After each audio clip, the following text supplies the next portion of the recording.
They tell them they've got the little thing strapped to them. They're good at, like, getting into small, sort of, you know, small places and that, and sort of, you know, cracking stuff and all that. Like I say, it's just half a story I just picked up on. That's not a story. Well, what do you want? Monkey news! OK, so monkey news, please. All right, then. Let's hear the jingle. Oh, chimpanzee that monkey news. Right. Now, before and again. Go on. Oh, chimpanzee that monkey news. Brilliant. Right? Right, before I went away, I told you about Alfred. He was the monkey where there was a robbery going on in a bank. Yes. And then he nicked the robber's loot and backed out with a gun. Yeah, he sort of stole... He robbed the robber, didn't he? Yeah. Did he take his gun as well? He took the weapons. He took all the weapons. There was, like, a couple of robbers. He managed... Because they were so amazed that a monkey was coming in, it was like... Don't talk shite twice. Right? Anyway. So anyway, got a follow-up to that. OK. Now, what was that monkey's name? Alfred. That was Alfred.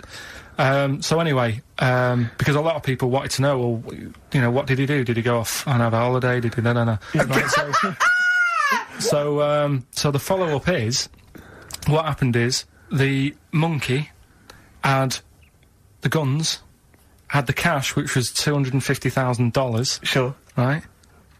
It went back to the zoo, right? Right, Carl, you're talking shit. Ricky, I get angry with you when you won't let him finish his monkey news. Right. Can we just get out the official Imagine thing? if people were interrupting Trevor McDonald. It wouldn't happen. I want to make sure I don't get anything wrong. No, of course not. So check the internet. So, the monkey goes back to the zoo, right, where all the zookeepers come out and go, get him, he's got the guns. Yeah. He hands out a couple of guns to his mates.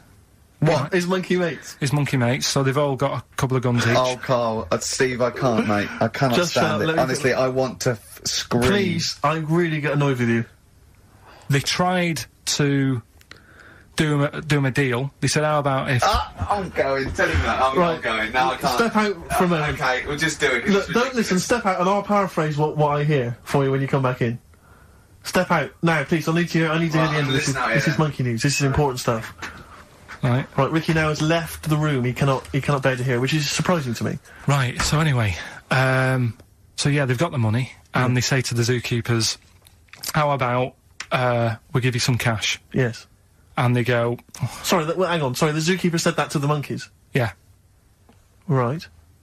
No. The monkeys who have got the £250,000, right, say to the zookeepers, "We'll sort you some money out if you let us go." Sorry, the monkeys say to the zookeepers, "We'll give you some money." Yeah. You don't see any problem with that? Right, listen. Okay. It's nearly finished. Right, I'm listening out there. This is ridiculous. What do you mean the monkeys say? What do you mean the monkeys say to the zookeeper? They were probably holding the money out, like, kind of going, look, you know, we'll do your deal. Right, okay, come on. And what happened is, I think they were happy with that. I think they left, and that was that. They wanted to get out of the zoo because they didn't like it in there. There's the thing. Right, I don't... Just have a look. Right, Carl, think. Right, how did they get out in the first place, this one? Just let Steve have a... So why did he go... So he went and robbed... He thought... he knew there was going to be a robbery that day, did he? He might have been getting some money before they went to escape, and then that happened and they had more money. They might have been withdrawing some stuff out. What do you mean? No. If he was planning on leaving the zoo, he's going to get his savings. What are you talking about? What have you read there, Steve? I've got a feeling this is a review of one of the Planet of the Apes films. I think it's Escape from the Planet of the Apes. I'm not certain. It could be Beneath the Planet of the Apes. Right, I mean, Carl, think. Please think, right? So this monkey, right, he leaves the zoo, right? So he leaves the zoo, which he can do, presumably. What, they leave him the keys or what? They're chatting to him, they might as well. He goes to a bank. What's he thinking of doing? Sees a robbery, probably by chance. He probably wasn't tipped off, was he? Or has he got one of those police scanners? Probably got one of those police scanners. Well, I think he was going to the bank to get a mortgage to build a slightly... I think he wanted an extension, didn't he, on his cage? Think of that. And so, I love the fact that he hands out the guns and they do a deal. It's, honestly, you've got the best mind working on radio today. It's incredible. Oh, chimpanzee that monkey news. There's been quite a lot of stuff going on. There was a few bits in that Guinness Book of Records book that cost me 20 quid. Yeah, well, that's not news, is it? They printed that probably last September. No, so that's there's one in there. new music, new monkey news from last September. You're a lord. Come on. Waster. Please, Ricky, monkey news. Right, there was this monkey in a zoo in Brazil. Right. Right. And there's a little man monkey, a little woman monkey. And You're a scientist, aren't you? Go on. And they said the people in charge were like, "Oh, wouldn't it be good if they had kids?" Brilliant. Right. So anyway, the chimps used to stand sort of, you know, they'd have the little caves each, and they used to sort of lean on the fence, having a bit of a chat and stuff with each other. Right? Well, you know, gossiping, gossiping. The equivalent sort of thing. Yeah. So anyway, they were getting on a storm, and like the zookeepers were like, "Can you hear that cheapest chimps this week?" I thought it was fascinating. Yeah, just gossiping. I understand. So, what's any monkey news? I don't know. Let's tune in. What was monkey news this week? Come on. It was from last September. So they were you know, stood there having a chat, and the zookeepers were like, "I wonder if they're ever going to, you know, have kids and that." Yeah. Anyway, it went on for ages. You know, this just chatting, no sort of action. Blimey. So what the zookeepers did was, they said, "I know they'll have kids." Are we letting that go? They were just chatting. Are we just letting that go? We're letting it You know go. what I mean? I mean, just doing whatever monkeys do. Okay. Right? So so the zookeepers were like, "Yeah, I wonder when they're gonna, you know, have some kids." Yeah. Anyway, what they decided to do to sort of do to egg them on. Yeah. Bought one of them a suit, one a wedding dress. Right. Keep going. No, I'm not having Shut up, Gervais. Fade him down if he's going to interrupt. I want to hear the rest of this. They got married. So they got married? Yeah, they got married. Right. What? That's the end of it. That's This is why I don't. Right. That's the end of monkey news. That's the end of monkey news. Don't do that again. You've got no features left. why don't you like that? What was this? Not a story. It's about two chimps chatting, which doesn't happen. The zookeeper's going, "I wonder if they're going to ever have kids." Egg them on. They got married. That's the end of the story. What are you talking about? Hang on, just calm down. Let me just check that you didn't make a mistake there and didn't lose out. What do you mean you didn't make a mistake? Wait a minute, he may have just left out a fundamental piece of information. What, that the would- story? That would have made it into a story. Right. Let me just check the facts. So they bought them wedding outfits. They were married. Did they propose to each other, or were they just forcibly Don't married? encourage just him. forced onto And it. then what was the outcome? Once they got married, what happened? They fell in love? Yeah. What? Whoa. It's not a marriage, Carl. Be quiet. It's not a real marriage. I don't know what you've got in your head. It's like the head of Homer Simpson. I'd go in there and there'd be a wedding reception and there'd be a couple of fights and they'd be talking about stuff. They got married. They fell in love. Did they have children? They're not back off the honeymoon yet. Play a record. You've got no features left. Have you got anything interesting about a monkey or an ape so we can do chimpanzee that? I know something that a lot of other people will know, but I'll Well, let's do it then. What's it called again? Where should we do a jingle? Well, do a little jingle for us then. Oh, chimpanzee that! Brilliant. That's great. Right. So I look forward to that every week. Yeah. And what's Go on, your then, this is interesting interesting chimp fact. fact? Right, it's about this monkey ages ago. Of course. Don't know where it happened. 17th century? I think it was a chimp. Right. Right. Got caught having a fag. Do you know it? What do you mean, do I know it? Oh, narrow it down. Loads of chimps are caught with woodbines. Right. He it was got having- caught having a fag. So it was sent to court, and Was it underage? it was. And it got someone to go into the newsagent for him. Did he get a bigger gorilla Yeah, to he go got a into the bigger news gorilla. age and get 20 Rothmans? It ended up doing time because it was. Go back a minute. Wait a minute. What I mean- Whoa. No, whoa. I don't know. That's as much as I know. So there's no point questioning. That is as much as you know, isn't it? Quite literally. Sorry, but why did he go to prison? It's against the law to have a monkey having a fag. Wherever it was. In a built-up area. What are you talking about? It's against the law for a monkey to have a fag. What if it got it himself? Even if it just... What about if it earned it himself, just like moving tyres round or mucking out honestly, the zebras? I don't know the full story. That's You don't know the full story, do you? But do you think? You never do, Because I do you? presume it was a monkey from a zoo, right? Yeah. Do you think it'd be fed up, though? Because in a way, it's home from home, isn't it? When I read it, I didn't think it was that bad because I just Carl, thought, well, they don't put monkeys in prison. They didn't put the monkey in a prison. They're overcrowded. They haven't got the space. Well, I'll find it and give you the where I got it from, and you Chopper Harris was furious because the monkey got the top bunk. Yeah. can I just And he did. Okay, then. Oh, chimpanzee that. Another one next week. I don't think so. Oh, chimpanzee that. Monkey news. Right, there's this card game going on, right? in the a big hotel in Vegas, Right. The Luxor Hotel in Vegas. Yeah. There's a major card game. All the big players and that Sure. were involved. Right, they're all invited. Anyway, so they all meet up in this dark room at the back of the. Oh, there we go. Dark room. But hairy fella. So it was brilliant at poker. Like I say, it's a big game, and that everyone's been waiting for it. So it's played in the back room, not in the main entrance bit, right? So anyway, like I say, it's dark in there and what have you, and the players went in. There was already someone sat in there, right? Right. But they couldn't quite see Was he him. a short, hairy bloke with slightly longer arms than legs? Couldn't see him. Where because are his arms slightly longer than his legs, couldn't see strangely him with it enough? being dark. Was and he what have you. holding his hand of cards with his feet? Anyway. So the cards were dealt, right? Cards were dealt. Game's going on. His cards with his feet.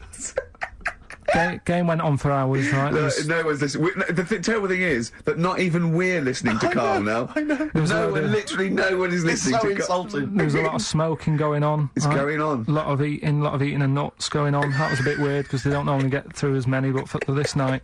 So, come on, let's just play Bruce. Goodbye, everybody. See you maybe at Christmas time. Yeah, Goodbye. right.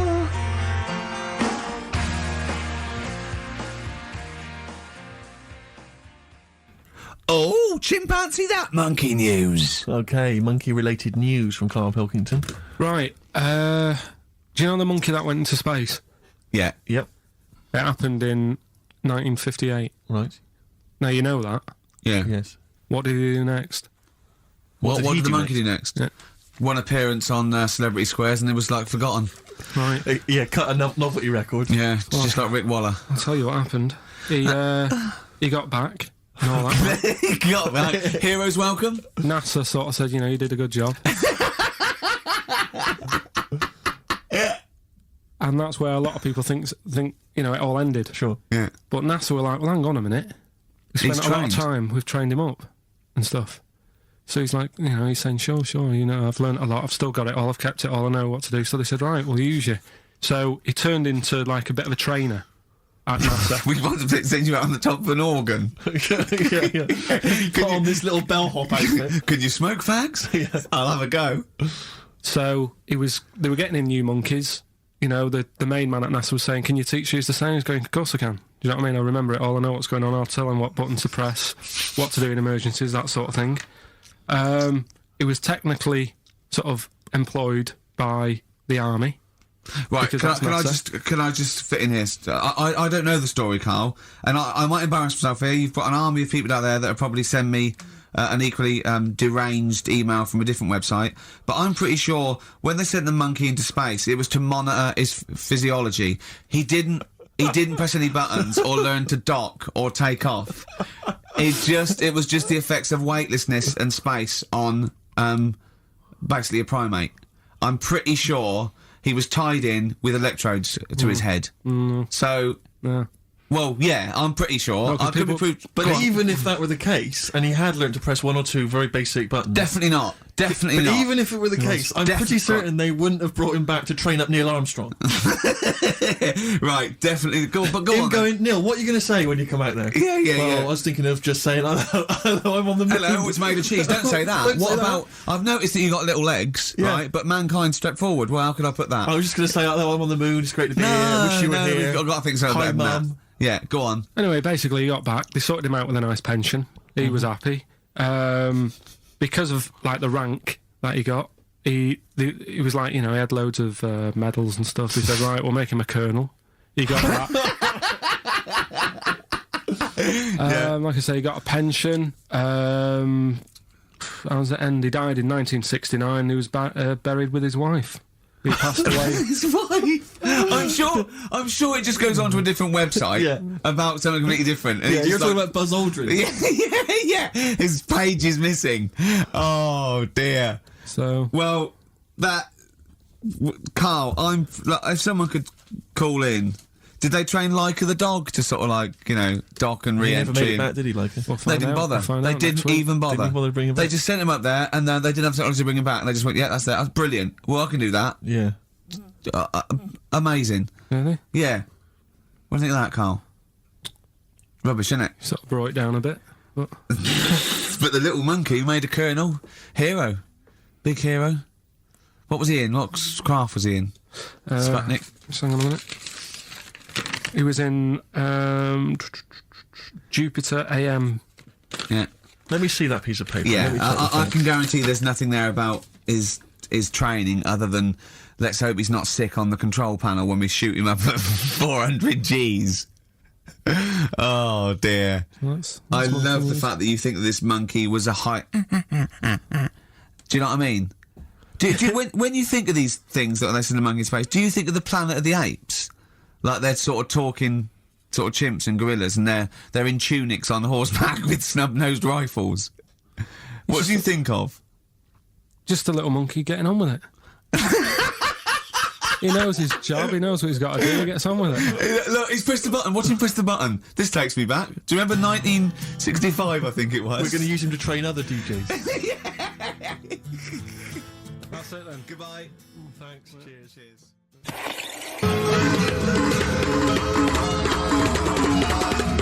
Oh, chimpanzee that monkey news!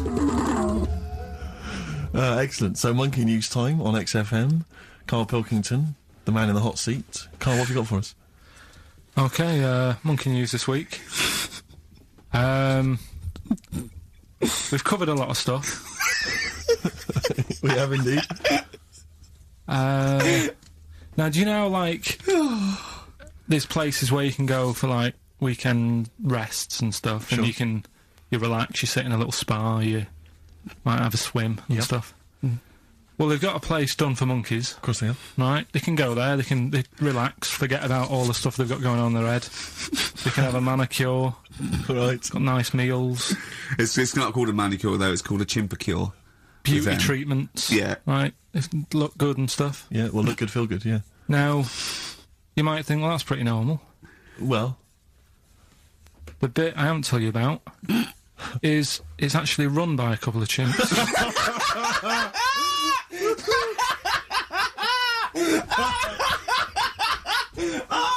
Oh, God! Oh, God!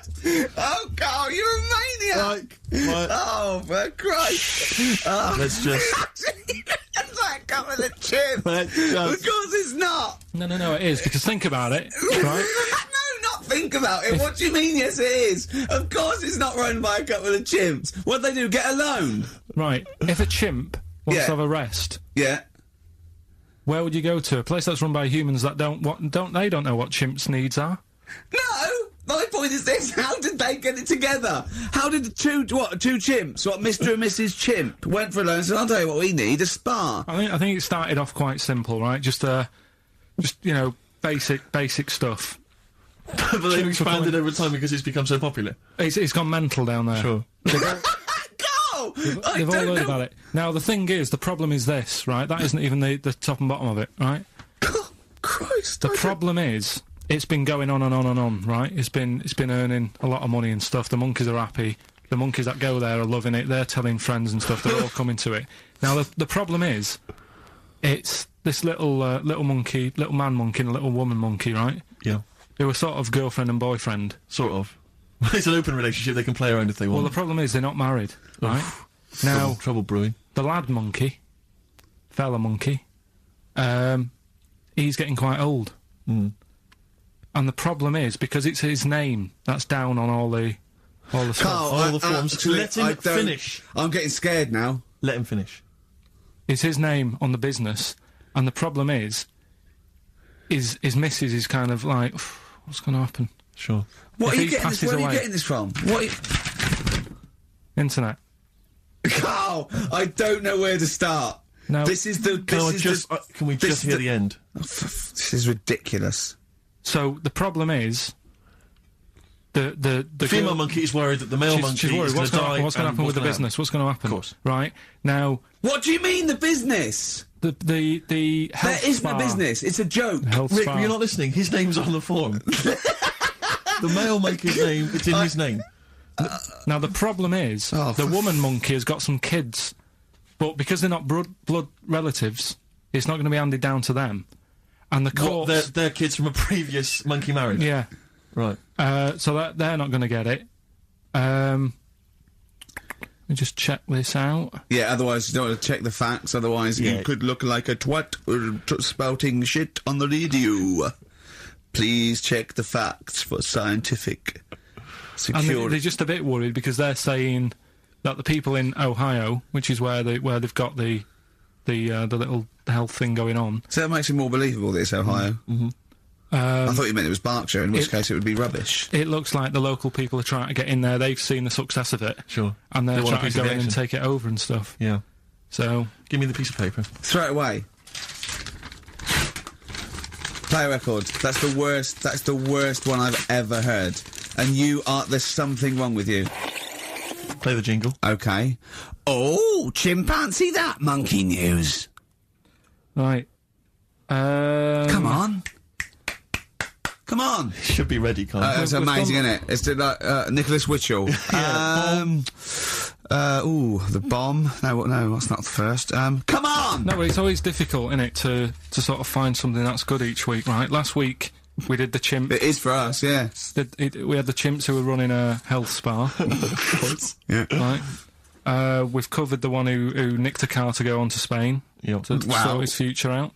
All shite. The hairdresser, I think we've done that one, the little monkey hairdresser. This week we're looking at monkeys that they're using. Do you know, like monkeys? They know how like. I've lost the will to live, Steve. Oh, well, I don't want to do it. Right? Well, come on, just come on. What are monkeys good at? What are monkeys good at? Yeah. Well, running small businesses, cutting people's hair, They're and very driving good, cars. Yeah, they love Spain. Oh, and foiling bank robberies. yeah, they're great. Well, something else they're good at, right, is like weighing up the situation.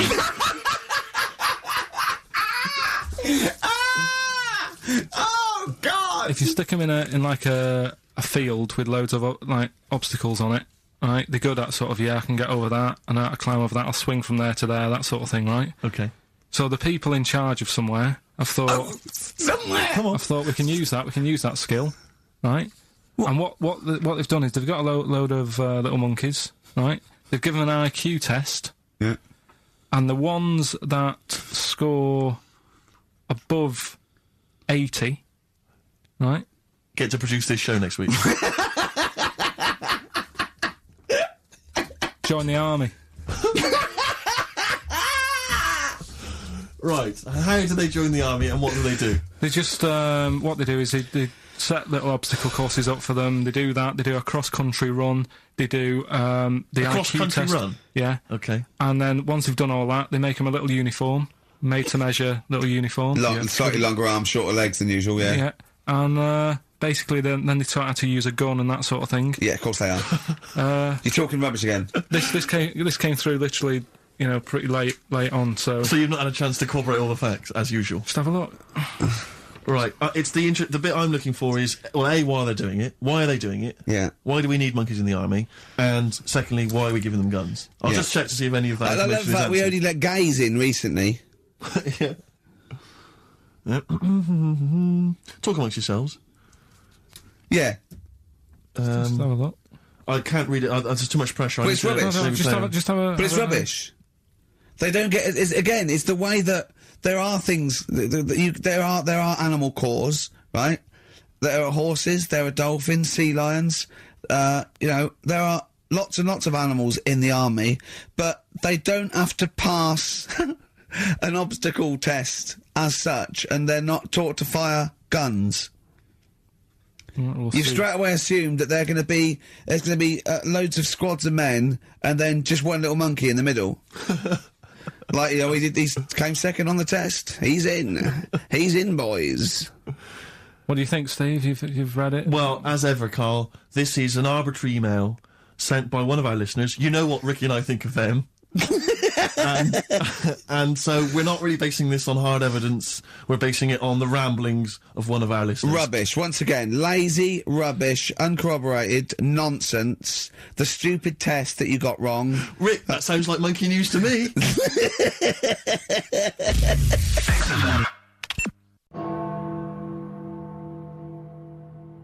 Let's cue up the jingle. Hang on.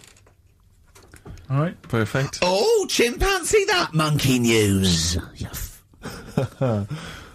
Right.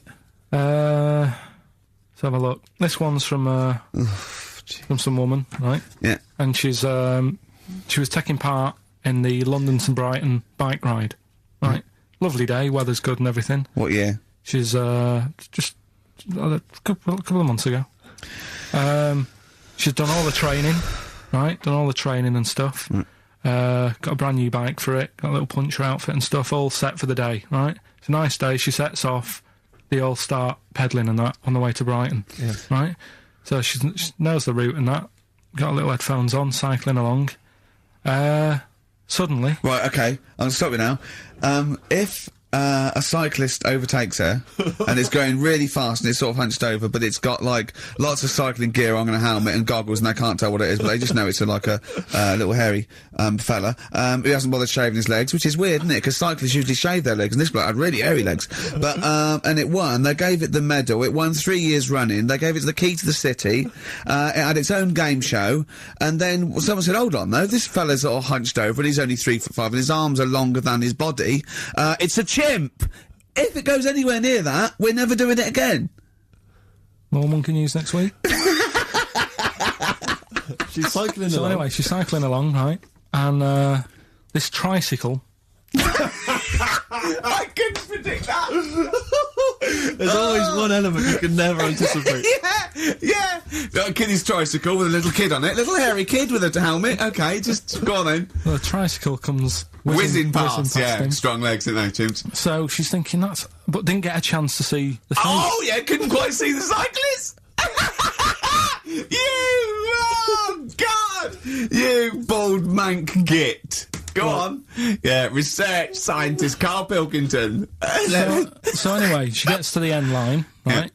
And they got talking, that, so it was a nice day, nice race and all that. He said, "Did you see a little thing on a tricycle?" Thing? Well, we're a person, surely, just a human. Did you see that? No. Did you see that bloke on the tricycle? So anyway, turns out... Yeah! Well, what did you say thing? Was there's no suspicious. I mean, why didn't you say, did you see that fella on a tricycle? Anyway, so it turns out... Go on. It was a chimp. You're joking! Right. Well, Christ almighty, there you go. Unbelievable, and it was a chimp all along. So anyway, right, so the woman's like... We're never doing this again. Checking out the news, right? There's nothing on it. She checks out XFM Monkey News. Right, okay, I'll stop you there again. Right? If it turns out she doesn't lose, right, and the circus goes, "We're looking for our chimp, it used to ride this tricycle," and it escaped with police chasing it. No. So she listened to XFM, see if I'd picked up on the story. Yeah, sure. I didn't have it and stuff. So she got in touch with the organisers of the London to Brighton bike ride, said, "Look, saw a little hairy fella." Why did she care? Because she wanted to know. She thought it was a bit odd. Well, turns out it was a chimp. They weren't happy about it. Of course not. Because now the owner of the chimp wants to enter it into the Tour de France. No! Oh, God! I'm gonna die! Oh, God! In 2005. Now, a couple of questions. I trust you'll be able to answer these. Oh, God! Steve, help me out. How did it get hold of the tricycle? I don't know. Okay. Okay, no, that's fine. That's not an important point. Look, that's important. What's the matter with you, Steve? He doesn't know that. How did it know to... well, firstly, how did it know which way to cycle, but more importantly, how did it know there was a major bike ride on that day? Just following the crowd, Steve. What's the matter with you? The owner of it had trained it and stuff. No, he hadn't! It had already done the run beforehand, before the big day. No, it hadn't. Like I say, it wants to do the Tour de France in 2005. No, it doesn't. But there's something about animal rights. If they don't let it enter, they can kick up a bit of a fuss. No! The animal rights is that it's cruel to make a chimp ride a bicycle. Not if it wants that it's to. prejudice that it'll go, is it because I is hairy? You idiot! Right. So Wow, that is the worst. That is the worst one yet. Absolute twaddle. Absolute rubbish, Carl. Have you got a tricycle? Unbelievable. Oh, chimpanzee, that monkey news, you right now, it was back in the 1980s. Right. So it is quite topical then. Okay. When did this happen then? 1980s? Yeah. Yeah. It's about a Colombian F1 sort of Formula One driver. Yeah. Apparently these races were going on, right? And someone kept winning them. Right, okay, forget it. Forget it. No, don't do it. It's 'cause it's rubbish. 'Cause it's rubbish. Right, so someone kept winning the races. So this human that kept winning the race. So this human being that kept winning the races, Carl, what was his name? His name it's Jimmy something. Yeah. How tall was he? Just out of interest. No, Let's tall was hear he? the story. Let's hear the story. Was he about 4 foot You 8? might find out if I tell you the story. Yeah. Right? Go on. So anyway, he kept winning and everyone was like, oh, he's brilliant, this guy, who is he, and all that. Yeah. But his gimmick, right? Was never showing his body or face? That's right. Never You're took his joking. helmet off. You're an idiot. Never took his helmet off, right? You know the short trousers he used to wear? You know his trousers were about a foot long, but his shirts, the sleeves were really long. Anyway, right, so because he wouldn't take his helmet off... and You're an idiot. He was taking part in, like, the F3, which is, like, the lower ranks Yeah. of Formula 1 and Just that. get to it. Just get to Everyone thought it was, like, a famous driver Yeah, who was taking just part in that. get to being a monkey. and then Anyway, we can what go happened home. was, there was a crash one day, Yeah. and the car tipped over, everyone's like, oh... He ran up a tree? So... They were suspecting when he ran away with the ambulance people up a tree and started eating a banana? So the marshals ran over and the ambulance people were there and they Yeah. were about to take his helmet off and the marshal was like, don't take his helmet off. Give away the secret that he's a monkey. Give away the secret and that. Yeah, chimp. Yeah. Took his helmet off. Jimmy Chimpus. Little monkey under there. No, definitely not. Okay, let's play Ryan Adams. Did he We'll survive? see- Let me Yeah. just a couple of questions. Did he survive? Yeah, he did, yeah. He was allowed to keep all the awards that he won. Sure. But he wasn't allowed to take part in any other races. Yeah, didn't happen. This is Ryan Adams. We'll see you next week. Yeah, let's do monkey news. Alright. Play the jingle. Oh, chimpanzee, that monkey news. Right, there's this monkey, right? Oh, yeah. I think his name was number 6 or number 7 or something, right? In this lab, right? Yeah. And anyway, it's in there with like the rabbits and little mice and stuff like that. And The rabbit smoking. the nurse, right? The nurse, not the nurse, the woman who works in the lab. What would you call her? Is that a nurse? Depends. What depends what her job was. If she was a lab assistant, you call her a lab assistant. All right. I mean, they probably call her by a name. All right, lab assistant, right? Kirsty. So I she's think it's probably Kirsty. Right, Kirsty Morris. well, she's in there, right? Yeah. And she don't work with many people and that. She's mainly on her own with, just putting lipstick on rabbits and stuff like that, right? Chimp fancies her? So, Chimp fancy her. He's putting on lipstick, chimp fancies her 'cause she's got hairy legs. He gets pally, right, with this woman. Yeah. Because, it gets to a point when she sees him every day. She The way he sort of tries to string out like it's a narrative love story. Did the chimp put its hand out and grabbed her, and then you thinking that he made a move on her? So, Right, come on, he's let him allowed tell the out, he's story. allowed out Oh, the it's not a cage. story, is it? He's allowed out the cage and what have you every Yeah. day. So, he's wandering about, and as time goes on, he's watching what she's doing more and more, right? So, he notices, like, the code on the door, right? Right. Whatever, 247 or whatever. Yeah. And he goes, right, I've clocked that, I've got Yeah. that, I'll remember that, right?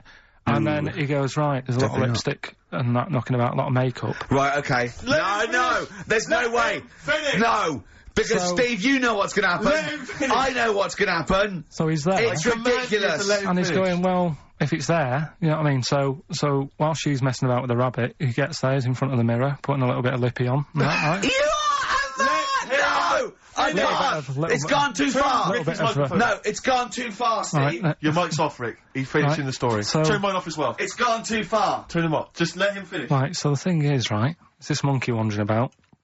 It's got lipstick, it's got mascara on, it's looking pretty I good. didn't mention the mascara. It's looking alright, right? So it knows the code on the door, 247, right? So when she's sort of messing about with the rabbit, right, he goes, right, here's my chance. He's looking good. 247, out the door, through the reception man's there. He's like, all right, Kirsty, right? Don't talk shit! You know what it is now, don't you? Oh, chimpanzee that monkey news. Right. Now, whilst I was in Cornwall, I wasn't online. Right? I didn't have the internet, so it was like, oh, what am I going to do? And I didn't come back till yesterday. And I thought there's loads going on that I don't know about in the monkey world and stuff. I was hoping to get some from the zoo that I was meant to be going to. Of course, that didn't happen. So I said to my dad, do you know anything about monkeys? Or have you got any stories with monkeys? Brilliant. This is what Trevor McDonald does. Turned out... It was 9:45, he goes, oh, got nothing. Dad, anything happened? You got anything politics? Anything politics, Dad? This isn't monkey news, I'm just giving you this free. Yeah, brilliant. Turned out one of his mates used to have a chimp. Right. What do you mean one of his mates used to have a chimp? Well, two of his mates. Mind you, Oh, one sorry, wasn't his yeah, mate, one wasn't his mate. I was thinking it sounds a bit far-fetched living in Manchester, like. But if there was two of them... He had a chimp, had to thump it in the head. For doing what? Answering back? Oh, God! Tried it on with his wife. Had to thump it in the head for trying it on with his wife! I love it. It's a proper fist fight in a pub in Manchester. Oh. I'd call him up, but he's one of them who, like, swears all the time. Right. Oh. I mean, it'd be good to get him on and just... Let's interview him. Can we not interview him pre-record? We can bleep out the swear, and I'd love to hear his do story. a lot of work, that. Yeah, well, we're not scared of work, No, are I we, mean, Steve? I'll do it myself if you can't be bothered. Yeah, Oh, you know, so... I'll have a word, I'll sort it out. Yeah, try and sort that out yeah, next you week. sort that out, yeah. Well, don't tell us the rest of the story then. Let's let him say it in his own No, words. but there was another one as well. Some When you fella- say you can get him on, but he swears a lot, you mean the monkey? I'm assuming he's more coherent than your dad's mate. But there's him, and there's some other fella who he knows who had a funny name. I'll have to find out, because you'll love his name. But he was a drag artist. Yeah. And, I think he said my dad went round one day, I don't know why, right? Went around there, knocked on the door, chimp answered. Carl, I don't know what you're doing, mate. I don't know where this place you live, next door there's an horse in the front room. There's chimps Mad, running round. Mad. Anyway, Chimpanzee! Is that it? Is that the end of the story? There's a chimp answering the door, and that's the end. You sure it wasn't the drag artist before he'd shaved? no, Sure no, it wasn't your gran? Because I like the really airy ones that decide they can be female impersonators. Yeah, your gran. Anyway. Go on then. This is the monkey news. So you got that for free. What's this going to be like, Well, let's Steve? have more jingles. Okay. Oh, chimpanzee that! Monkey news extra. Okay. Right, another phrase. We've been talking about phrases today. Yeah, we have, Don't yeah. touch your granny when she's shaving. Yeah. Don't teach your granny to suck eggs. Yeah. Don't look a horse in the mouth. Yeah. Don't let the chimp answer the door if you're tucking your cock in. Familiar with the phrase monkey business? No, never heard that one before, Carl. That's brilliant. Right, well, it came about. This has been emailed in and I haven't really had a chance to look at it, so I'm just weighing it up now. Yeah, It's the biggest shambles on air, isn't it? Really? Oh, I'm ashamed of it. I mean, what was Dr. Fox? Dr. Fox must have been really polite. He must have been thinking, I don't know how to put this. He must have wanted to scream and go, you shouldn't be in the radio authority. My parents listen online. I can't look them in the eye. Right, I think I've weighed it up. Long time ago, right? Yeah. In the olden days, yeah. in Go on. the Amazon jungle, Yeah. right? Yeah. Little family of monkeys in there, right? Having a good life, right? Didn't have any predators in there, right? So they were loving it. Yeah. They had a load of food around them. They had loads of banana trees, right? No, I don't think so. No, they did. Sorry. Yeah. Everything's going great, so they're happy in that. They go to bed, Okay. wake up in the morning, load of bananas gone. Oh, hang on, interesting. Hold on, wait a minute. So Either your dad's been around, or... This isn't the great Amazon banana robbery, is it? So anyway, turns out it was another load of monkeys from another part of the island, from the rough bit. From the rough bit! I love it! They wandered into into a middle class area. Oh, they're the ones with the earrings and the leather jackets. Oh, that is brilliant. From a rough part of the island. So the monkeys thought, well, there's no point getting into a fight with them because they're harder than we are. Yeah, of course, and they carry chains. So I love all this conjecture. They got flip knives and tattoos. Yeah, go on. So basically, they said, let's do some business with the bananas. Let's do some business with the bananas. This is shit. This is.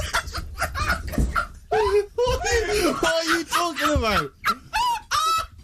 Oh, Christ! Right, calm down. We haven't got much time left. Oh God! What do you mean this is? Forget it. No, don't forget it. Carl, do not press seriously. that. Switch the record off. Switch the record off. Christ. Switch the record off, Carl. What are you talking about? What do they do? Oh, Let's do business with the bananas. yeah.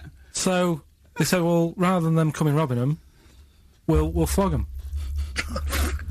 So that put a stop to it. Then the monkeys came. They didn't have money. They said, give us some, give us some bananas. And it says So what, they exchange bananas for bananas? for berries and nuts. So that's where the phrase "monkey business" No, it's comes from. Little business to set up. Right there, God. Carl, you know what the time is? Bong. Monkey news. Yeah. Right. Imagine if Trevor McDonald started like this. Yeah. There's been a lot of stuff going on that with monkeys. Oh, yeah. I was mentioning earlier how we sort of making the feature grow a bit, right?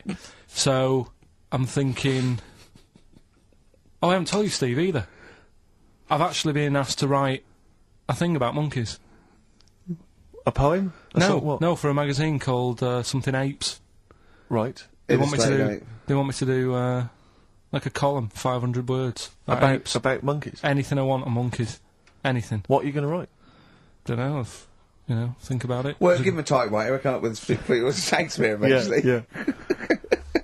But You could write anyway, about that. Why didn't you write about that? The fact that you don't believe it. You don't believe that an infinite number of monkeys could type with Shakespeare. Because you reckon most of them hadn't read Shakespeare, so they wouldn't know some of the spellings. Exactly. It wouldn't happen. You idiot. Get on with it. All right. There's been a few things, but one that springs to mind is they found a load of monkeys somewhere. Right? This is brilliant. Yeah. I mean, imagine this if this was news. Yeah. Go on. Where? I Somewhere. think it was in 17th century? it doesn't matter that bit. Right?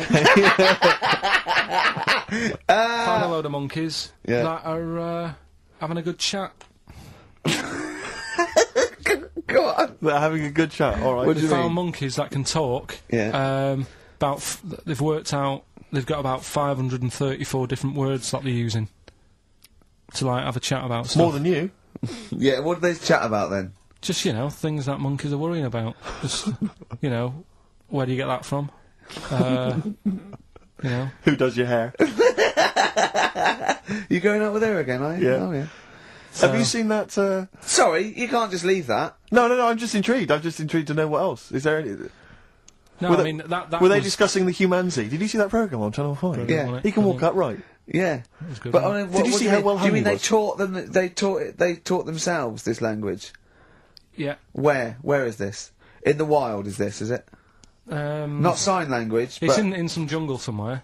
They found these monkeys. He heard some explorer was over there, cutting through the woods and that. and he heard his name, Heard and he some thought, "That's what he went. What do you want, Ronnie?" He went, "It wasn't me. I didn't say. Yeah. I didn't say. Oh, it's Snodgrass. Where'd you get that gun?" Yeah, exactly. Well, there's only me and you here. Yeah. It's weird, isn't it? Oh, chimpanzee that monkey news. Right, we've got to be quick. Go on, But this is something that was sent in to me ages ago, and I don't know why I haven't done it yet, because it's brilliant. We were talking about monkeys typing, the Shakespeare theory and all that. Well, this is about a little monkey called Marty, right?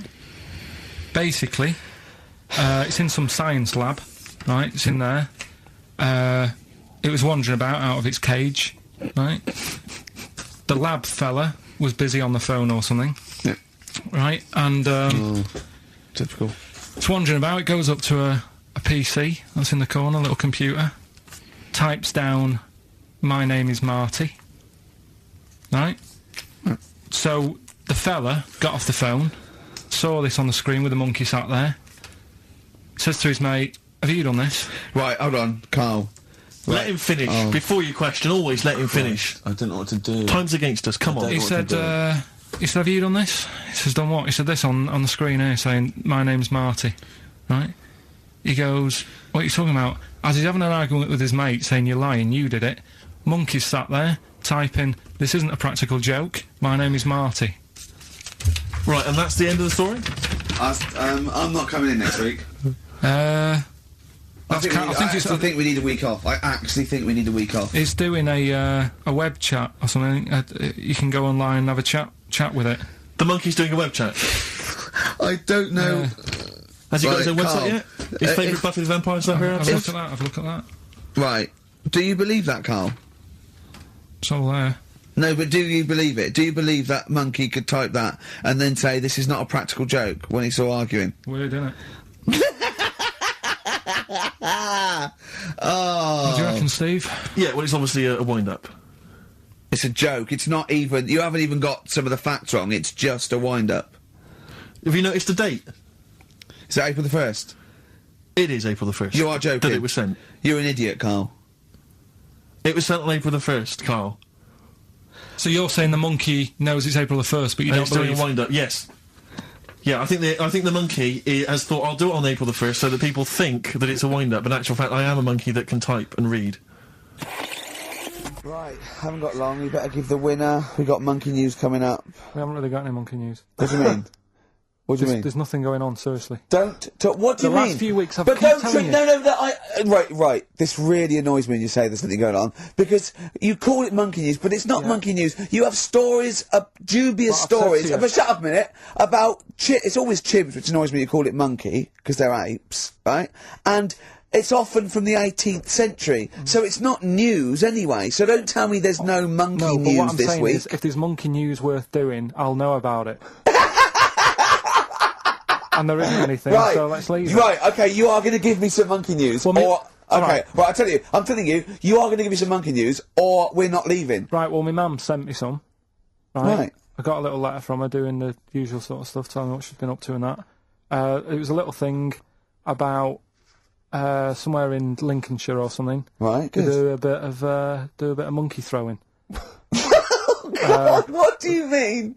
Because some fella got attacked by one once, and sort of to remember him, on this certain day, they go, "Oh, it was today, wasn't it?" And that fella got attacked by a little monkey and that. And the, something about chucking monkeys about. That's horrible. I don't know if they're real, I think it's just like to remember. All right, But that's the only sort of stuff that's knocking about out there. but it's not. That's not. I've got my monkey mum and news. dad on it, looking all the time. For stuff.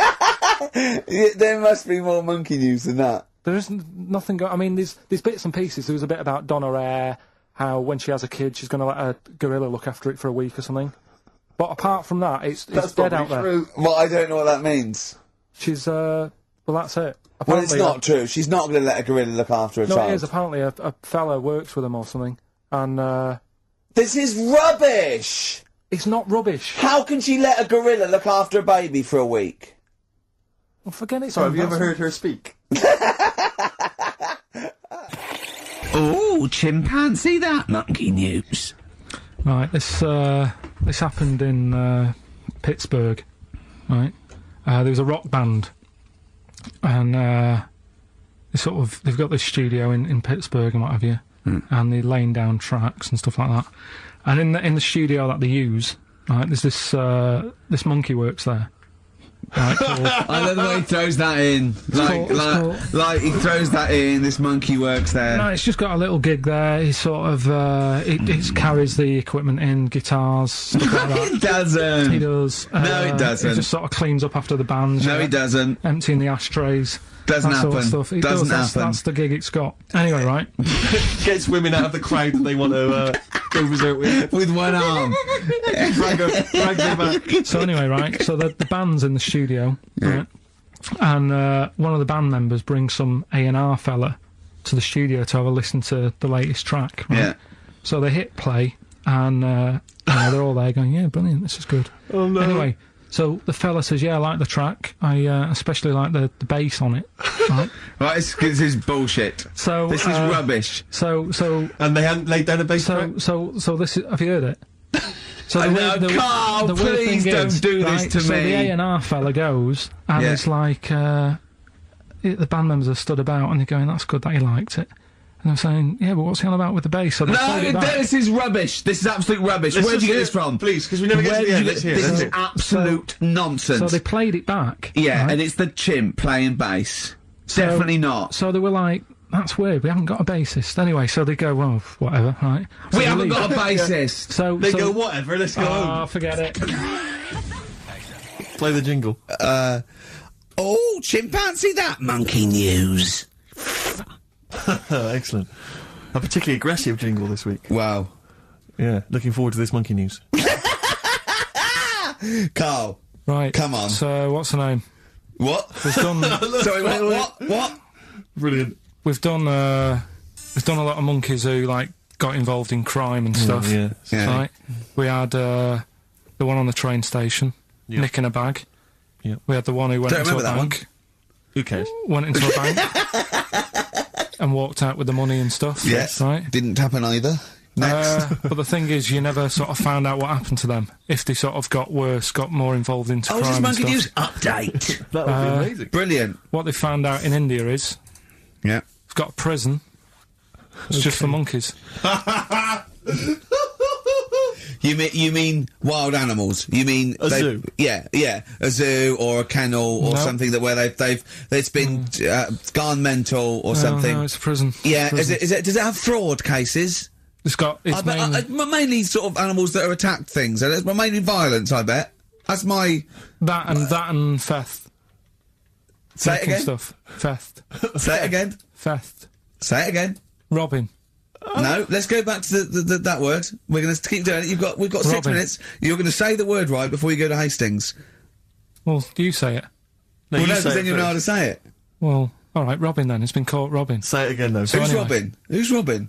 So they've got this prison. Right? This is extraordinary. Say it again. No, you're not going to say it? Oh, go on then. So they got a prison for them, right? And there's 11 of them in there, 11 monkeys Right. that are in there for life. Because that's, I think there's one just got out on parole, right? No time off for But the there's 11, I'll give you the bit of paper because I thought this was... Weird. Even Now, you thought it was a bit weird. Now, Carl, what are they in there for, then? Because, I mean, they're in there for life, so I'm assuming it's murder, is it?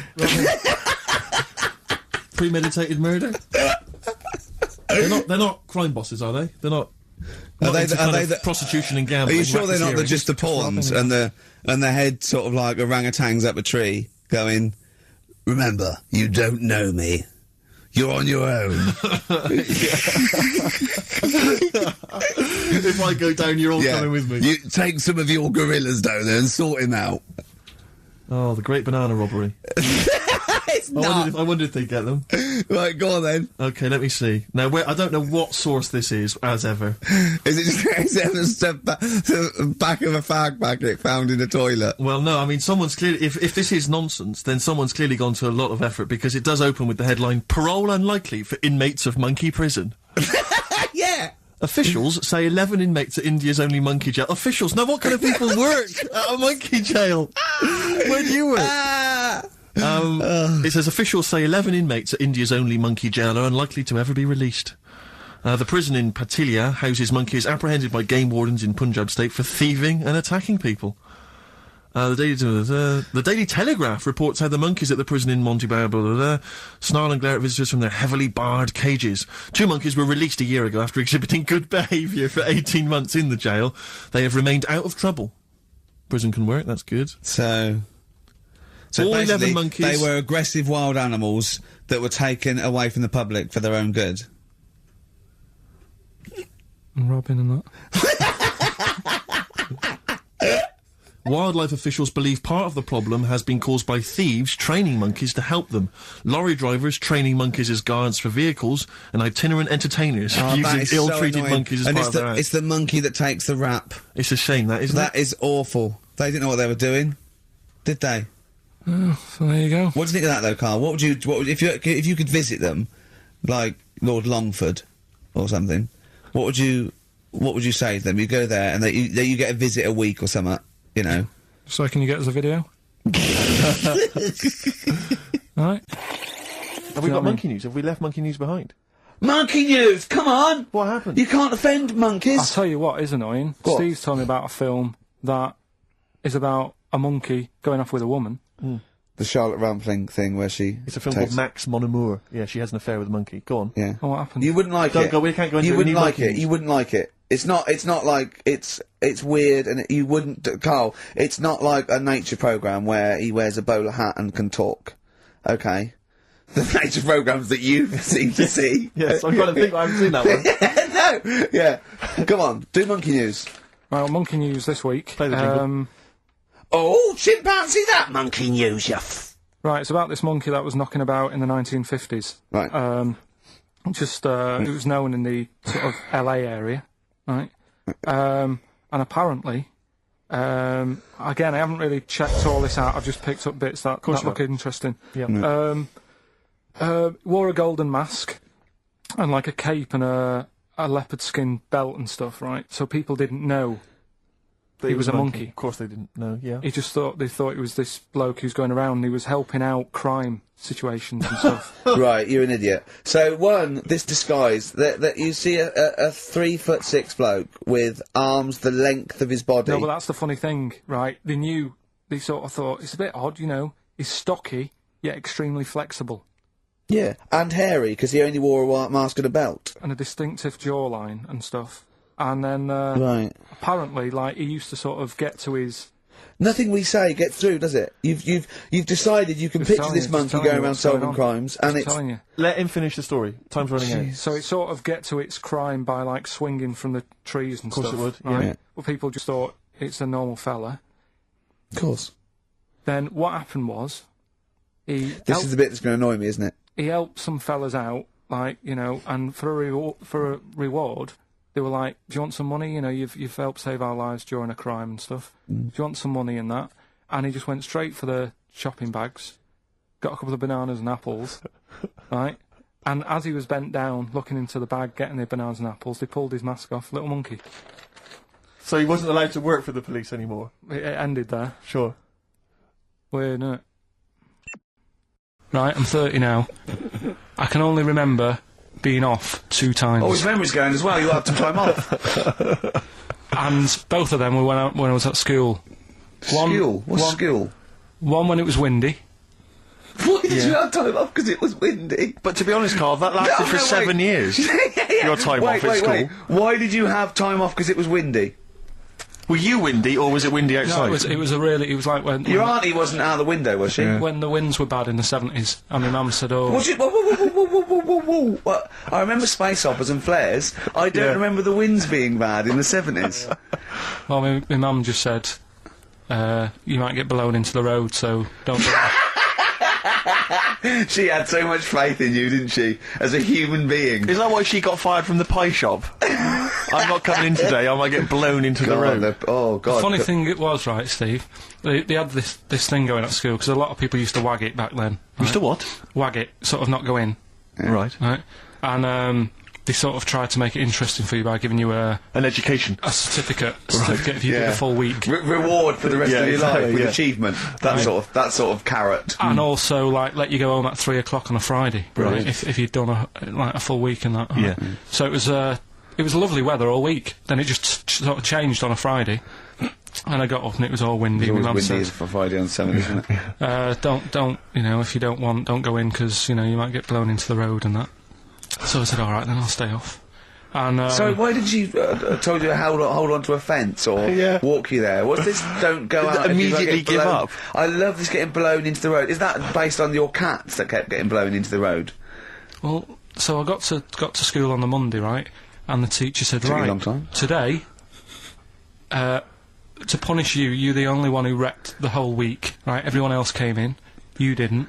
So everyone else is going home at 3 o'clock today, but you're not. Brilliant. Serves you right, and I wasn't bothered though. It was great because I said, well, you'll have to stay with me, won't you? And it was great. So all I did for half an hour was doodle and stuff. It was great that afternoon. Yeah. And that was ages ago. That was like when I was about 8. And that's one of the times I was off ill. Yeah. So it was, But that wasn't even ill, that was wind. Yeah. Yeah. So, Yeah. So I'm growing up on this estate, and there was this woman about 4 houses down, right, who's a bit rough, right? Didn't fancy her. Oh, God, no. Right, but she had a Why? baby. Well, tell me about her first. I'm interested in this woman. Why was she? It was a very... She looked like a man in a dress. I mean, I didn't grow up in a posh house or anything, and I'm not saying that if you live in a bit of a rough house, you're a bad person. What does she look like? But anyone can Tattoos? clean up. Looked like Tony Green with a fag on. They didn't clean up much, right? Oh. Which, even if you've not got a lot of money, you can still try and make Get a some place look jiff. nice. Yeah. Right? But she didn't, and a kid used to take a horse into the house. Sorry. Whoa, whoa, Yeah. Whoa, Neddy. Whoa, Neddy. What do you mean a kid used to take a horse into the house? Where did he believe get it, a right? horse? Must have nicked it from somewhere. Must have gone. you seen a horse to it? No. What, is that from outside the saloon round the corner? Yeah, was it just tied up with a bit of leather? Right? Oh, that's great. I'd Did been Big out. Jake come looking for it? I'd been out. Oh. No, sorry, let me get this. This was before the lynching stopped or after. Where did he get a horse from? What do you mean he must have nicked it? His mum said, where'd you get that from? I bought it. All right then, but keep it out of the kitchen. I don't want you going Catlin rustling. Where did he get a horse from, Carl? And how long did he have it for? Was he leading it or riding it? Mum, open the door, I can't stop! I can't stop it. Open the patio door as well, I'll be... Looks like we got us a runaway. What do you mean? I don't know, but the thing is, they couldn't afford to buy one because they're not cheap. So I'm just guessing. Maybe that's wrong of me. But I think... He had a horse? Yeah, right. So That's why the family didn't have any money, they'd spend it on the horse. No, I don't think, that's what I'm saying. I don't think they would have bought it. So anyway... Yeah, it's wise to whisper, Carl, in case they're listening. Yeah, and They could be in the room next door. It's not buying it, it's keeping it as well. Oh, so I was like in the car with my dad coming into the avenue, and you used to have to drive down it to turn round. And, and you know, sort of go back to our house. You had the traditional method of transport, yeah. And the horse was in the lounge, Reading a paper. just like walking around. Oh God! What? And when I was doing, I tried to earn myself some money once by flogging little flowers in plastic cups. What? This is genius. It just keeps coming. What do you mean you tried to flog little flowers? What do you mean? Wait. Let's play a record. Let's play a record and come back to this. Wait a Because the minute, story's going to just unravel and unravel. It's going to go for hours. Let's play a gets track, deeper Carl. and deeper. It's like come an on, Carl. onion, isn't it? We've created a whole world here where there's a man living with a horse. Just walking around the lounge. I come from the West Country. I've never heard anything like that. I just think of a big sort of like orange carpet and it's got a rediffusion telly and this horse going, I'm fed up in here. Exactly. This is really... I am not taking the rubbish out again. Yeah. Right, play a record. Let's have Velvet Underground. We've got that lined up. Oh, yeah, the God. classic from the first album. I'm waiting for the man. Let's come back to the horse in a second. Little flowers in pots. What do you mean?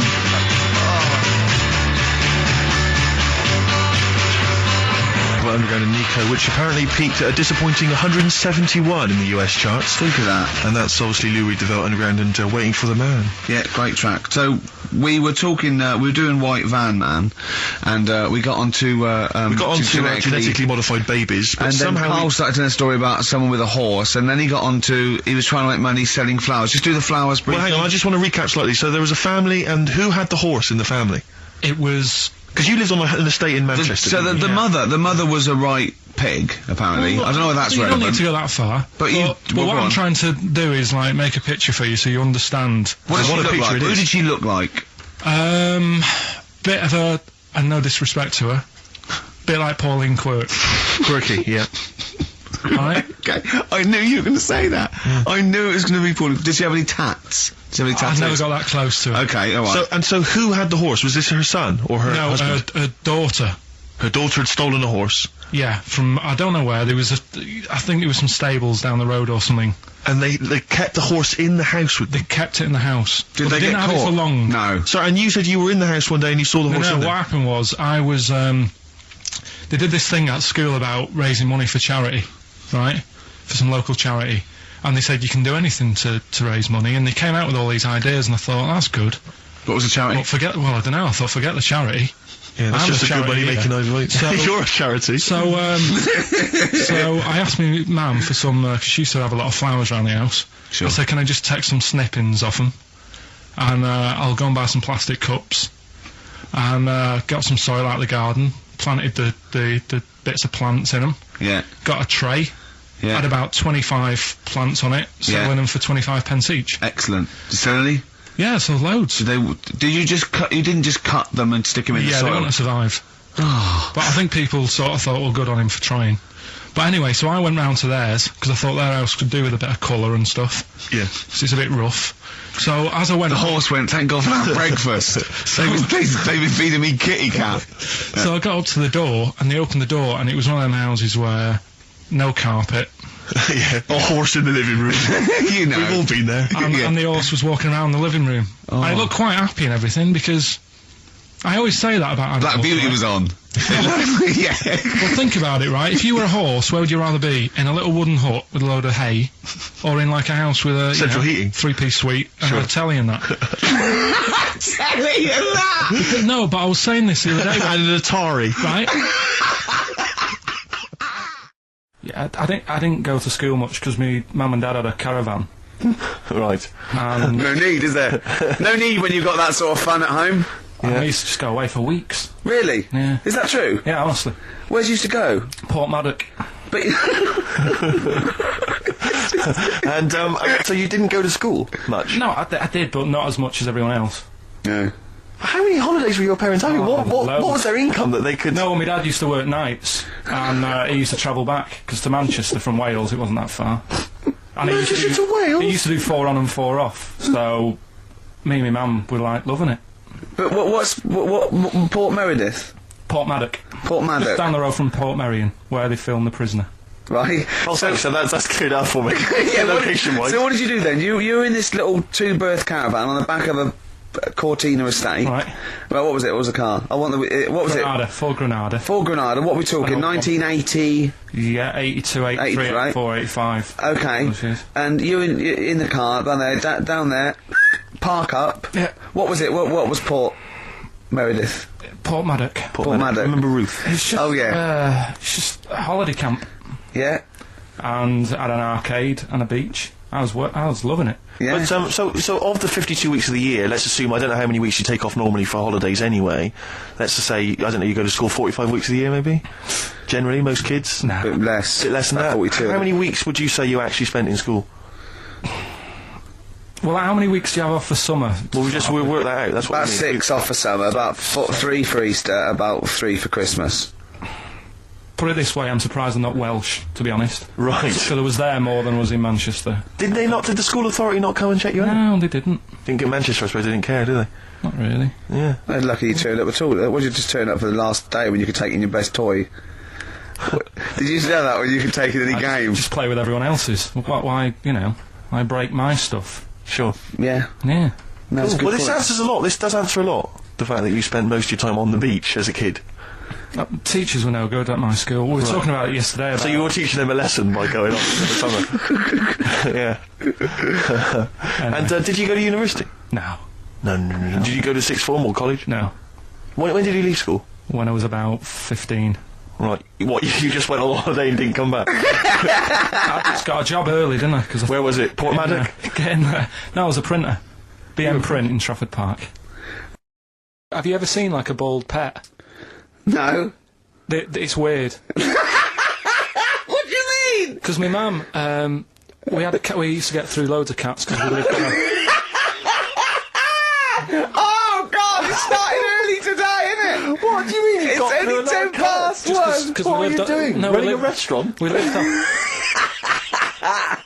Oh, God, what do you mean? No, we lived on like a main road. Oh, yeah. Right. So Yeah. we used to get through a lot of them. My dad It was kept their saying, risk. stop wasting money. It's not good. Stop wasting money, not wasting cats. Right. So anyway, we had this cat that was ill all the time, and It's just bag of nerves, probably. Yeah, malingerer. Yeah, I'm terrified. I'm going to which house? Rome. Oh, God, bloody hell. Rome. Don't let me go to the Pilkingtons. and it, for some reason, it kept being sick all the time. Right? Yeah, that is nerves. That's definitely nerves. So my mum kind of thought, I've had enough of this, and she shaved it. Whoa! Whoa! Now I know you're not vets in your family, but what correlation did your mum think there was between you being sick and shaving it? Because it kept being sick, and it was a pain to wash, because it kept getting So caught she up. wanted a dry wipe cat. So, Why didn't you just varnish it? What? it's weird, though. So now he's cold and sick. No, but not all of it. She left sort of the back half, but sort of from its waist, sort of. I love that! Shave it because it's sick on itself! And That is it was genius. the weirdest looking thing. I mean, normally I like cats. I'm always like giving yours a stroke on the head and that. Yeah. As soon as she did that, it was like, oh, Yeah. can't touch it. And then So now it's sick, cold, and hated. Yeah. Carl. It must have, I mean, the other cats must have been taking the mick out of it constantly. It's just making things worse. Did it get, I'm hoping that it got run over and was put out of its misery. no, I think it got all right, that one. Or is that the? Yeah, it did get run over. It did. Oh, God. Oh, dear. How many cats do you say you've got through?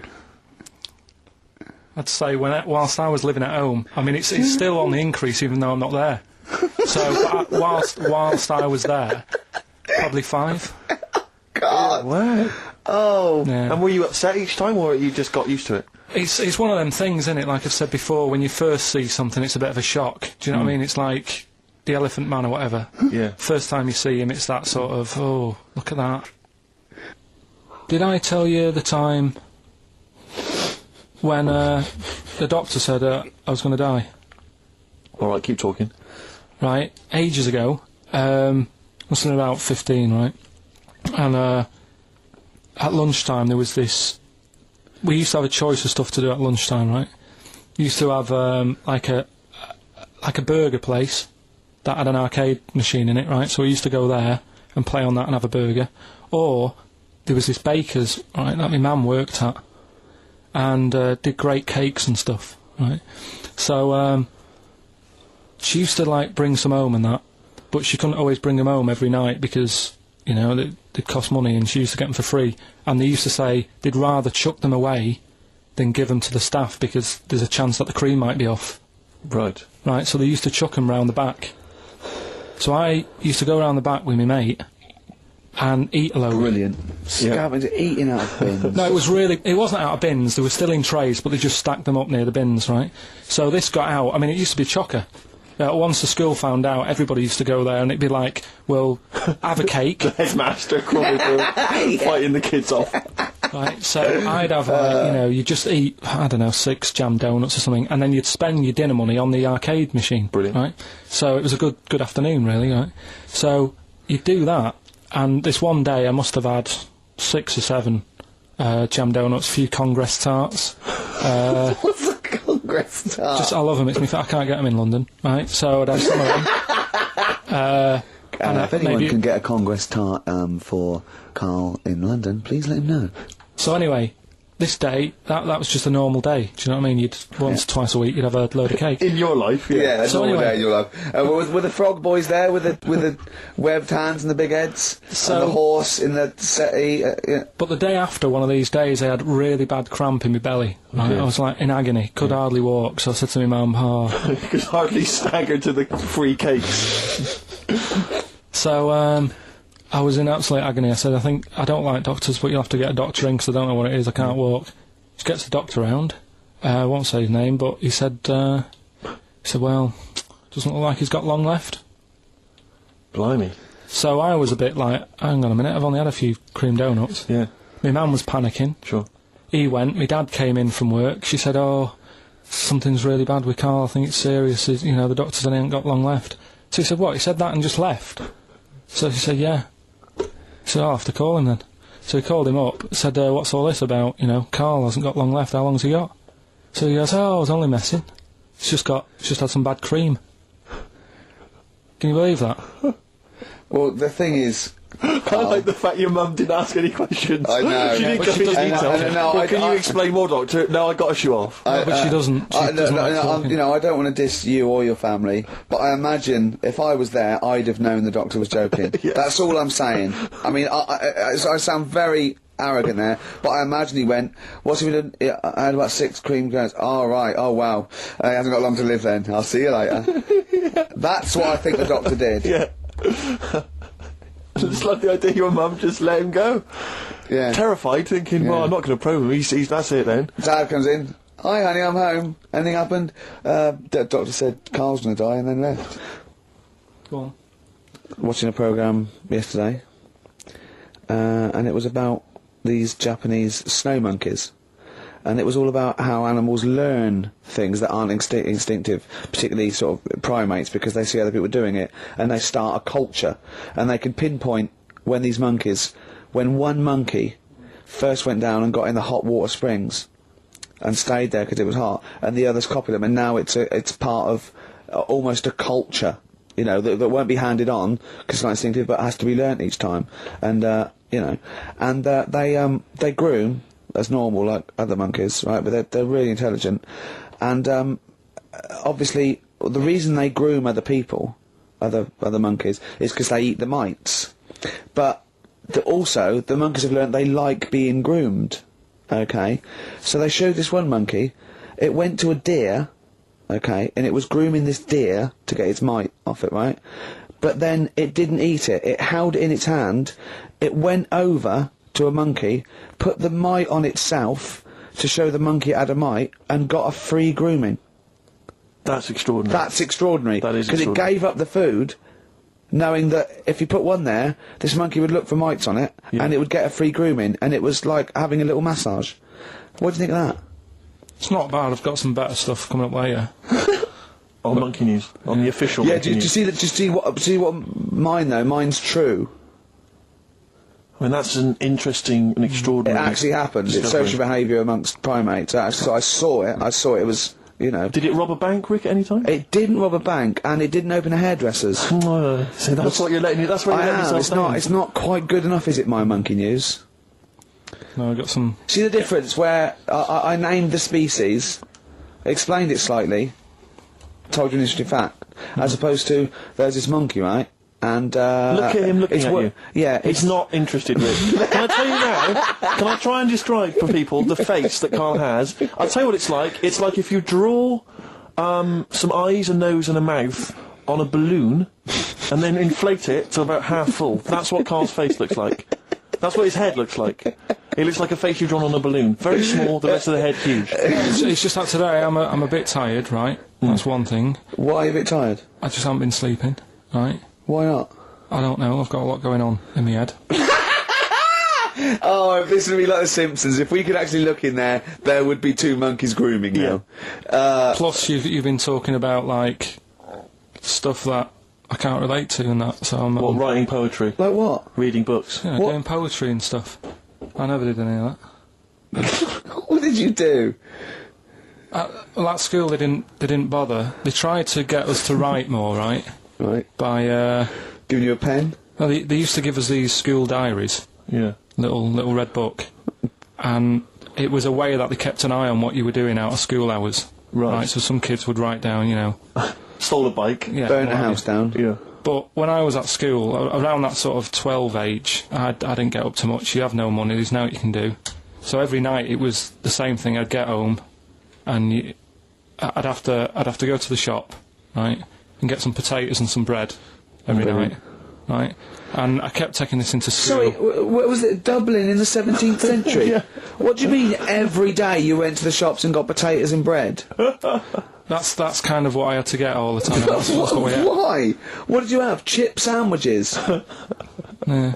Right, And, so you went to the... you went there. So I kept With your hoop putting and that. stick. yeah. I kept putting that in the diary, you know, every night, saying went to U-Phase. That was the name of the shop. Yeah. What is it called? U-Phase, What is it, you or you? like H-U-G-H, phase. H-U-G-H, yeah. Oh, that was his name? U-Phase, right? Right. Used Yeah. to go there, get the potatoes and Bread. and that. I love the fact someone who's named a shop after themselves. I'm not going to say what we sell. It's named after me or nothing, or I'm not opening. Mainly potatoes and bread. White sliced loaves, King Edward's. And the teacher used to always say, just write something different in there, make something up. Because, like, you know, Monday, Tuesday, all the way through to Friday, every night, it was just, went to you phase. Went to you. So you sort of, you changed Are you it sure it wasn't an advert? Sure he wasn't paying you to say, get my name in the book? Yeah. The only time that it changed, and she said, oh, that's made it a bit more interesting, was when it was my birthday and I had to buy a cake. Potatoes and a cake. And she said, oh, that's good. Yeah. That was my 13th birthday. My mum said, I got home from school, she said, oh, you're 13 today. Teenager, big turnover. Go and get a cake. That's your experience of writing. No, what? Well, no, kind that's of, your yeah. experience of your 13th birthday. Oh, by the way, you're 13 today, go and get a cake. Yeah. Brilliant. Big surprise? Was Yeah. it a big surprise? Yeah. yeah, that is brilliant. I love it. That's the only sort of writing. What, Yeah. and they never asked you to write essays or stories? Did you anything? never write a story or a poem or a... The stories I did earlier on were, you know, you made them up, but it was that thing that I'd always end them with, and an alarm went off and it was all a dream. Every single one of them. Yeah. But they didn't, I mean, it was a bit of a... What was the story I then? bought some potatoes and some bread, then I woke up and it was all a dream. Then I went to shops and bought some potatoes and Yeah. bread. But did you ever do anything that write about an adventure when you were a spaceman, or you were in, you know, you were a cowboy, or no? All the teachers, like, had scams going on, so, like, in English, right, you'd go in there, and the teacher would say, right, what we're doing today is, got a load of brochures from Thomson, but they say, like, 1983 on the front, so I've got a load of stickers here that say 1984, let's see how many you can do in half an hour. You are joking. Did you go to school with Oliver Twist? Sorry, you are joking. I'm not, that's what they did. So the teacher must have been getting, like, a freebie or something for helping them out. Is this... Honestly, yeah, that's what it was. That is fantastic. They were all at it. They were all... And other than Mr. Fagan, you had... Yeah, and then when they saw Karate Kid, they had every kid washing their car, going wax on, wax off, hurry up. I'm teaching you something. Wax on, wax off, paint the fence. So I'm just saying, you know, that's why I'm a bit quiet, because you're talking about stuff I Can't relate to. And why didn't you sleep last night? I'm just... I haven't slept well since I was about 12. Do you sleep well, Steve? Oh, wait, you can't let that go. I haven't slept well since I was 12. What do you mean? Do you know, like, a proper... I used to love going to bed as like a kid. Yeah. Whereas now it's like, oh, am I going to sleep tonight? And I sort of wake up about 4 times. Whereas when you're a kid, I remember really loving, like, going to bed. There was one time where I actually laughed myself to sleep because I couldn't believe me luck. What's wrong with him? What do you mean you laugh Have you ever yourself? had it when you're really tired and you get in bed and the pillows feel Yeah, it's all stiff? cold. Yeah, And it's like, I can't believe this. yeah. And it happened twice. Once when I just went to bed and I was really looking forward to it, and also when I helped my dad out once, like, through the night. He worked at this paper company, right? And I helped him out, and I got in at about 4 in the morning with him. Got in bed, and I just was like, I was laughing my head off. I had to put the pillow over my head because I couldn't believe me luck. Like, I was like, oh, this is great. This. I'm going to sleep. I just have to say, life up north is so extraordinary. No, but you must be the easiest kid in the world to please. No wonder she knew she could just go get a cake. It's sort of like, what was he expecting me to say? He were expecting an extra hour in bed, but we got him cake as well. Go I to bed love without that. any supper. Brilliant. Brilliant, yeah. Your own bed. How long was it before you got your own? What did you used to do before? Just some straw in the corner. No, it's just that thing of when you're really tired and... And do you ever do this with Suzanne now? Do you ever allow yourself to sleep with her? No, that's what I She mean. can't sleep because you're chuckling away. I don't know what's up with me. I've got a lot going on. Carl was in Heat this week, and they mentioned that he does this thing on Sky. What is it? It was this thing with Richard Bacon, some programme about watching telly, and you just talk about what you're watching and that. And he was annoyed because he said because his parents are there, and so he's not doing it. He's not going to turn up because they mentioned it in Heat. And so his parents might watch. Yeah. Why are you worried about that? I don't like 'em watching stuff, do I? I told you, it dates back to when I did Little Donkey at school. I don't want people watching me. What's that? Just renew us on Little Donkey. What happened?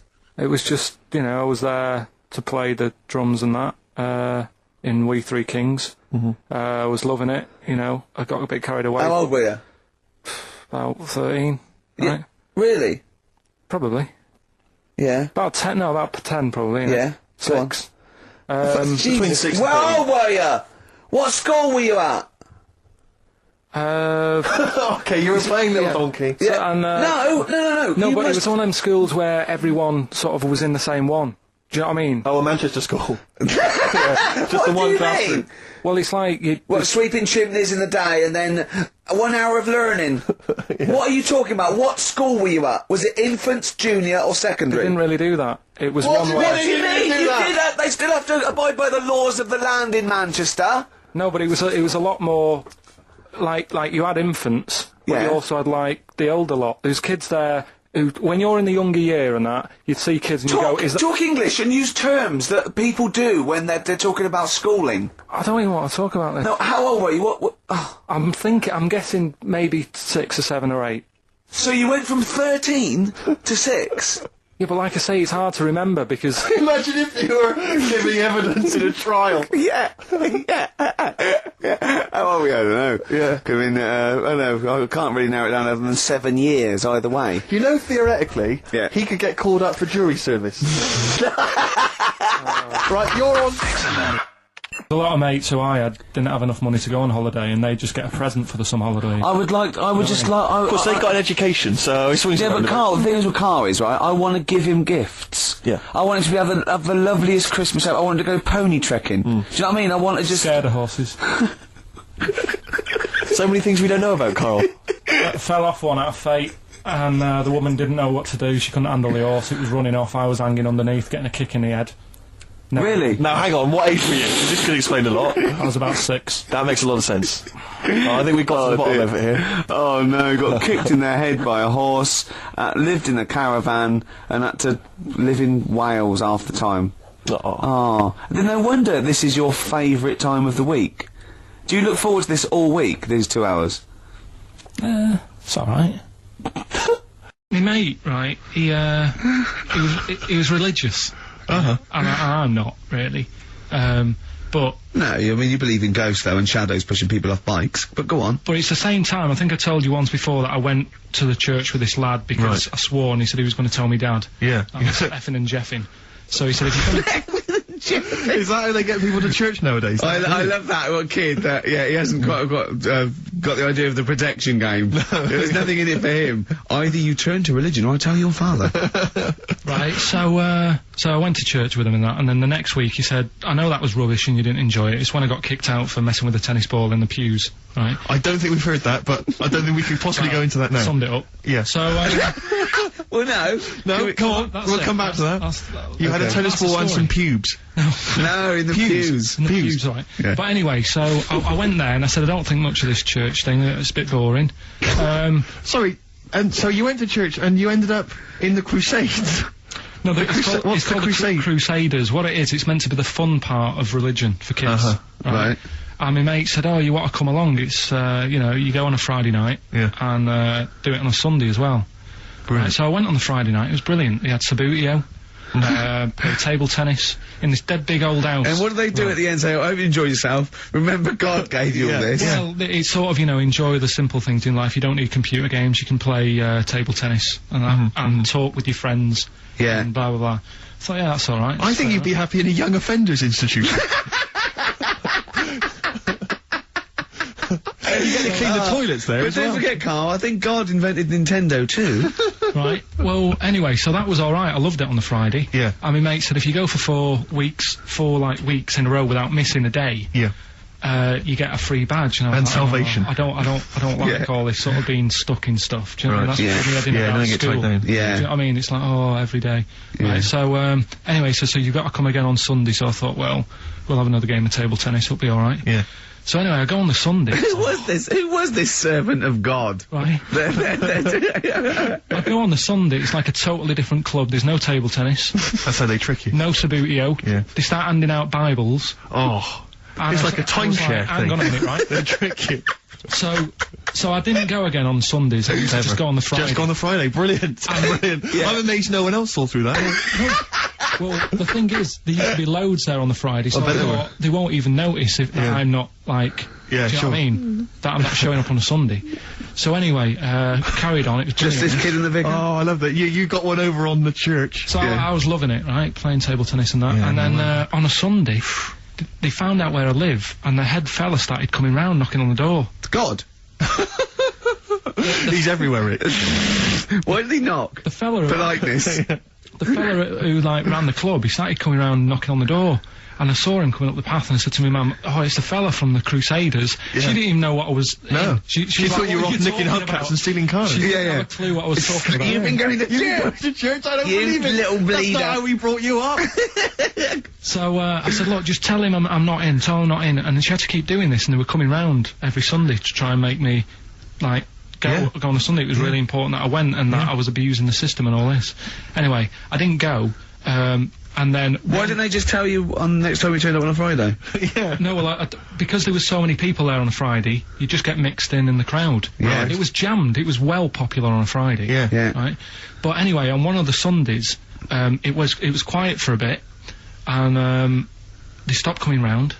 So I thought, right, I can go out again, right, on a Sunday, because I used to avoid hanging around the house in case... What sort of reign of terror is this? Incredible. So I thought, It's like right, the Spanish Inquisition. so I thought, great, they forgot about me. Yeah. Everything, I can carry on in sort of normal life now. Yeah. And I was playing out in the avenue, fella comes round, Oh. and he goes, "There you are, you know, you're always busy on a Sunday. You enjoy Fridays and that, don't you?" I was like, yeah. He goes, "Well, come on, you've got to come with me." And I couldn't get out of it. Do you know what I mean? It's like, what could I say, Charlie says. right? Yeah. So, anyway, he nearly killed me in a car crash. So that was the excuse I used next time. He had a Mini, right? And he was driving us there, and he hit the curb, nearly sort of turned over the Mini. Right? There was like 3 of us in the back.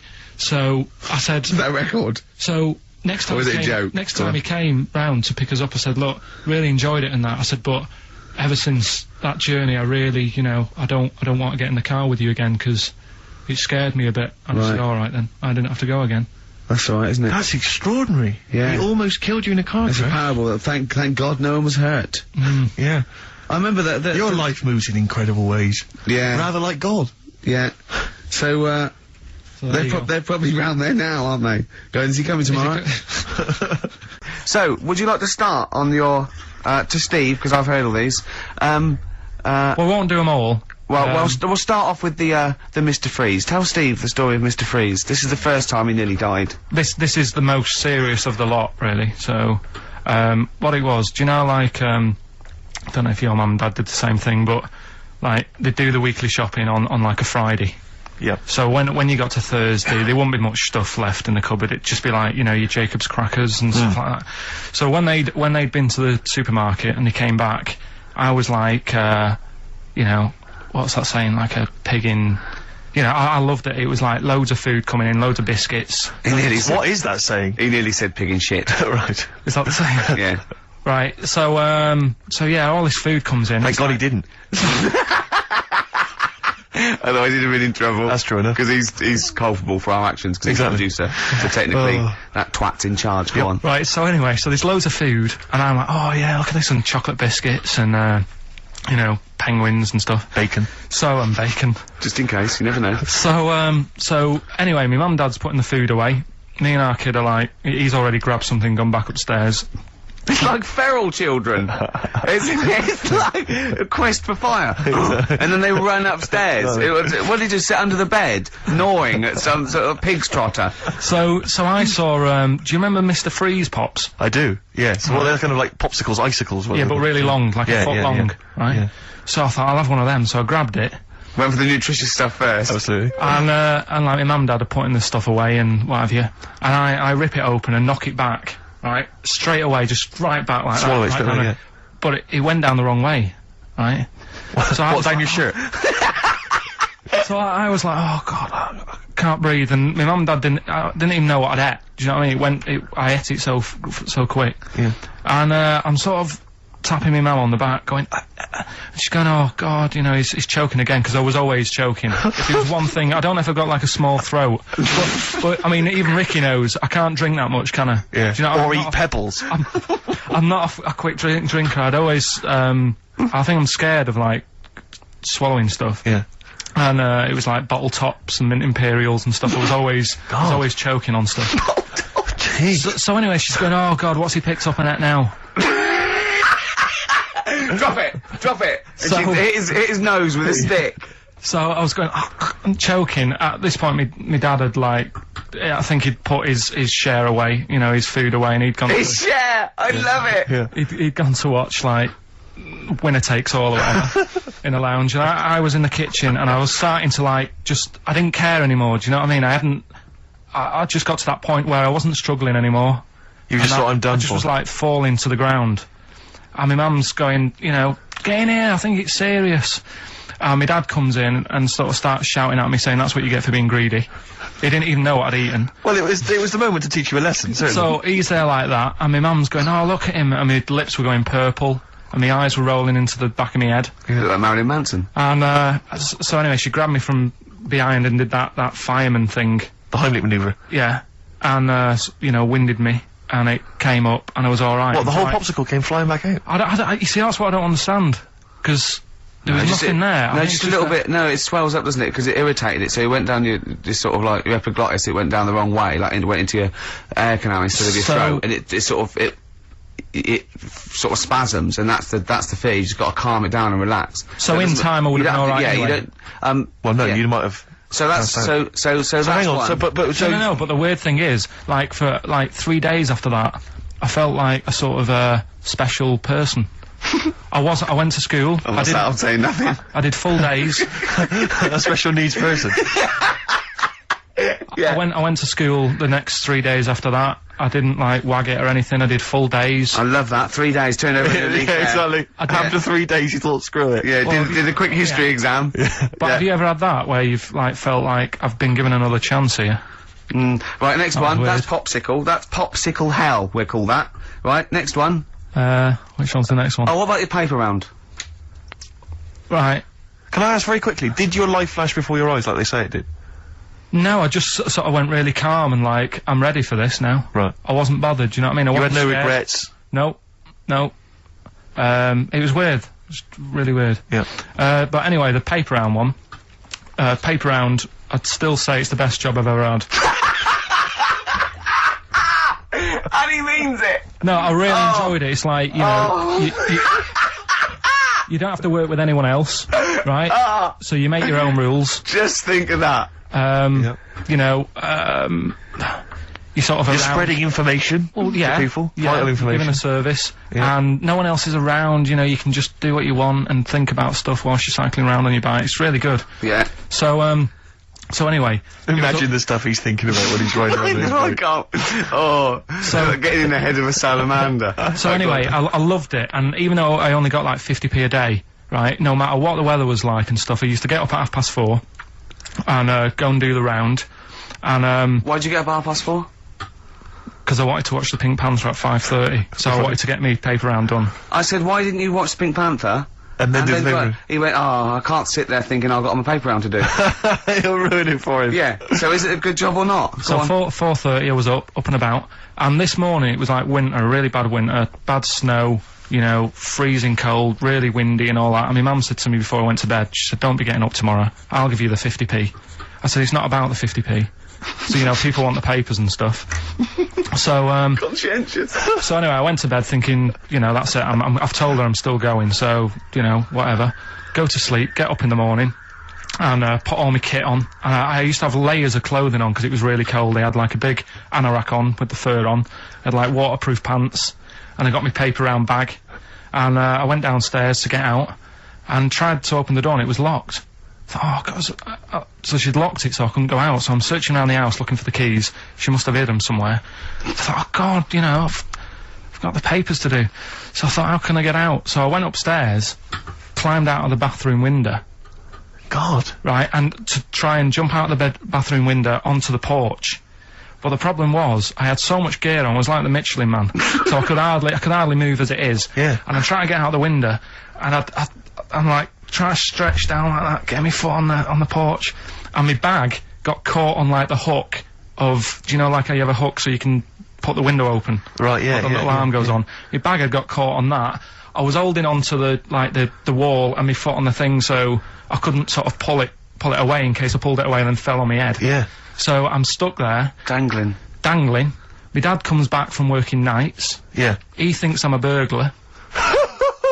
Gets out his gun. So he's shouting and stuff, going mad, and going, Dad, it's me. And he had to give us a hand using a... He's heard that wily trick in Manchester before. He had to help me using a washing prop thing. A big stick. What did he do? Well, he said, just hold on for your dear life, and I'll sort of push the paper bag off the hook. Why didn't you go upstairs and sort it out? It was at that point where I was in the middle, there was nothing you could do, do you know what I mean? It's at that point where you've just got to make a decision. Yeah. And by the time you got upstairs, who knows what might have happened. Sure. Do you know what I mean? You've got to act there and then, not messing around.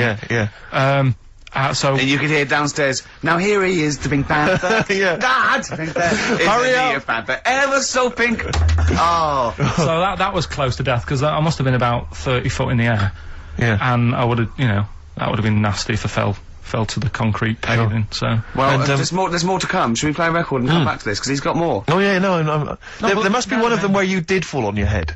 This is the one I'm waiting for. There's got to be one. That would explain so much. Yeah. I nearly broke my back Jeez. once. My dad said, I bet I can't kick me height. And I said, I bet I can. And, I don't remember this. You didn't tell me this one. I bet you can't, what? I was in the garden summer's day, and it was that era when, like, doing kung fu and all that was really popular. Sure. And I was, like, messing about in the garden, punching the tree and stuff. And my dad said...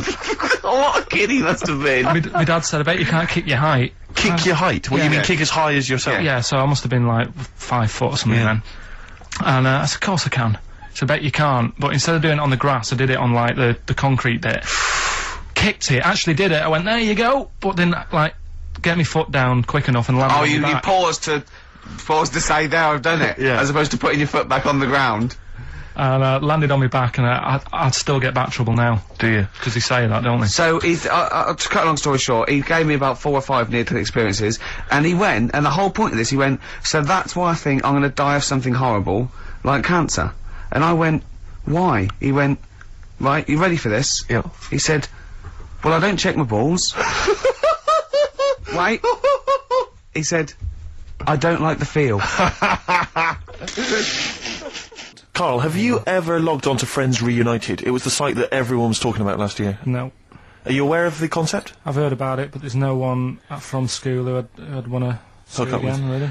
So basically, for those that don't know, you have to log on to his website, and then you can it helps you track down your old schoolmates if they've also logged on and stuff. And we sort of took the liberty, really, of looking on the Friends Reunited site and typing in your school and trying to track down any of your old mates. We didn't get in touch with any of them, don't worry. We didn't do that. We're not going to surprise you with them now. No. But I was just interested to know, like, some of your thoughts on some of the names that I could run past you. I mean, these are people from your year. Just tell me if you recognise the names. Alison Birch? Think I remember her. What's your thoughts on her? Don't be libelous. Don't be like no.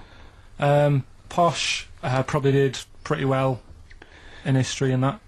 Sarah Morris? God, yeah. Remember her? Go on, you're grinning, what's the thought? Go on. No, just, she was alright, she was a popular one. What does that mean? She was nice. Yeah. Okay, okay, what about Darren Buckley? He was one of my best mates. Was he really? Yeah. Seriously? Yeah. What do you reckon he's doing now? Do you still keep in touch? When my mum and dad were still in Manchester and they had a butty shop, he used to go in because the bookies was next door. I know the way you paint a picture. He used to, If you did this in your history exam, Carl, you will walk it. Go on, so your parents had a butty shop, there was a bookies next door? Yeah, and he liked having a bit of a gamble, so he used to, I think he works for some insurance company. Do you think that his fiancée Beth knows he's got a gambling problem? Or that his 2-year-old son Lewis? No! Yeah, they live in Cheadle Holme. Hume. Cheadle Hume. He must be doing well. 'Cause it's He's still supporting the Blue Army and frequents the shrine on a fortnightly basis. funny thing with him is, right, when I used to stay over at his house, and his dad was a copper, and I remember his dad came down and said, right, I want to see you two. I was like, oh God, what's happened? And got us round the table. He said, do you know much about drugs? So we were like, what's all this about? So he goes, you know, they're not good for anyone, you know, the stupid thing to get into. And we're like, yeah, we know. And he went, you know, do you? We said, yeah. He said, what's this then? And he'd found something in his bedroom.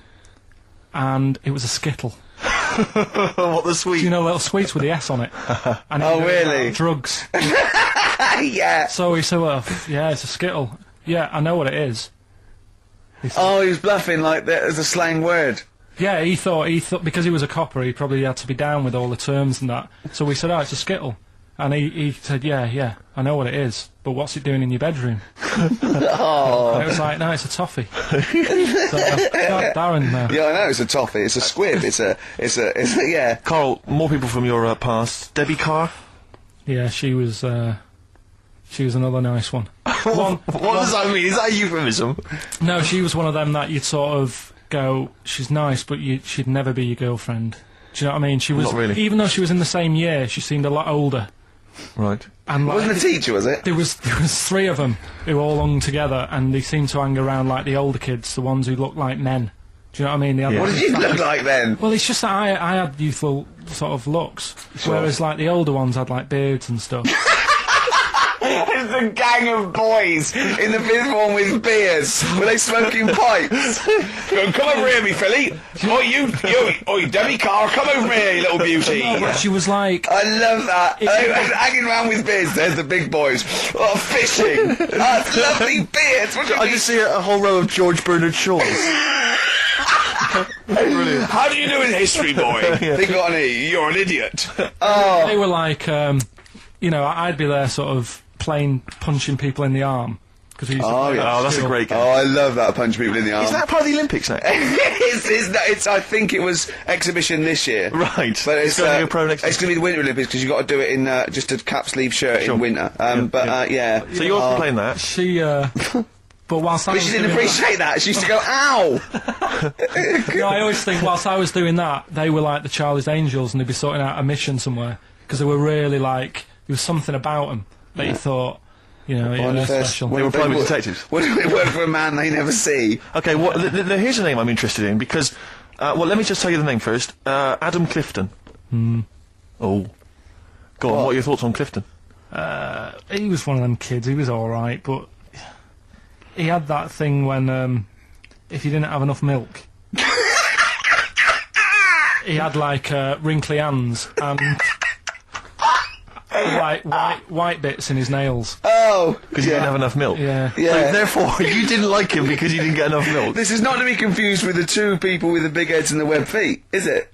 Webbed hands. Well, this I was don't know that they weren't related. They must have been somewhere along the evolutionary sort of trail. Do you know what I mean? They must have come from the same sort of stock. No, you wouldn't have liked him. He's just one of them people. He was all right, but Well, before you say any more, on Friends United, you can leave a little message which explains what you've been doing and what your life's like now. And most people leave maybe 2 paragraphs. Right. Adam, I've printed it off. He seems to have printed. I think there's about 6 pages here of stuff. He keeps updating it, and he just basically lists his memories about everyone. Okay, at the school and what he thinks of everyone.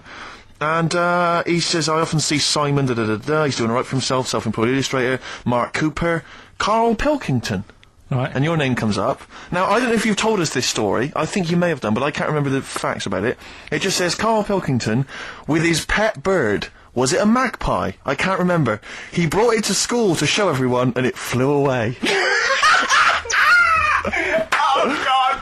Oh, no, they do that, don't they?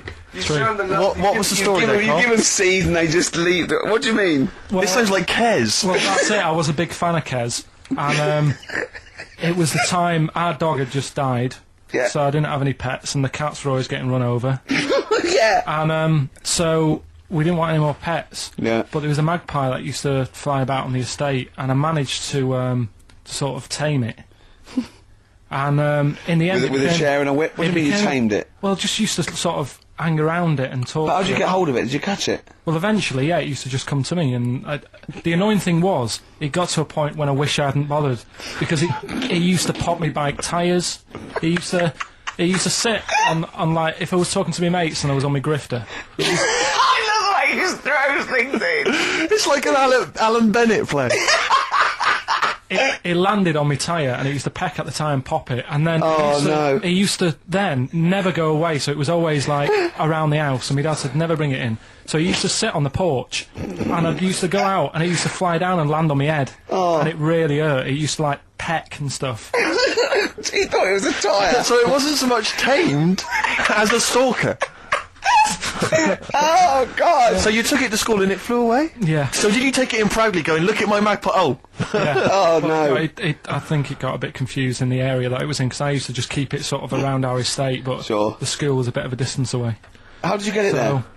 carrying it on my finger. Did you walk? Yeah. Wow. So it was happy there, and then it got... Huh? But it used to be one of those things that people would stop me in the street and sort of go, oh, what's that? And I don't suppose Maggie, called it Maggie. You didn't get Charlie's Angels to go and find out what happened to it? Investigate? Were they impressed? No, not really. A few more names that you may recall from Friends Reunited. Go on. Lisa Shufflebotham? Do you remember her? Yeah, she, Was she one of Charlie's Angels? no, she wasn't that nice, but she wanted me.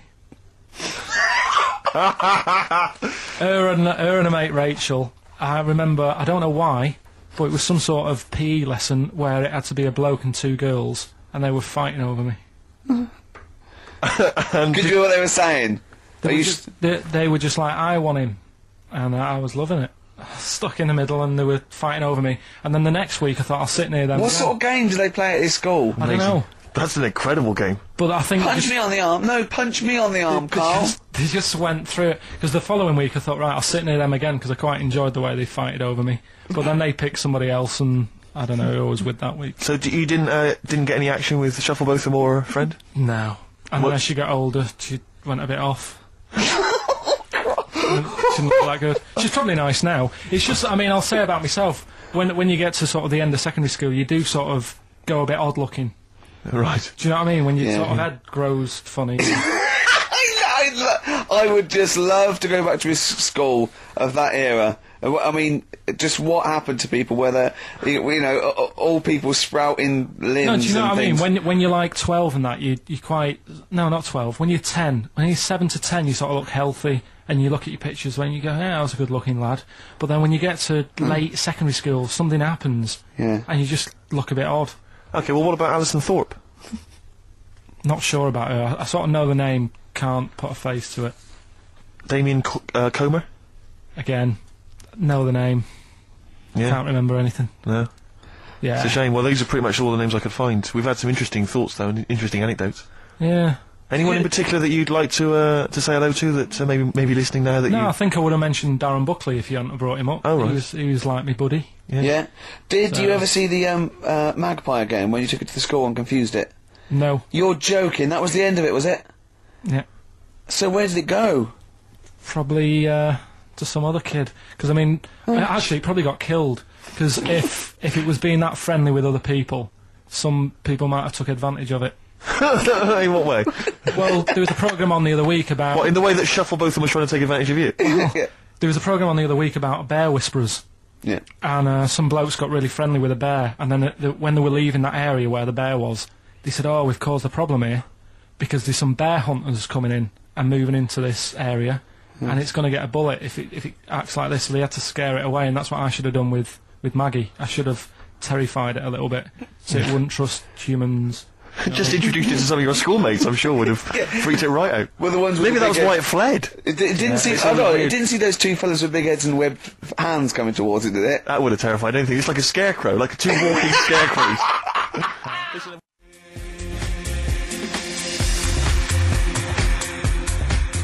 Express 2 featuring David Byrne, Lazy, XFM 104.9, quarter to 2. I'm Ricky Gervais. Steve's got the Sun. Yes, I'm just We're just going to be doing White Van Carl, where we ask Carl the questions the Sun asked some other bloke. That's right. Because we think Carl's got more to say than anyone on anything. Carl only tells the truth, by the way. Just remember that, listeners. Off you go. Yes, well, today's White Van Man in the Sun is John Slade. He owns his own door maintenance company. His answers are very informative, I have to say. But, Carl, what do you make of the Channel 4 producer, aged 30, who duped a school into believing he was a teenager for a documentary? Are you familiar with this story? No, go on. Well, basically a 30-year-old guy kind of fooled the school into thinking he was a pupil for a secret documentary. The school's outraged. Do you think that that's, for you, should anything go when it comes Well, to making TV? I think I've said to you before, there's loads of kids at my school. I remember being in the first year, and kids who what year do schools go up to? I was in the first year. What is it? 11. 5? Oh, sorry, first year of infants and juniors. No, secondary school. 11. Right, year 11. Kids No. have beards and No, stuff. not year 11. They're 11 when they first go to secondary school. Right. Well, I'm 11. The kids at the older Well, end. there's the Well, it fifth depends. form, and then you there's can the leave sixth when form. you can Right. leave when you're 16, I think, can't you now? Right. Well, kids who were 16 Yeah. looked old. They did have beards. I remember going there and thinking some of them were teachers. I think he's answered that. Next one. What's the next one? Tattoos and everything. I think they had kids in the earlier years even. What do you make of the fact that Mariah Carey's £38 million payoff has cost EMI staff their jobs, and we're talking 1,800 EMI staff who have lost their jobs? What do you think of that? Yeah. I mean, is that silly money, Mariah Carey, on 38 million? She doesn't need that much. She doesn't need that much. She Well- has to dress nice, though. It's not her fault. I'd say it's bad business. Okay. Because EMI, did you say? Yes. Right. They've got rid of them staff. Yeah. Mariah Carey's left. Who's going to do the work? Do you think Mariah should come back and do some temping? Well, they should have got a loan and paid her. Okay. Do you know what I mean? Vicious circle, that. Right. Have you done a business degree or anything? Have you? Commerce. You did commerce. Where did you do that? What did you do with that? At school, I'd learned how to fill out a cheque, pay a bill, and I think I had a trip round Kellogg's. Did you get an O level or GCSE? We know he didn't. You know, I did. But was there a commerce exam, or was it just a division of Can't maths? remember. What did you do? Fill out a Was it a check. subset of It was maths? an option. It was like, if you want to do it, you can. What do. was it? Fill out a check. Fill pay out a bill. cheque, Pay a bill. Have a visit round and nip round Kellogg's. Kellogg's, and I saw my sister's boyfriend there at the time. He sorted me out with some variety packs. Really? What was in them? You know, Rice Krispies and Good stuff. Cocoa Pops. Space Dust or whatever it is. Space Nuts. So, sorry, that wasn't Ken Dodd, though. No. That was someone else. That was an aunt. Yeah, that wasn't Special K. What do you make of fears that dumped Britney Spears? She's been dumped by her boyfriend. There's worries that she may be cracking up, Carl.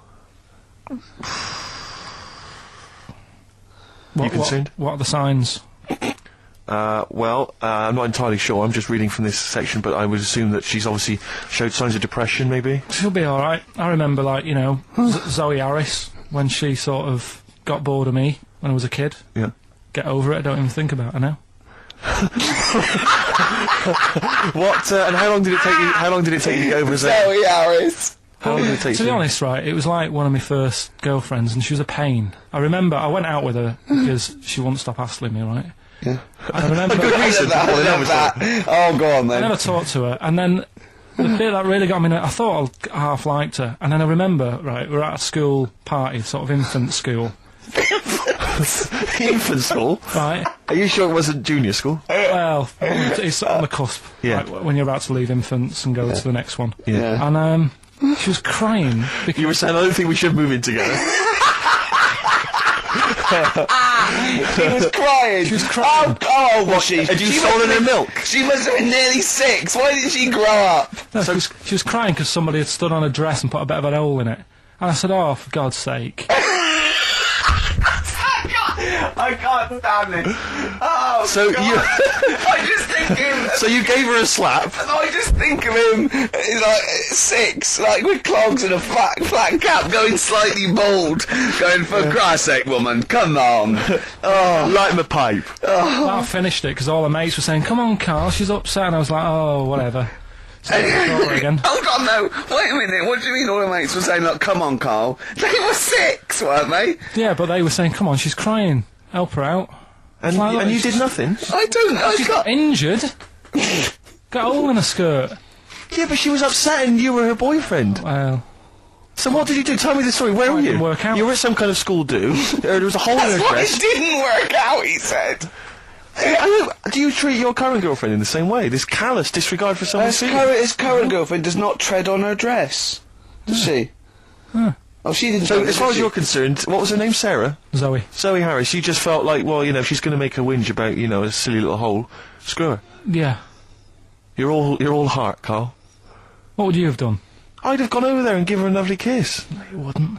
Yes, I would. We were playing Dead Arm. If you had hair, what would it be like? What do you mean? Well, you obviously had hair then, back then. What was the style? It was like,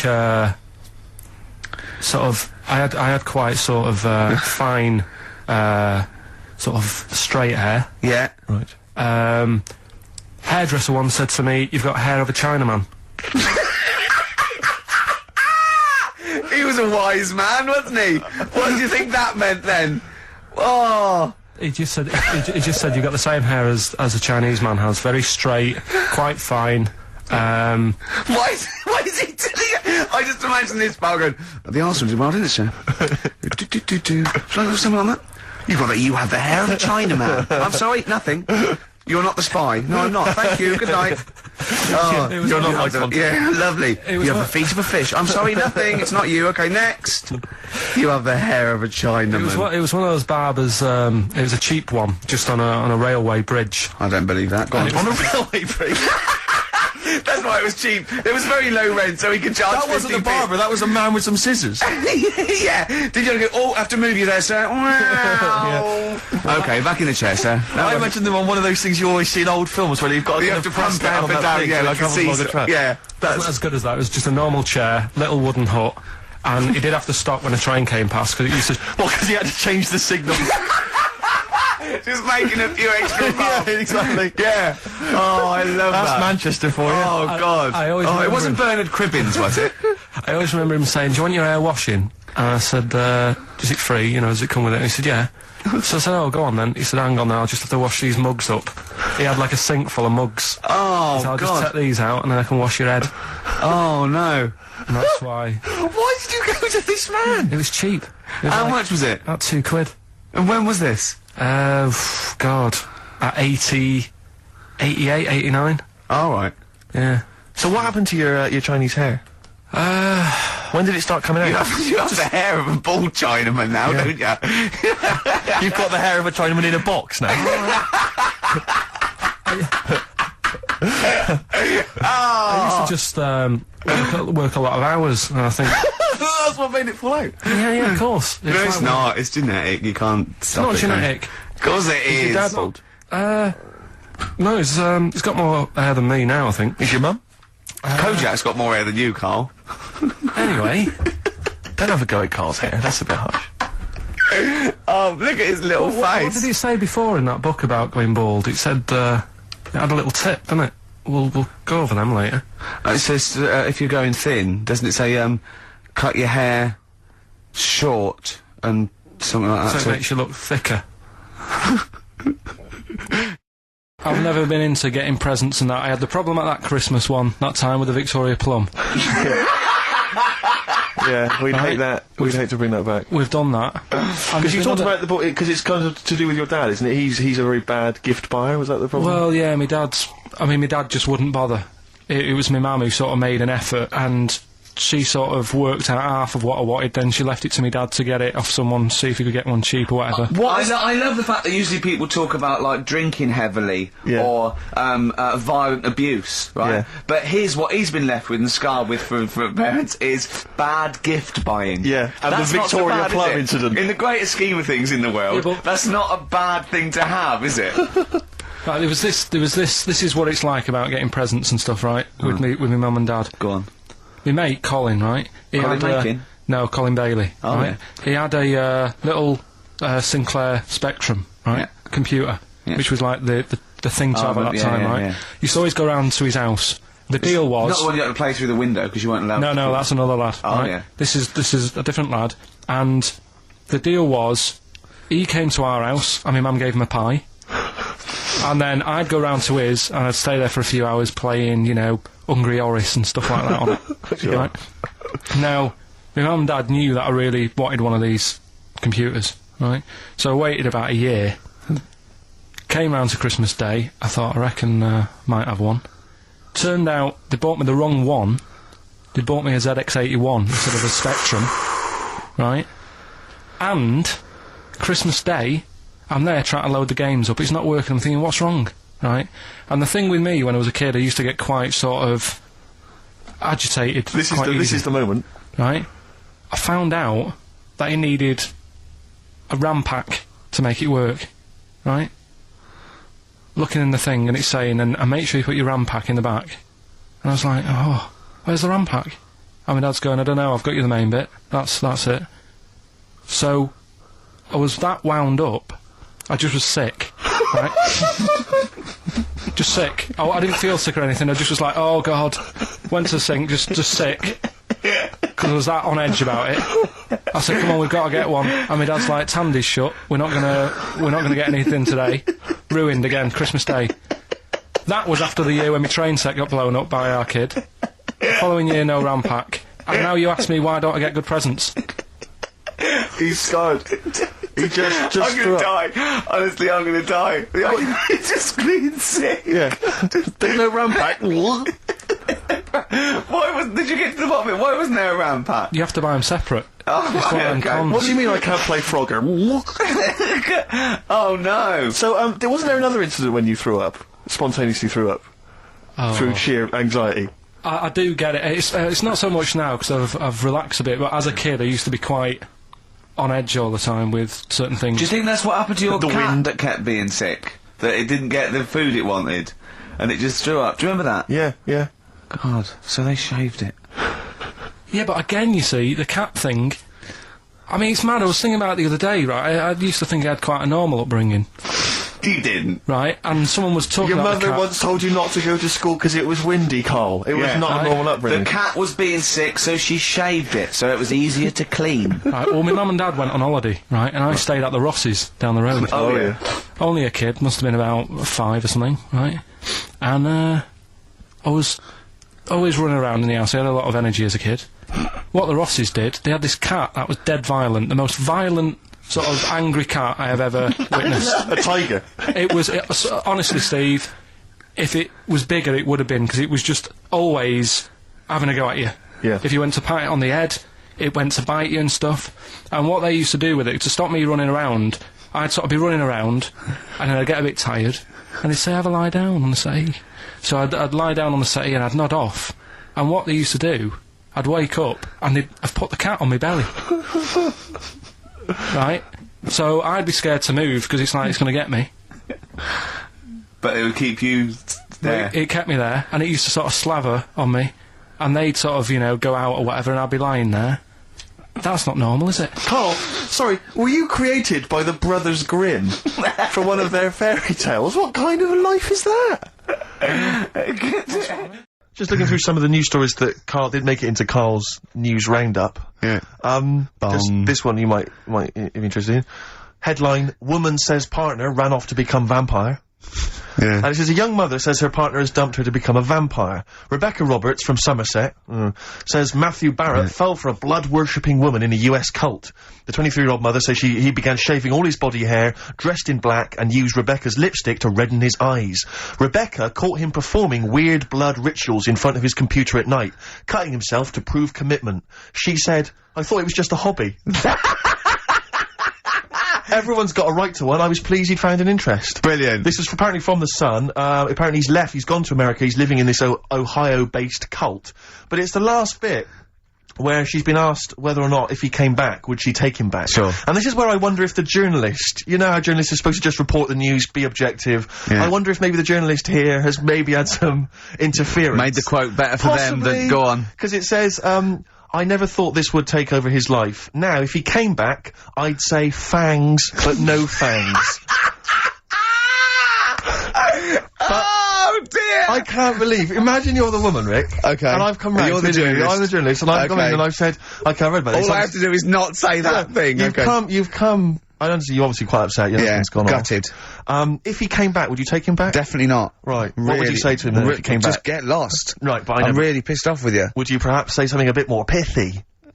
Not in this situation, no. You're upset? He cuts himself, he drinks blood, he's left me. Sure, no, sure, sod sure. off. I'm not interested, mate. Because I tell you what, Go on. I mean, I like what you said there, but I wonder if we could condense that a bit more. If he came back, would you say... Go away. Would you ever say something like, thanks, but no thanks? No, because it makes it flippant, because I'm really angry. I know you're annoyed. And I'm upset, so I wouldn't say... I certainly what- wouldn't say thanks. I might say no thanks. But what if you sort of said it, like, aggressively, like, you were giving him the finger? Thanks, but no thanks. Like, you didn't really mean sort it. of sarcastically? Sarcastically, would you possibly say I that? might say thanks, but no thanks, and that'd be it, and that's and I'd leave it there. I'd never change that. Sure. I'd never change those words. Can I ask you a question? Go on. Do you like puns? Hate them. Right. I don't like It's Countdown. interesting. I don't like QI. I don't like any of those past Cambridge, Oxford types. I hate puns. If you had to say thanks, but no thanks in the form of a pun, what would you maybe say? I wouldn't. I never would. Right. I'd say thanks, but no thanks. I would, I mean, I feel embarrassed that I'd even say that, because I don't think I would even say thanks, but no thanks. Okay. But if I did go that far, I'd leave it there. Sure. So, Have you ever noticed, as I have, go on. the similarity between the word thanks and fangs? Not really. It's only very similar. Not Thanks, really. fangs, F-T-H, there's a K, Fangs very much. G, it's A and N, well, the A, the N and the S, but that's about Would it. you agree it sounds marginally similar? Yeah, Is it possible you might one day say fangs, but no fangs? I wouldn't know. Right. I could put that though, could I? But don't say I said it. Right. I mean, yeah. Fangs, but no fangs. Yeah. Carl is still buzzing about these conjoined twins. It's just... One of them, of course, had to be, because one of them was sort of shorter than the other, and had to be sort of wheeled around on a kind of trolley thing by the other. This isn't twin. Molly and Dolly, is it? No, they're not called, one's called Reba, and I forget what the other one's called, Sheena maybe, or something like that. Do you remember, Carl? No, I wasn't that impressed with the names. It's just... Yeah. So you immediately put them out of your mind. Those are rubbish names. I'm just, forget, Carl, forget Well, them. They're gone. Were they British or American? Yeah, American. Oh, because I've seen some American ones on Well, Jerry bizarrely, Springer. one of them was apparently a country music star. This is Molly and Dolly. Well, they're not called The Molly one that and joined Dolly. at the Oi. The one that joined. But they're not. I think you've made up the Molly and Dolly. No, it was on Jerry Springer. There's a little one that sits on a seat, and the other one carries it round, her around. And They're not called Molly and Dolly. there was something like that. They're called. Well, we know that one of them's called Reba, and I forget the other One one. was a country and western singer or something. Yeah, and but she was saying, yeah, I've just made a movie. It's coming out shortly in theatres. Is your And the other sister one in it? Yeah, and the other one said, I'm not involved. It's utterly bizarre, because they live there, they work so hard to live their lives separately. Yeah, they say it's You all. know, Yeah, exactly. of course. So, Yeah. you know, they try not to. So she's talking about her music career, and the other one's sort of not taking any kind of credit for it, which is nice, I It's suppose. weird though, because when she was singing as well, the other one just stands there. She doesn't join in. She doesn't sort of dance. Offer backing vocals. Do you know what I mean? Make a group out of it. Yeah. A duo. Yeah, well, but it seems like we're sort of being horrible, but we're No, not. we're not. I mean, it's a Well, really no, bad we're thing, laughing at Carl's amazement at this phenomenon. Sorry, I just got to say we're not. Do you know taking the Mickey. The really weird thing about all this, right? And it's annoying because you were saying about, you know, oh, what should have Trisha have asked and all that. Yeah. But one of them mentioned that one of them was adopted, and the other one wasn't. Don't talk rubbish. No, seriously, I didn't understand it, right? Of course you didn't. And then Trisha sort of said, "Well, let's have a chat," and they were like, "No, don't want to go into that." What do you mean one was adopted? That's and what one he was... said. One of them. I don't quiz me on it, but that's what was said. Hello there, hello there, I'm a multi-millionaire, Oh, and yeah. I've just seen your orphanage. Oh, I'd yeah, it's love lovely, to isn't adopt it? one of your children. You'd like to adopt one? I'd love to adopt a children, because I've got loads from around the world, so I'd love to adopt one. I'd give you $10,000 towards your well, orphanage. we'll speed it through then, yeah, Brilliant, yeah. okay. We've actually got 2 left. I only need one. I'm only interested Right. in one. Yeah, I don't need any more. Don't need any They're more. 'cause I've got sisters, one. they I know it would be tragedy to break them up, but I really only need one. now break it up, there's the rub, you see. Sure, because, sure. Just need the one. There's $10,000 now. You can have that. I'll sign it now, but I don't want to discuss it further. I'll bring her around, Brilliant, brilliant. Okay, ding dong. Hi, yeah, brilliant. You brought my kid round. Yeah, there she is there. That's a joy. Yeah, yeah. Okay. Just standing next to a bush. Yeah, do you want to, can you bring her out towards me? It's like, there's nothing behind the bush, so you just want... I just want to be able to walk 360 degrees round her. Do you want her or not? Yes, I can't believe it! What's that little trolley? She's talented. Oh, dear. You're talking nonsense, Carl. Reading the paper there, Yeah, Steve? well, I don't normally read the paper, but, I was having a glance through the Daily Express. Does anyone read the Express? Well, you do at the moment, look. Well, true. Live on air. Yeah. Read it out, and then about 400 people will know what's in it. I was obviously attracted, by this little news item, gun raid by 3 Saddams. 3 armed men. Oh, they're up to their old tricks again, Yeah, are they? yeah. 3 armed men wearing Saddam Hussein masks were on the run last night after robbing a corner shop. The raiders threatened the worker with a handgun and a knife, ordering him to open the till, blah, blah, blah, get the money out. And it says that they also tried to rob an earlier shop earlier in the day. Police said, we are linking the raids because the descriptions of the offenders are very similar. What did the first one not quite get right? Yeah. Well, they looked very similar. I think it was Gaddafi, 3 Gaddafis. Right, because that's weird, because we've had 3 Saddam Husseins down a shop so down the road. that's what I meant. Is it the same guys? Because I assume so. I wouldn't have thought. I don't wanna, you know, get the Gaddafi guys on the Saddam Hussein charge. I'm almost sure it'd be the same way. I didn't know. One's got a moustache, haven't they? And one like they all got a moustache. I don't know. But I mean, there was 3 blokes with masks, Middle Eastern appearance. I don't know. But I mean, I imagine it's the same. Because I've only ever seen really robberies being planned in films. Sure. So I don't know how it works. I assume that. So you say. Yeah. But I assume at some point someone's got to get together. One of them, the ringleader's got to get together and go, okay, well, we need to wear masks, obviously, to disguise our faces. Yeah. I'm thinking of going with the regular stockings. No. I'll tell you it would be funny. Well, I don't want to be funny. Well, no. We want to strike fear into the hearts of people who are robbing. I mean, kill 2 birds with 1 stone, we get the robber and we have a laugh with it. Fear? Do you say you want to strike fear? Well, wear a mask of someone who's really scary. Who's the scariest bloke in the world? Well, I don't know, Saddam Hussein? I've got 3 of them. Well, why? I've got 3 of them. Let's all wear Saddam Hussein. It'd be a laugh. Well, it's not, I don't want it to be a laugh. I'm No, robbing but a it bank. don't hurt if we're having a laugh, and that's what I want to make money and have a laugh. Why? That's not, I'm only in the money, I'm only in it for the money. The laughs are not important to me. No, it's... Fear, I want to strike fear. We could also make a political point. I don't want to make a political no, point. you just want the money. I'm a thug. I'm not we could have a clever, laugh and we can make a political point. Why not? What political point? We're not maybe we're sort of stealing from the rich. We're not like Robin Hood. Well, never mind Robin Hood. Let's rob Barclays. Why are you making jokes? Well, I mean, don't worry. We're robbers. I'm gonna do my stuff. You're a comedian. I'm not sure you should be in this wear the masks. Let's wear the masks. How did it happen? Did they go and buy them? Separately, look, spread out. Look, you go to the joke shop in Covent Garden. Yeah. I'll go to the one in Southampton Row. Yeah. Brilliant. See, because it's so often the case that they're using masks. It used to be Reagan, Thatcher, they were always if I was the guy selling those, when 3 guys came in, 3 shifty-looking blokes to buy 3 identical masks. Yeah, in stockings. In stockings. Just so they don't know who we are. Sorry, can I just check, you're not going to rob Definitely anyone not. with these masks. But just think of the police looking at those robbers. Every time they go past one of those awful sort of gift shops, they think that, oh no, it's just in the window there with Michael Jackson and Shirley Bassey. Yeah, George Bush. Oh, Paolo, can I ask you something? I know you love knobs and that, and you hate tits. Yeah. What about Shirley Bassey's tits? Oh, well, I mean, I'm a fan of them because I'm a fan of Shirley, but I don't like them. They're not sexy. Yeah, you're pretty bent. You are pretty bent. Come in. Thanks very much. Britain is on in 7 hours. Excellent. Yeah, what are you doing out at this time? No, I just came out to get some milk. Get some cock in the toilet. That's a nice song about dead people. Yeah, it's beautiful. Just wondering, Rick, what your opinions are, what your thoughts are on Britney Spears. Liked a couple. Bit bored. I think she's panicking a little bit. I think she's a little bit desperate with all this Madonna stuff. Yeah, all the kind of lesbian Yeah, stuff. I don't know. Yeah, she's alright. I've got nothing against the girl. Well, I think it was in Hot Tickets magazine. Sure. It's free with the Evening Standard. Yeah. I might get some free Evening Standards now. I've plugged that. Yeah. I just reading in there that I don't know if it's still going to happen, but apparently she was going to do a little cheeky appearance at GAY. GAY? In London. And, obviously I was quite excited because I'm a Spears fan. Do you know that's what that spells, don't you? GAY? Yeah. Gay. Yeah. Yeah. Well, I think it is a gay club. Oh, sure, This is what I was ascertaining from the article. Oh, because they've called it what it is. Exactly. Yeah. And it was apparently she was going to be previewing some of her new album live on stage at GAY, and that's an intimate venue. Normally you'd have to see someone like Spears, probably at Wembley Arena, someone like that. I'm thinking I'm a Spears fan, get up a couple of the gang together. Yeah. So the lads. Exactly. Yeah. Cruise down there. Yeah. But then I read on in the article that apparently the doorman at GAY were only going to let in regulars, and the way they were going to ascertain if you were a regular was by asking a series of questions at the door. What, testing if you're really... Now, I don't know if the questions would be about the interior of GAY. Or the interior of someone else. Yeah. Or just general kind of, what, do you reckon you'd have passed the, pretend... Well, that's what I was wondering. So you'd have had to pretend to be... GAY to get in to see Spears. Now Can you say gay on the radio? Yeah, I think so.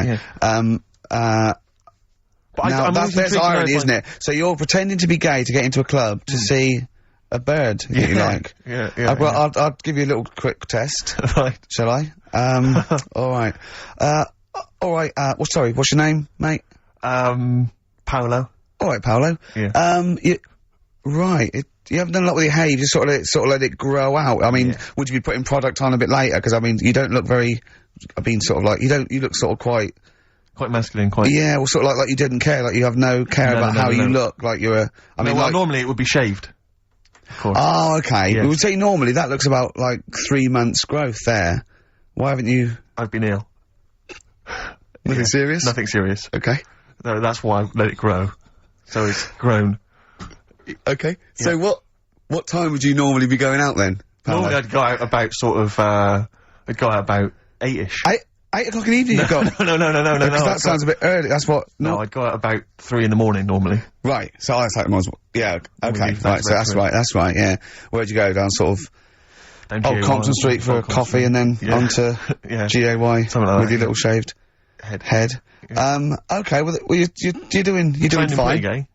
Sounding pretty good. Can I just ask you one final question? 20 bender points? It's 20 bender points, so I'm just going to let you in. Okay, I'm just going to tell the guys to let you in. But I've got one more question. Yeah. Do you prefer knobs or tits, Paolo? Knobs. Knobs. You love No, knobs, do you? knobs. Can't get enough knobs. So you hate tits, I assume? Loads of them. You hate tits, do you? Yes. Okay. What? Even Liza Minnelli's? I don't know what to say. I love hers.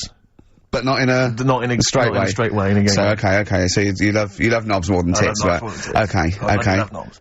In you go. Thanks very much. You know Britney's on, do you? Oh, she is so sexy. Oh. See, that's what would give me away. It'd be like the know. Great Escape. It's just the last. Yeah. You just. Well, I mean, I think you're probably a bit bi. Right. Yeah, okay. but I mean, going anyway. Thanks very much. Okay, the drinks are quite expensive. Oh, I thought so. Pop your shirt off, will you? Long distance on XFM 104.9. On the way in, right, you know those little cars? They look like a little bubble car. They're modern ones. They look like half a car. Is that like a smart car? Is that Yeah, what they it's look called? like they just look like a toy car, and you can park them sideways. Is there only room for 2 people? Yeah, Yeah. it's just like the half of the front of a Volkswagen just cut in half, yeah, right? And I saw one going on Oxford Street, and it's a police car, a real police car, right? Really?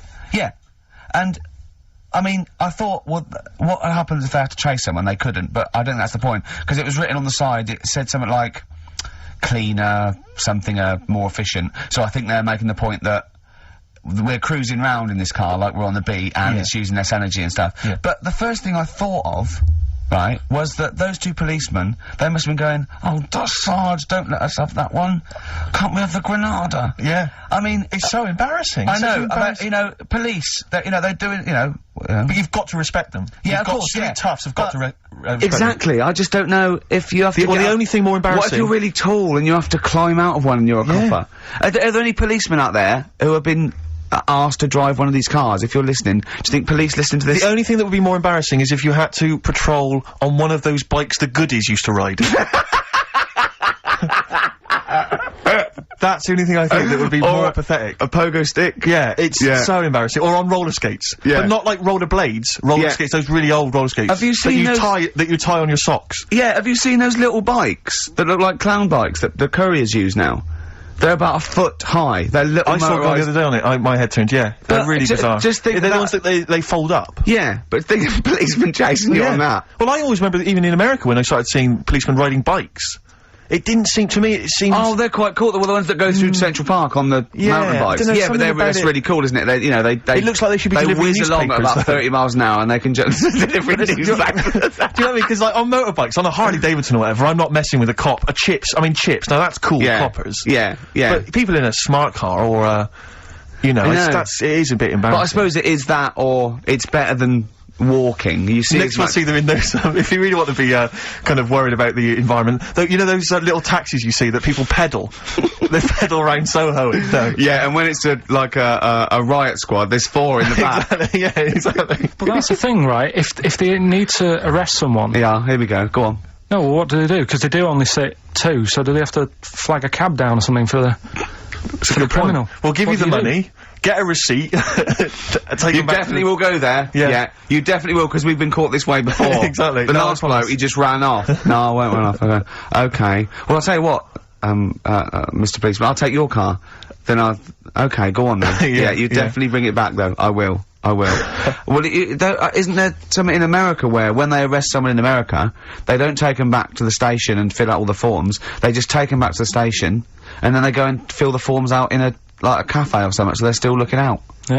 Yeah, Carl told me that. They're what? So they're still on patrol, is it? Yeah, so they said they're doing all their paperwork, but they're in the, a cafe window and they're looking out. Do you know, like how they say in this country so much police time's wasted by having to go back to the office and filling out loads of forms? That sounds like some policeman going, yeah, I could get a lot more work done Yeah, if I was in a the pub. Starbucks. Yeah, no, there's a lot of criminals in the pub, and if I would, Yeah, and I get to keep the receipts. Yeah, I mean, what's safest is if I didn't wear my uniform and probably got drunk yeah, with some mates. Or a lot happens in, looking out my bedroom window. So if I was just like snoozing, home, yeah, if I was exactly. snoozing, and when I heard a noise, I just popped, oh, look out, oi, Yeah. come here. Yeah, apparently there's a lot of crime in Marbella over the next 2 weeks.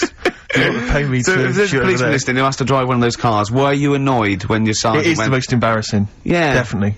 Yeah. Definitely. But let's not forget why we give gifts. Well, yeah, just to cheer people up and that. Yeah. No, it's because the wise men gave Oh, okay. gifts to the baby Jesus. Yeah. Yeah. So that's why. What would you have got the baby Jesus? I'd have probably got him tokens. And let him decide, because it's very, you know what I mean, you don't want to get anything, and then he doesn't like it, he wants to take it back. Well, I'll tell you, in a recent poll Waterstones did, the favourite gift for children was Flanimals. Still available. That's so outrageous. That's so disgraceful. It's Christmas Eve. What would you have got him then? Probably extras on DVD. I don't make any money from Flanimals. Yeah. I like the fact that one of the wise men turned up with gold, and the other two, frankincense and myrrh, which, as I understand it, is it's like incense or something, incense or perfume. I don't know. I believe that's what it is. But I just love the idea that one of them turned up. They've all got together. They've gone, okay, now guys, we're not going to spend more than 50 quid each this year. All right, Definitely not. Definitely not. So what have you all got before we go in and see him? What have you all got? I spent a bit more than 50. What are you talking about, man? We just say we weren't spending. No, we were just going to whip Just around got him cheap, like just- a token. No, I got him some gold. Can't believe it. What? Well, I'm trying to make an impression. He's the son of God. I didn't know, but we only got I got frankincense. And what did the other fella get? He got myrrh, and I don't even know what that is, and I'm a wise man. Surely one of them must have been furious. Is myrrh still popular? Gold still very popular. I hope so, because this is what my grand's getting this year. Really? Yeah, lovely. Right, merch. that's why we give gifts. Do you know, like, how he got them gifts? Right? Yeah. Little baby Jesus. Yeah. Were they for Christmas or his birthday? But I assume that these forms of protest have never made any dent in anything in the world. Because I remember when there was all these protests against the war, a couple of months back, and there was one guy. So there was a huge march in London, as you know, and they did these all around the world, didn't they? But there was hundreds, thousands of people in London. There was one guy. He was riding around on a 3-wheeled bike, wearing a jester's hat, blowing a horn. That was his form of protest against the war. Was it like, what sort of horn was It it? was one of those sort of hunting horns. Well, he was showing him. He was saying, "This is what I believe." Yeah. And if that doesn't change people's opinions, I don't know what will. But I like the idea of Bush, just about to invade Iraq, and just the news comes through from his chief of staff. And Bush goes, George. What is it? What is it? What? No, listen, no, seriously, we've got some information coming in from London. Go on. I know you're thinking of invading Iraq. Definitely, but, yeah, why? Well, let's just think about it, because there's Go a on. guy riding around on a 3-wheeled bike. Oh. He's not got the regular 2, he's gone for 3 wheels. So, Okay. Well, listen. What's he wearing? I don't want to tell you what he's wearing, he's just... What's he wearing on his head? Just He's tell just me. wearing, he's wearing a jester's hat. So- Okay, no, well, calm down. It's not that bad. It's not gonna change my opinion about. He's blowing a horn. Okay, get the troops out. Get the troops out now. But anyway, there's a Serbian man, who has invented a sex machine for women, and he's appealing to Western women to test his device. He's from a town in, as I say, in Serbia. I guess Serbia? I guess that's right. Is that right? Well, I don't know. What does it say? Well, it says a Serbian man, but is it called Serbia? Yeah. Yeah. What was all the Croatia-Serbia thing? Well, it doesn't matter now, does it? Okay. It doesn't matter now. It does to them. Otherwise they fought for nothing. What the hell do we know about world events? I mean, how long did that go on for? Months, I don't know. wasn't it? If they're inventing new countries, they can't expect me to keep up with current trends, can we? Anyway, this Serbian man has invented a sex machine for women, and he can't find any Serbian women to try it out, so he's looking now for Western women. He's taken out a patent on the ultimate sex machine. It runs on a 390-volt electric engine, simulates sex, and has a 7.5-inch artificial penis. He said, "My sex machine has an artificial penis that can make up to 180 moves in a minute." Now, I don't even know what that means. 180 moves? What? I mean, there's only really... Well, in and out, It's I in and out. imagine. It's largely Yeah. the function. Unless I've been doing it What wrong. he's all done. these months. What he's done is he's put a dildo on a Black and Decker. A man can only manage the intensity of movement for about 5 seconds normally, but this machine can do it for as long as the woman wants. But anyway, so he's looking for a woman who will test this out. But what I love, as soon as I read this, I was thinking, just imagine him there going, "Oh, thanks for coming in. Yeah, okay." So there's what's going to happen is there's a penis that's going to pop out from here, and it's going to have sex with you. I'm going to stand behind the machine. I've got to stand behind here. There's a lot of dials and stuff. I don't want to bore you in. Well, why do you have to stand behind it? Just. I can't. It's technical stuff. But I got to be behind the machine. But there's no penis on the robot at the moment. It's just a hole. No, don't worry. What'll happen is I'll switch the machine on. I'll go behind, and then a penis will appear. Will it be like a metal-looking penis? It will be a robotic penis, but it will seem like it's a regular fleshy human penis. So you're gonna all right. So you're gonna go behind this robot, Go behind the machine. disappear, Yep. and then a fleshy-looking penis is That gonna will appear through the hole when I switch the machine on. Okay, and that'll be the real robotic penis. But you won't see me for the duration of your sexual So encounter. you've made this sort of like robotic penis look really realistic. It's really realistic. You will not be able to tell the difference between, say, the robot one and mine, for instance. Okay, well, I don't want to see yours. No, there's absolutely not. Because I've not come around here to have sex with a person. I know, you've come around to test the machine. Yeah, I'm and that sorry, is exactly what you're going to get. Okay, Like a well, piece of mechanical action. But what I know is the idea that on the front, maybe he's painted a picture of a robot's face. Yeah. And then when the machine begins, rather like in one of those horror houses, like a kind of mansion in a spooky film, the eyes of the painting, they'll move. And the a pair of real eyes- real eyes will appear, just staring out. But I don't think I can have sex with this machine unless you're actually in the room, just in case anything goes wrong. No. Don't worry, I'll be behind the machine, it'll all be fine. It'll Yeah. be safe, not a problem. Something to do in the evening, Something to do, innit? when the telly's broke. But for years, like they've found stuff, haven't they? Machines from like Roman times that similar to that setup. No machines in Roman times. Like that though, the old sort of knob on a stick machine thing. The old Roman I love that. stick. I'm sorry, but I watch Aqueduct. Time Team every week, and Tony Robinson has never done an old knob on a stick machine. I just think of Julius Caesar sitting down and go, "Okay, aqueduct, we love that. Thanks for that. Straight roads, good idea. We can see the enemy coming. What have you got there? Well, I'm glad you've asked. Ploncticus. What have you got Glad there? you've asked. Wanklicus. What I've got here is a Yieldy knob. And I've put that on the end of a stick. Oh, Stickus Phallus. Okay, well done, Wanklicus. Well done. You are my new right-hand man, as they say. No, excellent. But they do stuff like that. You've been in the London Museum and that, and they've got sort of sex stuff from years ago. They've got like these metal pants that they used to wear. I don't know what that is. Metal pants. Yeah, sort of Is metal. that a chastity belt? You mean? They used to make women wear them so that they could. When- have when- sex when- with No, men but who were- they had them for blokes as well, though. metal pants for blokes. Yeah, Why? just- So he had little lots. So if he was away, he couldn't play away from home, and if he was away, she popped on a little.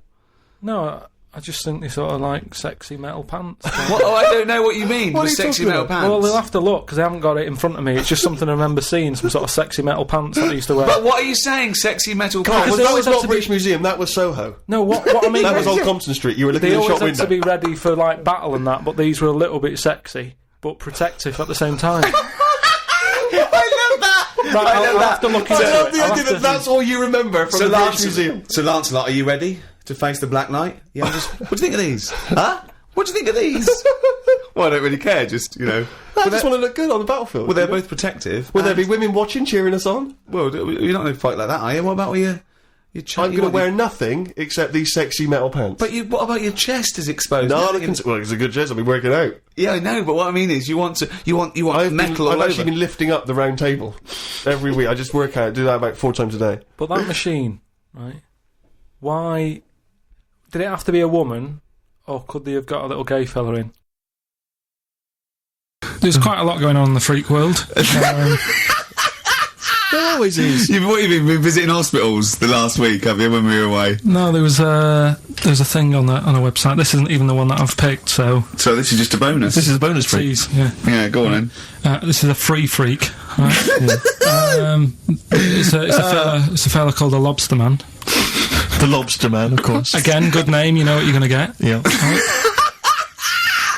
What are you going to get? Some succulent meat. I like the idea that the vicar on the christening suggested that. I know you want to call him Mark. Can I make a suggestion? Yeah. Look at his hands. What's his name? Mark Michael Webster. Right. Right. Have you thought about a nickname? Not really, no. Have you looked at his hands? Yeah, we don't want to talk about that because You know, they look a little bit like lobsters. Well, yeah, but it's quite deformed. It's like, you know, we Can I can't... suggest Lobster Man? That's terrible, Vicar. That is terrible, Vicar. Pidgey. Go on, then. Then. Wow, just be careful. Let's you have your eye out with that. This is poison. This is poison. These are really, really mental poison drugs. You know those people with you ever see them in the street, they're selling fags, duty free obviously, they're just selling them on the street. Have you ever seen these guys? Yeah. I walk up and then Finchley Road Lock, because I'm just near my place. And, all these people, they're sort of looking a bit shifty, and then they think that you're maybe a smoker. They just, fags, and they'll open their jacket, and it literally will be like something from, the 1940s. They won't go to you, though, do they? They're smoking. Stunts your growth. They know you must have never had a fag in your life. But, I might be buying them as a gift or something, because I'm quite a generous guy. But it struck me, I was chatting with my friend about, there seems to be, there are certain people who are very, maybe they have trouble getting work, or maybe they, they're immigrants who've not landed on their feet and they've had trouble, and so there's a couple of jobs they can do. It seems to there's the fag selling, there's those people I noticed on Oxford Street who bend a piece of wire into the shape of your name. I mean, what kind of a gift is that, really? You know what I mean? I know. It's like they're literally giving them out. Or you can have the bending the name. You can be selling those things that you throw at the wall and they sliver down. At Dover? Yeah. What are you doing? I'm a trained carpenter. Right. Can you write really small on a piece of rice? I could try. Could you write those names on a piece of rice? I could try. It's quite tricky, but do you think you could do it? What about the rest of your family? Well, that one's only 2, but he could be trained. He's got smaller fingers. Okay. Do you want to sell some knocked off perfume? How about that? Again, we'd like to apologise for any inadvertent racism. When I was at university, my best mate was a bloke called Wally, and he was doing psychology, and I was doing philosophy, and we both got into this theory called determinism, which is about the state of the mind. And it's a materialistic view that everything is part of the causal web, and everything has a reaction for something that happened before it. And by the way, Carl, do not confuse this with fatalism. Determinism is not predictive. It's just that if a brain state happens again, then there's anyway. The famous Everyone one is the famous one is if a butterfly hadn't shaken its wings, Queen Victoria wouldn't have sneezed. Everything's inextricably linked, right? We were thinking that, and we're thinking, what if you changed one word in like classic songs, or one note in Beethoven's symphony? How it just wouldn't work. Well, I've always thought that, come on baby, light my fire. Yeah. Not as good. That sounds brilliant. Yeah. Enigmatic, interesting. Not so good. More pedestrian if it was, come on baby, light a fire. Just one thing wrong. Yeah. That would be great. Just Paul McCartney comes to John Lennon and he goes, all right, John, written a song. Goes, well, she was just 17, well, you know what I mean. The way she looked was way beyond compare. I wouldn't dance with another. I'll stop you there.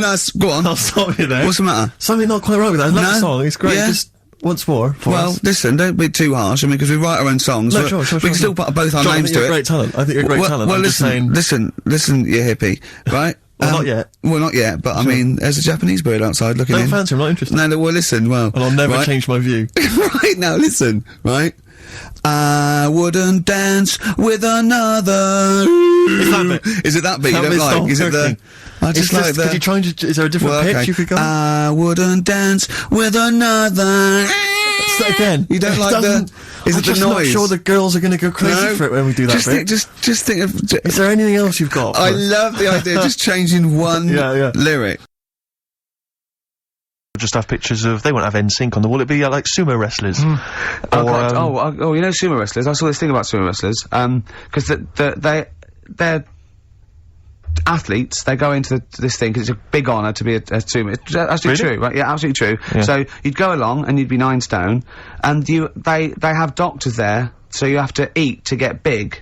Right? Right. And this doctor was interviewed, Japanese doctor, and he's going, it is against, you'd think it's against the Hippocratic Oath, but whereas they do it anyway, I do it healthily, so he gives them diets of like, 10 pounds of rice, 9 pounds of fish and things like that, and they get, but now, because it's such an honour, it's almost a spiritual thing to be a great sumo and all that, they have apprentices willing to, like when you're an apprentice, say, runner or something, you have to make the coffee and when you're working as an apprentice in the studio, you have to clean the floor and stuff. Do you know what apprentice sumo's job is? An apprentice sumo? Go on. They wipe the sumo wrestler's arse because they can't reach. They literally can't reach. Rubbish. Right, we'll give out the Who's phone number. taking that up as a profession? I know. I imagine that. I'd love to be a sumo wrestler. It's a great honour, and I'd love to work under you. Sure. Sure. So, what will I do? Start press-ups first? There'll be some press-ups, yeah. Okay, There yeah. will be What, some shall I get press-ups. into the gym now and, No, don't before you rush off. Go on. You I'm will- starving. No, I can understand that. Go on. Would you mind wiping my arse? Because Right. I've just... Can't reach? No, I can't get the arms back there. Can't get them down Okay. there. So, and but I'll be honest with you, a lot of this Oriental food, it doesn't sit well with me. So it goes straight through me, to be honest. So it's quite messy. It's quite messy down there. It's Right, quite runny. okay, So okay. be careful. Okay. You No, it's a wear great some gloves. honour. If you want to wear gloves, wear I gloves. don't want to wear gloves. I don't want to wear gloves. It's an honour. It's an honour. This apprenticeship is 2 years, isn't it? You're not going to take my feces and sallow, are you, as souvenirs or No, something? 'Cause it is, I'll be mainly getting fat myself. Sure. Wiping your ass. Yeah. Great honour. Yeah, no, good. Well, Great no. honour. Not If at all. someone could call in and verify that. Look at Carl looking at us like we just said the worst thing ever. So, what have you been doing this week, Steve? Well, I'll tell you what, at the beginning of the week I was, incredibly annoyed by Carl. Why? No, because I remember you had a little discussion with Carl a while back saying that, you thought he was lazy at times. Yeah. And, you had various criticisms of his work. Yeah. And I got a call from him. He said, oh yeah, I should have told you, I had a phone call. Someone said that they were trying to get hold of Steve Merchant to offer him some lucrative voiceover work. Now, That is money for old It's money for old rope. That's you're in there for about 20 minutes and it's thousands of If there pounds. are children listening who are still at school, they should definitely, when the careers guy says, what do you want to do? Try and get voiceover Voiceover work. Just work. become a voiceover artist. It's money for old rope. Yeah. So I can't believe my luck, because, Yeah. I love money for old rope. Yeah. And, I said, well, what's the information? He said, I don't know. I deleted the message. It was on his answer, and he deleted the message. I said, right, when did the message come? He said, last week. So he took a week to tell me Why? that he had deleted the message. Why, just because it wasn't for you? I mean, I don't know how selfish that is, Carl. No, what happened is, right, I got back off holiday. I was at home, Yeah. so I called up my voicemail, Yeah. right, because I can do that. Yeah. Remote access, right, because I've Brilliant. got to know what's going on at work. Of course. Called in, it was still my day off, I was going through the messages. Yes. Heard one from some company saying, we're after Steve Merchant, Yeah. we want him to do some voiceover work. Yeah. Right? I can't remember the name of it, but Thanks. I thought, right, I'll remember to tell Steve. A week later. It doesn't matter, does it? You still got the message, and they What haven't been- message? Yeah, but voiceovers have to be done in the next But couple I of didn't days. get the message. All I got was, there was a company, I don't remember the name, and they phoned you, they wanted voiceover work. Well, how does that help me? There are hundreds of thousands of media companies. I You was didn't take more- down a number, you didn't take down a name, nothing. I was more puzzled why they'd want you to voice anything.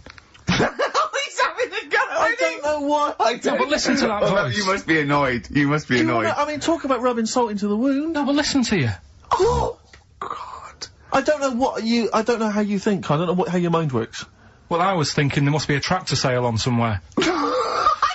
What do I care? No, hang on a minute. Wait a minute. Wait a minute. The I worm don't has care. turned. I don't care if they want me to advertise, the latest designs in pirate fashion wear.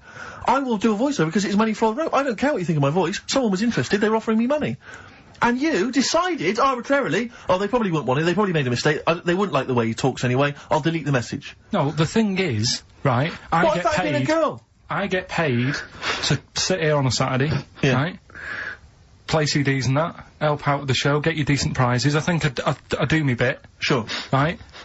It isn't about running your voiceover work. So hang on, so Carl, let me just get this right. If someone was ever to phone me, right, trying to get in touch with you, to offer you work, you'd want me to just ignore the message. That is what you're saying to me. You'd prefer that I deleted the message, I ignored it altogether. That's what you'd want for me to do. That's what you'd want me to do. What? Someone's calling you for some Someone work for phoned me. They said, "Oh, I can't. I don't know. I'm a friend of a friend. I've got your number, Steve. I would love to use Carl Pilkington for an Well, you've never exciting called me, sex so has scene." it happened? Well, Has it well, happened? what I'm saying, in the future, if it was to occur, do you want me to just ignore it? Is that what you prefer me to do?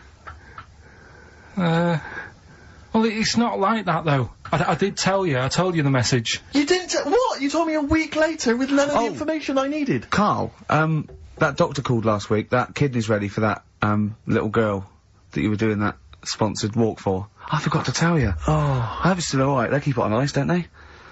I think they do. Selfish, Carl. So selfish. And you've lost us a Sony. Beautiful bit of Snoop on XFM, yeah? Mm-hmm. Kicking it with Ricky old Gervais. school, yeah. Sweet. Steve Merchant and Carl Pilkington. What has happened to Carl? Because Carl, I thought, is this sort of sweet little buffoon, almost childlike in his ways. You know what I mean? Like Charlie Brown after some sort of head injury, and now he's. And now he's coming back like that, having a go at, not caring about voiceover work. It's like, because Heat have written about him a couple of weeks, it's like he thinks he's better than you in some way. I do care, though. You're out of order saying that, right? Because Carl- I've sorted you out with tickets for stuff. He doesn't turn up to. Carl, I received a phone call. You deleted the message offering me voiceover work. You're as bad as my agent. I'm appalled by it. And I thought we were friends. At least his agent, when he does it, is losing himself money as well. Yeah, exactly. You've got no comeback. You're still sweet. And to have a go at you've got a mank whine. Right? For a voice. Like a cartoon Gallagher brother on Coronation Street. I mean, and yes, Steve does sound like a Wurzel, but that doesn't, do you know what I mean? What about Jethro? Jethro does well. Jethro gets on Des O'Connor anytime he wants. Just has to phone Des up. And he's on there. Straight on and there. he's whining like a Wurzel as well. So, to say that is a rubbish... Alright, apart from that then, what else have I done? That's wound you up. Well, that's a good starting point, because you haven't even apologised. No, it's a shock, because that's the first time I've let you down. And I didn't really let you down, because I passed on the message. You didn't. Well, we've been through it. You didn't pass on the message. Saying I deleted a message for you is not passing on the message.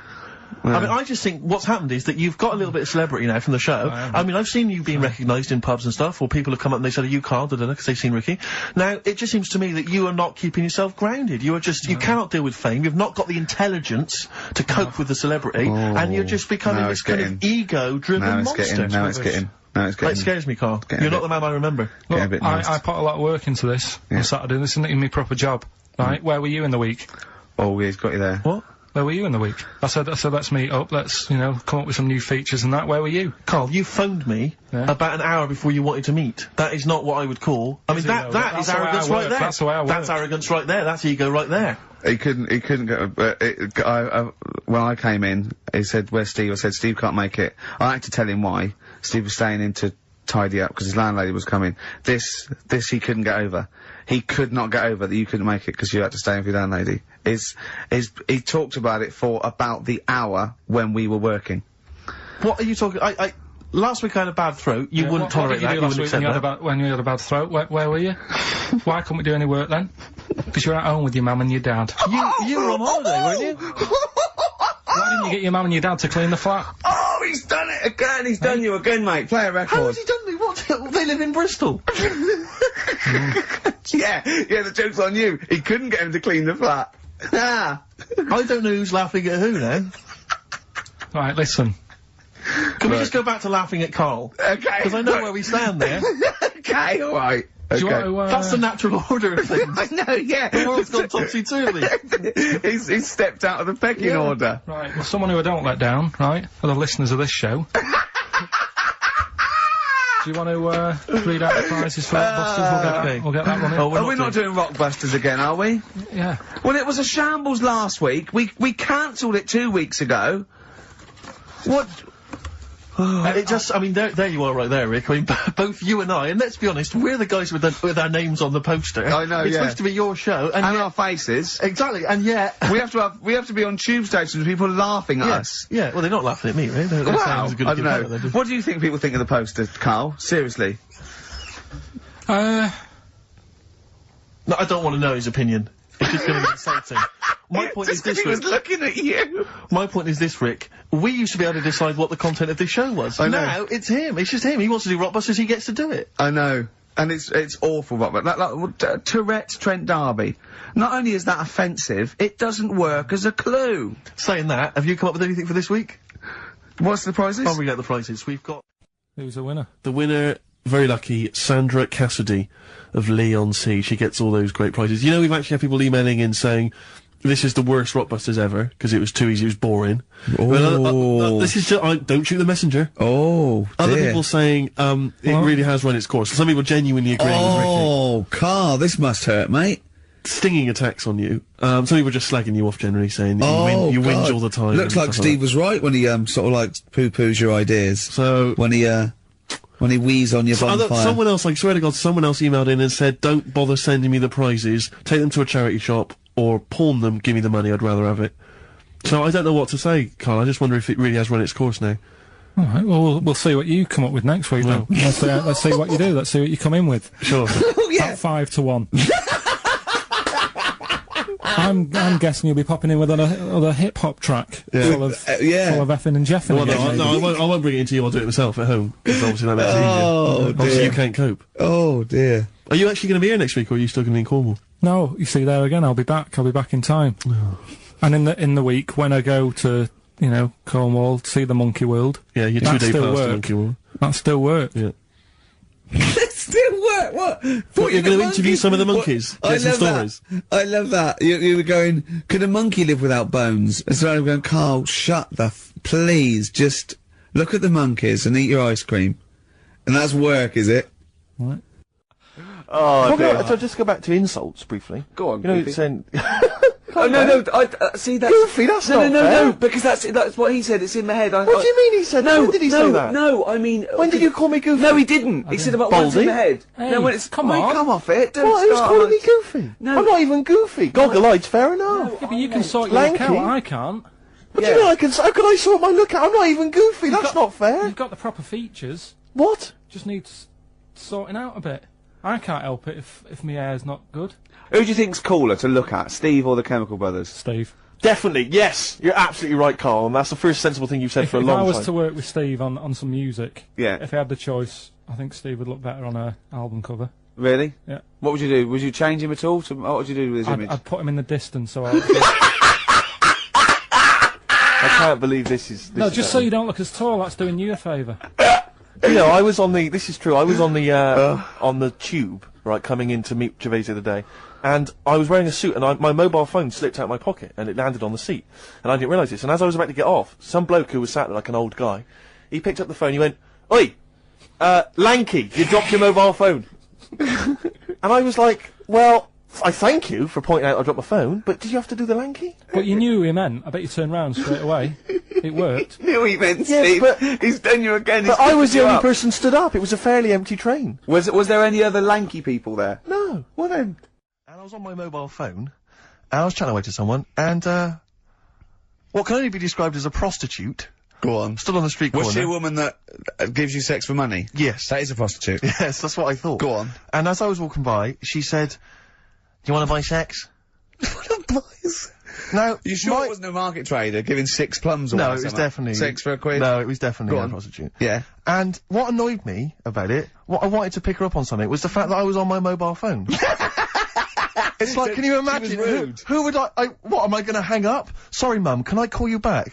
I've You just know, had an you know offer. you say you want me to meet more women. And you know you sent me that 30 quid Exactly. for my birthday? Yeah. Sorry, Mr. Johnson, I'm really excited about the job. Can I call you back? I'm just gonna negotiate with a whore. And it was just sort of, you could tell that she was clearly probably desperate for crack or a latest fix of smack. So she was literally, the normal etiquette of prostitution, you know, that they hang around, they show some thigh. I've seen this in They films. will woo ya. Yeah, They exactly. will- Yeah. Take you out for a meal, that sort of know, thing. straight That had sort of into gone it. out of the window, and she Yeah, was just sure. there, desperate, running around Did the she streets. go out of a window? Like a because that's zombie. another thing they sometimes do, specialist Exactly. ones. But I was Yeah. shocked because I've never been propositioned before like that. Really? In London. That's weird, isn't it? Carl, thoughts? I think you'd be sort of approached a lot because they tend to sort of go for people who look like they haven't got much chance. Sure. And I'm not being mean. No, you know no, that, no, mate. no. I've known What do you you a long mean? time. Sorry, I'll let you go back to it. In what way aren't you being mean? By saying that No, Steve... Steve knows is a little bit odd looking. I don't think... Well... No, he does.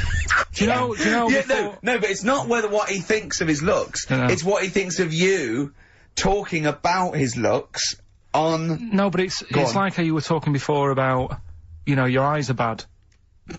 It's nature's little way of saying, look, nothing to see here, right? Don't get that! I don't know what you mean. But when you look in the mirror and that, they've gone, look, he hasn't got the looks, let's make his eyes bad, right? Yeah. Nothing to see here. Yeah. That's what I'm saying, See, we're I- balancing it out, right? Yeah. And it's funny, right? Now we're on the topic. Sorry, Right, I wasn't- Johnny Depp. Now listen, I'm gonna... My chest is gonna burst at this moment. Whenever we go because- into this conversation, I always think to myself, Carl, do you know what you look like? I'm gonna... Do you know, seriously, can I be honest with you? You look like, you know if you've got like a balloon, a hot air balloon, right? Just a little balloon, like a party balloon. If you drew a little face on it, right, and inflated it about halfway, that's what you look like.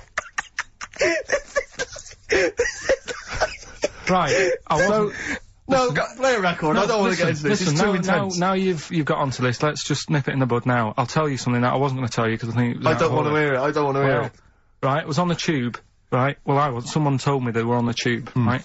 And, the tube pulled into a station, right? And one of the women saw the poster that's out at the moment with you and Rick on it, right? Yeah. So this woman apparently goes, oh look, there's Ricky. Ricky's on the radio, right? And, the other woman goes, oh yeah, don't you listen to it? So she goes, oh, I didn't know he was on the radio. And she goes, oh, Sorry, Steve.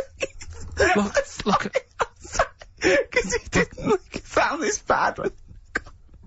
She said, oh, look at that person he's with. So she goes, yeah. She said, that's Steve. She said, I was sort of aware that he looked odd because Carl mentions it on the radio. Yeah. So it wasn't as much of a blow to me, but I can see how it was a bit of a shock to you. Yeah. So, that's weird, isn't it? Yeah. And that isn't me sort of telling this woman to say anything. That was all happened without anybody else sort of bringing it on. Yeah. Do you know what I mean? Yeah. So... Was it... Sorry, you seem to be relishing this. Was it because of the little balloon story that made you... I honestly, Steve, I wouldn't have told you, but if you're going to start, you know, having a pop, Yeah. do you know what I mean? I can't just sit here and take it and that. No. I mean... All mates. Yeah, it's just, Yeah. Well, I mean, I was Shame, mistaken for actually, Johnny Vegas. Steve's got a story about that, if you want to have a go at me. well, someone just thought you were fat with a beard, which is true. Well, don't have a go at me, because he said you look... Well, you started it. No, I didn't. Yeah, no, you I did. didn't. You were milking it. You were I egging him on. was laughing. You were egging him on. I sort of was. Yeah. But let's not, you know... Oh, it's a good job you've got lots of good mates like Jonathan Ross you can go and hang out with. Don't need other friends, people who've helped you in your career. This is what the phone message he left me Wednesday on my mobile. But I just is chatting about certain things that are going on at the moment. What he does need to know. Duncan, who mentions, is my agent. And, you know, you'll understand a few other things. But this is the sort of message I get from Carl, right? Whinger. Old messages. Alright. 12:10, Wednesday. Just getting loads of people calling me all the time about Yesterday, DVD signing for BBC London. I don't work there, but I've been dragged into that. I've got a woman on, leaving a message from Talk PR, going on about, do you want to go and see Pop Idol again? Right? They're just saying, you and some listeners can go. So I'm sure you'll love that. I've got Jim Benner wanting you to introduce the tin buckets at the Astoria. So can you just like let Duncan know that I'm doing his job whilst he's sat on his arse with his thumb firmly up his arse? Can you let him know that I'm running around like a here sorting shit out for you? Alright, see you later. Message left So, at 12. do you know what I mean? I know, but that's the kind of phone message he's leaving. But Do you remember who he was before you... But he's started working even with him? annoyed that he gets a phone call. I remember he got a phone call for you to do a voiceover and didn't pass it on. You missed a voiceover. That was thousands of pounds. No, I 'Cause did it- pass it on though, I told you. You I said did, a you woman... said someone had phoned. Yeah. That's not good enough. But who's that? Well, she didn't say, and I didn't ask, but Of it's course not my she job to do said. it. She didn't say. Rubbish. So you didn't take the number down?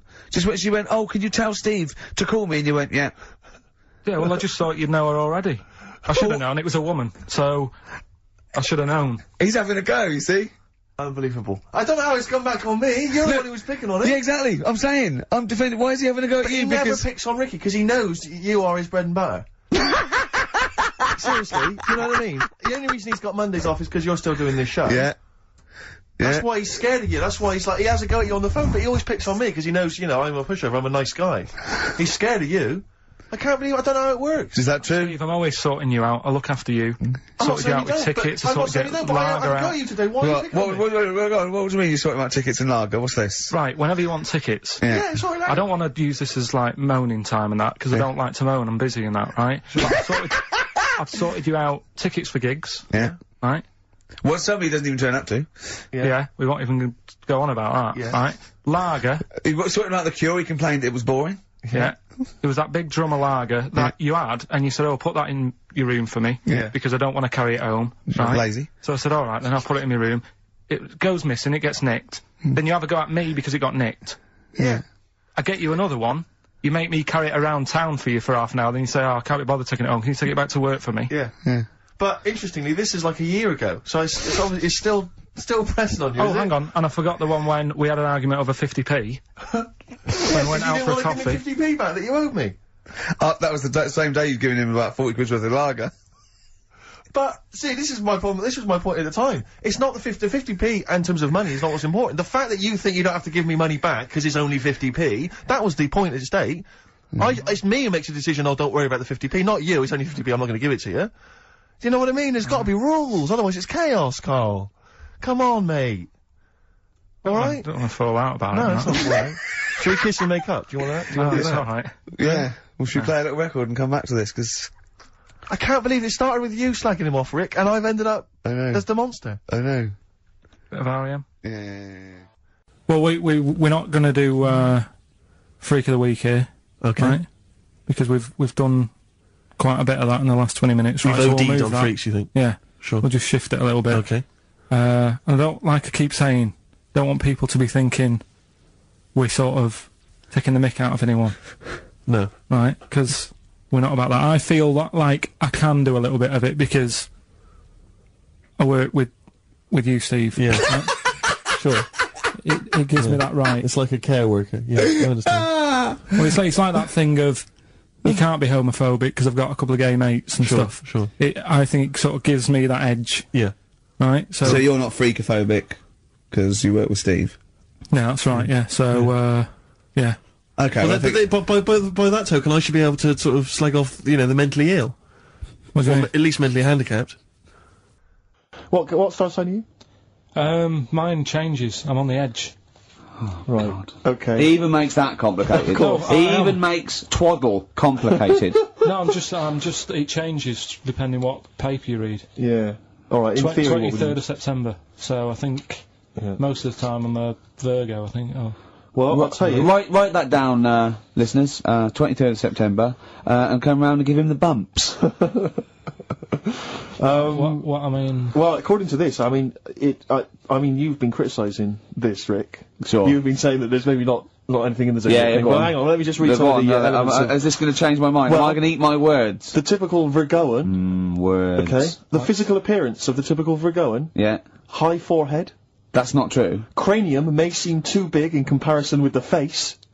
Look at Carl, But how specific is has an that? extremely large forehead, has a high hairline, That's not true though, is it? may be quite tall, What are the blokes like? often has one foot turned in more than the other. What do they just described Rain Man. What is that? How can they be specific? Well, that's why it sounds like Carl. One foot turned in. Yeah. Oh. Well, have they even bothered doing one for you? Because there isn't many people who... Hang on a minute. Let him finish, Steve. No, I'm just saying... Go on. What are you saying? I sort of think I'm fairly average looking, but I'm saying, have they wasted a page in that book for whatever you are? It started off me being dissing him and stuff, and you've been nice. Hang on a minute. I don't think you can be a Virgoan, because it says that they are normally quick, alert and intelligent.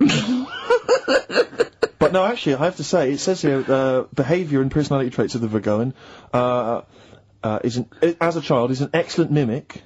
Can learn many things in a short time. Not really true of you, is it? What? Rarely Like questions authority, but frequently questions facts. You never question facts. Yeah, you never question authority. He's scared of authority. Yeah. You're usually trying. Very upset if teased. That's true. Yeah. Oh, yeah. Hang on a minute, though. Yeah. Can't take a bit of stick. Too much depends, pressure. If you yeah. can't stand the heat, get out of the kitchen. Yeah. Oh. What to teach a young Virgoan? Myths, fairy stories, make-believe, daydreams, and how to use imagination should all be taught to young Virgoans, so they have plenty of magical moments to remember in their adult years when they are often alone. I'm changing my mind. I know. This is good stuff. This is really good stuff. Alright, well, let's see, what are you? I don't think we should talk about that. Yeah, let's have a look. It says the Virgoan is, I love some of the specifics of this. Virgoan as an employer is excellent as the boss of a small company. yeah. Don't get him on a Tuesday. He's probably stamp collecting then. Yeah. Come on, He loves a Steve. bit of haddock. Okay, let me look at mine. Oh, that is good though, Carl, isn't it? That is you all over. I've changed my mind. It's brilliant. It's a real science. They've really put their work in with this one. Let me see, Sagittarius, Sagittarian is a happy, playful little clown. Little. Greets everyone. Oh dear. Yeah.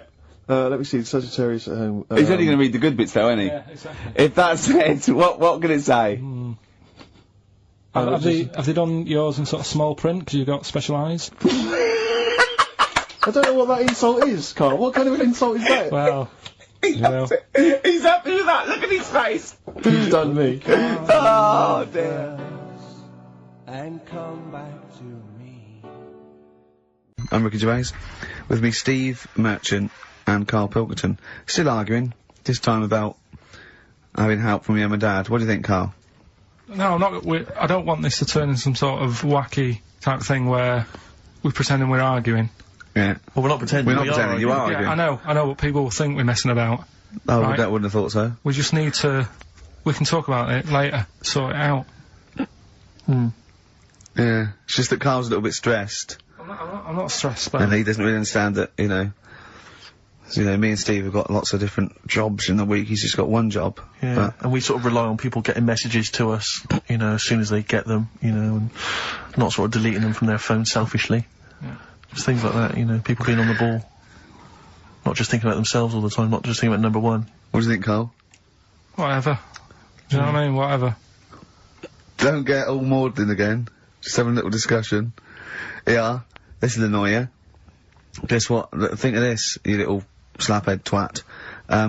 Apparently, that's Sony's ours.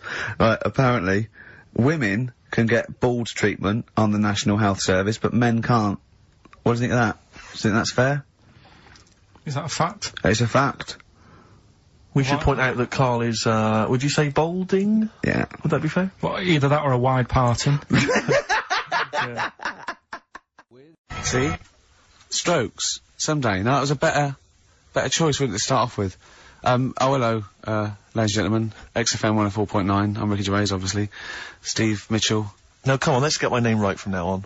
That novelty's worn off. What is it? Is it? Steve Merchant. Oh, yeah, that's the wrong one, isn't it, The Mitchell? Guardian got it wrong, it's Steve Merchant. The more I say Mitchell, the more people are thinking Exactly, it might be Mitchell. Oh, God, sorry, Dave. But Carl wanted to start off with the Stereophonics. Oh, loser. Because it was a newer track. And Carl now, we've made him what he is. He was nothing when we Nobody. found him. He was like work experience. And now he's going, oh, we should start off with the Stereophonics. I'm going, Trying to Carl, tell you what to do, Ricky. if I want anyone's opinion, I don't. But Basically. you'd probably come to me, I imagine, wouldn't you? I'd be the Before- first person. Before Carl, Yeah. I'd consult you, Steve. Thank so you. just keep it, just because he was in the, was it He had his Pilkey's mobile making disc drive, music? I cannot wait. I'm looking forward to this. I mean, I literally can't wait. Should we do it now? Well, I'm tempted to save it because I just want to mention to people that they should be very excited because it's going to be Carl's special night tomorrow. You excited, Carl? Oh, yeah. Oh, this is, me and Steve, because we were nominated, we get a guest. For the BAFTA Awards. And it's, it doesn't say guest, it actually says, partner. So I'm taking, my partner. And, Steve's taking Carl. Yeah. But what Carl doesn't realise is, you will have to pretend you're his partner, otherwise you wouldn't be able we'll to have to and it hold says- hands it when we says go up the red carpet.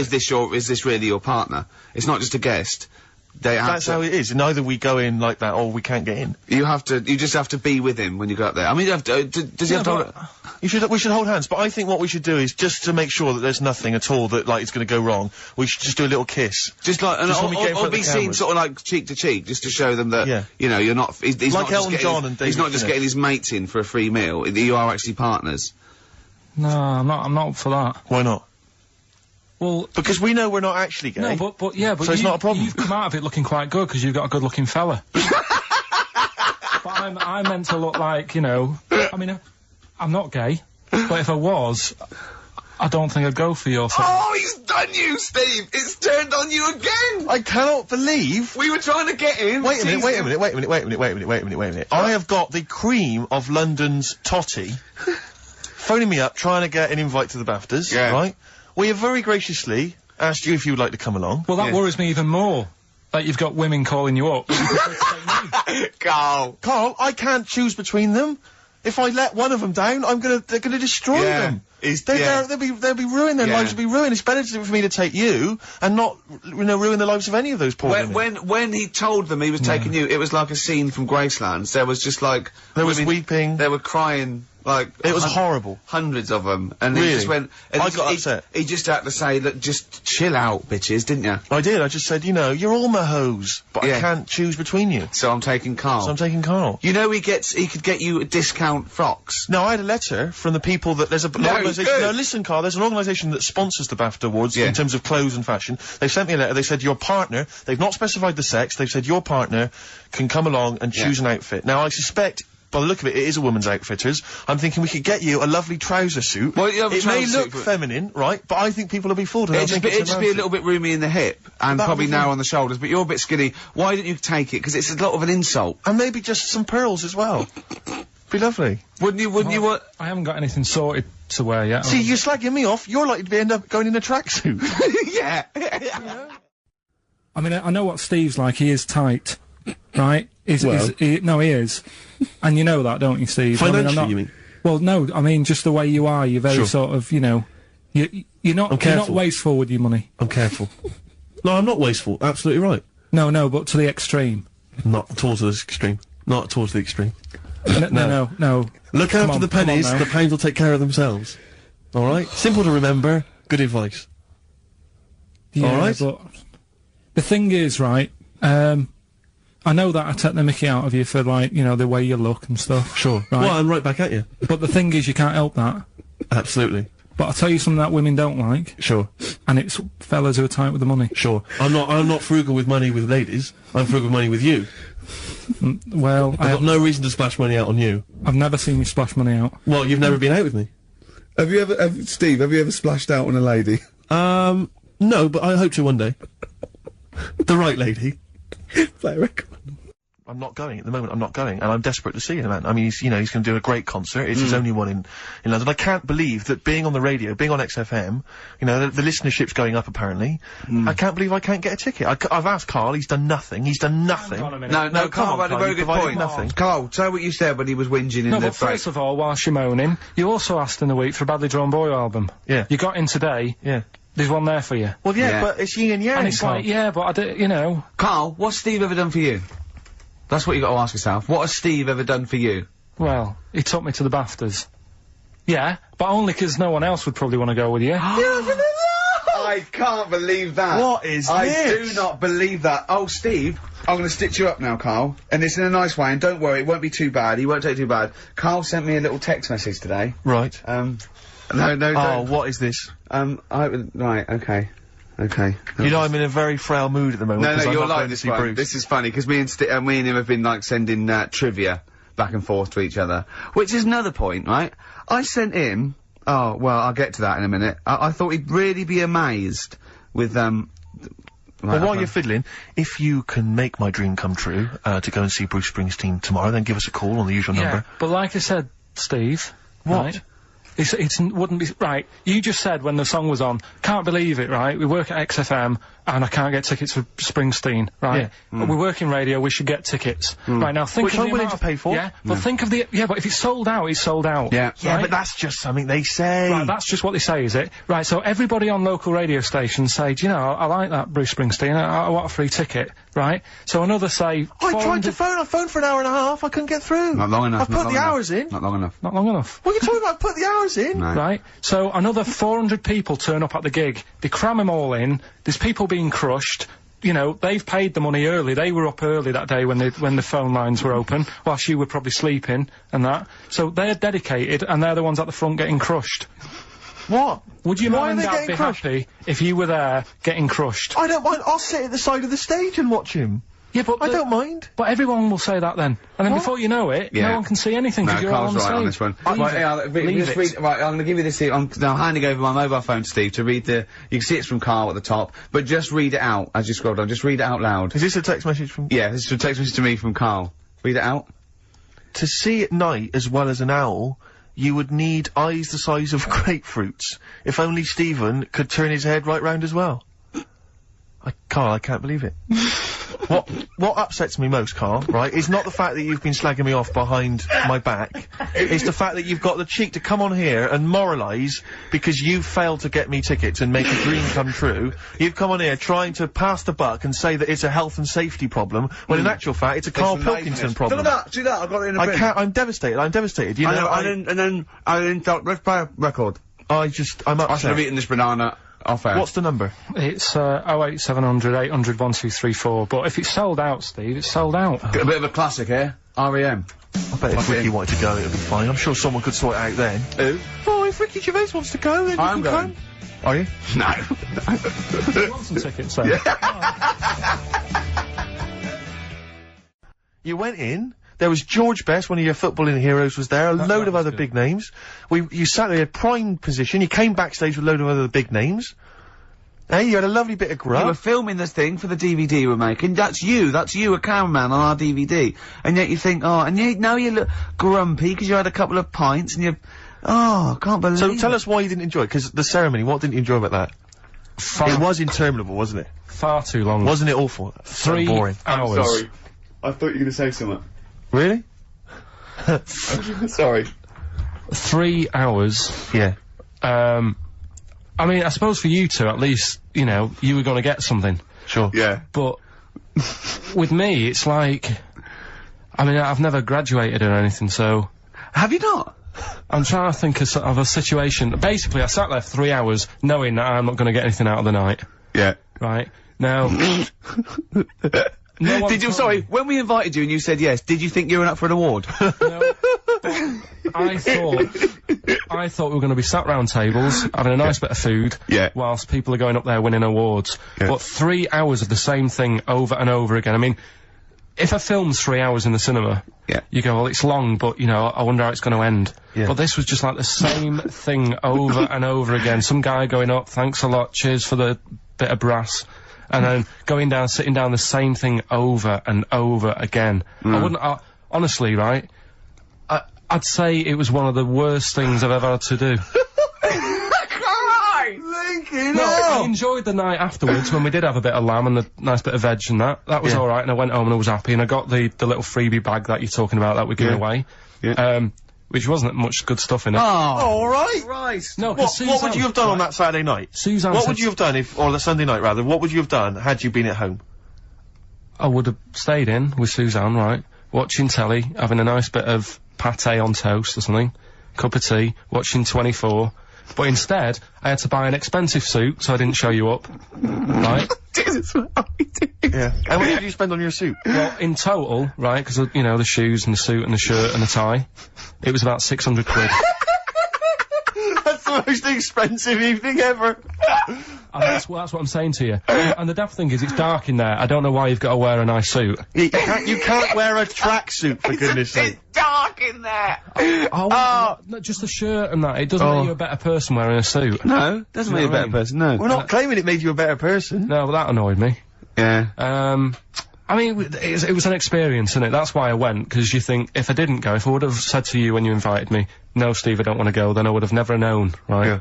And that's my sort of thing in life, right? If Yeah. something comes up, you should take it, even if you're not going to like it. It's a bit of an experience. Right. Do you know what he said to me? I phoned him up because we had to meet up, and obviously he had to pose as my gay lover. Yeah. To get in, right? Yeah. He phoned me, you said something to me like, I bought a suit, I'm looking good. He said, I'm looking good. People will think, how on earth did he end up with that good-looking guy?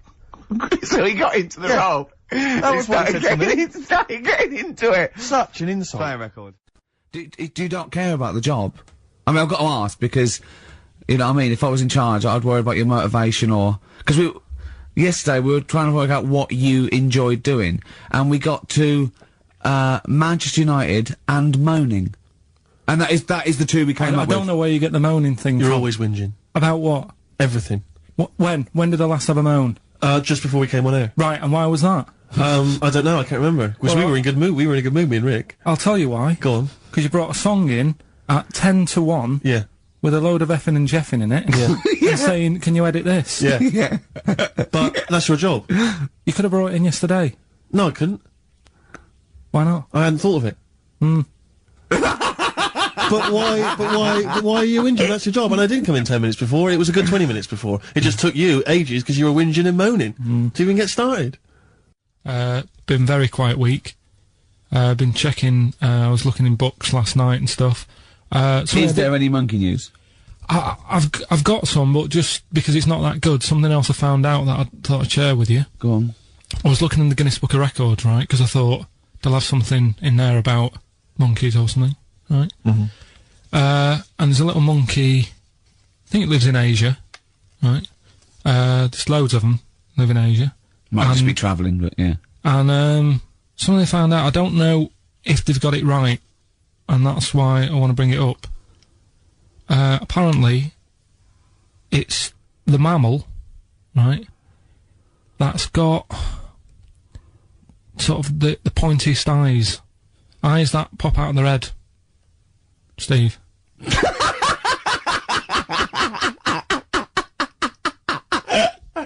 Now, the thing is, right, I thought that's interesting. Yeah. Apparently it's the biggest with the sort of goggle eye type thing. Right, yeah, go on. Apparently they come out of their head 1.6 centimetres. 1.6 centimetres? What, you mean they protrude? Yeah. They protrude from their head at 1.6. Okay. What, how long? Have you got a ruler, Rick? 1.6. He's having a go. I'll tell you, I'd be a little bit annoyed if the monkeys beat me. Well, I don't think it has. That's what I'm hoping. Is there anything we can... I mean, what's 1.6? Oh, can you... It's about... Drop your trousers. It's, about 3/4 of an inch. What do you think?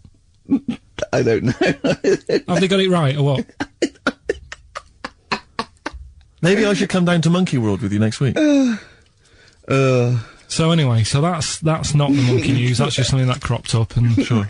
I do know once, when we were playing pool in the office, I think Lucy was your partner. Yeah. It was me and Ash versus you and Lucy, and you were having trouble because his glasses kept slipping down. So Lucy pushed his glasses up his nose, but the glasses touched his eye. Do you remember that? Yeah. He started it. Well, you're the one who joined in. No, I know, and I feel bad now. Yeah. He makes me nervous when he goes, yeah. It's not, play a record. No, I'm just trying to think about which part of your fat, middle-aged physique I can pick on. The tits would be a good Yeah, start. yeah. Oh, the belly. Sure. Oh, what do you think of that? Oh, that's... What is that? Do you know when I left the pub in a bit of a mood, because I just fed up with not getting anything done? Yeah. Walking down the road, I was thinking, how can I get out of this? How can I stop having to work with them? I'm thinking, I wonder if I leave, I wonder if they'll be funny and they'll go, and then my boss will be giving me stick. I'm thinking, how much notice have I got to give out? And all this is going through my mind. I'm walking home and I got in, said to Suzanne, I'm sick of it. She's going, you need to do it when I get a new kitchen. And I was like, yeah, but how big does the kitchen need to be? I was saying, do we need a big kitchen? Can we get a small one? Have we got enough for a small kitchen? Do we need so many cupboards? Can we just have wood instead of steel? All this, try to get out of doing this. Yeah. It's always just, I always feel like, because I like to think that I'm not perhaps as bad as him. Yeah, You no. annoy me in different ways. Like what? How does he annoy you? Well, stuff that, I come up with ideas, say Cheap as Chimps. Yeah. Rockbusters springs Yeah. to mind. Yeah. 15 I like Taiwan. 15 Taiwan. Let's just remind people what 15 Taiwan was. It was a little feature that I wanted to give a run, give it a little run, see if people like it. The premise being? No, there's no premise, it's just a title. No, we were going to get 15 sort of ornaments, you'd explain them, and then people would call up and say, that one's from Taiwan. See? Carl, you just explained why I didn't think that was a good idea. Yeah, By yeah. explaining the good bit. No, the funny thing is, Steve, right, I was walking down Regent Street on Monday, walked past one of these big stores, right, and they've got all famous quotes on the windows, right, and one of them was something like, an absurd idea is often a great idea. Yeah. Do you know who said that? Go on. Einstein. Yes. Which made me wonder, if you were his mate, would he ever have done E = MC squared? Or would you have said, don't bother with that, it's not going to work? Because that's all you seem to do, everything I come up with, you put down. Yeah. Well, that's one thing, he's negative, right? I don't know why, I don't know why he is. What else? He messes me about, I get him concert tickets for stuff, and you say, oh, I didn't bother going. Yeah. Yeah, that is annoying. You come in, 5 minutes to go with tracks that need editing. Yeah. The little bag, that bag that was free. Yeah, you got a free bag today, an XFM little rucksack thing. Yeah. You were like, oh, what's this rubbish? Yeah. Ricky said, I'll have it, they're great. You said, no, I want it. Yeah. Well, it was So- free, I needed it. Yeah. I'll give that as a gift or something. So, I mean, I think on reflection, Steve is probably a little bit more annoying than me. I won't go that far. You are annoying. If I had to go away for a week somewhere, if it was a quiet place... Well, you are again, aren't you? That's 2 holidays you had this year, I mean. If it was a busy place, I'd probably go with you, because people, do you know what I mean, staring at me all the time and that if I'm walking around with Steve. No, I'm just... Can I draw up a list of reasons I don't like you, Carl? Just being honest. Well, I'll tell you, because the list of reasons I don't like you is incredibly long. And getting longer. Just saying. Do you want another slap?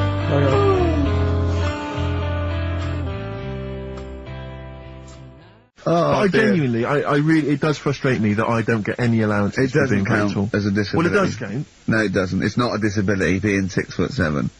But how can you explain, for instance, travelling on a bus or a coach? There's some the things only I can't disadvantage see. is, people look. I've seen people stare at you, but they stare at me because I've been on the telly. What's that a disability? Is that people being Yes, recognised? but you could avoid that by not being on the telly. It's your choice. This is Yeah. my point. It's your choice. Yeah, It's the same as okay. the big fat people. It's their yeah. choice. It's a different sort of stare, isn't it? I've been there. Yeah. When, the sort of stare that you get and the sort of stare that Well, Steve obviously, gets. I'm gonna. Sorry, Steve, but I'm gonna, follow up this inquiry. What do you mean, Carl?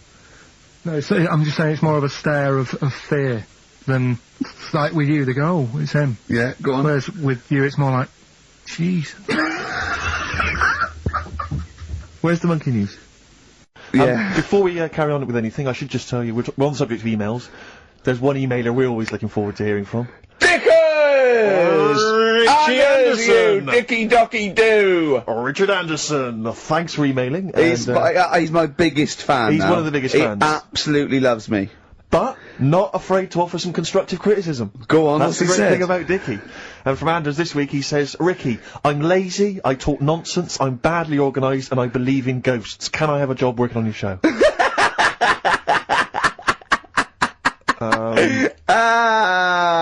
Possibly, Anders. Maybe send in a CV. Or email a CV. He's put a little bit of all of us in that, hasn't he? Oh, I'll ask you if he's a goggle-eyed freak, Steve. Alright, calm down. Well, no, I didn't mean there's no need to get insulted. No, I didn't No need to necessarily get mean nasty. you, no did need I? to get nasty. Well, Also, I was thinking about that, actually, Steve. Oh, God. Just talking of the old, What? What? Talking to the what? No. Do you know, like... This better be good. No, you don't have that many girlfriends and that. what do you mean? Carl, why are we on this? I was defending you in the whole monkey discussion. Come on, what's your point? no, What's your point? What's your point? No, what's the point? What's the point? I just was thinking... If there was an infinite number of Steves? You're an odd looking fella. Come on, Carl, get to the... No, you know I know that. I've told you that loads of times. What do you mean, you know I know that? Well, there's no point pretending anymore.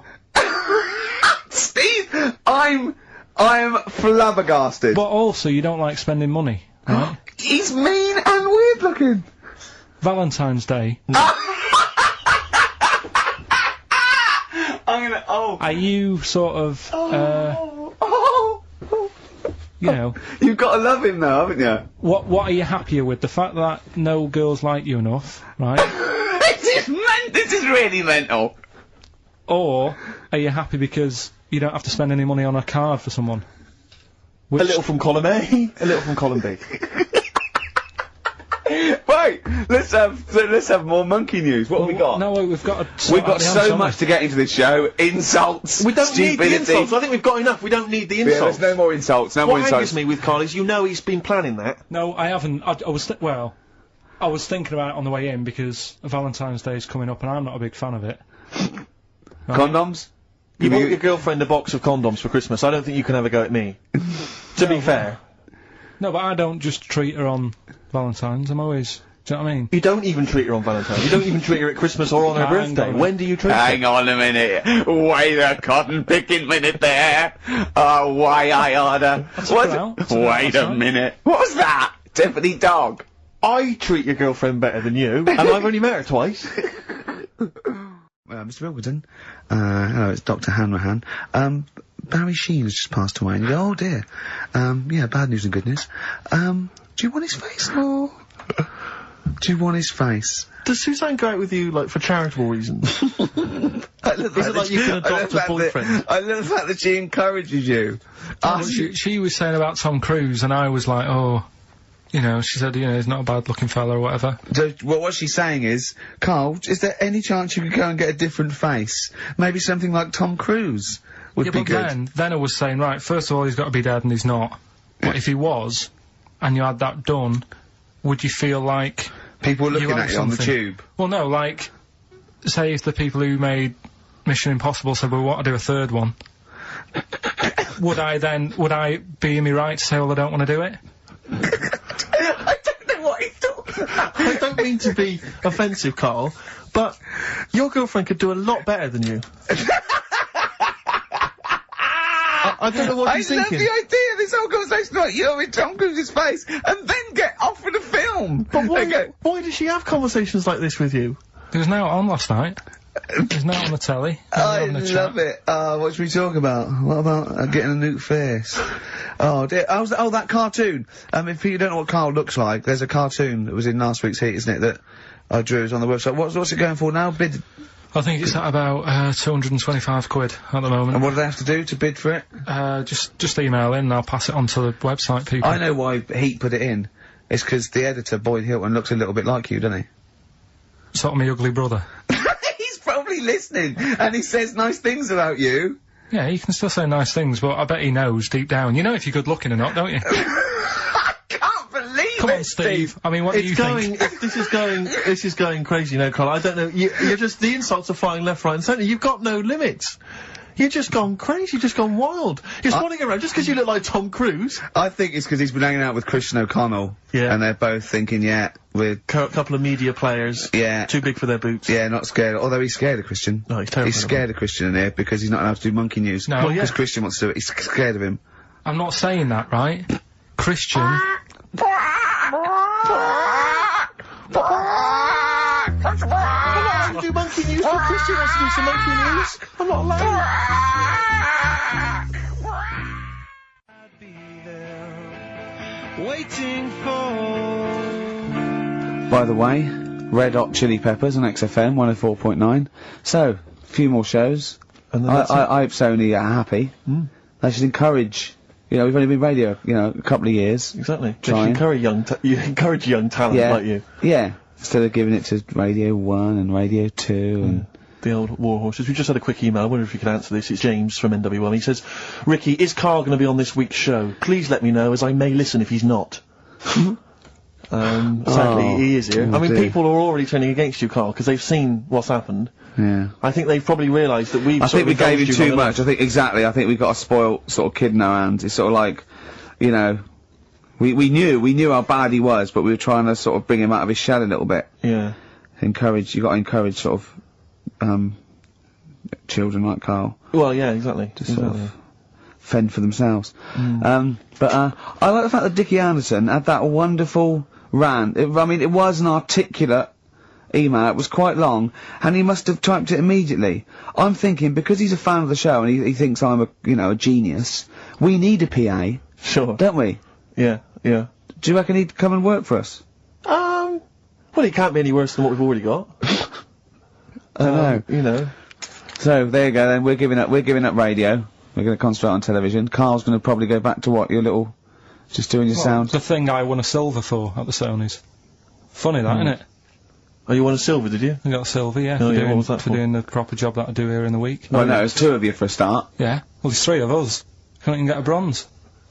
Now, who's the weak link? Right? Well, Bit weird, isn't it? let's not argue. We haven't got many shows to do. To be fair though, this show is I think it's more to do with the fact that you talk on this show that has brought us down. Right, I haven't said anything hardly today. No, well, this is an award-winning show potentially. We'll add this one in for next year. If you could just keep stum, we might have a chance. Alright. Well, coming up, right? Let's put it behind us. Okay. Let's draw a line under it. Here we are then, we're back, XFM 104.9. Carl had to leave early last week, but, you stay to the end this week, mate, or... Yeah. Yeah? You don't need another holiday. Oh, he started already. I mean, Steve's made you look like a bit of a twat already, and it's only 1:05. But the only reason you don't go on holiday is because you have to spend money. Oh, and he's gone straight back! Well, He's gone straight back! I can't come back to that. Oh, it's just dynamite. It's just absolute. That was Although searing. the last and cut to holiday, the chase. last holiday Steve had, he sort of found a third world country so he could live like a king for a week. It was Cuba, wasn't it? Going to Cuba, amazing. We can almost rule the place. If it weren't for Castro, I'd have been in charge. Kind of cash I was flashing around. They do anything for $1 over there. It's extraordinary, literally. I mean, it's amazing. Yeah. Oh. Definitely, and I went to Kenya before that. So he thought, and the prostitute said no.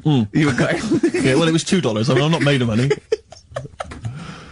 Well, I went out with a drink with Carl in the week, and, we went to a restaurant, didn't we, Carl? Good night. And we sat there, and next to me, when Carl came, next to me was, what's his name? Ross Kemp. And, he was sitting there, and I saw Carl, and I tapped him on the shoulder, Ross Kemp on the shoulder, and I pointed to Carl and him, and I said, it's nice to see you two back together again. Nice. And Carl was horrified. But Carl didn't know that I'd already spoken to him before Carl arrived. Yeah, so I thought it was okay, I thought I could break the ice, because I'd met him before. Sure. So he just thought I was insulting him. And in the week we were talking about his little head, weren't we, Carl? And Carl suddenly stopped the conversation and said, if I had hair, what would we be talking about now? I think he had enough of everyone talking about it. And he looked good though, it's a special little do, he had it sort of, cropped a little bit more. I like it when he's just freshly had it done. Mm. Do you like... Yeah. Has that ever happened to you, Steve? If you're somewhere, say if you sat somewhere, does someone sort of, is he anyone else who you look like, or would you say you're a bit of a one-off? I love these two. But to be fair... to be fair, he seems to be having a go at me an awful lot more than I do at him now. I mean, he just starts it, starts it out of nowhere. I think his is sort of a get back for the way you treat him as a producer, not, But he's not a producer! If he produced the show, I wouldn't have a reason to criticise, but... I think this is it. Oh, but seriously, I mean, it really winds me up though, because, it started as a joke, but now it's abuse. Yeah. He got annoyed at Heat, because it said Carl, producer, well, not so much a producer, as just a bald mank, and he went, can they say that? Yeah. Can they say that? See, that's a magazine, an independent publication has identified what exactly it is you do. Yeah. There we go then, go on, bring it on, because here we go, he's looking at me, I know he's thinking, I can hear the cogs. I'm not thinking anything. It's vicious. No, that is true, never a true word, play a record. Me and Steve were having a little meeting yesterday over lunch about, planning stuff for the show. And, Gary Kemp came up to me, started having a little chat about old times, and, I went, oh yeah. As he went away, Steve said, right, think of this. He said, Rick, don't take this the wrong way. Remember that sentence, don't take this the wrong way. So there's a right way and a wrong way. I could have taken this comment. He nodded to sort of Gary Kemp and went, he's aged better than you. I went, well, how could I take that the wrong way? Yeah, it's not offensive. No. Well, the point is this. He because he didn't know me 20 years ago, so he's actually saying, Rick, don't take this the wrong way, he looks better than you do. Yeah, well, he does.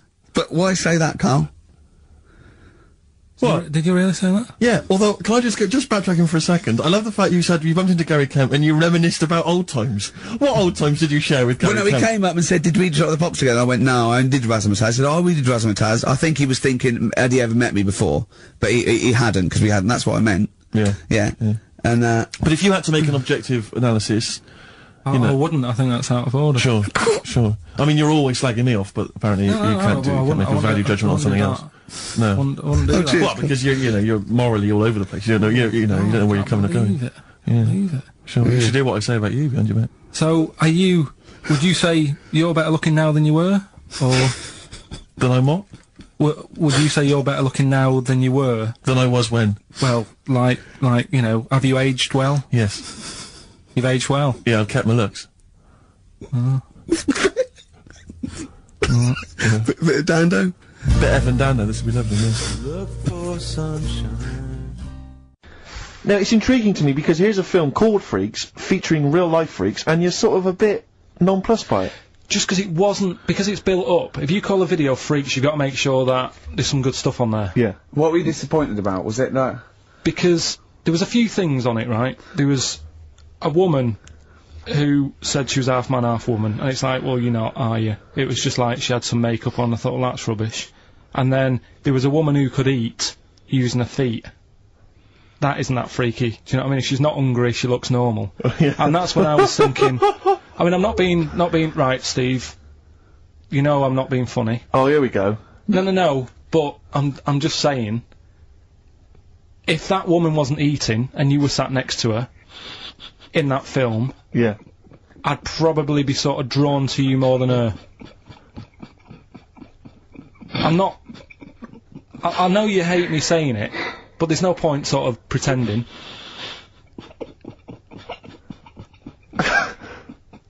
Do you know what I mean? Oi, Muttley, what are you sniggering about? That face. Well, you mean there were things in it that were less... What are you saying? I'm just saying... Play a record. Seriously, I'll slap you. I'm gonna slap you live on air. Yeah, but you always go... Right, I'm slapping you live on air, I swear to God. Alright, play a song then. He's playing a song. I'll play the song. Keep the finger up. No. Keep the finger up. Blew up this house too.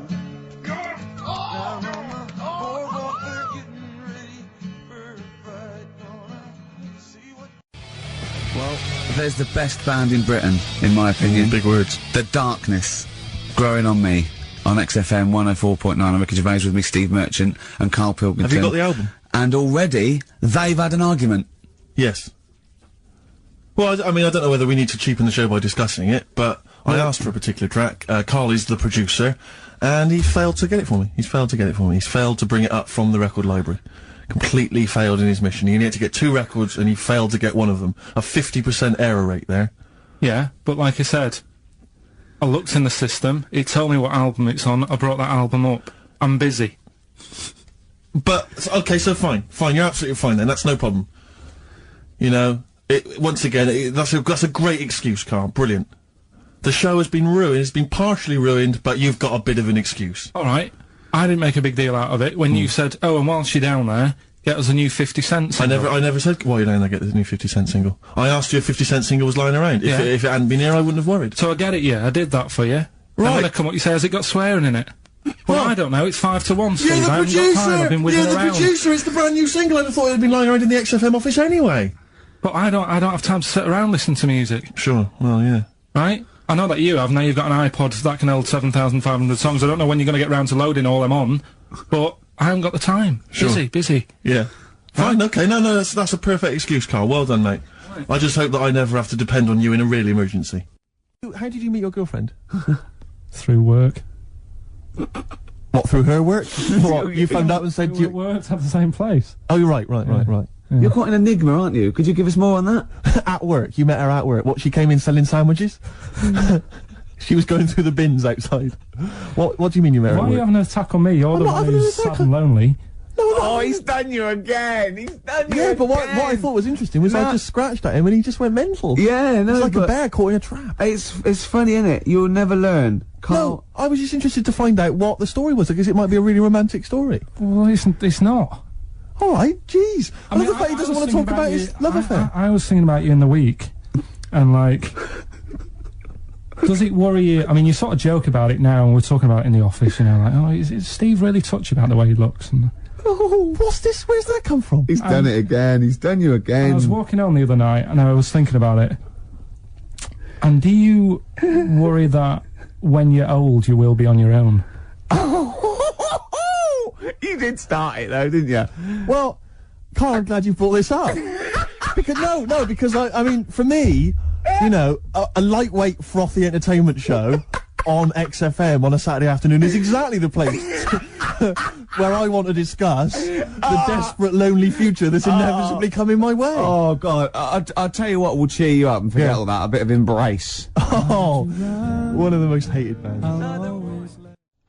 But yeah, I don't know what we were talking about there. So we've got the film thing going. I don't know what we were talking The about. film. What were you talking about earlier about glasses as well, and Steve taking his glasses off? What was that? What are you saying that in front of him now for? Was it an insult? It wasn't really an insult. but Carl, I what don't- were you up to? No, what was it? I genuinely don't remember. I genuinely don't remember. Right, Steve. I'm not having a go. Right. Just saying how people. It's a bit weird that you've got glasses because you've got a good pair of eyes on you. Right. That isn't an insult.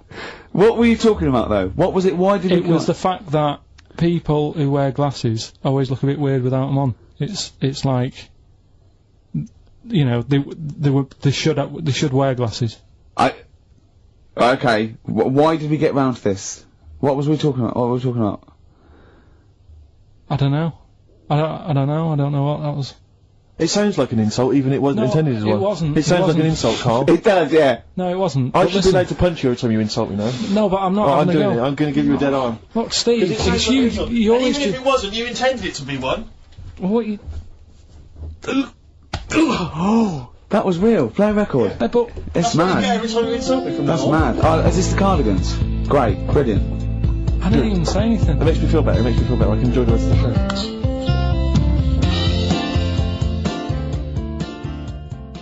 Because actors are often quite handsome people, but yet they're always quite obnoxious. We are. No, I mean, they're normally quite obnoxious, Rick. Again, you know, you're a good example of that. And yet, I think it must be the small man complex. That's what makes them so obnoxious and so kind of desperate for attention. Didn't realise it before. Steady on. Because, of course, I tower above everyone. You do, don't you? I'm, for people who don't know, who are listening, I'm 6'7" tall. That's high. Yeah. That's big. And for people who've never seen him, he doesn't hold it well. It's not like he's a sort of handsome athlete, is it, Carl? He's a bit of a what do you call him? Carl, don't answer. No. Don't get drawn into that. You know the game he's playing. No. Do you know yesterday when you were in the office, Yeah. you did a little move, and it reminded me of Blakey. Oh, I hate you, Gervais. Oh, I hate you, Pilkington. That He's- sort of stance. Yeah, but even he held it a little bit better, didn't he? Because he was a man, you know, he had a big coat and everything, and a peak cap. But yeah. I can't believe it. Like, I've not suffered enough from being freakishly tall. Now, till my best buddies, Yeah. live on radio, are just... It's not just the height, though, is it? It's the posture and the face and everything. But it's got you places, hasn't it? No? What do you No, mean it's got me has. places? I think people give you a bit more of a chance in your career and stuff. 'Cause it's like, What, yeah, stacking shelves? Because I can reach to a high level. Oh, you know, Rubbish. That's rubbish, Carl, those prizes. you- I'm ashamed to give them away. Carl, frankly. you know our mate Johnny? He's a Doctor Who fan. Yeah. Do you remember? He bought the Doctor Who magazine, and he went to the toilet, and Steve got post-it notes and put geek on every page, and Johnny opened it on the tube. Right, and it had geek and everything. And Johnny bought in the new Doctor Who magazine, I think this week's or this month's, right? And they've done the perfect Doctor Who fan, right? What the geek is, right? And it looks exactly like Steve. All right, don't have a go, Rick. It does. And, he went, and I'm going to try and put it on the website. It's amazing. It's got your hair, glasses. It stands like you. It's sort of dressed like you, and it's only. And it's hilarious. And he was. I mean, I'm insulting you now. It sounds like an insult, but if you'd see it, you'd laugh. Player. well, Rockbusters, right? Yeah. Right. Here we go. Just a little bit annoyed.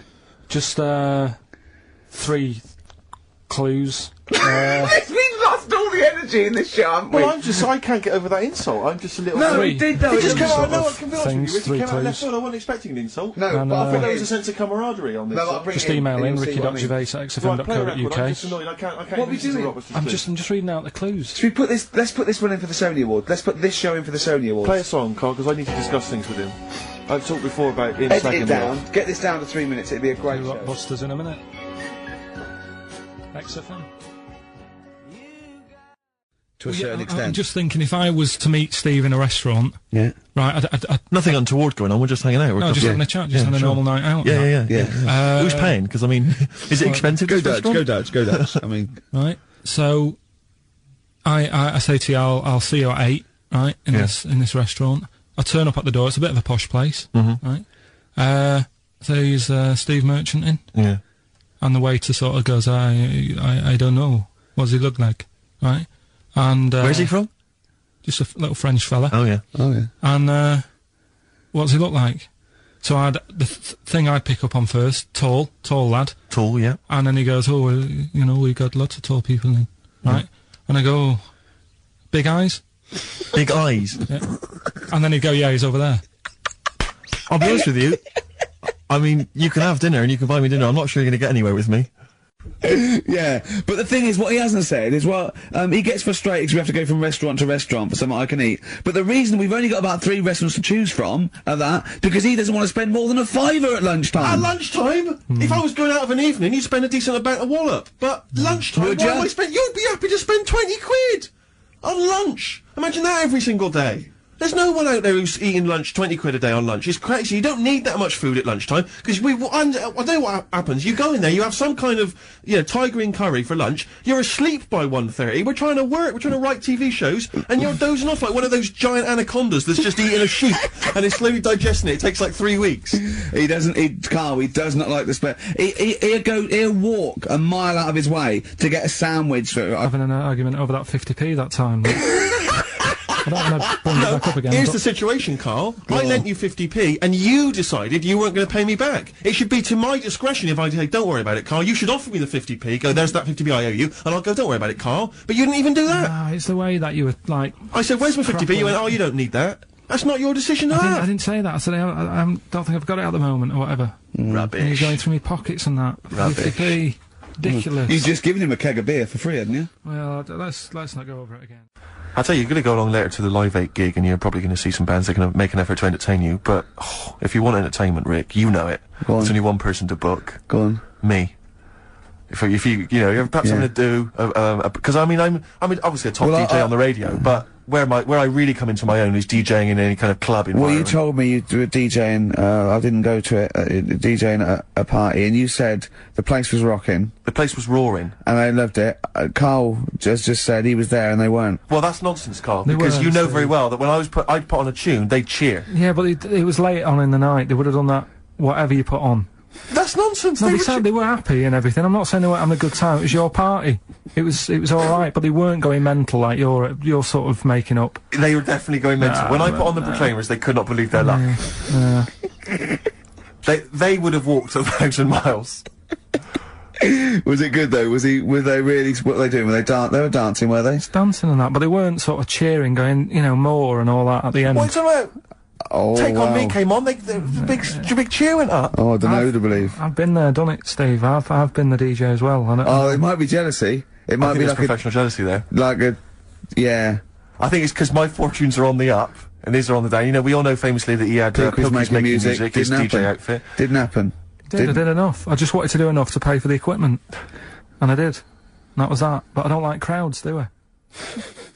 Carl, it was you that worked out the maths, and worked out I was 28, because they just worked out I'm 27. You are 27. No way.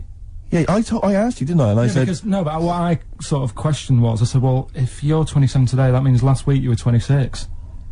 Well done, yeah. That's irrelevant. So therefore you assumed that I must be 28 then? Yeah. Whereas I assumed you were using, your knowledge of maths, No, such as it is. I wouldn't do that. No, sure. Wow. I actually got lost in that conversation because I genuinely didn't know what he meant would mean last week you were 26. I don't know what that I meant. don't know what it meant. Wow. Well, it is Steve's birthday. Well, he would have been 26 last week. Something tells you, you genuinely frighten me, because it's those staring eyes, there's nothing behind him, it's this little bald head, looks like Davros looking at me, just genuine fear on his face when he enters into a conversation with another human being. What bit don't you understand? If he's 27 today, he would have been 26 last week, and he doesn't look 26. He didn't look 26 last week. He looks older than 28 today. You've started on his birthday, you're still having a go at him. Carl, I don't look like the kind of hot stud that I actually am, but face facts, that's the truth, mate. Yeah, live with it. Get with Live the with it. programme, jeez. I had some exciting news this week, Carl. You'll be pleased to find out. I'm worried that you might get a little bit jealous, because it's obviously going to impact on your world quite strongly, because I know you think you'd like things to be quite samey. You'd like the status quo to be maintained. You like the fact that in the past, we've had some crosswords, because I remember, what did you think of me when I first walked in? When I first came in on the first day of XFM? I don't know why you're making a big deal Do you out want of it, to bring because I'm just being honest, say? though. I'm just being honest about a lot of people who see you for the first time sort of go, well, he's a bit weird.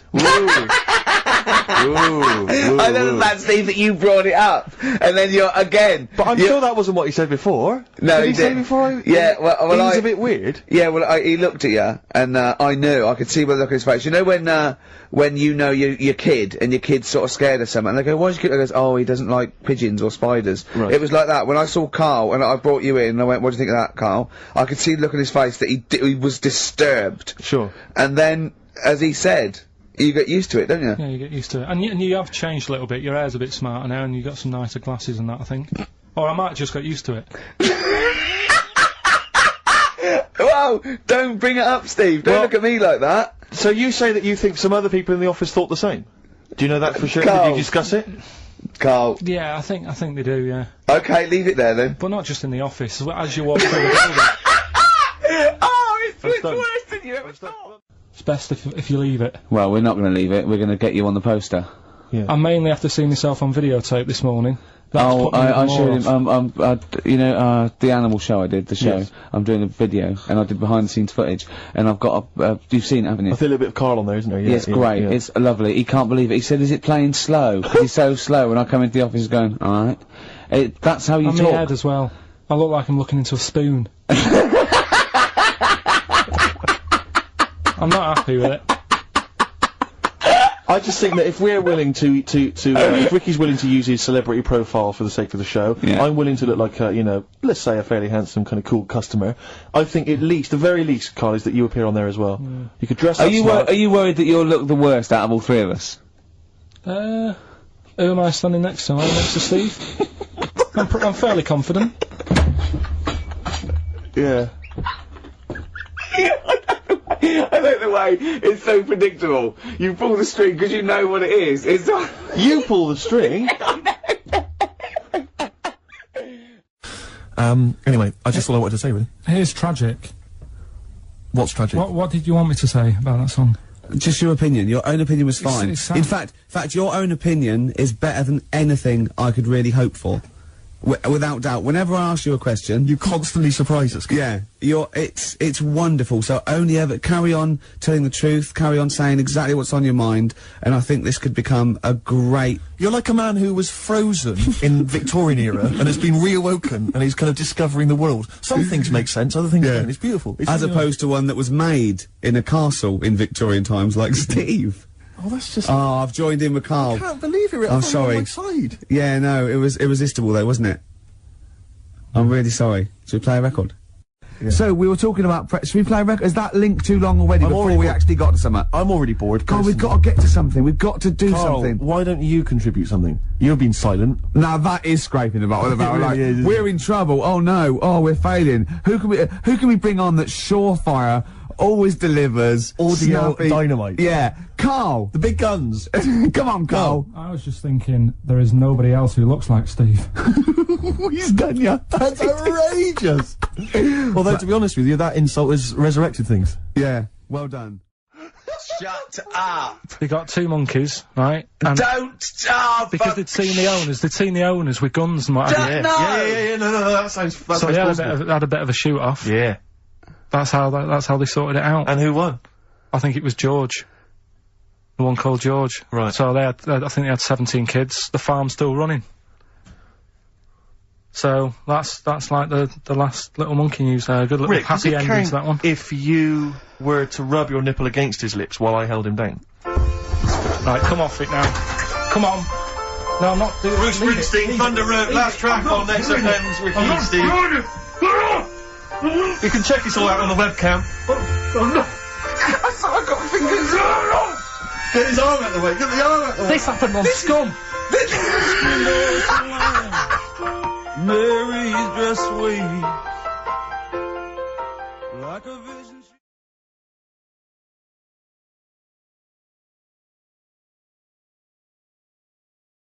It's happening again, Steve. What's happening? It's going all wrong. Yeah. We're talking rubbish. Are we? Yeah. We should have played 2 in a row. He's having a go, isn't he? Blimey. Can I just kiss and make up with Carl? No, that is... No, let me just kiss my kiss. Yeah, but it doesn't next week it'll be the same again. It doesn't mean anything. It's like let's saying kiss on the sorry. lips. Kiss on the lips. Go on, look, he's... Get I've never... Carl has gone his tongue. a absolute shade of purple, straining not to have merchants... There's no point, Steve. No. There's no point. No, just shake and make up. Shake what, Rick? There you go. All friends, sit down. That's lovely. That's a lovely moment. So there's Steve Merchant with funny glasses on in this place horror, and he's walking round. Do you think he scared people, Carl? I've set this question out, haven't I? I've loaded the I question. know the answer you're fishing for.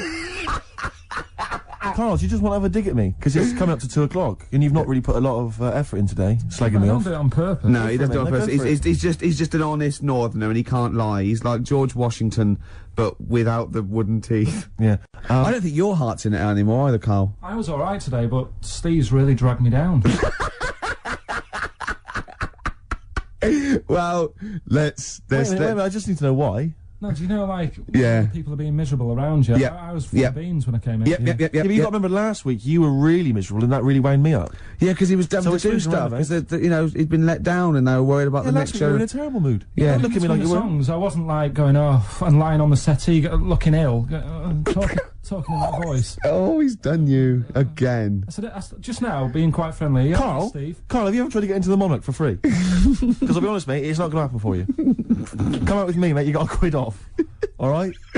Oh. When you can get in places in Camden for free. Yeah, I'm alright, yeah. Oh, yeah, he's done you. He's so ungrateful, really. Yeah. Because I can't remember a time my dad bought me anything. It's always my mum who bought it, and my dad would give her the money. Yeah. You've got Ricky who's lost his go-kart. You've had a video bought for you and you're still not happy. I just think it's selfish. 150 quid? Yeah. What, in gift vouchers? Yeah. To spend at the same places?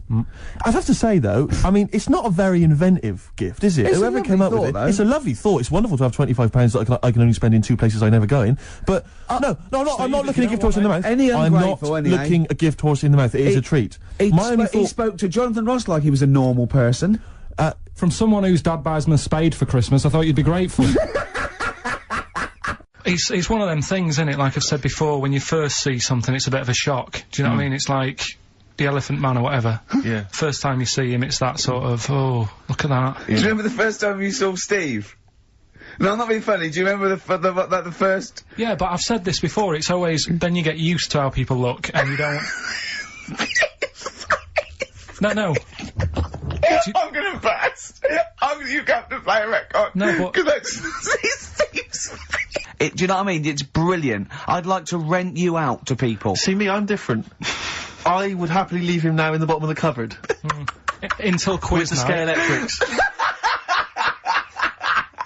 Until the old pub quiz night, when there's no one else who will have you on the team. Sure. And suddenly you want to be your best mate. Done him again. Right? Yeah, where's his mum and dad then, Carl? Yeah? In Yeah. Bristol. Yeah. Do you know what Steve said when he saw that, Carl? Go on. He said, it has captured Carl. What do you mean? Well, you just look utterly gormless. In the pictures. It's captured you brilliant. You know how, like, a good photographer can do that? He can capture the essence of someone. That's good stuff. The Ricky Gervais Show on Guardian Unlimited.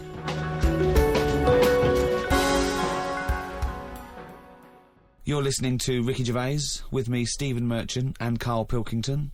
Now, you probably know me from such works as The Office and Extras, Stephen being my co-writer and co-director on those things.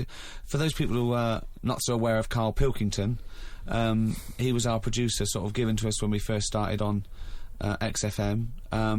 And you're thinking, well, why are we doing a podcast? Why are we doing a podcast for no money? Is there no money? No.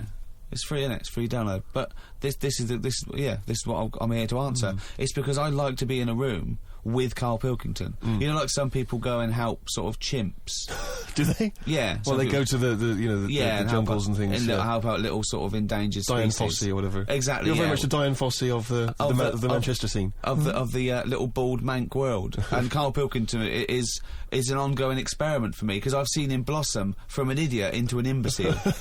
And I want to see it through. Look at the way he's looking at us through the glass. Look at that. He's got a perfectly round head. And that's why I'm doing this podcast, or bodcast, as I'm going to call it in his honour. Little round-headed bod-type freak. If you're not familiar with Bod, we can maybe put up a picture of Bod, the popular cartoon kids character. Go to rickygervais.com and you will see a picture of Carl and a picture of Bod. And you draw your own conclusions as to the likeness. Carl, what do you think about all this? That's all right. Are you excited by this new technology? What? Podcasts? Yeah, exactly.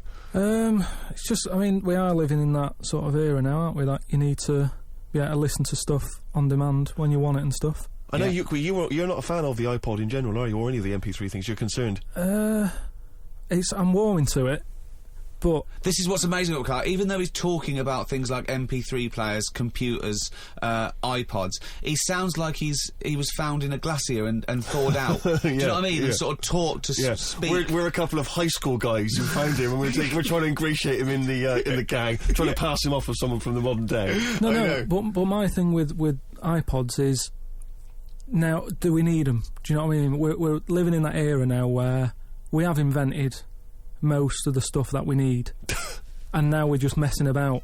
They said that in 1900. Someone actually said everything that's to be invented has already been invented. They said that in 1900, and how wrong were they? No, but what came out? At what point? What was invented in that year where they went, right, that's it now?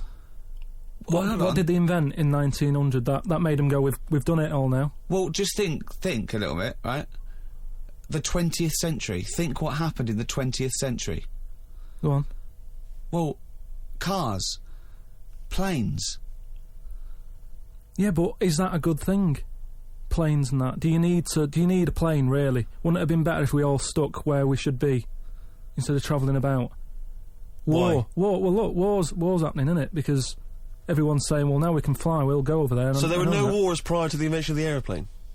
Not like there is today. Right. But what I'm saying is, the world's got smaller on it, everyone's saying that, right? Yeah. You know, the way I was saying to you the other day, you know, we now go to places where we shouldn't go. People go on holiday to places where you've got to have an injection before you go there. Yeah. Forget it then. That's a warning. Don't go there. I'm with you on that. I don't want to enter a country where I have to have an injection to stop me from dying while I'm in that country. Right, I totally agree with you on that. So what happened is, they invented the plane, and it's like, oh, let's go on holiday, and then they go, oh, I die now. Oh, well, you've got to invent something. Let's invent an injection, and then it's like, right, well, what else do we need to go to that place? There's a lot of faffing. So what I'm saying is, is that a place? A lot of faffing. What I'm saying is, you know, Steve's travelled more than I have. You've been to like dangerous places. I've been to places where you need injections. Yeah. Yeah, but why? Because it's fascinating, isn't it? You know, do you not believe in that idea of travel broadens the mind? You know, it makes you experience other ways of life, other ways of thinking. It just enriches you as a human being. That's the whole reason people go travelling. But since the invention of the telly, you don't have to go that far to see it. You're absolutely right. So there you go then. The telly was the 20th century, wasn't it? Yeah, it's pretty good. So where would you stop then? You'd stop making stuff now? Stop inventing stuff right now? Or do you think we could carry on for another 5 years, see what comes up, and then just draw a line under it all? Well, but again, we're just messing about, and but there's still things to do, isn't there? I mean, I know I could throw things up. You can always get an answer about it, but you know, a cure for cancer, a cure for AIDS. Yeah, but should we mess with that? What do you mean? Because there's too many people in the world as it is, isn't there? So that's a way of controlling it, so that, you know, like look at London, right? It's overpopulated. Rent keeps going up because there's more and more people surviving, right? If you let them die, it's going to even itself out. See, I was saying to someone the other day about maybe we should look at, if we're going to invent something, right, forget, like, the traditional way of people having kids, right, the way they, you know, have it away and that. You have a little What do you kid. mean? What do you mean? No, you know, like, the way that, you know, we have kids and stuff. If it'd be good if what happened was to control it is if man and woman, right, they're born and that, they enjoy their life, they learn a lot, they live to be about 78, I think, by that point. So specific. Yeah, 78, No, yeah. but by 78, I reckon you've sort of got to that point where you go, do you know what, I've done everything I'm going to do. If you haven't bungee jumped by the time you're 78, you're not going to do it. You know what I mean? So it's kind of like... Your hips have come off. You've done it all now, so I've had my innings. Yeah. And then you die, right? So, say if everyone had that, they live to be 78. But then, just as you die... They give you the bumps. You get... You have a little baby inside you, and as you die, your life carries on.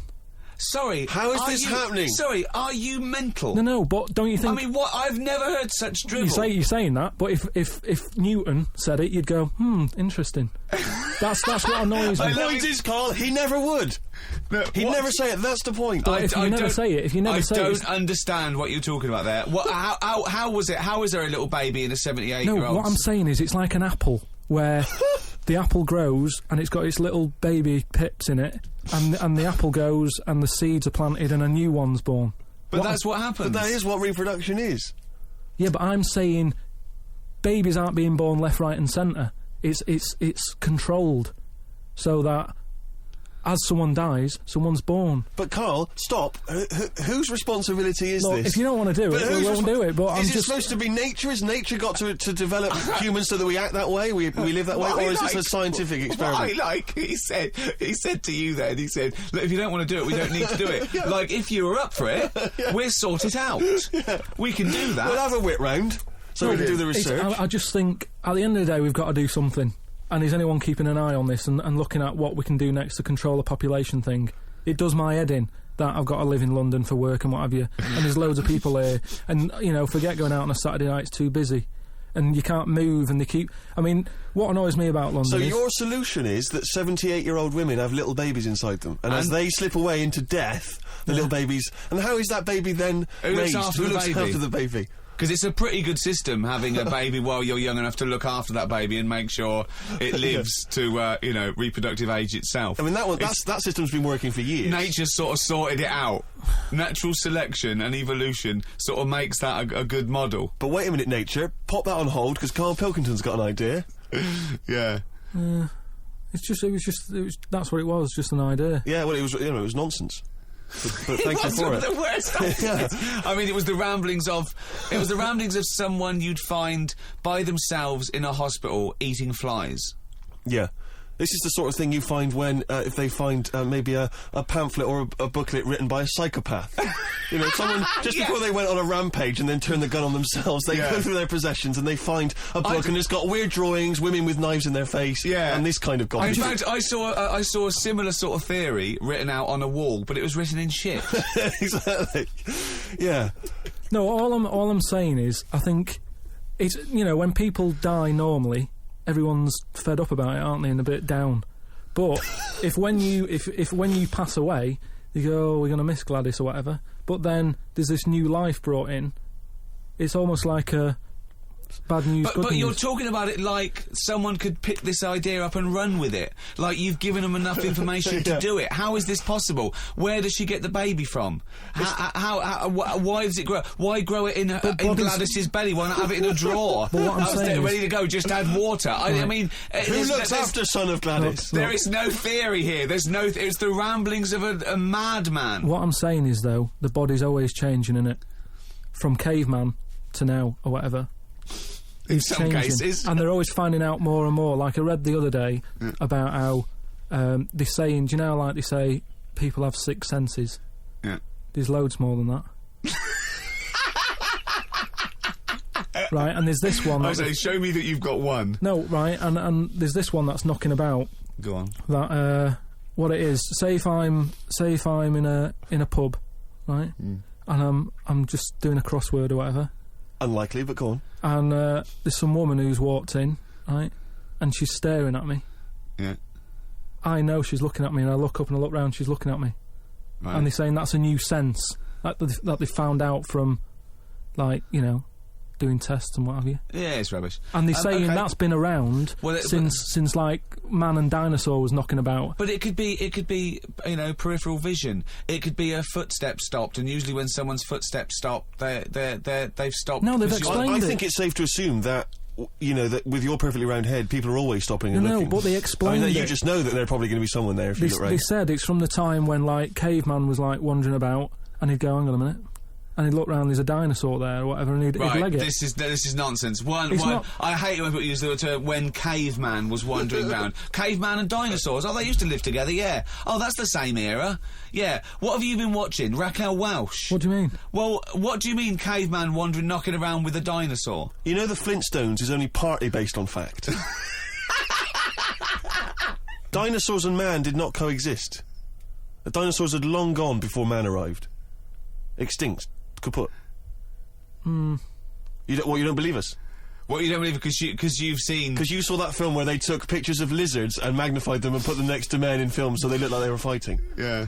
No, but why couldn't that have happened? What is the film with Raquel Welch? A Million Years 10 BC. year- Million Years BC or A something. Million Years BC. Brilliant. Yeah. Yeah. No, but She had a sort of woolly mammoth bikini. Fact. why wasn't the dinosaurs back then just like how we have dogs now, in a way? He's watching the Flintstones. He's watching the Flintstones. He's thinking of the Flintstones. Yeah. That's what he's when thinking. he puts out the saber-toothed tiger Yeah, and then yeah. Dido And he when gets mixes in. his concrete in a pelican. Yeah. Yeah. I just think that there must have been a crossover point. Why? Why did you say that? Why do you think there must have been There a must crossover have point? been. Because if nothing was knocking about at any point, how did anything carry on? I know. Exactly. Why didn't Hitler meet Nero? It's weird, isn't it? There must have been a crossover. They must have met somewhere. They must have met at a party somewhere. They mixed in similar circles. Yeah. Well, I mean, are you telling me that Ken Dodd has never met Genghis Khan? They must have bumped into... I can't believe it. Forget it.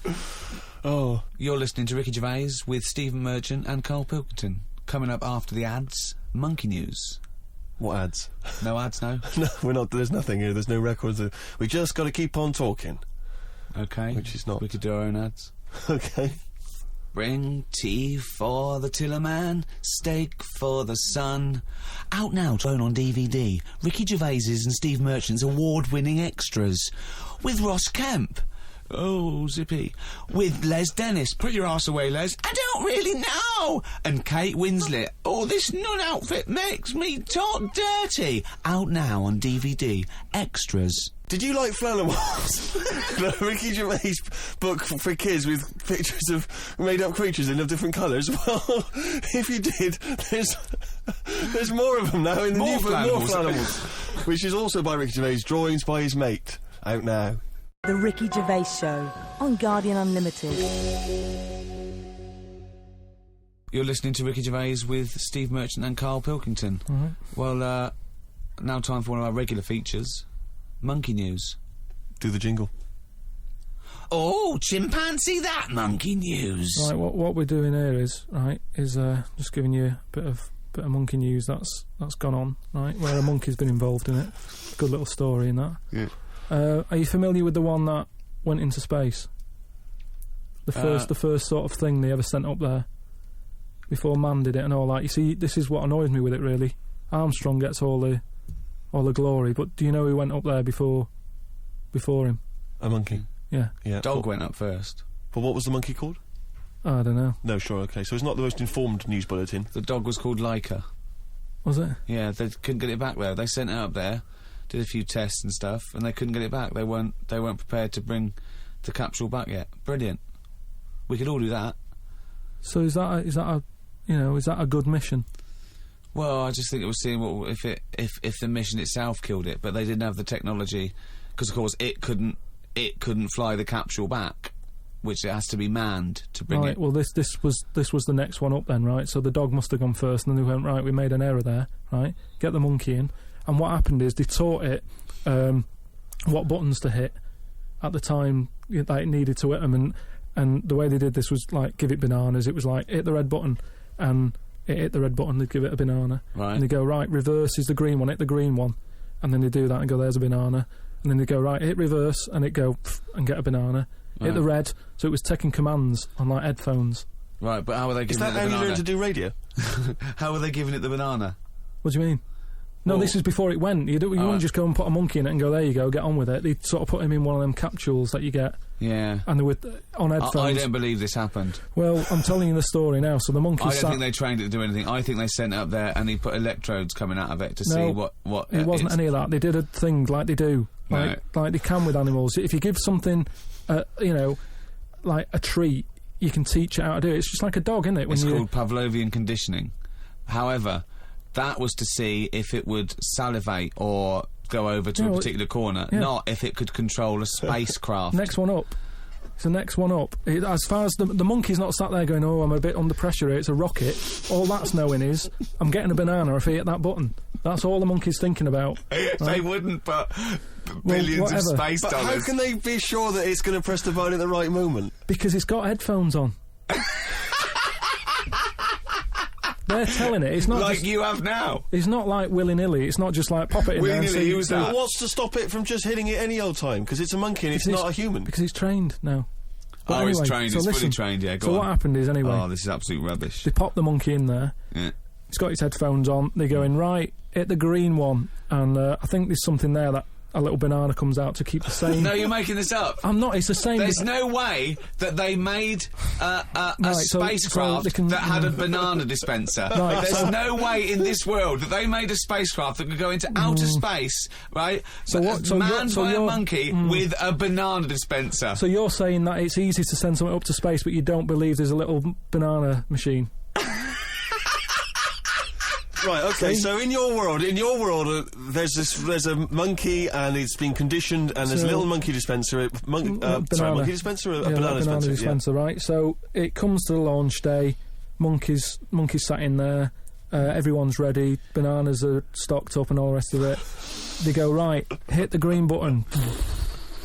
Right, and the rocket goes off and what have you. No, they would not make the monkey launch the rocket. Carl, you are living in a cartoon world. So the rocket goes off, right? This is absolute bollocks. It's all going well. I mean, I don't know It's what you're all- going to... It's not going well. it's going There's well. no way a monkey launched It's a going- rocket. There is no way a monkey launched a rocket, So you idiot. it's all going on. So they go and hit the left button, and it goes a The little bit left. left button! Right, Oh, so- well-known spacecraft command. This is Houston. Hit the left button.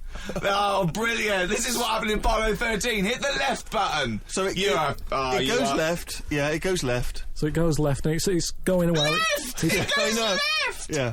No, the moon. So You're it going goes, right. It goes for the moon. Everything's going well. Right. They get up there. It does whatever it does.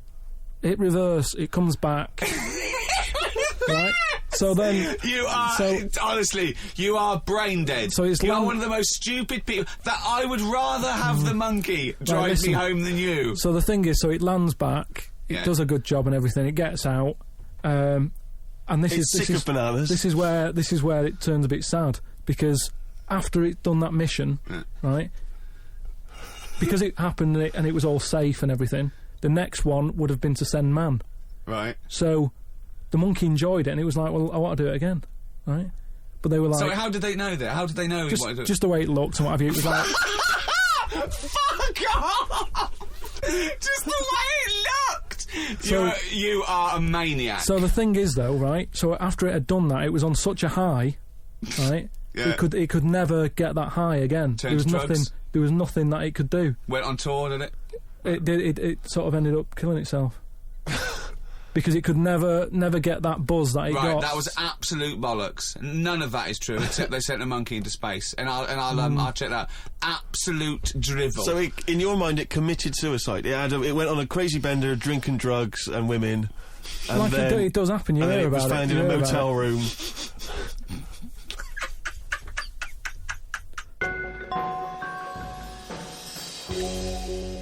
Right, do you know, like, you don't believe in, like, scary stuff? Just like, ghosts. No, I believe in scary stuff. I don't believe No, in well, things that ghosts are totally and that. logical. Yeah, ghosts. Vampires? No.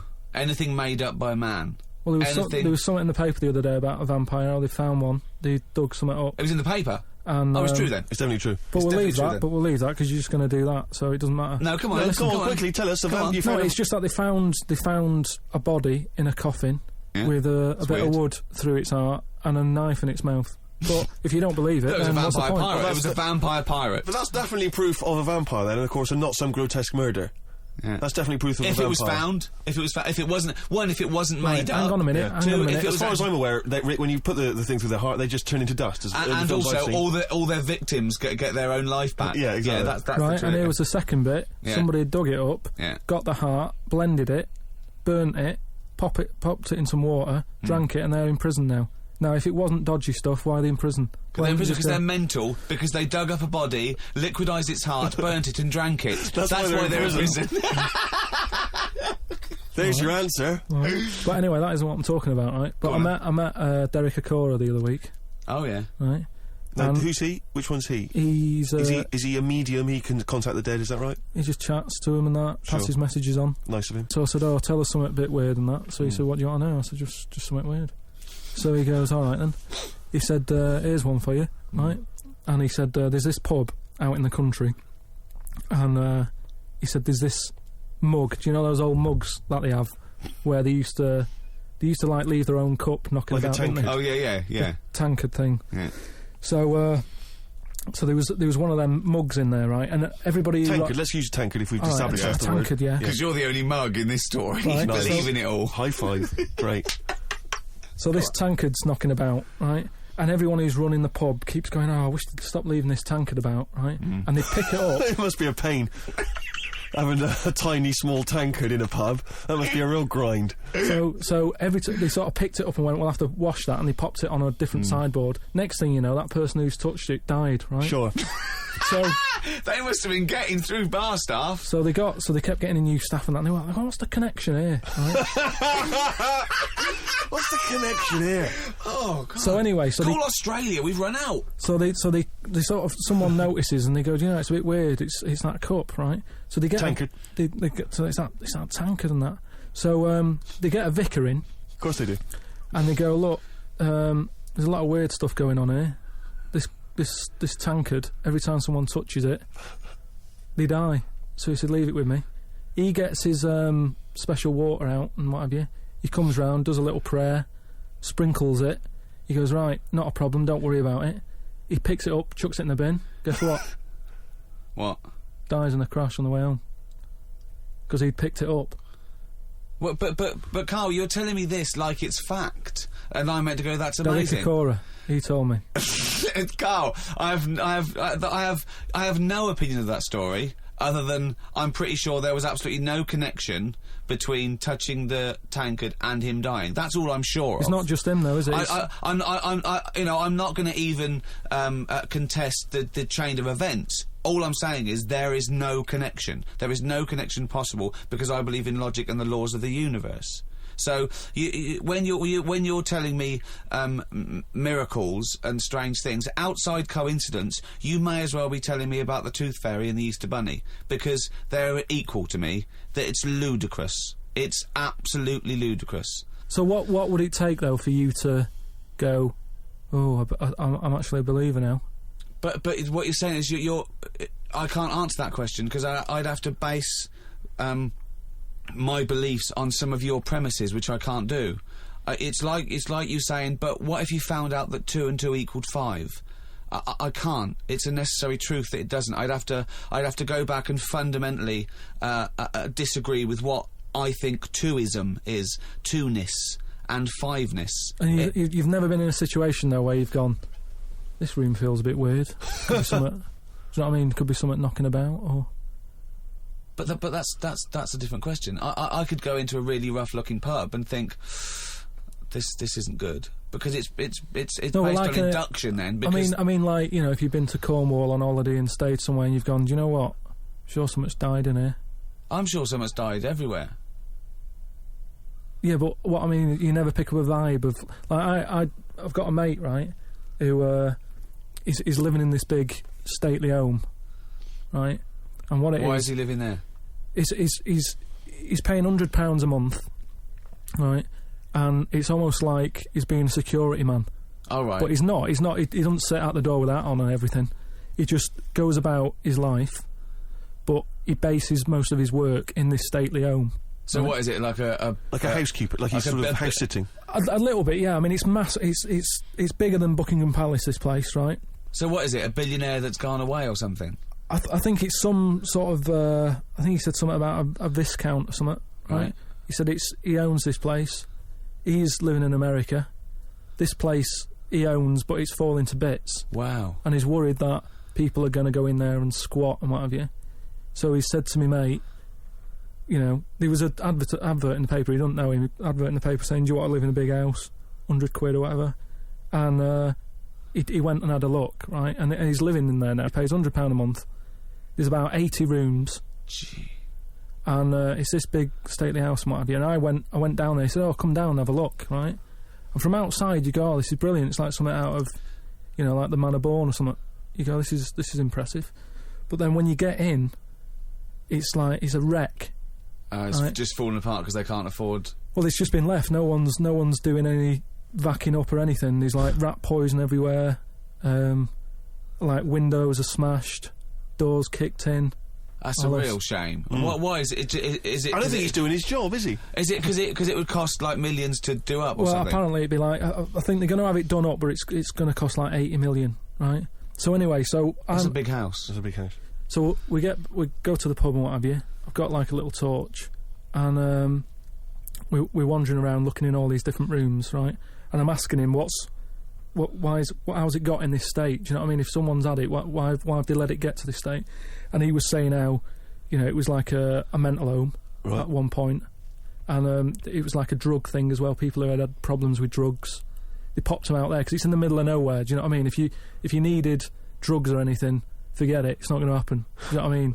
So that's straight away. Do you know, like, have you ever been in a hospital when it's been shut down, or a school when there's no kids in it, and there's that sort of bad atmosphere of like weirdness? Yeah. Right? For the sake of argument, yeah. So we're wandering about, and I say, oh yeah, what's in this room, right? And we go in, and all the floors are like a wreck and rotten and stuff. And I looked at the wall, and there was like a little piece of paper stuck on the wall, right? And I said, what's this here? So I wandered over, right? Got right up close to it, and somebody had wrote it. Somebody had wrote it? Oh. Somebody had wrote it. I love this. Imagine him on Jack and Horry. Right, okay. Right, go on, sorry. So there's a little sign there, right? And I go up to it, and it says, flies, right? With an arrow. Flies, like, flies this way, right? So I think that's a bit weird. So I follow the arrow, right? Which goes to this corner where there's a shelf. About 3,000 dead flies on it. Oh my God. Condom stuck on the top. That's weird, isn't it? That is weird. That is weird. Right? So I'm looking at that, and there's loads of stuff on the floor and that, bits of paper. Picked up this bit of paper, right? And it had, like, in biro and that, it looked really old, like it'd been there years. And it had, something like, need nappies, dummy, right? Blankets, blah, blah, all this, like, all stuff for, like... And I turned it over, right? And it said, none of this now needed, baby dead. Right. Now that's weird, isn't it? Now that's what I'm talking about when you get a bad vibe. You go, that's who's been in here. So I don't actually understand what point you're trying to make, Carl. Just because who's written that? Who's been in that room? Who's been in that state? And then straight away your mind starts going, oh, I'm getting bad vibes in here. But Carl, didn't you just tell us that it was once occupied by drug addicts and mentals, to use your word? Yeah. So haven't you put two and two together and thought that was probably who wrote it? That doesn't mean it's paranormal or ghostly. You walk into a building, it's a big, terrifying, empty house. It's terrifying in as much as it's cold and dark and drafty and a little bit spooky in this sort of illustrative sense. And insecure. Yeah, you're a bit nervous because it's got this sort of, it's got its bad vibe. It's just based on the fact that... Your mate's in charge. Yeah, that's terrifying. I mean, yeah, so it's like saying, are we scared of the dark? Yes, I understand why people are scared of the dark. I'm a little bit scared of the dark. You're walking along. Because you don't know what's in it. Yeah, you don't know what's in the darkness. That's why people get nervous. It doesn't mean you have to make the leap then that you've got some paranormal sense. Oh my God, I'm Carl Pilkington, and hang on, just like Derek Acora, I have sensed something strange and evil in this room. Wait a minute, there's some flies in a condom. I was right all along. That is weird. Flies in a Johnny equals badness. The flies in a condom was weird. It's enough. weird. I don't know. But the note. Yeah. I just think of his face when he saw that, reading it by torchlight. You must have been terrified. It's a bit odd, isn't it?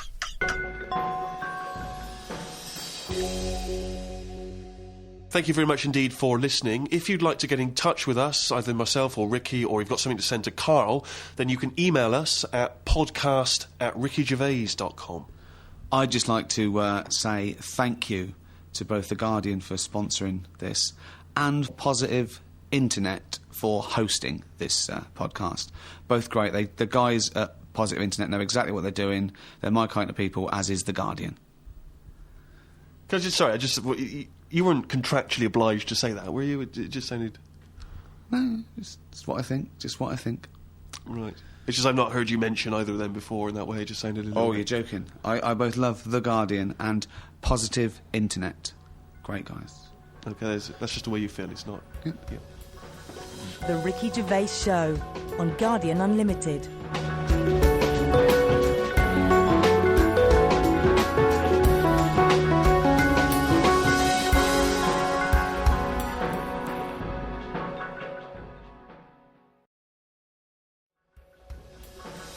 The Ricky Gervais Show on Guardian Unlimited.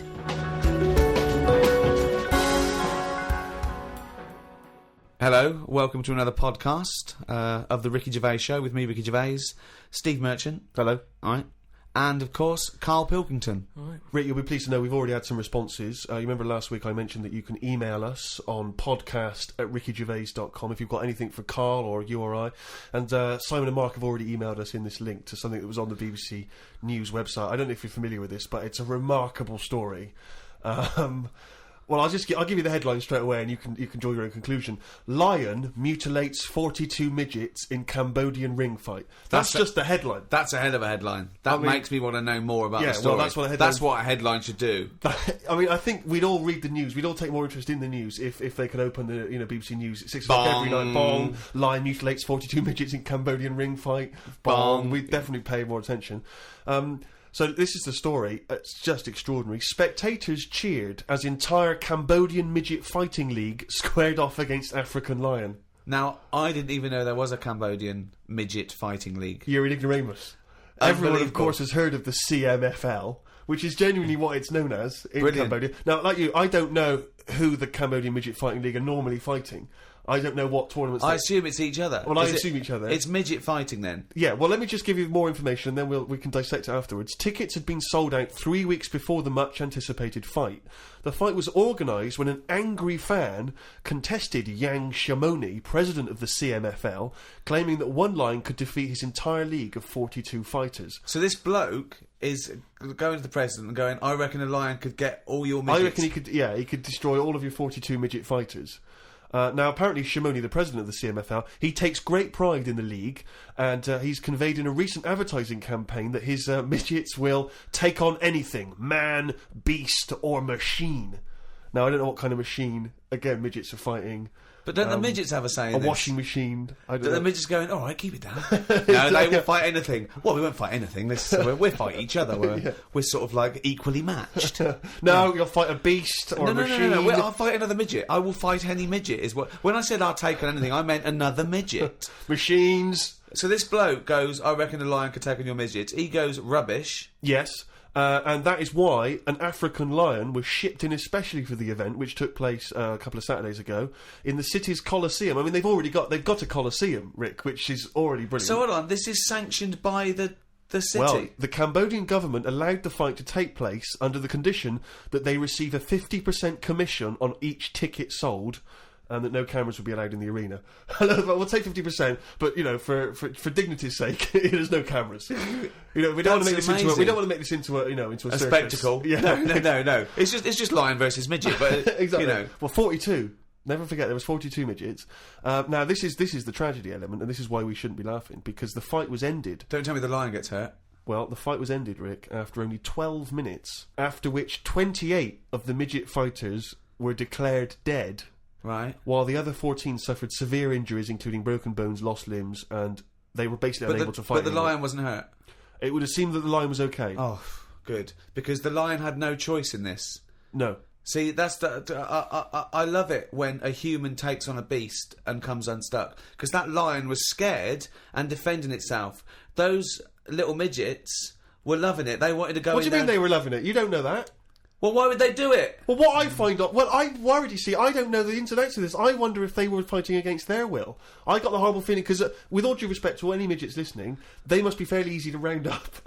You could probably corral some midgets fairly easily. You know, you only need some regular full-size people, and it'd be easy to grab some midgets and take them away, whisk them away, put them in a cage. No, because because they don't. Because a lot of them stand on each other's shoulders and wear a long coat. Sure, but... And a hat, and you go, oh, that's not a midget. No, Let him go. Well, those ones are getting away with it. They're Yeah. fine. They're wandering around, fine. Because who's voluntarily going to join the Cambodian Midget Fighting League? But midgets who want a bit of action, who want to fight other midgets, they're allowed. They want to fight. They can't get in real boxing matches because the fellas are too big for them. But they can go, well, I'll tell you what, let's have our own little fighting league, right? But if I was on the Cambodian Midget Fighting League, I'd be livid. I'd be thinking to myself, well, I can't believe I listened to my agent and he's put me up fighting a lion. I mean, I should have just taken Panto in Grimsby. I can't believe that I can't believe it. But hold on, though. I thought... Are they all really midgets, or are they lumping in dwarves with them? It's not specified, Rick, but... But that annoys me when people say, oh, look at these midgets, and I go, hold on, though, they're making up the numbers with a couple of dwarfs there. That's clearly only 39 midgets and 3 dwarves. Sure. Well, that's amazing. Carl, what are your thoughts instantly? I mean, you're bound to have a take on that. Whose side am I meant to be on there? What? Well, by the story, I'd be on the lion side. I'd never go to a bullfight, but I love it when I see a matador gored to death. Because, again, the bull doesn't want to get in that ring and fight a bloke with swords, okay? So I love it. I think it's disgusting. And when someone says a midget versus lion, I'm thinking, well, it's okay if the lion wins, to be honest, because they haven't got a choice. So, and I hate it when people go, oh, I went to a bullfight when I was in Spain, but it's the tradition, isn't it? Oh, well, there's loads of traditions that we don't adhere to anymore. So I say it shouldn't have happened, of course, but if it happens, I'm glad the lion isn't hurt. See, what's annoying me is I've sent money to Cambodia because apparently they're hungry and haven't got any energy. So what's going on? Well, it's much easier to fill up a midget than it is a regular Cambodian. You know, they're I just happy feel on like a Mars I'm bar. being cheated a bit. You were conned before with a charity, weren't you? Well, a few times, yeah. What about the old lady? What was that? I got stopped, and it's like they sort of drag you in by saying, "Have you got a gran?" And I said, "No, they died." And that it's like, "Oh, did they die of the cold?" No, she's, ill. What have you? Just old age. He said, "Well, what happens with a lot of people's grans is they die in the cold, right?" So I was like, "Oh, that's bad, isn't it?" Anyway, so she's chatting and she's showing me pictures of these old women who look cold, right? Saying, "Look at her, that's Edna. She's got no family. She can't pay the bills and all that." Yeah. So I'm like, "Oh yeah." Anyway, it goes on for about 15 minutes, and you feel bad. You give them your bank details, right? And what happens is every couple of months you get a letter from Edna. Well, it's not from her; it's typed up and what have you. But there's a picture of Edna, right? And it's saying, "Oh, this December, Edna's going to be extra cold. It's cold outside. She can't afford to pay the heat and what have you." Yeah. Keep going, right? So you keep paying every month like £5, whatever. Get another letter a few months later, right? Edna's sat there. She's got a tan. What do you mean she's got a tan? Well, when they said, she's cold, I thought they meant for the heating, not to send her on holiday for a month. She sat there with a tan. I'm not joking. Are you sure it wasn't just a sort of a slight problem in the printing? No, definitely. Sure, she looked well happy. Sure, it wasn't liver failure. This is a terrible thing to say, but when I see those people approaching now with the clipboards on the street, I always get my mobile phone out and pretend to have a conversation. I've done that one. The number of fake conversations I've had walking past them now. Well, I felt sorry for them, right? Because I thought, to be fair, I've got about 10 standing orders where I felt sorry for them in court. Right? I thought they're doing a good deed. The least I can do. I find out they're on about £8 an hour. Are they? Yeah. They're not just doing it out of the kindness of their hearts. Well, I don't want to I lie thought they with were them. volunteers. I thought that was at least why I should feel guilty. If they're getting paid to do it. I don't know. I could be wrong. I think they do. What? I've heard they get paid and that. Well, if someone knows, maybe email us. in podcast at rickygervais.com is how you can get in touch with us. Because if you know if these guys are getting fleecing us twice. I heard something. Carl thinks they are. You think they're not. I don't know anything, but anything that will allow me. But to let's not find feel out because I don't want to slag them off because they're obviously doing a good thing. So we find this out. It's, this is an educational show. I tell you what, though, right? Because we've talked about homeless people before and that, and I walked past one the other day. He's always cheerful, right? But don't you think, right? If you had a company it's worth taking them on, because they never have a lie in. Brilliant. I'm finding it quite exhausting now, because a lot of the homeless I've encountered recently, they're not even after my money. They're just looking for conversation. While I was walking along the other day, and I don't know what you're supposed to say to this, we were both walking, happened to be both passing a Chinese restaurant. He glanced in, he looked back around to me, he went, woman in there with 3 phones, 3 mobile phones, why does she need 3 mobile phones? Got nothing to say to that, got no opinion. Got absolutely no opinion of it. And I was thinking, what's going to have, and you know that thing when you sort of suddenly you got across the road conveniently to just get out of it. And there was another mad woman who started going, she was walking past me, she went, do you want to come to my church? I went, no, I don't believe in God. She went, do you believe in God? Oh, 20 minutes. Conversation, 20 minutes. It was unbelievable. I got to a point where I was so angry with her, I was shouting at her from across the other side of the room. I was the one who sounded like a nutter, going, there isn't a God! But you see, when does it become, like, bad to avoid people like that? Do you know what I mean? Because some people say you shouldn't, that they're people like us who've just had a bit of bad luck. Well, of course they are. Yeah, I know, but I remember one on our estate, right? And she was a bit... What's the word that you can use? Because I don't want to offend anyone. But I'd say, but sort of mental homeless. Is that a term? That's the official term. I think that is the new official term. It's mental homeless-itis. Right, so she lived on the estate and what have you, and she aged... How was she homeless if she lived on the estate? Well, she sort of decided to stay around there because I think people on the estate spoke to her more than people who had money. Do you know what I mean? Really? I was going to say, why would she choose an estate not to live in, as opposed to a walled sort of lovely community? Yeah. Why not go to St John's Wood or... Yeah, or I'd hang around in maybe, say, the Maze in Hampton Court. Exactly. No one's expecting to see a homeless person as they're trying to find their way around. Imagine the cash you'd make during the summer. The rich sort of Victorians used to keep sort of homeless in there as a little folly, and they used to pay them at the end if they stayed there for like 3 years. What do you mean? Were they paying? It was fashionable to have a little homeless little hobbit in your outhouse. Seriously. And what did they have to do anything for their money? Run, dance, no, they just had to tigers? be there. No, they had to be there when they brought around. They go, look, that's our little catweasel fella Right. living in our folly. Yeah, and then they got money, at the end of it. There's just like really rich sort of Victorians and stuff. That's a great idea. They should definitely bring that back. Because, you see, I would give a lot more to shelter and those kind of charities if I could have a homeless guy come around and do my bidding. I could make him dance. And they had a really long beard and rags. Exactly. Yeah. And I could just make them do dances for me, or, And he was somewhat magical, possibly. That you would weren't go, riddle me dee, fiddle me do, what is my name and who are you? Exactly. And then, But anyway, so this mental There's a little idea homeless... for shelter if anyone's listening. Yeah. Mental homeless woman on the estate. And what she used to do... Right, she acted quite normal, and she used to always push like a pram around with her, right? And everyone was like, she can't have a kid, can she? Right? And she was dead happy every day. She was up and down, walking up and down the road. Anyway, one day she sort of walked past, right? Turned round and looked in the pram. There was a bucket with a face on it.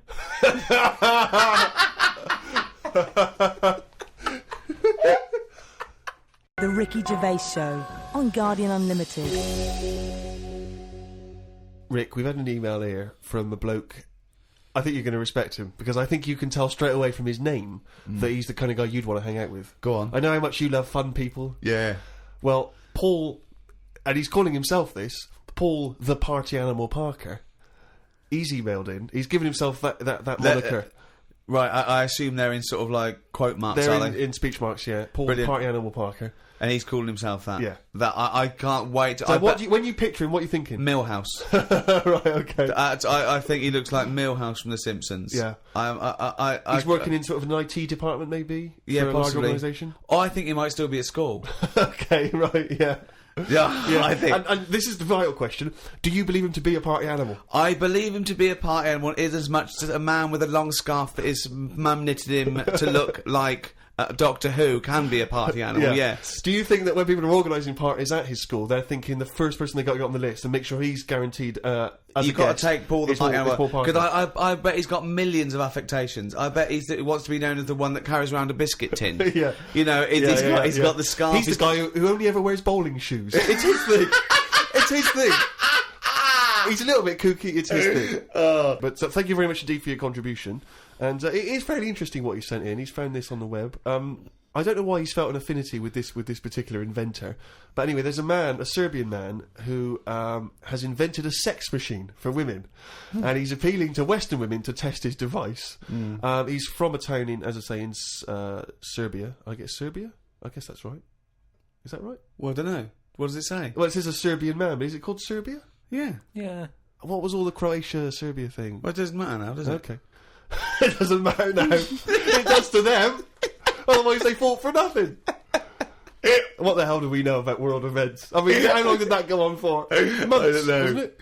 If they're inventing new countries, they can't expect me to keep up with current trends, can we? Anyway, this Serbian man has invented a sex machine for women, and he can't find any Serbian women to try it out, so he's looking now for Western women.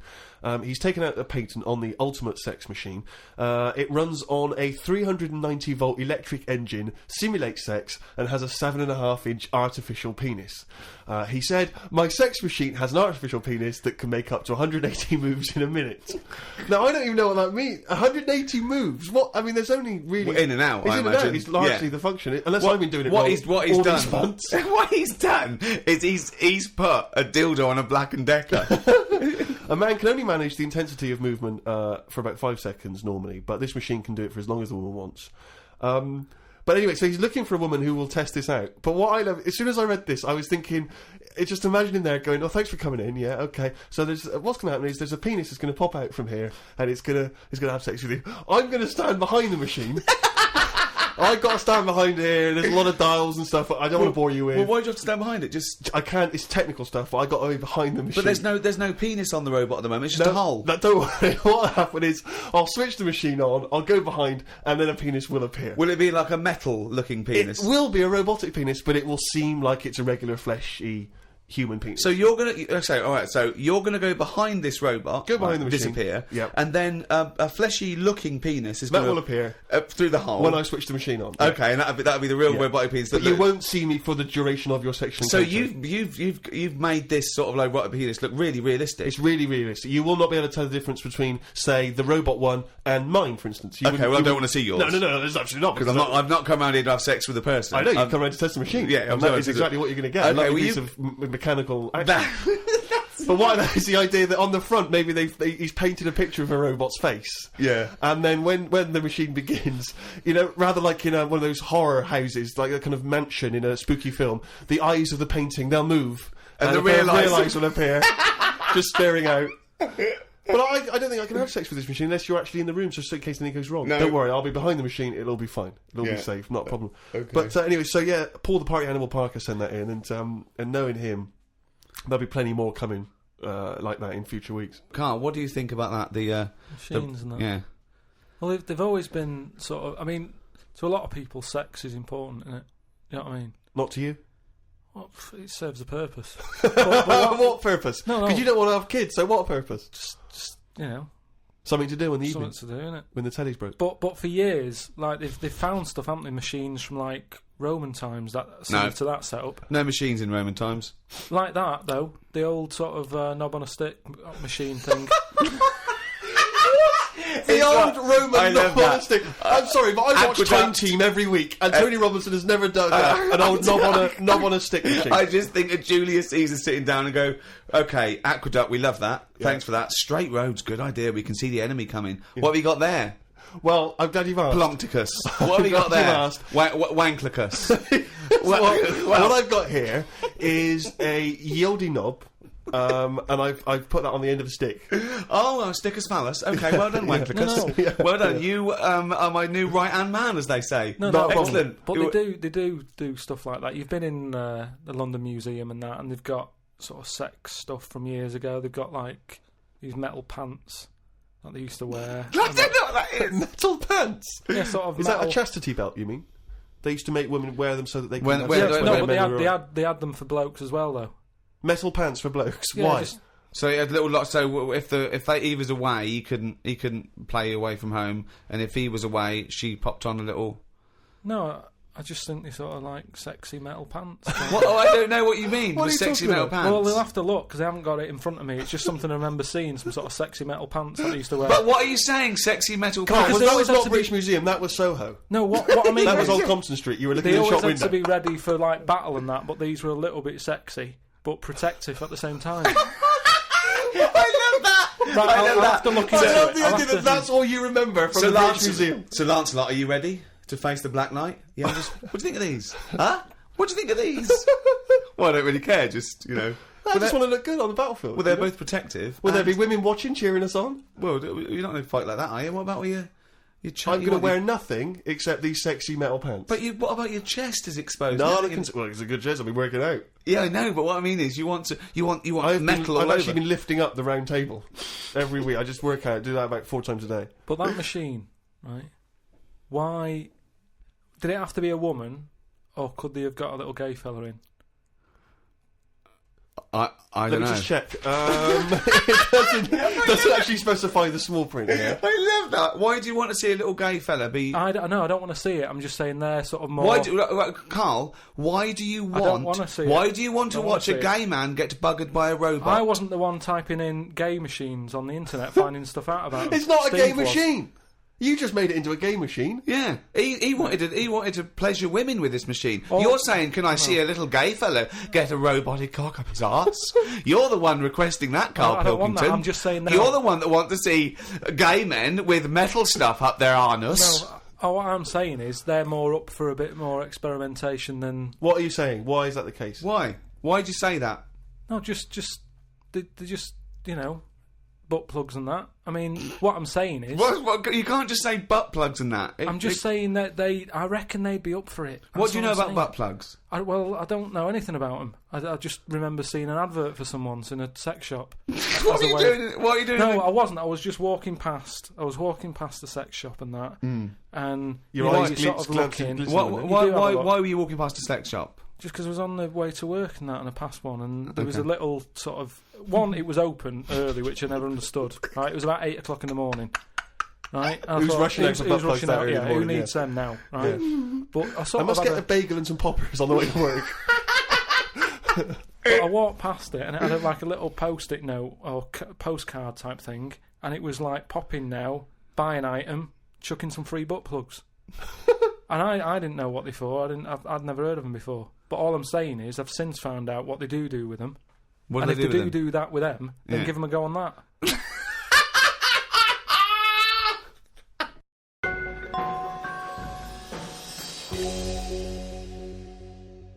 I had another email here. This is they haven't given their name actually, but they it's an interesting fact. I'm hoping it's true. America's first nudist organisation apparently was founded in 1929 by 3 men. Now, what intrigued me when I read that is the fact that it's clearly 3 blokes just trying to meet some nude women. They're all 52 balding Exactly. with little sort of those gold rimmed glasses. Yeah. Yeah. And they're just wandering around, and it's all quite saggy down there, and they're just knocking on doors saying, we've just set up an organisation, it's perfectly above board, completely Yeah. legitimate, it's a nudist organisation. You got any women in there that want to come and join us? Because we Well, haven't got not any really. female members at the moment. Got any women in there interested in, volleyball No, or I trampoline? can't be doing with it, me. You hate nudists, don't you? Nudists. I don't understand what it's all about at the end of the day. And here's something, right? Do you know, like, when you're a bloke nudist, right? Do you ever get any who just have, like, a small knob? I don't know. I don't understand the question. What's that? What's your point? Well, are there any blokes who are knocking about who just have a normal-sized knob, or maybe a bit smaller than normal, who are happy wandering about showing off what they haven't got, if you know what I mean? I don't think nudists are just doing it because they're so proud of their knob. No, but there's got to be a little bit of that in it, isn't there? Why? Say like Jonathan Ross, right? He's nipped to see you now and again and what have you. He's what? He sort of nipped in to see you now and again. He's always happy getting his knob out because he's known to have this big knob, right? What So do you mean he's showing known? it off. Why is Jonathan Ross known to have this big knob? No, he just talks about it a lot, doesn't he? He's always saying about, but you'd like this, wouldn't you? And all But that's that. like me. I'm known for being a great lover. I say it a lot. It's clearly not the case. What Yeah, evidence but- have you got that he's got a big? No, knob? but the difference is he's happy to keep getting it out. It's different, sort of me walking about going, "Oh, I've got a big one" and all that, and then but no one ever sees it. But Jonathan sort of, he's always getting it out, isn't he? Have you seen him get it out before? I saw. Well, he did get it out, but I wasn't looking. What do you mean you weren't looking? How do you know it was out? Just because he sort of was moving it about and that, and I could sort of So see. you- No, I wasn't looking though. It was that sort of thing where you can see something moving about, but you're like, I'm not looking at it. What, like an owl seeing a mouse? It That, just, like, what I mean, it doesn't matter. All I'm saying is, so no, let's get back to this. You remembering vividly Jonathan Ross's penis? no. Yes. I don't mean that. What I But mean, why were you looking at his penis? I wasn't looking though. Well, I'm it was just saying- clearly not meant to be looked at. I'm just saying, most blokes who, nudists, they must be pretty confident in themselves to, getting it out. And I wasn't looking. It's just that, I mean, I looked once. Okay, what was it like?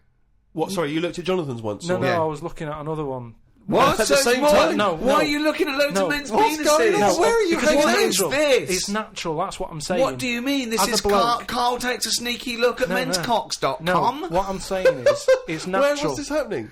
You were in a gym. No. A lot of guys are getting changed, and you No, were just checking out their you're at your bedroom window with a pair of binoculars, No. and there was a little fella across the road getting changed. I was at some night out once. Go right? on. So you were at heaven, and you were in the It was toilet. some night out, and some people come running on the stage, right? Some music started coming on, and these 4 people ran out. It was 2 women. So 2 you're at a gay blokes. strip club. It wasn't gay in that. It was just a normal night out. Well, some sort of party night out. Right. These people come running on, right? You got 2 women. You got 2 blokes. Right. They whip their knickers off. The fellas whip their undies off. At the same Now- time? Yeah, all at the same time. Was it like that, was it like a choreographed thing? like what's it? Chippendales.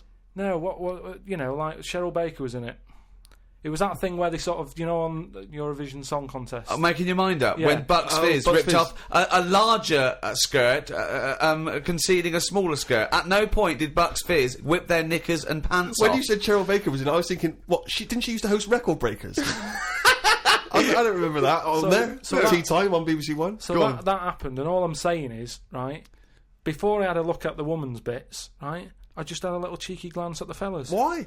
Just checking it out, just seeing is everything normal down Why there. weren't your eyes drawn instantly to the ladies' bits? No, don't believe me. I had a look at that. All I'm saying But you went to the guys first. I didn't know how long pants were going to be left off for. So you didn't want to miss your opportunity, is what you're saying? You saw a window of opportunity to see some men's bits, and you thought, I better take it. No, because this may never happen again. No, So what happened? So there's had a 2 look. women, 2 men, right?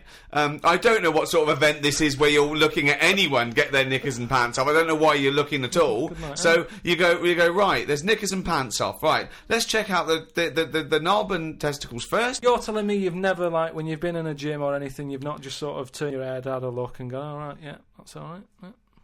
Been in a... Sorry, let's just get this question right. Have we ever been in a gym and just taken a sneaky glance at a man's genitals?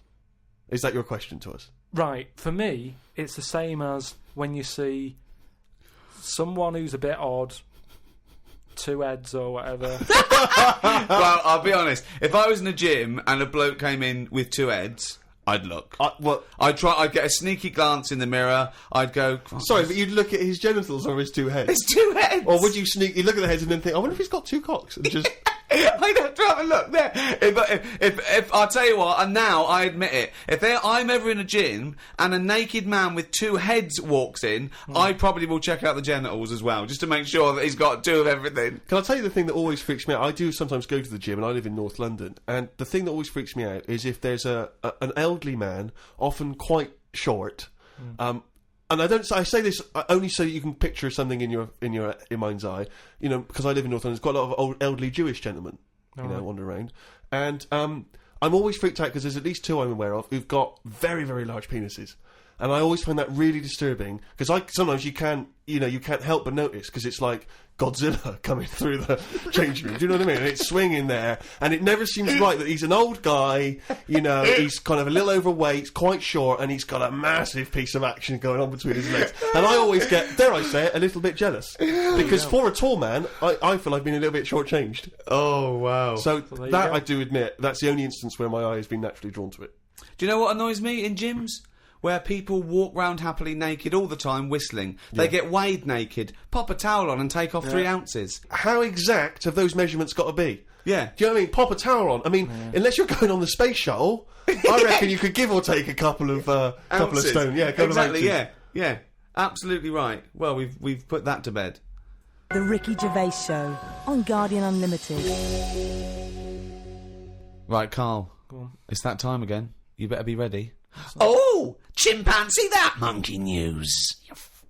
Right. Well, this week, what we covering is, do you know, like they say, monkeys are pretty close to humans. Well, when you say monkeys, you mean apes, I assume, Well, and when you just say apes, you mean whatever, chimpanzees. monkeys and that. Well, no, because they're different species. They're all what they've primates. done, they've done a lot of tests and that. Like I said, you know, we've talked about the one that went into space. That was We've rubbish. had ones that have worked in train stations. No. The rest of it. So the Barbers, next, was there a barber one? there was a barber one. He started off sweeping, didn't he? But he didn't immediately go in Straight front into, air, but he but, worked his way up, yeah. They do you know, apprenticeship. They do a lot of stuff. I've seen the salon. He was probably the top student. But the thing is, you know, I mean, in a way, this is linked to the one in the salon. He could cut hair, but he'd never be allowed to work on the till, right? But these tests that they've been doing now, Why? Are they not trustworthy? well, they've had problems understanding money, right? But they've got one recently that they've been teaching about the value of money and showing it that, you know, to get this money you've got to work hard, you've got to save your money, and when it's saved No, up, it's all bollocks. you can do what you want with that money. Yeah, it wouldn't But happen. at the end of the day, these monkeys aren't on that much money. Yeah, So- and they wouldn't. They you could never. you So- could never teach a monkey the value of money. So the thing is, they've said to these monkeys, look, you know, there's your money. They haven't said anything You're to the only getting monkeys. so They much have, Rick. money, Please listen to the news. but it's the news. It's the news. it's important that, you know, they know how to spend that money, right? It's basic rules, really. It's what you teach a human about money, and it's what you teach kids. The So value invest of money. wisely. Invest and all that. Sorry, who's they teaching got these past, monkeys? So, uh, Carl, stop. Just some What- people and that. But who? Where are these The monkeys? monkey people. But where are these monkeys? Where are these I monkeys think being? it's in San Francisco. But where are these monkeys though? What are they? Are they in a shop? What are they doing? Are they in homes? What are they doing? Just in like, the zoo? Well, probably just in like some sort of science place where science people are checking out monkeys' brains and that and seeing how they work. But they're happy. They're not. This cutting is them that. different to the news at 10. So listen. Well, So, yeah, but you can't interrupt the newscasters for one thing, Rick. Please. Sorry, go on. so there's these monkeys, right? And they've given them some money, probably about £5, and they said, right, off you go, go shopping. See who comes back with the best. Sort of, how much can you get? You know, like in Ready, Steady, Cook. Steady Cook, where they Right. said, there's a £5, go and get some food. Anyway, some came back and they were like, you know, they hardly had anything. Right? This is absolute shit. No, listen. This is bollocks. Listen. But one of them, right, he was away longer, to be fair. Yeah. Right, I think he came back last. But they were really impressed because he sort of said, this is amazing that you've got all this. Can't believe it. Give us the receipt, right? Oh, this is absolute. Right, forget it then. Forget it. No, listen. forget it. No. This is absolute Hear it then. shit. We want to hear the end. No. Look, hang on a minute, right? So they said, give us the receipt and that, and they looked at it, and it was all official, right? And they went through it all, and what they were really impressed by is the way that they always went for the sort of slightly older veg, where you get 2 lots for the price of one. Right, you're absolute. So, and it just goes to show. This is like, absolute bollocks. Well, There's forget it no then. way. If you're not There's gonna- no way forget a it. chimp went It's not- shopping and right. knew what he was buying. It's I don't know why you absolute- asked me then. Well, it's absolute bollocks. Once again, you've made it up. You probably saw a headline on some sort of half-witted website, and you're talking shit. Right. Just to say, if you have any monkey news for Carl that you want to hear on one of these podcasts in future weeks, then you can email Carl, or indeed with anything, Sick of at it. podcast@rickygervais.com. This podcast was hosted by Positive Internet. Can I just ask, what does hosting mean when you, in that sense? I don't know, but the guys at Positive Internet do, because they're experts in this field, and that's why I like them. Well, thanks very much. Join us next time when we'll I'm sure, waste another half hour of your lives. See ya. Bye. The Ricky Gervais Show on Guardian Unlimited.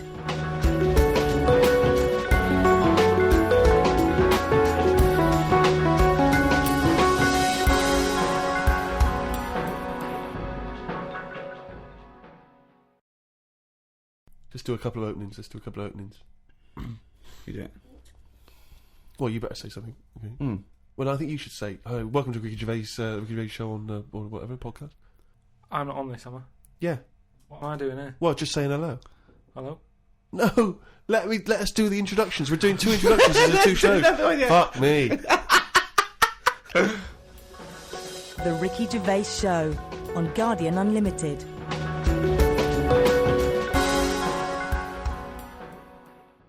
Right, welcome again to the Ricky Gervais Show on this Guardian podcast with me, Ricky Gervais, Steve Merchant, and Hello of there. course, hello there, Thanks. and of course our producer Carl Pilkington. Right. Carl, can I ask you a question? Go on. I know this is what a lot of the fans are already wondering. Is there going to be some monkey news today? There's got to be, Of course there is. Yeah? yeah. Don't All have a right. question. Well, I don't want... I'm worried because maybe this will steal your thunder. But Sarah Greer has emailed this in, once again, emailed to podcast@rickygervais.com. Chimp mauling under investigation. I know you're concerned, because this actually fuses 2 of our greatest features, Monkey News and Knob News, into one seamless whole. Oh. Investigators said they are trying to figure out how 2 chimpanzees that viciously attacked a visitor at an animal sanctuary escaped from their cage. This is the grim bit. The chimps chewed off a man's nose and severely mauled his genitals and limbs. Why did they go for his genitals? Both of them did as well. Eh? Both of them. Did you say 2 chimps? No, you're right, yeah, it was chimpanzees too. Yeah. I don't know if See, both which of them one went, did it? they just saw it there dangling away and they You just go went, for the nose? Yeah. I go for his bollocks. And Now, then what accent have they got there? I those don't chimps? know. Were they kind of New York gangster chimps? They're like soprano chimps. what happened to them anyway? What happened to what? The 2 guilty monkeys. Well, unfortunately, they were shot dead by the authorities. You see, that annoys me a bit. I know, but again, What are you talking about? They're attacking people's gonads. I know, but they were happy in an African jungle a couple of years ago. That's what Yeah, they but do, isn't it? That is what they do. That's what animals do. Animals fight. Do you remember when that bloke? So what are you supposed to do? You're supposed to let them just wander off into the I don't know, into the local mall and maybe savage some young children, or a bucket with a face No, paint on hang it. on. No, all I'm saying is you don't shoot them for doing what's natural to them. They Yes, didn't you want to. do. Why? If anything attacks anyone's balls, No, and but why- bollocks, Well, you attack them. no. Maybe they were shot during it. That you're allowed to shoot something that's doing something. But if they were they executed or were they shot in the attack? No, it says he shot them. Well, he shot them to death. I'm assuming he shot them to death as they were legging it off. But why aren't they just sort of tranquilised? Where was Why this? have Was I this in been a zoo? accused like it was my fault? Just because I happen to be reading Sarah Greer, who emailed it in, the one who should be getting a It bollocking. just annoys me how one way it's kind of like, you know, we're trying to save the pandas, and then the next day someone's shooting them or whatever. I know it's not a panda, but all I'm saying So is it's double therefore, the whole standards. argument falls apart. But go on. No, but what I'm saying is, what would happen? I've talked about this before about St. George killed the last dragon, right? No, it didn't exist. It's the same thing though. No, there's never been any dragons. No. It's a mythical creature. Well, you don't By know mythical, that. it means we made this up, like the unicorn. Well, I don't even. What was your point about the dragon? What's that got to do with because this? I'm saying out like, why is it all right to be going around going mental with a gun, shooting all the monkeys and killing them? Because one day we're going to run out. What are you talking about? How have you extrapolated from this one incident of a couple of testy, happy That's what monkeys? I'm saying. That's what I'm saying. One incident. They only did it once. And they've got a bullet But they're in not their head. shooting around and making them extinct, are they? If they carry on like that, they will. But Well, it's up to the monkeys to stop attacking people's private parts. It's But as that's what give and take here, I'm come sorry. on. That monkey doesn't know why it's in a cage. It's not going, oh, this is for my own good. It's like, even if it's animal husbandry, they're not sitting there going, well, I'll tell you what, let's stay here because it's they're trying to do a nice little breeding program here, or we could get out and do what we do best: run amok, eat some bollocks, right, and have a good time. Right? They don't know what they're doing. They don't. And Carl's right. The poor little bastards get a bullet in the head. For what? And I'm saying, if they're attacking a human, shoot them to stop them, that's fine, okay? But if they're running away and they're, don't shoot them in the back like a coward. This was an animal sanctuary, though. So presumably they had quite a cushy time there, because most of the ones I've visited, they've always got it easy. They're But hanging you around don't- on tyres, they got comfy chairs, they're wanking. They're going berserk, they're loving it.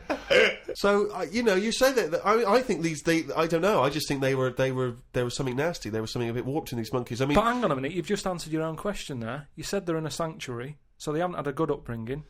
So they're going to be a bit more, like, madder than other monkeys, aren't they? Because that's where the ill ones go, isn't it? Sorry, what do you understand by sanctuary? Well, I've been to one for seals. it's not like a borstal. Yeah, exactly. He thinks it's a boar stool. He It's thinks like that, Scum. No, yeah, like they did some bad stuff in the jungle, and they had a little monkey court, and they went send him to Borstal. So, well, what is it then? No, it's a monkey sanctuary where it like a haven. Well, it's not a haven, is it? They've got a bullet in the head. The Ricky Gervais Show on Guardian Unlimited. Talking of eating knobs, Yeah.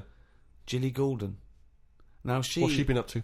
Well, you saw her in I'm a Celebrity, Get Me Out of Here. I haven't been watching it. She popped a little kangaroo knob in the mouth, chewed it up. What, she just found it? Did she line around? No, it was one of the things that she had to Oh, it was eat. one of the challenges. Carol Thatcher, you know, a daughter of one of our leaders. Sure. She popped a couple of bollocks in the mouth, Oh. chewed them up, swallowed them. Oh.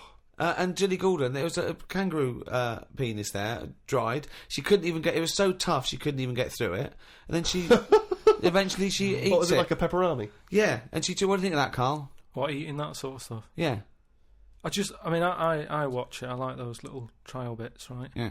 But what I don't think people realise is, right, it is hard eating a little kangaroo knob. Right? Really? How do you know? No, it's just, you know, you think about it and you go, oh, I couldn't do that, right? But what they never mention on the TV programme, which I think takes it to the next level, right, they're eating that at like 7:30 in the morning. Sure. Right. Which for is breakfast. worse, innit? Yeah. Do you know what I mean? If I was there and Ant and Dec said, right, Carl, eat the knob, I'd go, hang on a minute, give us a few hours, let me get some rice and that on my belly, and just sort of fill me up a little bit more. I'll pop back at about 6:30 this evening, Right. have it ready. And I'd be happier then. It's just that thing of, you know, You you've been at don't some- want to eat. You don't eat animal genitals on an empty stomach. So what are you saying? You could I'm saying like I could eat a knob at night, but just cut that there. We'll loop that. If any DJs are listening, No. just take that quote. I could eat a knob at night by Carl Pilkington. Maybe do a dance remix. Yeah, Just I think maybe you're sort of a house producer, and you could maybe get some kind of high energy beat going, and then we could just send that out to some of the gay clubs. I'm sure Yeah. it'd be really popular. Please, anyone, send us, you know, that looped with a nice little, you know, funky house beat. Carl Pilkington saying, "I could eat a knob at night." no, but That's do go you on. know what I mean though? By that. Not really. Well, okay then, right. Okay. Now, I couldn't do it. I could not do it. I couldn't pop a kangaroo testicle in my mouth and chew it. It was disgusting to watch. She was eating witchetty grubs. I mean, good on them because they were doing it. But then again, I think, well, they wanted to go in there. They knew they were up for it. So on the one hand, I think, is that admirable and is that showing sort of like good British metal, or is it, you know, I'll do anything to get on telly for a week? I don't know. You know what I mean? I don't. Where does it stop? You know, I thought Rebecca Lewis went too far when she gave the little pig a tug, but at least she knew where to stop. Yeah. She didn't, you know. Well, I think Gilly it's obvious when you have to stop. yeah, but you The know, pig tells you that. to you know, to pop the Also, again, where's the kangaroo hopping around without a cock? I'll tell you, here's another question, right? Bit of a spin-off with animals and that. Have you ever, right, Steve, killed a fly? Probably, yes. Right? Well, I was watching David Attenborough, right? He makes his money out of flies and that, doesn't he? Do you think he's ever killed one, or does he go, well, I can't kill that fly or that spider, because that's how I make my money? I don't know what the question is. I don't know what this question is. Like my mum, right, she said if a fly is knocking about the house, she never kills it, she always catches it and puts it out and that, and she said she'd never kill Who is one. she, Mr. Miyagi? What do you mean she catches it? How does she catch With it? a pair of chopsticks. No, she...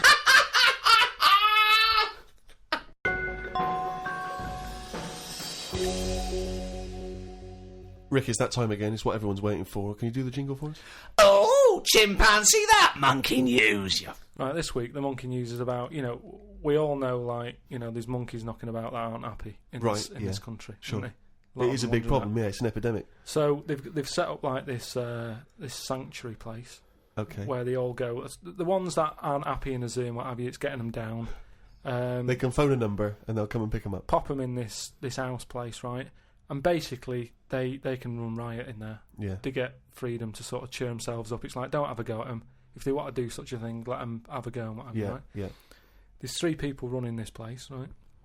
And one of them... Sorry, where is this place for wayward chimps who don't like the zoo? What are you talking about? A house where they can do what they want? I'm not sure where it is. That's a surprise. Go on.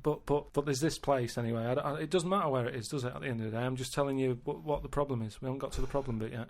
Go on. I'm just building up to it, right? Mm. So these monkeys, big house and that, PlayStation, anything they want. Gym, all that lot. Gym. So anyway, I'll cut to the chase. Whatever. One of them wanted to mess about with the woman's breasts. Right? Which woman's breasts? The woman who works there. Right. Right. And she was like, right, pack it in, you know, we've all had a bit of fun. You've been in the gym and everything. She obviously, you know, got a bit excited He was fired up and that, ready for some more action and that. He's trying to have a go on this woman's breast, right? She was like, have a go. She was like, no, you're not doing that. Pack it in and all that. The boss who's running the place was like, come on, let him have a go. No. Right, you're talking shit. I'm telling you what, I know sometimes I step over the mark and they made Right, so where is this place where... Well, one, where is this house where chimps are allowed to do what they want? And two, where is this place where one of the bosses, one of the human bosses, suggests to the other one, oh, and if the chimp wants to play with your tits, love, let the chimp play with his tits. I've said before, Rick, will you please stop interrupting Miss listen, News? it's alright, Steve, because what I'll do, I'll bring the link and you can put the link on the website and people can have a look at the proper story. I'm just giving it them in a headline form here. They can read the full thing. No, you've only read the headline form. I haven't read it. I sort of read like the first It paragraph. was probably monkey feels a right tit, and you've extrapolated all this from that. So anyway, right, so he's there and he's... So the boss says, yeah, you can have a group. The boss is saying, let him have a go. Come on, Rita, if monkey wants to play with nipples, let him. So she's like, I'm not happy with this, and he's going, come on, you know the rules here, we've got to cheer these monkeys up.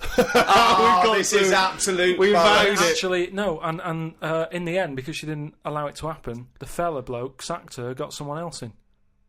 This isn't made up. I will put the link on the website and everyone can have a look at it, but basically... I want to see the advert he put in the Guardian media page. I love that. Woman wanted to let chimp feel tits whenever it wants. Well, it's all up there. You're talking absolute shit again. Well, we'll see. That is no way that happened. The Ricky Gervais Show on Guardian Unlimited. Do you know the other week when I came up with, like, a different idea of how we can sort of make the world run and that? Can we just have a quick recap of that? Because I seem to remember it was a load of old arse. It was ridiculous. It was he was saying that the world is overpopulated, so the system would be where people were living too long and stuff. So what happens is people live till 78. I don't know how you can enforce that, right? Yeah. But when they die, they've got a little baby in their stomach, like a pip in an apple, that then carries on when they die. Right. It wasn't a theory. It wasn't an idea. It was the ramblings of a mental case. You're saying it's stupid, but someone's emailed in and said, "Oh yeah, that's pretty good."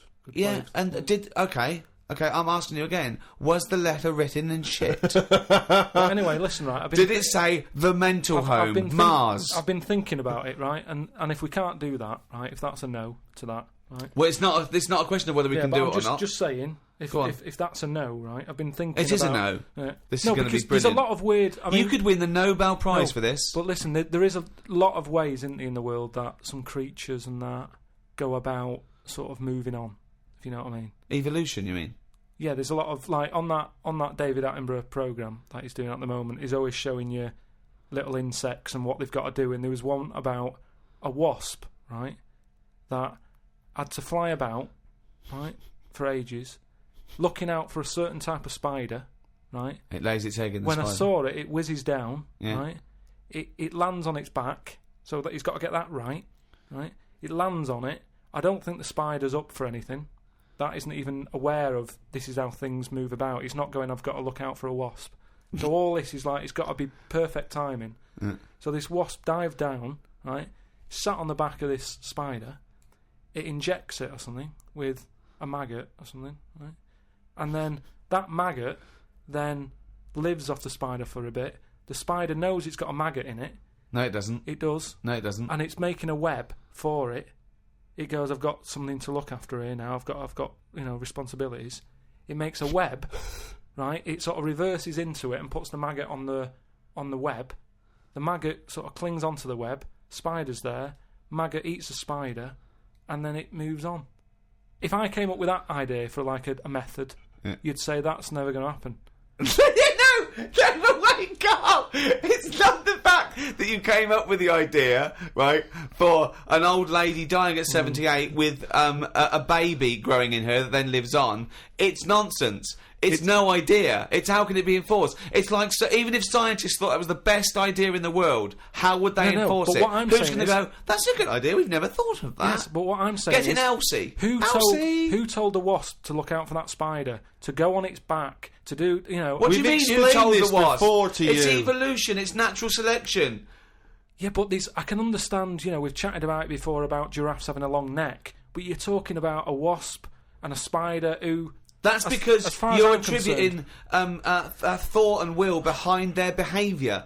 Behaviour in humans is linked with a free will. Yeah, but most of what we do, say like how we have a kid at the moment, you don't just jump on the back of a woman and go, there you go, love, and then a baby pops out. You do if you come from Bristol. No, what I'm saying is, right, it's all, you build up to it, don't you? You have that bit of a chat and you go, right, how's it going? Yeah, and you get on and that, and then a little baby will come out. This is the most... Wait. Well, I want to go back to the dating procedure there. You have a chat, you go alright, and then a little baby comes out. That's extraordinary. This is amazing. No, I'm Man sorry. alive. This I tell is you- incredible. I tell you, two-bit radio's gain was secondary school's loss. It really What was. I'm saying is, This is my first Pilgrim book. Unbelievable. what I mean is, we all get on. What I'm saying is, at what point is a wasp ever going to have a chat with a spider or meet up with it? I don't even understand where we are now in this conversation. What point is a wasp going to ever have a chat with a spider? What world do you live in? What's in your head? No, but... I can't believe it. Carl, what point is a wasp ever going to have a chat with a spider? So in some kind of weird insect nightclub, these wasps and these maggots are meeting, they're getting on. Is that how you're imagining but it? that's what I'm saying to you. What are the odds on that actually happening? But listen. You're thinking because behaviour in lower forms of life is purely chemical. It's purely, it bypasses any form of consciousness. Right? There's a parasite. That's like a flatworm, a platyhelminth, or it might be a nematode. It's some sort of invertebrate. Yeah. That it lays its egg. The beginning of its cycle is in a stickleback. Okay, and it literally has to change the stickleback's behaviour. Okay, because it has to get into a warm-blooded animal to complete its cycle. So what it does is, this parasite makes the stickleback not flee from the shadow of a heron. So it makes the stickleback get eaten, right? So it then is in the belly of a warm-blooded animal and it can complete its life cycle. But at no point is the nematode or the platyhelminth, whatever it is, going... Slow down, there's a heron coming. Stay here, stay here, stay here. And the stickleback going, why? I don't want to stay here, there's a heron. There's no conversation. It's not they get together and go, listen, I've got something that might be mutually beneficial to both of us. I need to get into a heron. You like to be eaten by a heron? No, I don't. Where's this conversation with Yes, a wasp? you do. It's got Jedi Yes, powers. you do. No, all I'm saying is, you know, the idea that I came up with, you're sort of saying that's a crazy Can I just, It's not sorry, an before idea, you it's carry on, not can I an just idea. say, how many times have we heard all I'm saying is, and then Yeah. such a stream of nonsense Yeah. that it's blown our minds? No, but that's all I'm saying. That, you know, what you've just explained there with the heron having to knock about and for a flea to be sat in the shade and that. Now see that is incredible. That translation of what I said is that sums it up for me. Yeah. He sees the headline, he reads a book. It then goes through this weird filtering system with, I imagine the music in his head is boop, beep, boom, ba, discordant piano. I think the noise in Carl's head is like a fax machine, if you've ever got that up full volume. I think it's like a Czechoslovakian cartoon from 1963. Yeah. You know what I mean? Like noises like woks being hit, Yeah. and pianos just being hit by elbow. He's the only person you can give him a body of information, and he strips away the facts. But the way he said that, I talked about clearly talked about some sort of parasite in a stickleback that makes its behaviour change so it doesn't flee the heron's shadow. He said, so there's an heron with a flea who doesn't like the shade. How did it come out? I mean, It doesn't matter, forget that, right? But What's anyway, your theory? What's your theory? What I'm saying is I've come up with something else that I want to run by you then. Go on right? then. So you've sort of boo-booed the idea. Boo-booed. We've boo-booed it. We have boo-booed it. He shows a completely different bear. Yeah. It was originally Poo-Poo the bear, but now it's Boo-Boo the bear. Brilliant. So you've said no to, the old woman having a kid, right, Yeah. before she dies. What about if we do it the other way, right? Ah. Go on. Somehow, I don't know how A yet. kid has an old lady? That's what it's going to be, isn't it? A child gives birth to an old man. No. Right. What I'm saying is, right, Go on. work the other way round. Come on then. So if somehow we can inject something in like a body that's just died, right? Listen to this. Imagine this is notes. So- when he hands it into the Nobel people, Yeah. and they go, if there's a way that we can inject something, they go, well, what? Well, I don't know the chemical formula, but something HO2. Right. So anyway, so you inject it in the temple. He's narrowed it down to the temple. Well, that's Fine. right. Yes, we inject something. So you inject it in. What are you? Who are you injecting? This old woman who's she's been ill and that she died. So she's dead. So Yeah, we're but bringing old people back to life. Okay, fine. That's step one. We just got to sort that out first. But fine, we'll crack that. Go on next. So we brought people back from the dead. Fine. Yeah, And but next. this is a way of controlling population. Remember, they can't be having it away and having kids. This is just the way we're going to Okay, work so from now. there's an old lady. So we start now. We start now as the world is now. So what happens? Right. So you get like an old woman. Who's dead? Yeah. Yep. Injector and that. Injector. And then what happens is she sort of wakes up. Amazing. Right. And she works the other way. So like she might be 77. Yep. And then she'll have a birthday. She's 76, and she's working that way. Right. If you know what I mean. Okay. Are you with me? No, keep it. Because the thing is, you've got. No I'm idea. really scared. Yeah. I'm really scared. This is the maddest thing you've ever said. Yeah. This is madder than the old lady with the pit like an apple in her belly. It sort of did work. This is No, it didn't work. It worked in your head. It's like a dream that you wake up and go, oh, I've got a great theory. And This is it. Let me just tell you the Go on then. ending, because the endings works out a bit better. Go on. What I'm saying is, when you die at the age of 78. 9 months, What? at the age of 9 months, because that's when you come out. What do you mean when you die at the age of You're 9 not scared of dying because you're now a baby, so you don't know what's going on anyway. So there's no So fear. you missed out a bit here. So this woman, literally gets younger and younger? I think Yeah. when she's in her 20s, she's in her old age, Rick. Yeah, but it doesn't matter because that's the fun part of your life, isn't it? When you're 20 and you've got all your energy and that. So before you die, you're actually having a good life rather than it being the other way around. But does she do different stuff than she did on the way up? Because she's already lived 78 years, hasn't she? Don't forget. She was a baby once, and she grew to 78 years. Yeah, someone stuck a needle in her head and said, right, back you go. No, but forget all that bit. Forget all that bit. How do we forget that bit? What I'm saying So is... she died and she doesn't remember all her... This is a new life, is it? Let me just leave you with this. Right, you're talking shit. Explain yourself. What I'm saying is, old people are scared of dying. When they're 77, they're going, oh, what's going to happen to me? Little injection in the head. When it's a baby, when it's like 1, and everybody around it's going, yeah, it's going to die soon and that. Baby hasn't got a clue. It's happy. It's playing about with its rattle or whatever. So it loses all its memories. That's it. And then what happens? So when does it die? When it gets to 0? When it's 0 days old, it goes through. It just dies. People know it's almost like a countdown. So the family's aware of it. But aren't the family getting younger as well? What's happened to the family? Forget it then. We'll leave it as it is. No, leave it as it is, shall we? Shall we? Can we all agree on that, guys? Now, should we agree to leave it as it is? Is that all right? Because I don't want to hear any more from the diaries of Charles Manson. No, it's. I mean, you're a fucking maniac. If you're a maniac and you'd like to get in touch, then please email us at podcast@rickygervais.com.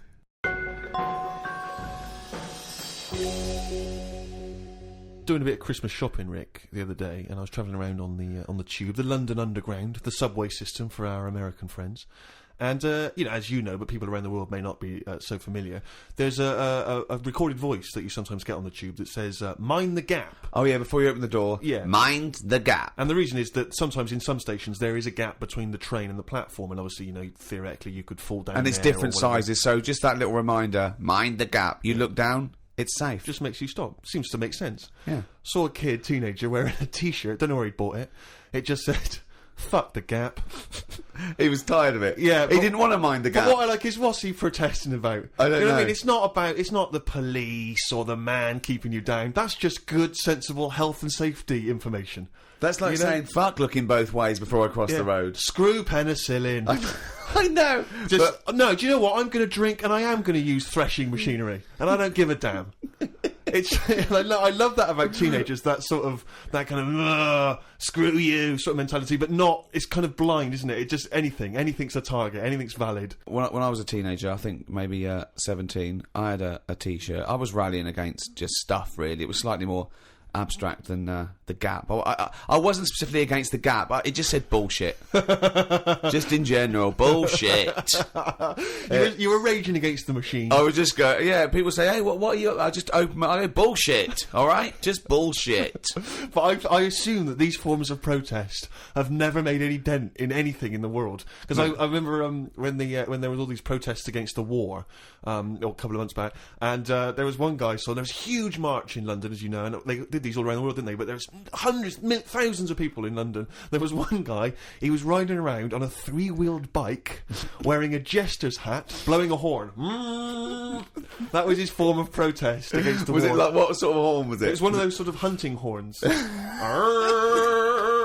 Well, he was showing him. He was saying, "This is what I believe." Yeah. And if that doesn't change people's opinions, I don't know what will. But I like the idea of Bush, just about to invade Iraq, and just the news comes through from his chief of staff. And Bush goes, George. What is it? What? No, listen, seriously, we've got some information coming in from London. Go on. I know you're thinking of invading Iraq. Definitely, but, yeah, why? Well, let's just think about it, because there's a guy riding around on a 3-wheeled bike.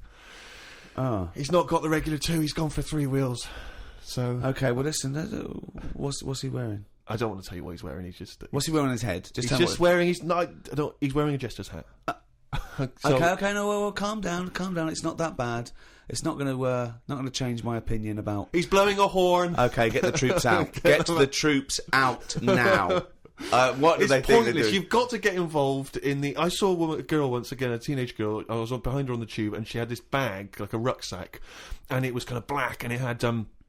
painted in Tipp-Ex, it had a picture of George Bush, but he was kind of in the sights of a rifle, you know, and it sort of said "Stop the War," and it had a Barbie's head, but it was severed, and the hair was scraped back, and she'd been made up to look kind of devilish, and there was sort of CND signs, and there was, you know, "No to war," and all this, and and I sort of wanted to tap her on the shoulder and say, are you actually getting involved in stopping the war, or have you been working mainly on this bag? Yeah, because that must have taken you at least a couple of days.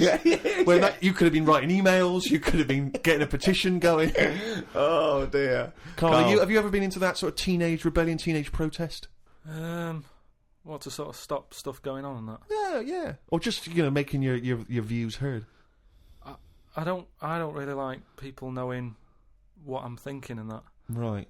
There's no way anyone can know what you're thinking. No, but even is with that why you're doing a radio experimentation, show where you spout off your nonsense ideas every week? No, but what I mean is... a team of surgeons could fiddle around in your head for a couple of days and they still wouldn't know what you were thinking. No, I know what you're thinking. I know what you're thinking. Exactly. You're thinking of... you're thinking, could a monkey ever be president? At this moment, aren't you? But I don't like anyone... like, all those badges that you're talking about, like, you know, Save the Whale and all that... I don't like the idea that when I get on a tube and someone sees that, they sort of know that I want to save the whale. I don't like people knowing, even to the point of... It gives you a disadvantage in life, doesn't it? But just knowing stuff like when you get on a tube and say if you've been shopping, right, and you've had to buy an ironing board, I hate it that people sort of look at what you've got and go, oh, he's doing some ironing. Right, okay. That's got to be rare. I mean, you can't have bought more than 5 or 6 ironing boards in your adult life. I don't mean just ironing boards. I mean, like, anything big where they can't wrap it, so they just put a carrier bag round a little bit of it, and everyone can see what you've just bought. It's weird, because I bought an ironing board last week from Argos, and I did feel a little bit self-conscious. There you go.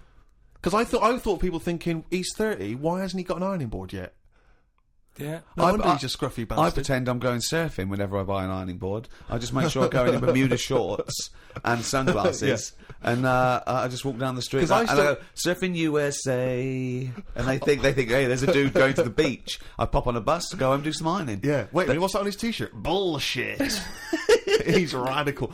I get still faintly embarrassed buying toilet paper. Yeah, I always have to buy something else to go with it. Yeah.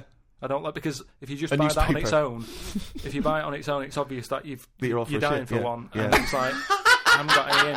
Yeah. Whereas if you just chuck it in with a pot noodle, it's like, well, he's eating and he's thinking about later. Whatever. But Yeah, it's if you that- buy it on its own, you know that you've got none in the house and you've just rushed across the street to get Definitely. some. Because especially if you're still in your slippers.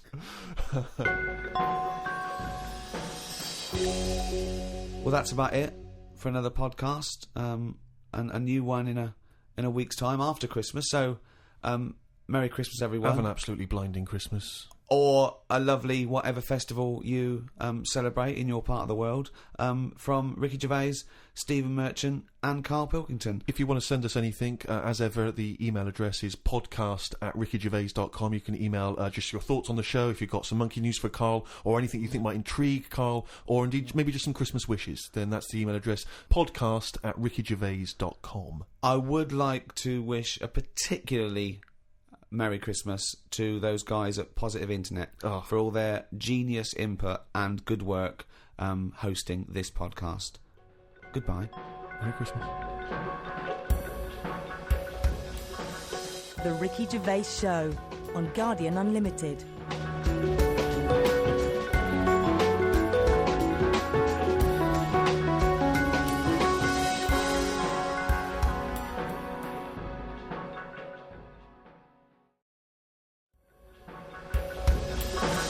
The Ricky Gervais Show on Guardian Unlimited. Hi, Ricky Gervais here, with me Steve Merchant. Hello there, alright? And Carl Pilkington. All right. Yeah, welcome to the fourth podcast in the series of 12. It's after Christmas now, that's it for another year.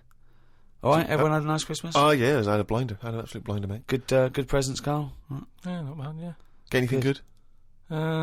Odds and ends. Not that I can think of. Odds and Just sods. bits and bobs. Yeah. A friend of mine got a gift, or rather gave it as a gift. I don't know if you've been familiar with these. It's a charity organisation, and you go on their website or you phone them up, and you can give someone else the gift of, say, a goat for an African family. So you say, "This is what I've bought. I've bought goat," and they go, "Oh, brilliant! Where is it?" And you go, "No, it's going to a family in Africa." And it's a sort of goodwill thing, you know what I mean? So you buy an African family a goat that will help them for years. And it's to come. like you're saying, well, I would have bought you a present. Yeah. But I've used that money wisely. Yeah, so it's almost like they've given exactly the present. They've given the goat. Yeah, it's a beautiful idea. But as soon as he told me about it, I thought to myself straight away, knowing Carl's views on charity and giving, you know, particularly at this seasonal time, I wondered what his views would be. Well, are they happy with the present over there? Like the people who are getting it? What, the African family? Yeah, is the African family sort of going, oh, I hope someone gets us a goat? That's nothing to do with Christmas for them. They're not sitting around thinking, I wonder if Santa brings us some food. It's a long-term thing. These are happening all year, I assume. It goes towards a pool of money that goes to... It's not like they get a... You're an idiot. What, you think an African family wakes up and there's a little goat with a ribbon tied round it, and they go, oh, look what Santa brought us. Look, and that mince pie's gone and that glass of milk. You're such an idiot. No, but what I'm saying is, does that family want a goat? Yes. But why? It's not they want a goat, it's they need a goat. Do you think... What do you think this organisation is? Just arbitrarily giving goats to people. They're going to say, oh, I wanted Nintendo. What are you thinking? Well, what I'm saying is, right, let me put myself in their shoes. Well, this'll be they a haven't got first. any. But say I'm one of them, right, over there, right? I'm hungry, right? I'm sat there, it's Christmas Day, right? I open it up, open the present, little goat there, right? Now, if I was one of them, I'd be going, not another mouth to feed. At the end of the day, there isn't enough food to go round for themselves, never mind a goat. Don't they say, like, having a dog and that is quite expensive? Sometimes they say, you know, what with all the injections you've got to give it, the food, the tinned food and everything, it mounts up. And what I'm saying is, that's all very well giving them a goat, who's looking after it? Well, I'm assuming it's all above board. The goat's had its injections. That's what some of the money goes towards. It's given to them so they can milk it, and have milk and cheese and whatever. I don't think it's a burden. What is this? What do you mean? They wake up Christmas Day and open a present. It's not like so there's that. a thing. There's a goat-shaped thing in wrapping paper. I wonder what that could be. I hope it's that goat we asked for. My God, it is. All I'm saying It's just a nice marketing way of distributing wealth. It's the way of going, this is a nice gift. It's like people sometimes they say, don't send flowers at a funeral. They don't send flowers. Give some money to the local hospice. Yeah. It's just a way of redirecting cash. But the thing is, why do they want that goat? What's the main reason? What's the main? What does a goat give you? Milk. Right. Now, wouldn't it be easy to just send them a bottle of milk without all the hassle and the headaches that come with it? That's all I'm saying. And the other thing is, think about the goat. That was happy over here. Suddenly, it's on barren land. No grass. I'm gonna burst! What do you mean? You didn't send a goat from here. I'm saying, who's happy at the end of this, right? You've got a fella who hasn't got a present over here because the mate bought him a goat, right? So yeah, let's do this. Let's do this properly. So there's a tick. He's not happy, right? Then you've got the person who's opened it, who, like you said, wanted something else, right? It's a goat. They go, who's going to look after this, right? So tick, they're not happy, and then you've got the goat going, what am I doing here? The Ricky Gervais Show on Guardian Unlimited. Tell you what, a lot of people are wondering, Carl, is what I received from Ricky this year. Go on. Nothing. Absolutely nothing. I remember actually after my birthday, he said, "Oh yeah, I'll be getting you a little gift." Forgot. So I've had nothing from him this year. He said, "Man, he's got a little bit of cash in his pocket now." What I'm hoping is that maybe he'll pool it over the next 5 years and buy me something I've been reading about recently. Now, you definitely love this, surely. Have you started seeing this now? Virgin are starting plugging Virgin Galactic. I think it's something like 200,000 quid, and you'll get a chance to go in a space shuttle into space. Now, I don't know what your feelings are, Rick. You know, I know you've probably got a bit of cash in the bank. I was thinking of giving you another signed extras DVD. Anything. It's the thought that counts, so that would be great. But because I've got some knocking round, I can give you one of those. I know you've already got one of those, but Sure. I don't mind. They don't cost me much. No, great. And do you like the book Flanimals? I know it's aimed at 5-year-olds, so I don't know why I personally would want it. But you know that's going to be in the little selection box for you. Great.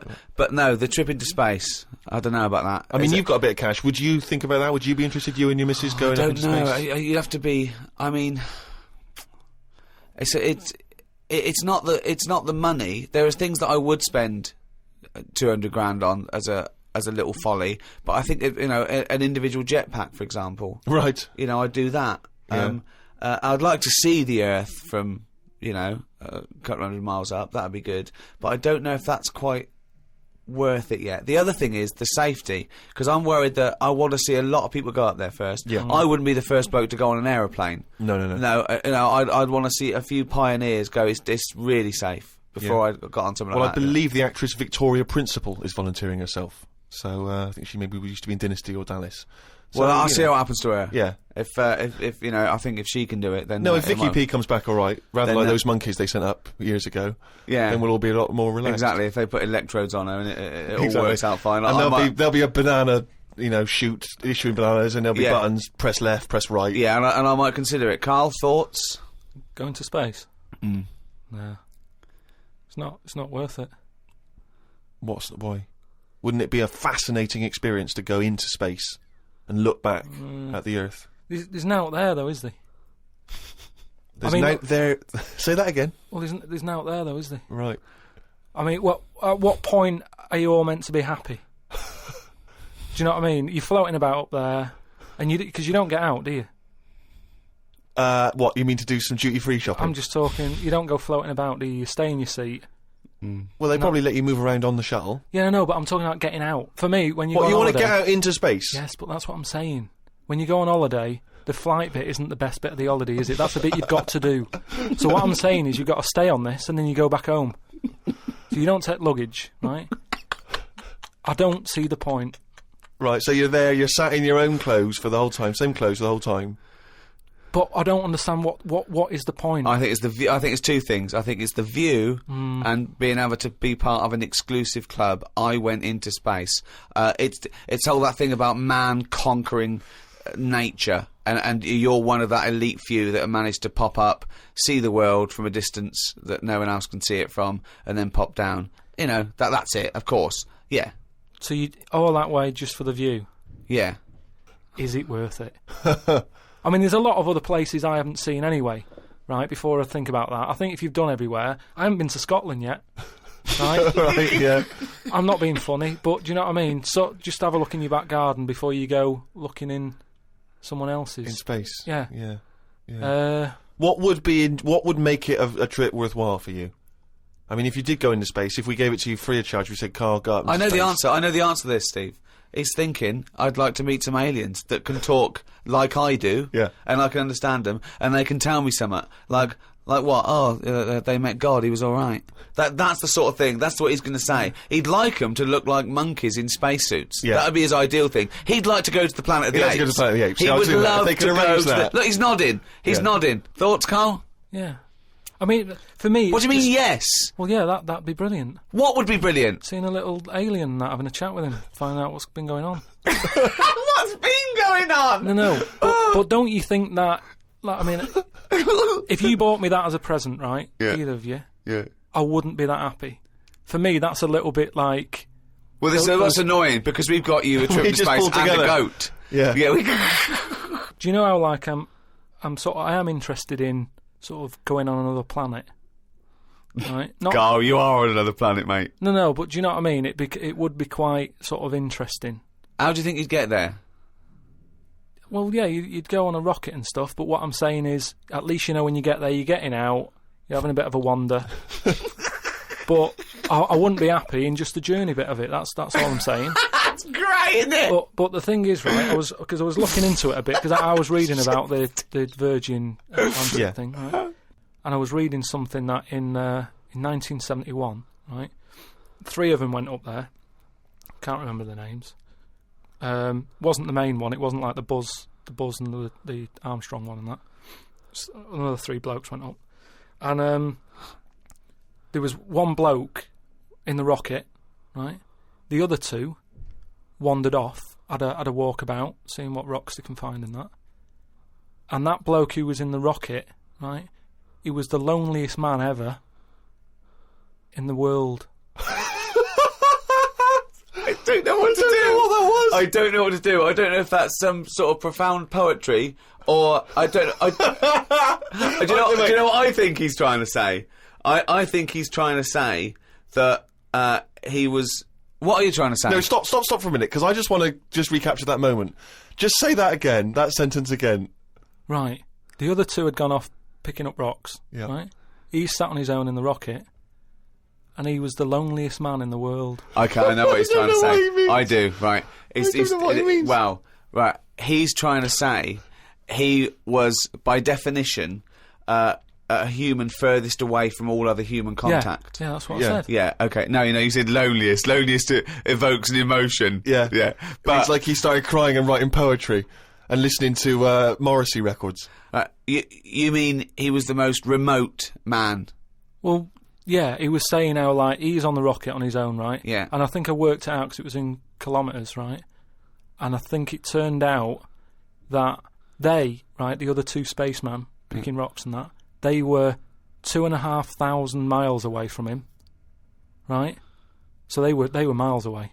They 2,500 miles? Yeah. But they had each other. They had each other. Yeah. You had the world right across the other way. Everyone getting on with their lives. Yeah. He was on his own. That's weird, isn't it? But what I was thinking is, right? Say because I always sort of try and put myself in a situation. Yeah. When I hear about a weird thing that's gone on, I always think, what would I do? You know what I mean?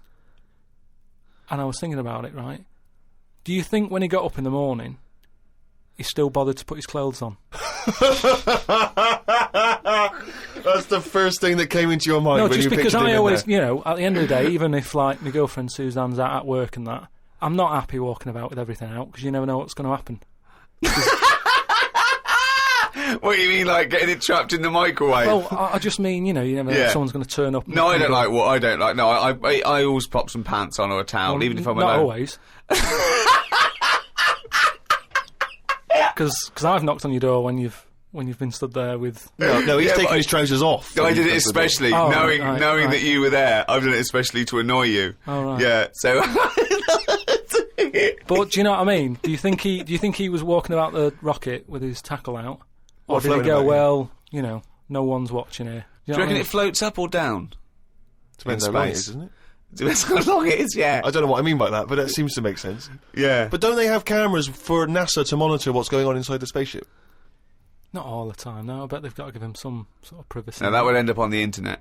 Yeah. Him Well. floating around with his floaty knob. Well, if you are the man who was up in a space rocket and was for a short period the loneliest man in the world, we'd love to hear from you. We'd love to hear what you did with your time, how lonely you felt, and also did you float around with your cock and balls out? What was that like? Did it float up or did it float down? These are just some of the questions that we'd like. So if you are that person, or maybe you know them, maybe they're a neighbour of yours, then you can get in touch with us at podcast@rickygervais.com. The Ricky Gervais Show on Guardian Unlimited. We've done radio and stuff in the past, Rick, and we have never had the kind of response that we've had from these podcasts. I mean, It's people amazing. are emailing in by the hundreds of thousands. It's meant, well, maybe not hundreds of thousands, but I didn't count them, but thousands certainly. Crazy amounts of email. I couldn't really get through them. I've just managed to pick out a few. It's because it's global now. It's people all around the world are listening, and that's so exciting. We've got just loads from America, Australia. It's mad. Yeah, New Zealand, Canada, and these are just some of the ones that I've pulled out from the email because there's so many of them. Podcast@rickygervais.com if you want to get in touch. Rob says he listens to the show in his exams, which I'm sure cannot be a good idea. I mean, No, because that's a waste. What I'd do is the night before, I'd record all the answers and then listen to that, as Yeah. opposed to me, you, and Carl Pilkington. but surely you're not allowed to listen to your stereo or your iPod in an exam. That would be crazy, wouldn't it? Well, he's probably got it's probably up his back, Right, a little yeah. wire, wired to him, covered in sort of like some sort of fake flesh and Yeah. hair, and then just pops into his ear. It's all changed now, though, isn't it, as well? What do you mean? Well, they're allowed calculators and that, isn't it? It's just sort of. Sorry, I had calculators in my exams. What Yeah. what world? What do you know about exams, Carl? You but- never showed up. But what I'm saying is, years ago, a calculator wouldn't have been allowed. We've moved on a bit now, haven't we? What year was this I don't though? have an iPod. With loads of people with abacuses. I don't know. Anyway, Rob's question was this. Brilliant. I've never heard him admit that before. I think we've broken his Yeah, spirit. yeah. Carl, you go. I don't know. Oh no, we might have put an end to the phenomenon that is Carl Pilkington. Monkey news still to come. He's back. Anyway, listen. Rob's question is this, Carl, and it's specifically to you. Carl, if you could have a superpower, like Superman, what would your superpower be? Can I suggest consciousness? Yeah. Can I have the power of thought? Remember, you've already got opposable thumbs. So cross that one off the list. Oh, come on, Carl. Now, there's so many to choose from. Telepathy, X-ray vision. Flight, invisibility, Choose it wisely. strength, intelligence. But why have I been picked? Oh, for God's sake! No, but I'm just saying. It's Rob's question No, for no, you. But I'd just say, does anyone else want this? Or, do you know what I mean? Oh, No, what do you because- wish you no, could do that's no, impossible is because- the question, no, because- what? What do you mean? Because with that comes a responsibility. is what With I'm saying. enormous power does come great responsibility. So would it? Would you like Spidey senses? Is that what you're saying? Would you like some senses? Would you like some sense? The power of sense. Come on, Carl. You know what these superheroes because they can. I know, but it they can always freeze things. They're they- never happy, are they? Do you know what I mean? Spider-Man that wanted to tell that girl that he could climb walls and that. He's like, I can't. Superman didn't never tell Lewis and that. Who's Lewis? Who's Lewis? Lewis. Who's Lewis? It's just a pen pal of Superman's. Lewis, his little secret chum. Yeah. All right, Superman. Hello, Lewis. What are you doing? Superman. Who are you? I can't tell you, Lewis. Brilliant. You know, Hulk. He wasn't happy. So. But you're being allowed to choose the superpower. You don't have to get it forced upon you like the Hulk. Hulk, he wasn't happy. It's true. He's got a theme. He has got a theme. There's not many happy superheroes, are But there? leaving aside the superheroes you're already aware of, Yeah. what superpower would you want? You don't have to fight crime with it, Carl. everyone around the world now is thinking, what can Carl choose? Let's deliver it to him now, Carl. Think about it and give us the answer, please. Let me just remind you of some of the other things. Invisibility. All the time, though, or can I sort of turn that on and off? Let's say you could turn it on and off. Would that interest you? Yeah. I'll have that. Right. Okay, and what would you do with this power of invisibility? Just sort of wander about and just not get seen. It's a brilliant power! It's a brilliant... And he's put to such brilliant use. It's brilliant, well done! And why would you want to walk around and not be seen in that? What would you gain from that? Don't know, you could sort of go in shops when they're shut, so you don't have to go. How would you get in? Just get in just before they lock up. Oh yeah. How would you get out? Wait till the morning. Brilliant. So hang on. So that's your use of invisibility. They found the power of invisibility. You want to sneak into. Bear in mind. No, hang on. You want to sneak into HMV, right? Wait for 12 hours and then buy something. I love it. Just so that you don't have to be in there with other people. Do you know what? I don't want it. I don't want a power. Why not? Because I just don't think it'll do me any good. I think it's more of a hindrance. I love this. It's like, just think of his presents. We've given you a trip into space, and the chance to be invisible. Not happy with any of them. Yeah, what he wants is a voucher for HMV. Yeah. He just wants some tokens for a record shop.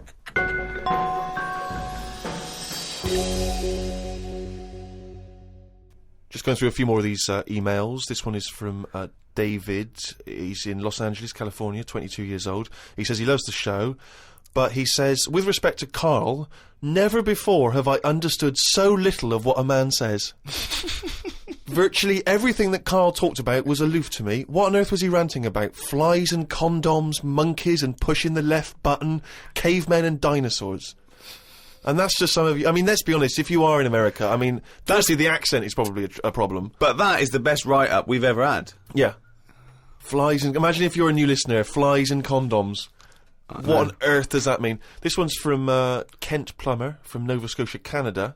He says, Carl, he's wondering if you've got any personal mantras that you could pass along. For instance, he reminds us of Ben Franklin's famous mantra, waste not, want not.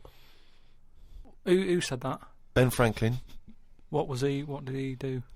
What was his job? Benjamin Franklin was a well-respected American politician from the 1800s. He was a sort of thinker, a philosopher, a scientist, deeply respected. Also a big political figure. He features on the dollar bill or the $10 bill or something. Yeah. So he's one of the great sort of American Enlightenment thinkers.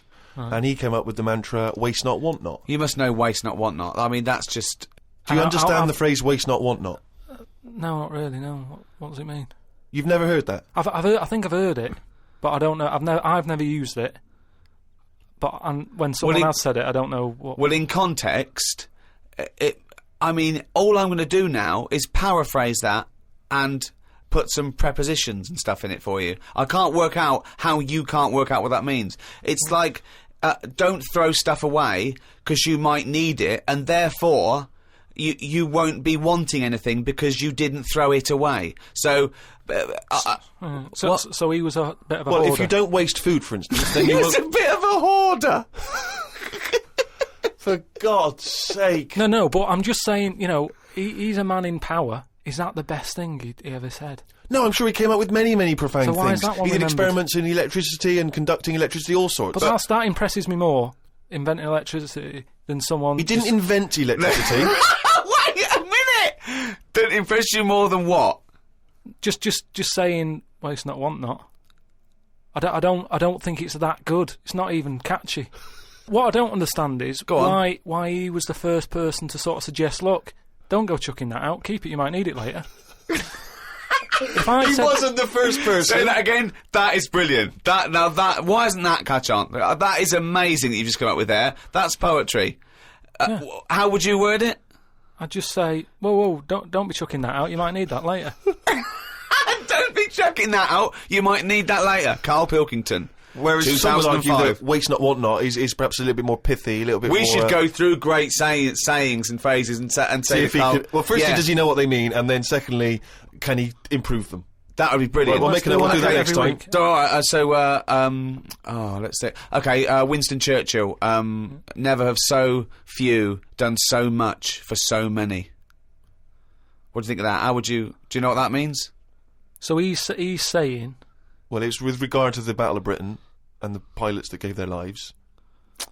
Yeah, I'd just be annoyed if I was one of them who gave a lot for a few or whatever, right? No, gave a lot for so many. If you were well, one of those few yeah, if that I- gave so much for so many, i.e., it means these few good men, their actions freed the world. They freed the world. They have an impact on Yeah. every person in the world, and they Brilliant, were few brave men. Yeah, and that's Yeah. what he's saying. Yeah, but what I'm saying is, if I was one of them men who gave up his life, right, I'd want a name check.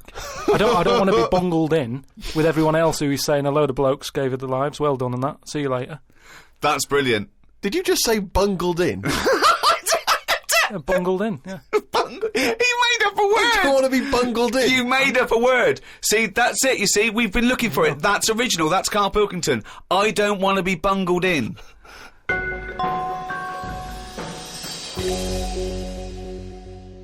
Email here, Rick, from a man I know you're going to look forward to meeting one day.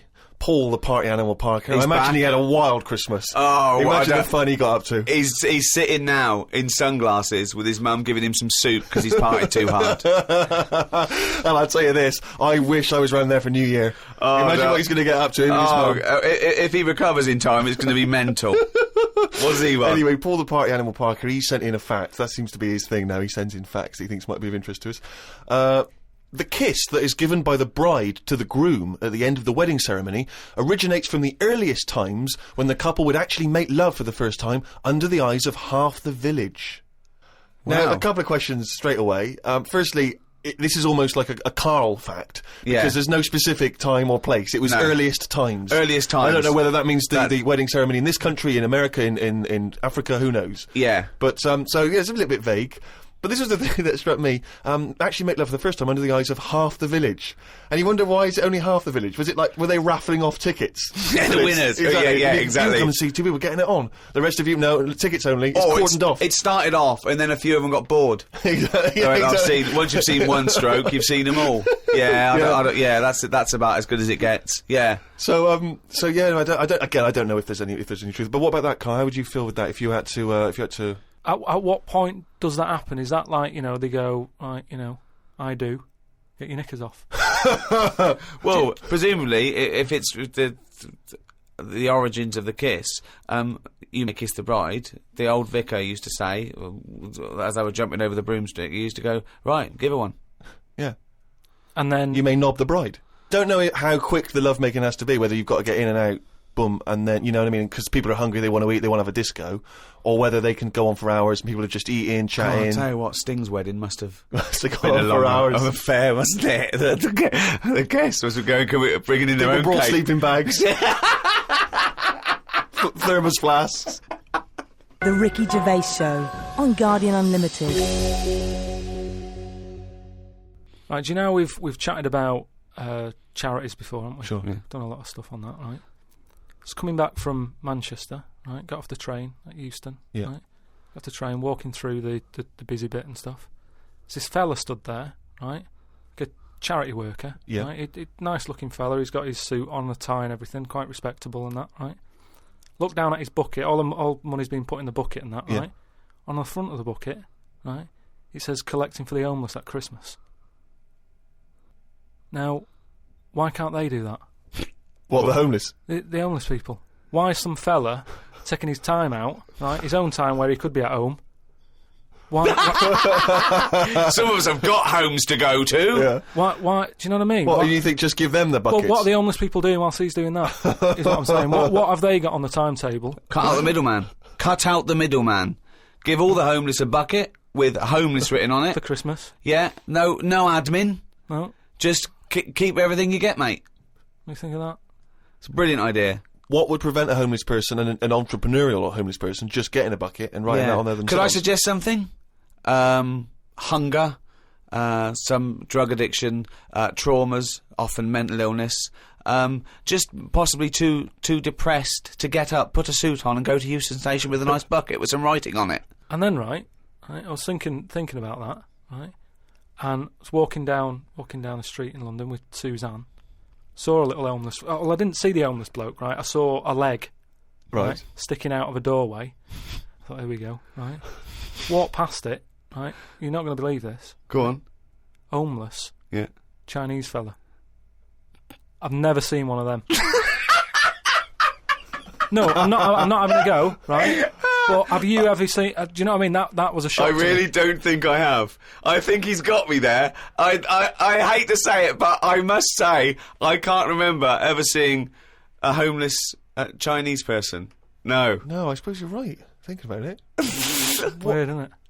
I Actually, said, I was walked past and I said to Suzanne, "Did you see that?" She went, "What?" I said, "Just look back there." She said, "What?" I said, "That homeless fella. Look back at him." She said, "What?" I said, "He's Chinese." And she said, "Yeah, good point." Good point. Of course she did. She said that to shut you up. She didn't want to get into a conversation with you. Oh, and what's God. your point, really? What exactly is your point? You're No, just it's perplexed just 'cause that you've we never were seen it. chatting about homeless and that, and I saw that, and I just thought, you know, I just found it a bit odd. Right. Well, if you are perhaps based in America or Australia, Canada, have you ever seen a Chinese homeless person? This doesn't count to any listeners in China. But anywhere else, have you ever seen a Chinese homeless person? Podcast at rickygervais.com. If you have, maybe you've got a picture you can send us as well. But this is what we're looking for now. We're looking for how many Chinese homeless people can we find by, let's say, 2006. You know, January 2006, January 1st. How many Chinese homeless people have you seen?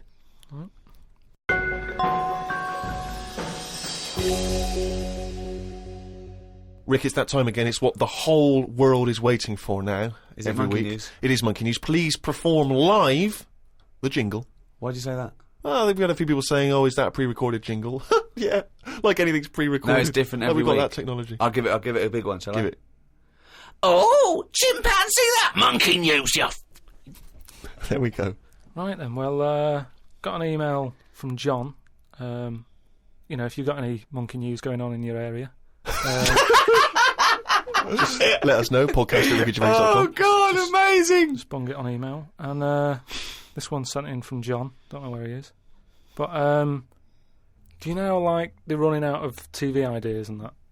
They're running out of TV ideas. Well, you know, Are they? they've done a lot of stuff. I mean, if you had to come up with a TV idea now, you struggle, don't you? Because every idea you come up with, it's kind of been done on it. Sure. Okay. Right? It's like inventions and that. Right? They're not so- getting monkeys to come up with TV ideas, are they? Well, no, right? But there's a TV channel in Moscow, right? And I think they had a bit of bad luck or something, a lot of redundancies and that, right? And whoever was in charge of it got a bit mental and got rid of loads of people, right? Yeah. And they come in the next day and they were like, "Right, are we ready to go live?" and that. And someone comes running in with a clipboard saying, we haven't got any people left, right, to present. Such nonsense. Right, but I tell you what. Right, okay, carry on. So he goes, "What?" If just one employee turns out to be Simeon and is doing a good job, I'm never doing this radio show again. So this TV channel, you know, he's having a lot of problems and that. They've got to go live, right? He's like, "What am I going to do?" Anyway, for some reason, right, there was a chimp knocking about. For some reason, that's the key piece of No, information, but it but we doesn't- didn't it get doesn't it. matter, We didn't it get doesn't it. matter, it doesn't matter, does it? It doesn't matter, matter. it does. It doesn't matter. Imagine Anyway. if that was in a film. And they're going, well, I can't see where this plot go. Well, he's just there. He's just there. So anyway, so he some sort of reason. says, get it in a suit, right? Why? So, because they're running out of ideas, the clock's ticking, they've got to go live with something. What do you mean? What he's What, is it a presenting? news programme? He's Well, listen, presenting. Listen, it's a chat show. I'm not... They can't Again, talk. don't have a go at me, have a go at John, who sent this in. Right, and be this quiet, let's hear it. Let's hear it again. So anyway, so like I say, so going live, 5, 4, 3, 2, 1, whatever. Chimp sat there on the chair. He was like, "Look, let's just get through tonight's show and worry about this tomorrow, right?" What are you talking about? Look. So they put a chimp in a suit. What was that handmade, or were the sleeves a bit short on him? You idiot! Think. So anyway, it sat there, right, and they're going, "Right, here we go. Good luck, everyone," right? Yeah. Chimp's there. What programme is this? It's a chat show. Whose chat show is it? Well, it's the monkeys. I now. like the fact that It's the monkeys now, is it? Did I say? I like the fact that they put the chimp in a suit. It's like, no one's going to take this chat show seriously if he's not dressed up. If he's not smart. Slovenly, look at that slovenly ape. So anyway, Oh. let's get to the point of it and that, right? So anyway, they go on, right? It's all going Didn't brilliantly. happen. There's no way this happened. Here's a fundamental anyway. question. How was the chimp asking questions? Not sure about that bit, but all I've got is the stuff that was on the news site for this. Like I say, I've But given it's you, rubbish. Yeah, but I've given you some facts. No, I've they're told not. you there's a TV channel in Moscow that's having problems, right? I've explained that. No, bit. it's rubbish. They've got rid of the presenters. The monkey sat there, right? Don't worry about it anyway. I'm telling you, it goes all right. It So goes anyway, okay. In case you were worried, Rick. he's sat there, right? Absolute They get to shit. the first break, they're like, can't believe it, right? You know, viewing figures and that, they're loving it, right? What? No. What? How did they know the viewing figures in the break? Please do not interrupt the and news. what did the chimp At do in end the of it, first half? They had a big guest on that week and what And what have did you. he do? Just talk to was himself? They walked off. So Cher comes on, I'm yeah. not sure, but say if it is Cher, right? No, Right, what- the main gaffer is like going, "Oh, Cher's going to go mental at us, right, for putting Say on it with is. the No, monkey." it is Cher. No, it's In Cher. his mind, it's Cher sitting there talking to a chimp in a suit. So anyway, she and they're comes filming off- it for Moscow TV, and the ratings are going through the roof. Presumably there's a translator, because Cher doesn't speak either Russian or chimp. So she comes off, right, and the bloke who's in charge is like, she's going to go mad. She's going to go mad here. She walks up, she goes, "I love that." Right?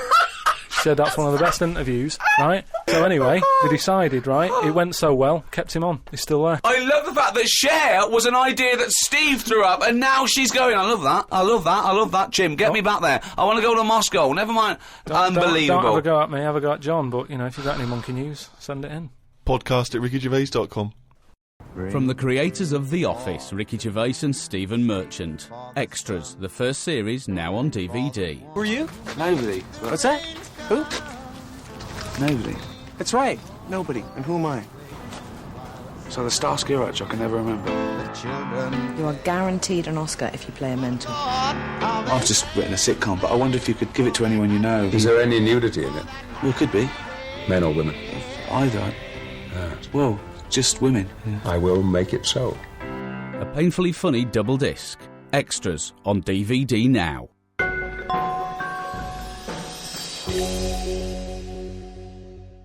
Thanks for listening. Happy New Year, particularly to our friends at Positive Internet. Oh, I hope those guys have a wild They time. host this podcast and they do a brilliant job. Happy New Year to everyone around the world, and in particular, those guys at Positive Internet. And also, Paul Party Animal Parker, have a blinding New Year, because I imagine it's going to be crazy. You don't need to say round it to your him. mum's house. I'm insulted that you have to tell him that, because there's no way you need to tell him that. He's going to have a blinding New Year, so don't waste your breath, Steve. That's all from me, Steve Merchant. We've got Ricky Gervais here, and of course, Carl Pilkington.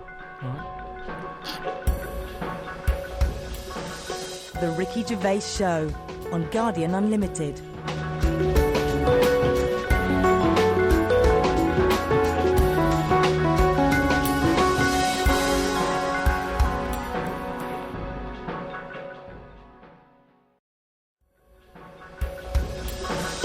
The Ricky Gervais Show on Guardian Unlimited. Happy New Year. Welcome to the world's #1 podcast. I'm Ricky Gervais, with me Steve Merchant. Hello there. And Carl Pilkington. All right. We have had an overwhelming response from emails. To be honest, we're very grateful and thank you so much, but we've had over 4,000, which is just too many to get through. So we're going to have to apologise for not getting back to you. We are going to try and read them all, but we just can't reply. We do this ourselves. We're three little fellas. We haven't got an entourage and millions of people working for us. It's just us in a little room.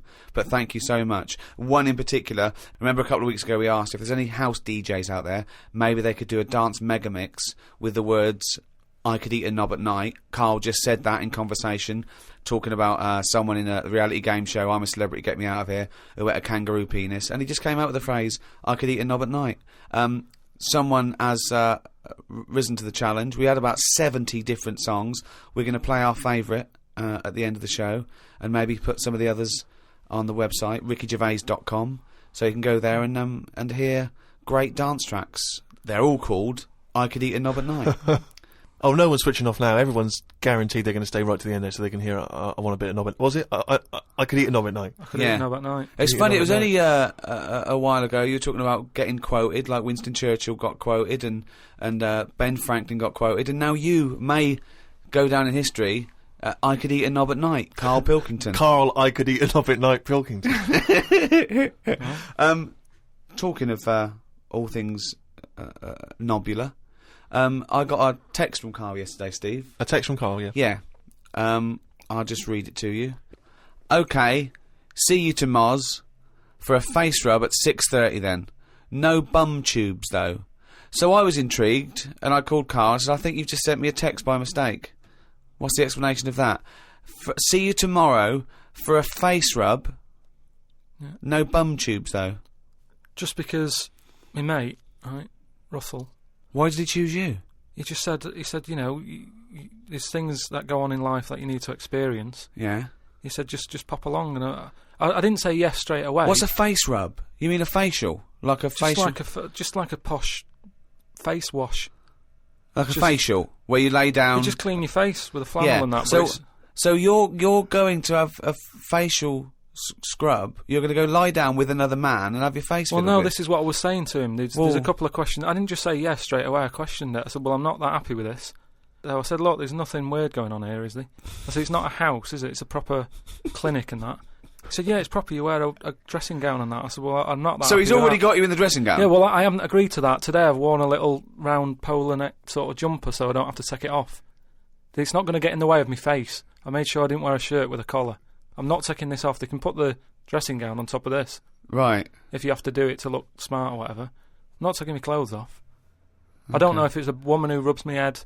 Don't know if it's a bloke or whatever. Well, the thing is, you get extra, don't you, for your face rub, because your face goes all the way back over your top of your head down to the back of your neck. But all I was... So you've got a big face, haven't you? All I was saying to him is, I'll have the face rub, but I don't know if once you're in there, right, they try and sell you the old... the bum tube thing. What's a bum tube? Is that a euphemism? What are you talking about? The thing where they pop a tube in and put coffee in your belly and it cleans you out and that. An enema? Yeah, that's... Yeah. A colonic irrigation? Yeah. Why would you have that? I don't want it. I don't think Why you not? need to. Just because I think I've said to you before about, you know, you don't need to be that clean inside. You know what I mean? I don't mind washing my face. But at what occasion do you need where you're that cleaned out? Do you know what I mean? And it's always a clear tube and that, and you see all the stuff whizzing past. I don't understand why it's clear. I don't know why you've got to see what's coming out of you.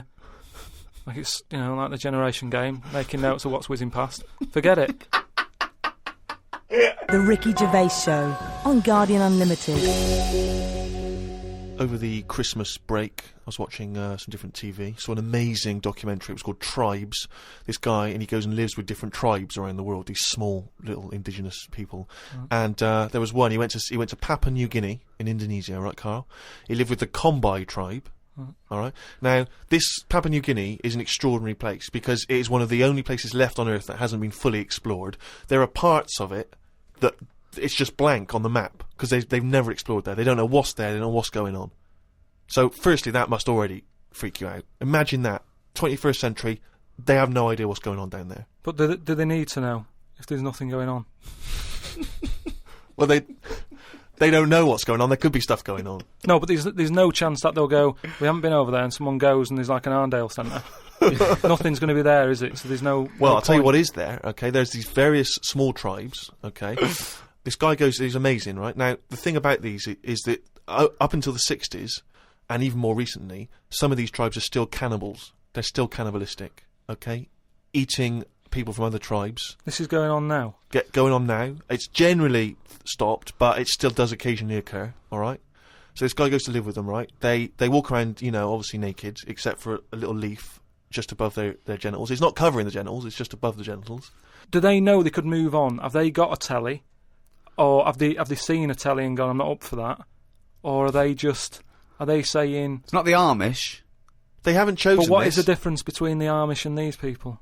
Well, the Amish are a group of people that choose to live in that way. These people are just essentially untouched by civilization. I mean, they do have interaction with civilization, and people do come there, but they still live in this very, very almost prehistoric way. They go around, they have homemade weapons, they kill pigs and hogs in the undergrowth. They live in kind of tree houses. They did buy a telly, but there was nothing on because there isn't any broadcasters. They couldn't plug it in.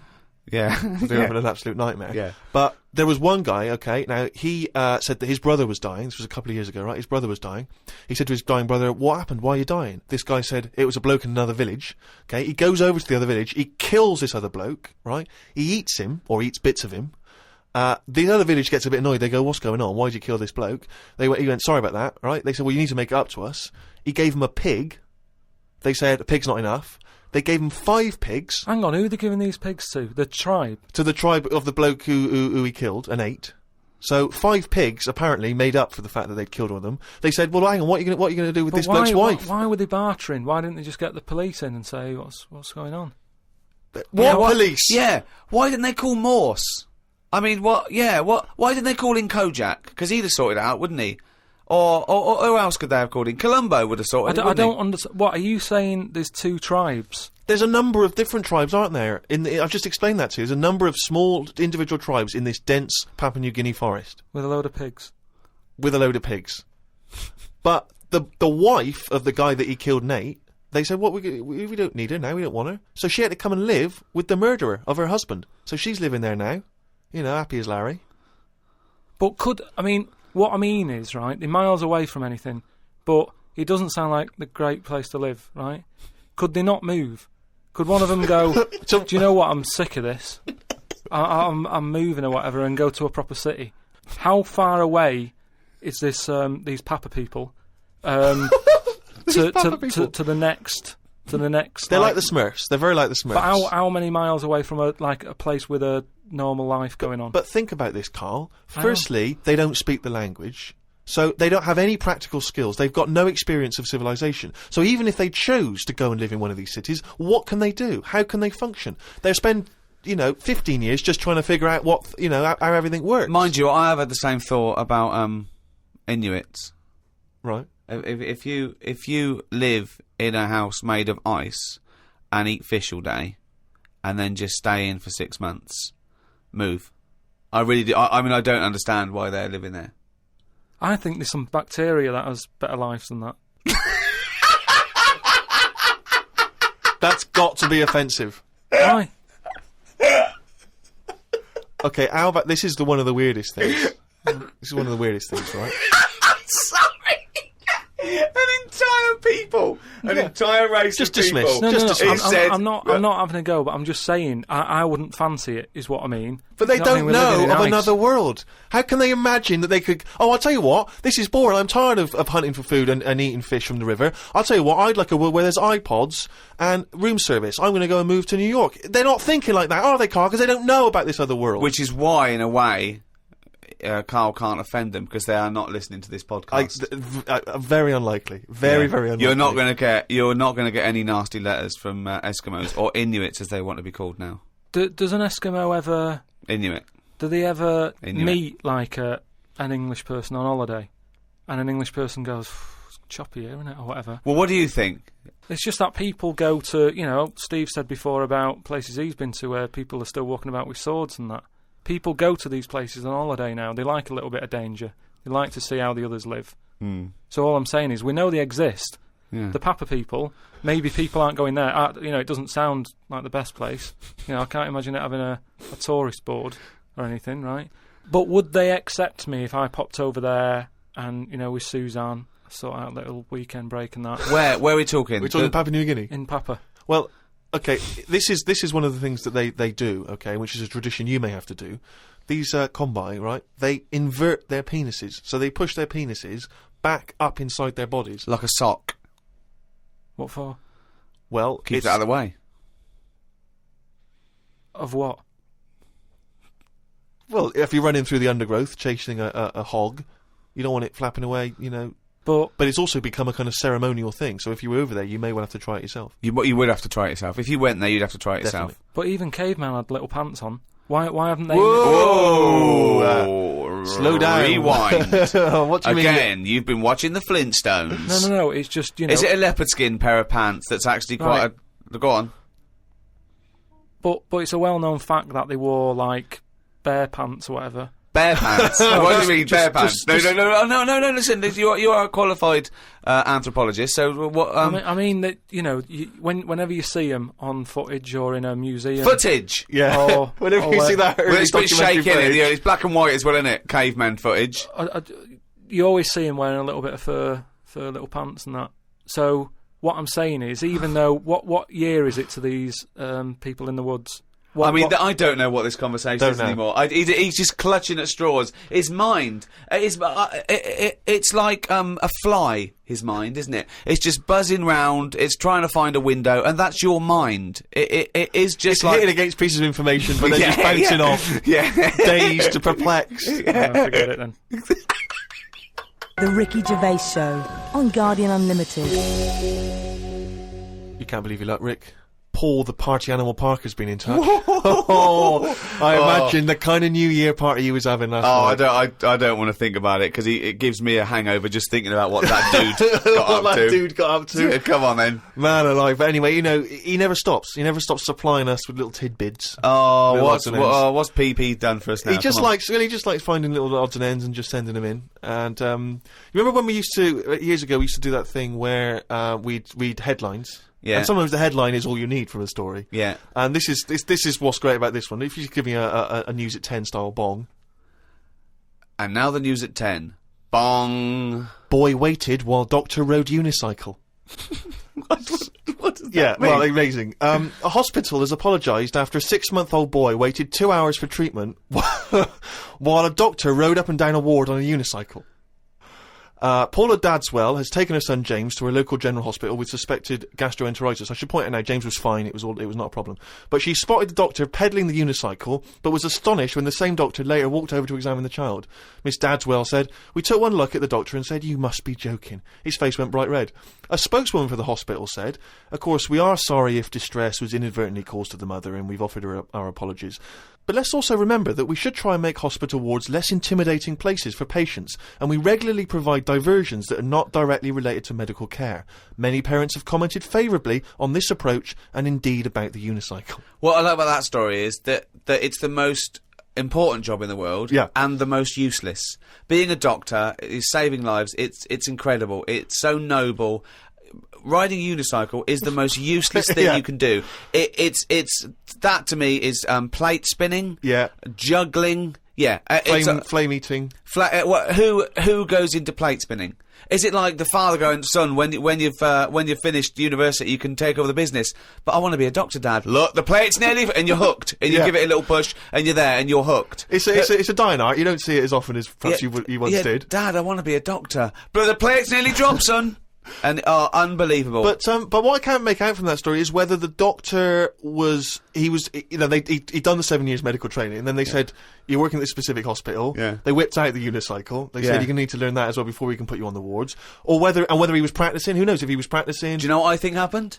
I think the bloke in charge of the hospital, there was 2 people up for the job. This fella, who was brilliant, he got a first from Oxford, he was amazing, and the bloke in charge, his nephew. Yeah. And they both scored the same. He did an open university course. Yeah. And they went, well, you're both very good, but who can ride a unicycle? He whipped it out. Yeah. He went, "Have a go." Yeah. And he's been practicing. Unbelievable. But it's also the idea that if it is indeed something which the hospital has initiated in order to cheer people up, particularly kids, I mean, it just seems like a dangerous thing to be doing in a hospital, with all due respect. I think so. You could pull out leads, wires. Anything could happen. I know, yeah. They get you to turn your mobile phone off when you go into some ward, so please leave your unicycle here, surely. Do not, no unicycles beyond this point. If you have a unicycle accident, of course, a great place to be. It is a good place to be. It's an ideal space to be already. But who rides the unicycle anyway? Do you know what really annoys me? We live near a park. It's a lovely park. And on a Saturday for about 3 hours, there's some twat hippie with braids, dreadlocks, sitting there, playing one drum. How can you play one drum? He thinks this is brilliant. This is therapy. It's I want to shut the fuck up. It's nothing. It's not music. It's not percussion. It's not expressing anything. It's just annoying. Yeah. Tell you now, this would be my worst nightmare if you were to take me on an evening out. You What? say, Steve, we're going tonight, right? You can't get out of it. You've got to do it. It's 2 hours. Stomp. Oh. Stomp, where they put dustbin lids on their feet. Now, I mean, I've seen a little bit of it on the Oscars. Yeah. It's all right for 30 seconds. Well done. But what is that show? What is the Stomp show? I don't know. I mean, Jesus Christ! After about 15 minutes, you've had enough of that. Surely. I'm assuming there's not really a story. Are they bin men? No, I just wondered how you get into that, how you start practicing and go, do you know what? That sounds quite good. Yeah, they are. They're bin men, yeah. I was shopping with Carl before Christmas, and we went round sort of Piccadilly and St James's and those really beautiful shops around there. And I went in one shop. You had to ring a bell to enter. Yeah. They came down, and it's like a iconoclastic sort of shop, and they found things from churches and nearly all Russian 16th century pieces onwards. This beautiful carvings and paintings and statues and everything, and I was wowed by it. And this bloke clearly loved his work, and he was, enthusing to me about these stuff. This is from the 16th century. This is Russian. This is and I went, oh, it's beautiful. And as I was looking round, I heard Carl sidle up to the bloke and go, "What's the newest thing you've got here?" Yeah, sure. That's his first thought. I mean, that is the wrong question to ask of a man who's clearly in antiques. Yeah. Proud of the fact he's got 16th century iconoclastic Russian stuff, to ask, what's the newest thing you've got here? What sort of question is that? Oh, I don't know, probably the doorbell. I don't know, what does he want to say? Oh, my shirt. What were you thinking? hoping for? I just was making chat with him, because it's the sort of place that I don't think many people go in, right, Steve? When you go up to this shop, right, it's not sat in there. You have to ring a bell. He's getting on with his life upstairs. He lives upstairs, right? You ring the bell to say, "What, I come in your shop." He pops down, stands there watching you look around. So it's not a natural way to shop. Sure. Do you know what I mean? It's not nice having a bloke stood there watching you look at all this old stuff and that. So I was kind of making friendly chat. Yeah. And I think it's an alright question, because he was saying there's loads of old stuff in there, and he kept going on about the old stuff. So what did he say? Well, what's the newest thing you've got? And what was? Do you know what he said? The other question he asked him, he said, "How often do you get new stuff in?" And the bloke went, every day. And I said to him, "Why did you ask that?" He said, "Well, I was thinking, if you got antiques and you sell it all, what's left? Like, someone's going to sell all the antiques in the world because they're not because they're not making any new stuff. What does that mean? They're not making any new stuff. But I know for a fact no one's ever going to go in there and buy the lot anyway. I mean, I've never seen anything like it. I'm not at any point in my life, and I don't think it'll ever happen, will I go, "I need some old Russian wood." It was brilliant. No, Steve, no. It was beautiful. It's amazing stuff. There's stuff. There's these things from the 16th century of sort of like saints and monks, and they're carved. But and there's loads of it. It's just all piled up. No one's interested. If I was him, I'd go, "Do you know what? I'm into this, but no one else is. Close shop." Because seriously, it's just piled up, piles on piles of like old bits of wood with pictures on it and that. But just think of a man 400 years ago that carved this. No, but nobody wants it, do they? I've never heard anyone say, "Oh, look, it's my birthday coming up. I'll tell you what I'd love. What? Bit of old Russian wood." It doesn't happen.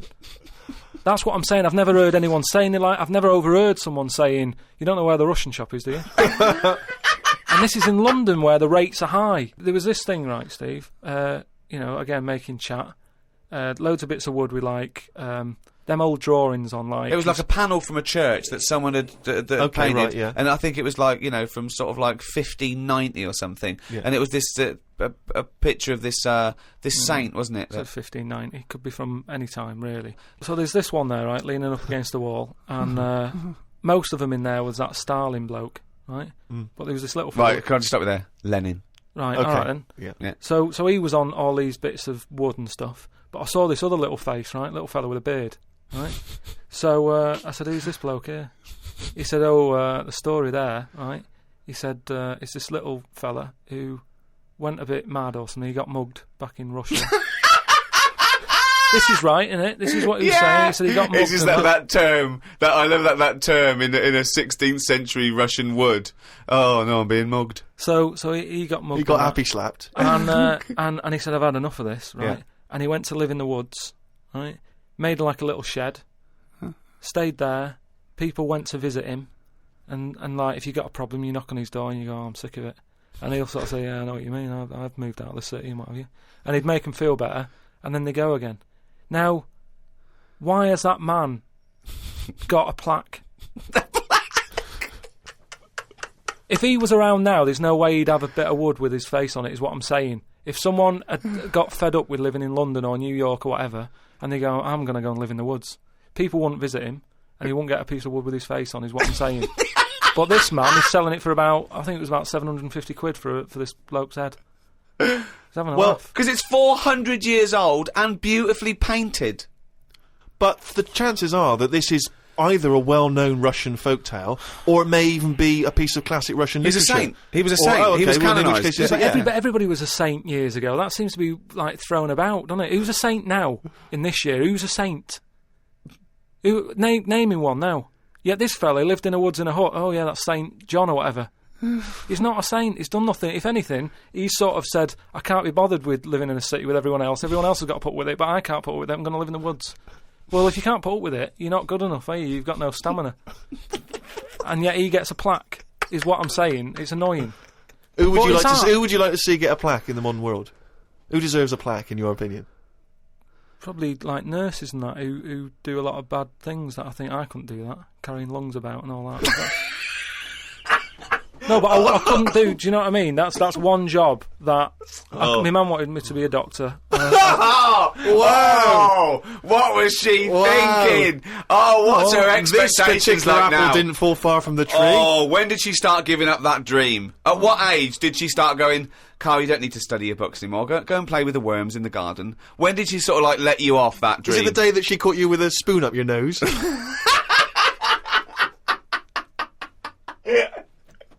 From the creators of The Office, Ricky Gervais and Stephen Merchant. Extras, the first series, now on DVD. Who are you? Nobody. What's that? Who? Nobody. That's right. Nobody. And who am I? So the Starsky Hutch, I can never remember.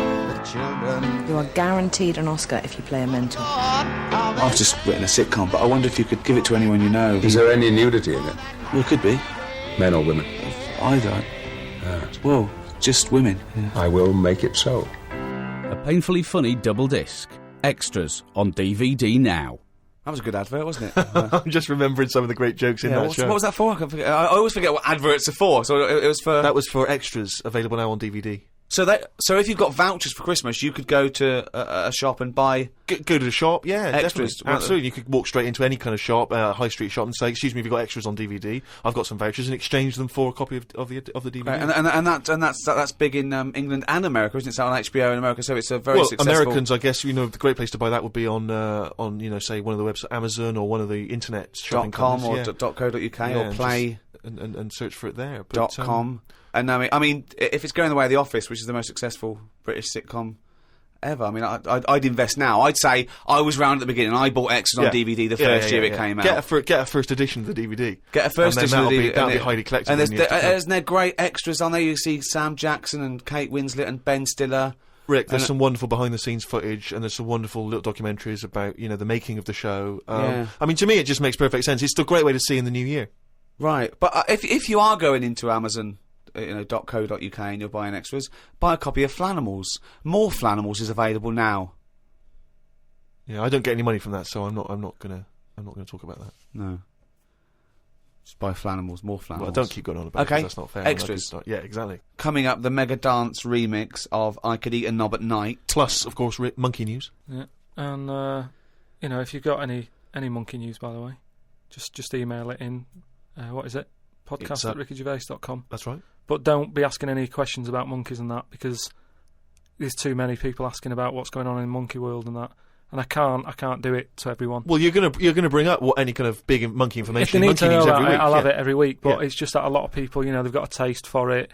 Talking of Monkey News, if you want to learn more about Carl, we've just put up a big biography, and there's some pictures that you haven't seen before of Carl Pilkington, and you can go to rickygervais.com and check out the roundness of his head and some of his stupid ideas. Yeah. But anyway, talking of emails and that, right? Nick Decker, who's emailed from Australia, right, Melbourne, he's been going on about dolphins and that, problems with dolphins. What problems? He's just saying when that wind happened, What? There was like a bad wind thing going on, and Not your Auntie Nora again. There was a load of dolphins in like a bay. Hold on, wait a minute. What bad wind? In America, they had that Hurricane Katrina. Yeah. Right. And there was like a little bay with dolphins in it, and Right. that, with all guns on them and stuff. What? Whoa! Rewind. What do you mean? Do you know dolphins? they use dolphins, don't they? They say they're an intelligent animal and stuff. Yeah. And they've got them all like, you know, they've all had the training. They're all like ready for battle and stuff. Right. Got like rifles on them. What do you mean rifles? They've How got- can they've they got hold a weapons. rifle? How can they hold a rifle? No, it's sort of on a strap and that. What do you mean it's on a strap? I don't know what they kit them out with, but they're just ready for war. Whenever What it are kicks you off. talking about? Listen, though, that isn't the point. Don't worry about it. Oh, we leave But what that I'm one, do saying we? is- That's not the point, so let's leave it. So they're swimming about and that, Yeah, in this with little with bay. rifles and berets. Whatever they've got on. Yeah. Right, ready for battle and stuff. Yeah, ready for battle, yeah. The wind comes in. The wind right? comes Hurricane in. Katrina. Makes a wave and that. They get out of the little bay. Yeah. Still all kitted out with all the, you know, weapons. You're and talking that. bollocks. Steve, do you want to look at the email? Well, mate? there's no way. There's loads of dolphins now swimming round, kitted out Causing with problems. guns and that, with a strap. How can a dolphin hold a... Again, you've been watching Planet of the Apes. They just say, you know, they say they're an intelligent animal and that. Yeah. People are trusting them, right? And Brilliant. go, look, oh, here's a dolphin. Oh, he's trying to talk to us. What's he saying? He's saying, go ahead, punk, make my day. Look, You're I'm just- talking shit. It's just news to say if there's dolphins, you know, if you see a dolphin in that, don't go, oh, it's friendly, because there's some with weapons now. So I'm just reading it out on email. And that'll cover it and that. So bollocks. And more animal stuff, right? Your girlfriend, Yeah. Jane, right? When I was round there the other night, she was talking about they're getting closer to doing the mammoth. Oh yeah, they're genetically engineering it. They've they're a few sort of million bits and pieces away, but they reckon they're going to be able to build a living mammoth in 2 years. Yeah. Really? Yeah. Apparently, What sort of Jurassic Park type stuff? Sort of, yeah. Yeah. What do you think of that, Carl? Do we need them? What do you mean? Well, is it worth messing about? Because I always think, well, whoever's like knocking one of these together, right? Yeah. They must be pretty bright. Right? Yeah. So whilst they're messing about with an airy elephant, could they be doing more useful stuff that the world needs? Well, it's sort of like, you know, it's fascinating. Even if on the face of it, it looks pointless, which it rarely is. Scientific discovery. It's about conquering nature, isn't it? I mean, that's amazing, isn't it? That you could bring a mammoth back. What are the implications to bringing a mammoth back? You know, could they aid the workload? Could they feed the starving? You know, there's What, so applications. you're saying Well, I'm not bring saying it back anything. to kill it to eat it? Well, Seems a bit- I'm not saying anything. I'm saying that rarely is scientific discovery pointless and a waste of time. In the greater scheme of things, we learn from this, don't we? The fact that it can map DNA of a mammoth. What are the implications there? Could we bring back, I don't know, Churchill? Could we bring back Nelson? Would we want to? Is it moral? That's another question. But the feet alone, and I don't mean its feet. I don't mean we can bring back mammoth I could feet. tell that was what he was thinking when his eyes moved. Yeah, I meant the achievement alone is remarkable. Putting a man on the moon, pointless. But what a feat. But don't you think... Not impressed by putting a man on the moon? No, we've chatted about the man on the moon. You know, some people like it, some don't. I'm not going to argue about it. Do you know what I mean? If you were behind it and that, good on you. But Yeah. I'm not that fussed. I don't think we've learnt that much from it. You went all that way, popped a flag up, came back. What have we learned about that journey since? We haven't really been back. We conquered space. We just conquered space. That's what we do. We see what we can do. Why climb a mountain? Because it's there. What's at the bottom of the ocean? Yeah, but I don't agree with people who climb mountains for the sake of it. It's all right if you've got to get over it, but don't go up and then go down again. Nor Just go for a good walk. Well, I don't mind as long as they don't strain the emergency services. If you're a posh bloke going up the mountain in a beard and you get stuck, you're an idiot. Yeah. And then it's, you know, people have to risk their lives going to rescue you because you wanted to laugh. I agree with that, actually. But don't you think the world's busy enough? It's like you can't hardly move. You know what I mean? And mammoths are taking up quite a bit of room if a load of them come back. We've already got elephants, which in my eyes are good enough. They do, you know, they carry stuff about and that. What's going to be better, a mammoth or an elephant? Because I can see that one of them's going to have to go at some point.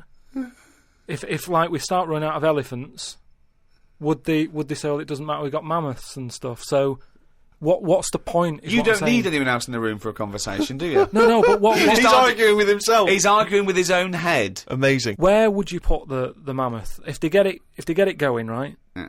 They pop it on give it the old electric shock and that, wake it up, and it Frankenstein has been watching. and it's like, all his information about science is about the Flintstones, Planet of the Apes, and Frankenstein. In his head, they've got an elephant. They've put some carpet tiles over it, and they're trying to bring that back to life as a mammoth. Forget it then.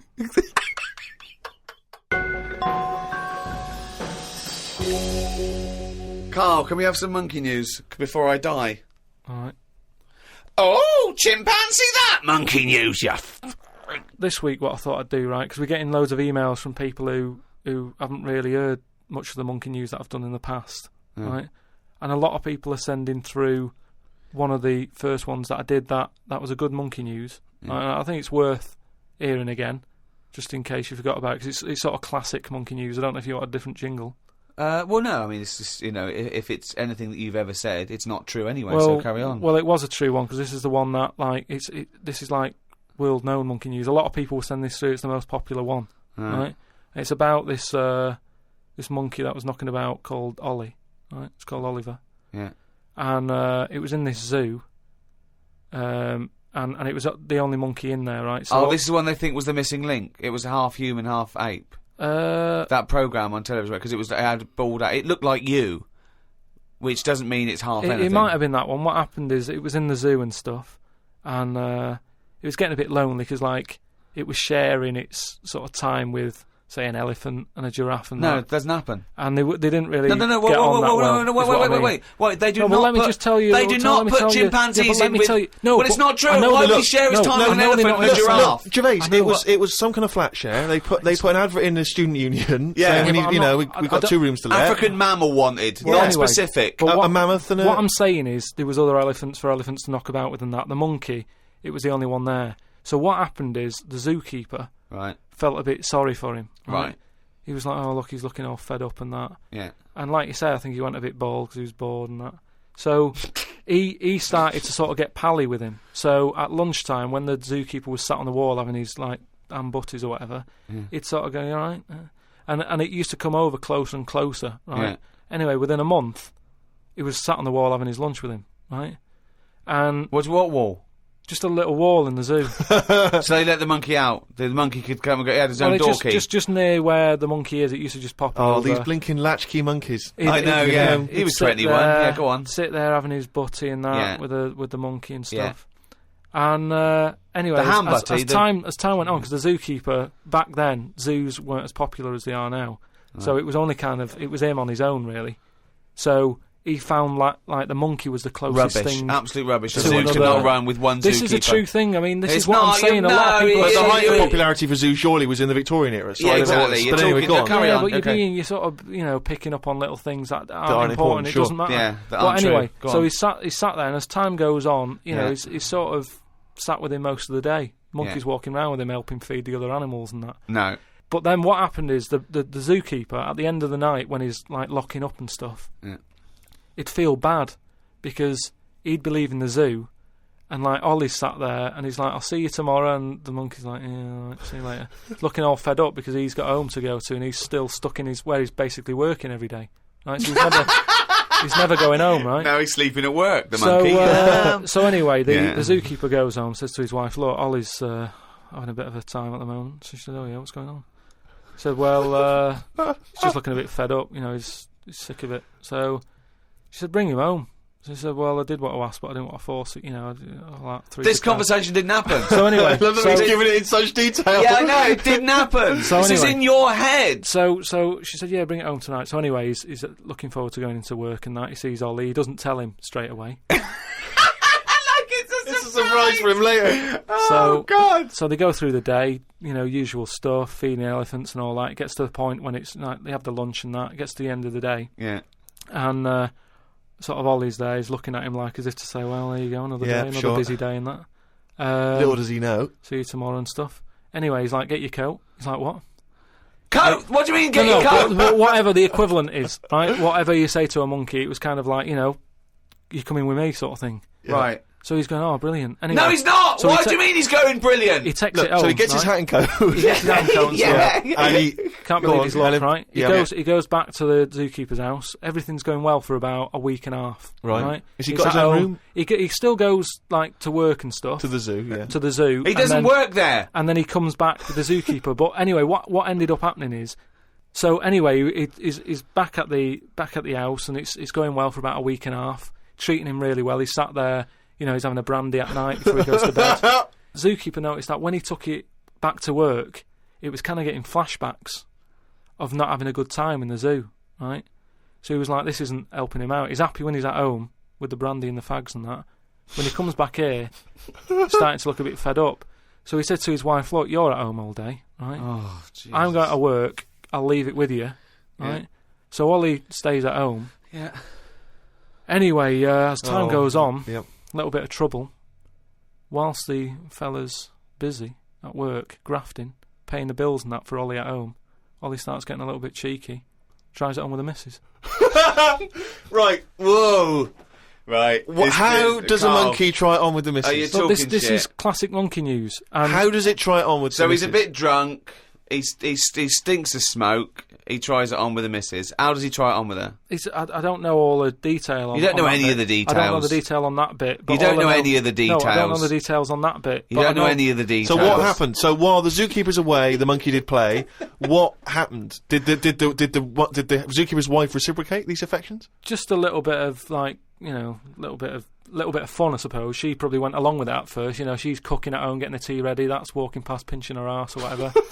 And it's, do you know what I mean? It starts off just like it does, you know, with humans. Starts off as a bit of fun before you know it. You know, split up in the end anyway. The zookeeper and the what's it? I think the monkey stayed with the woman.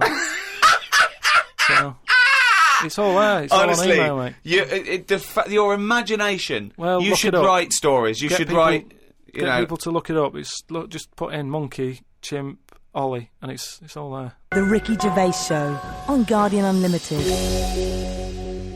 Happy New Year, particularly to those great guys at Positive Internet for hosting this podcast. Dynamite. The world's #1 podcast, thanks to the guys at Positive Internet.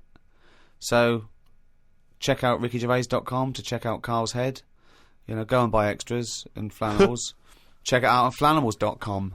Oh, come on, this is shameless. Extras still available.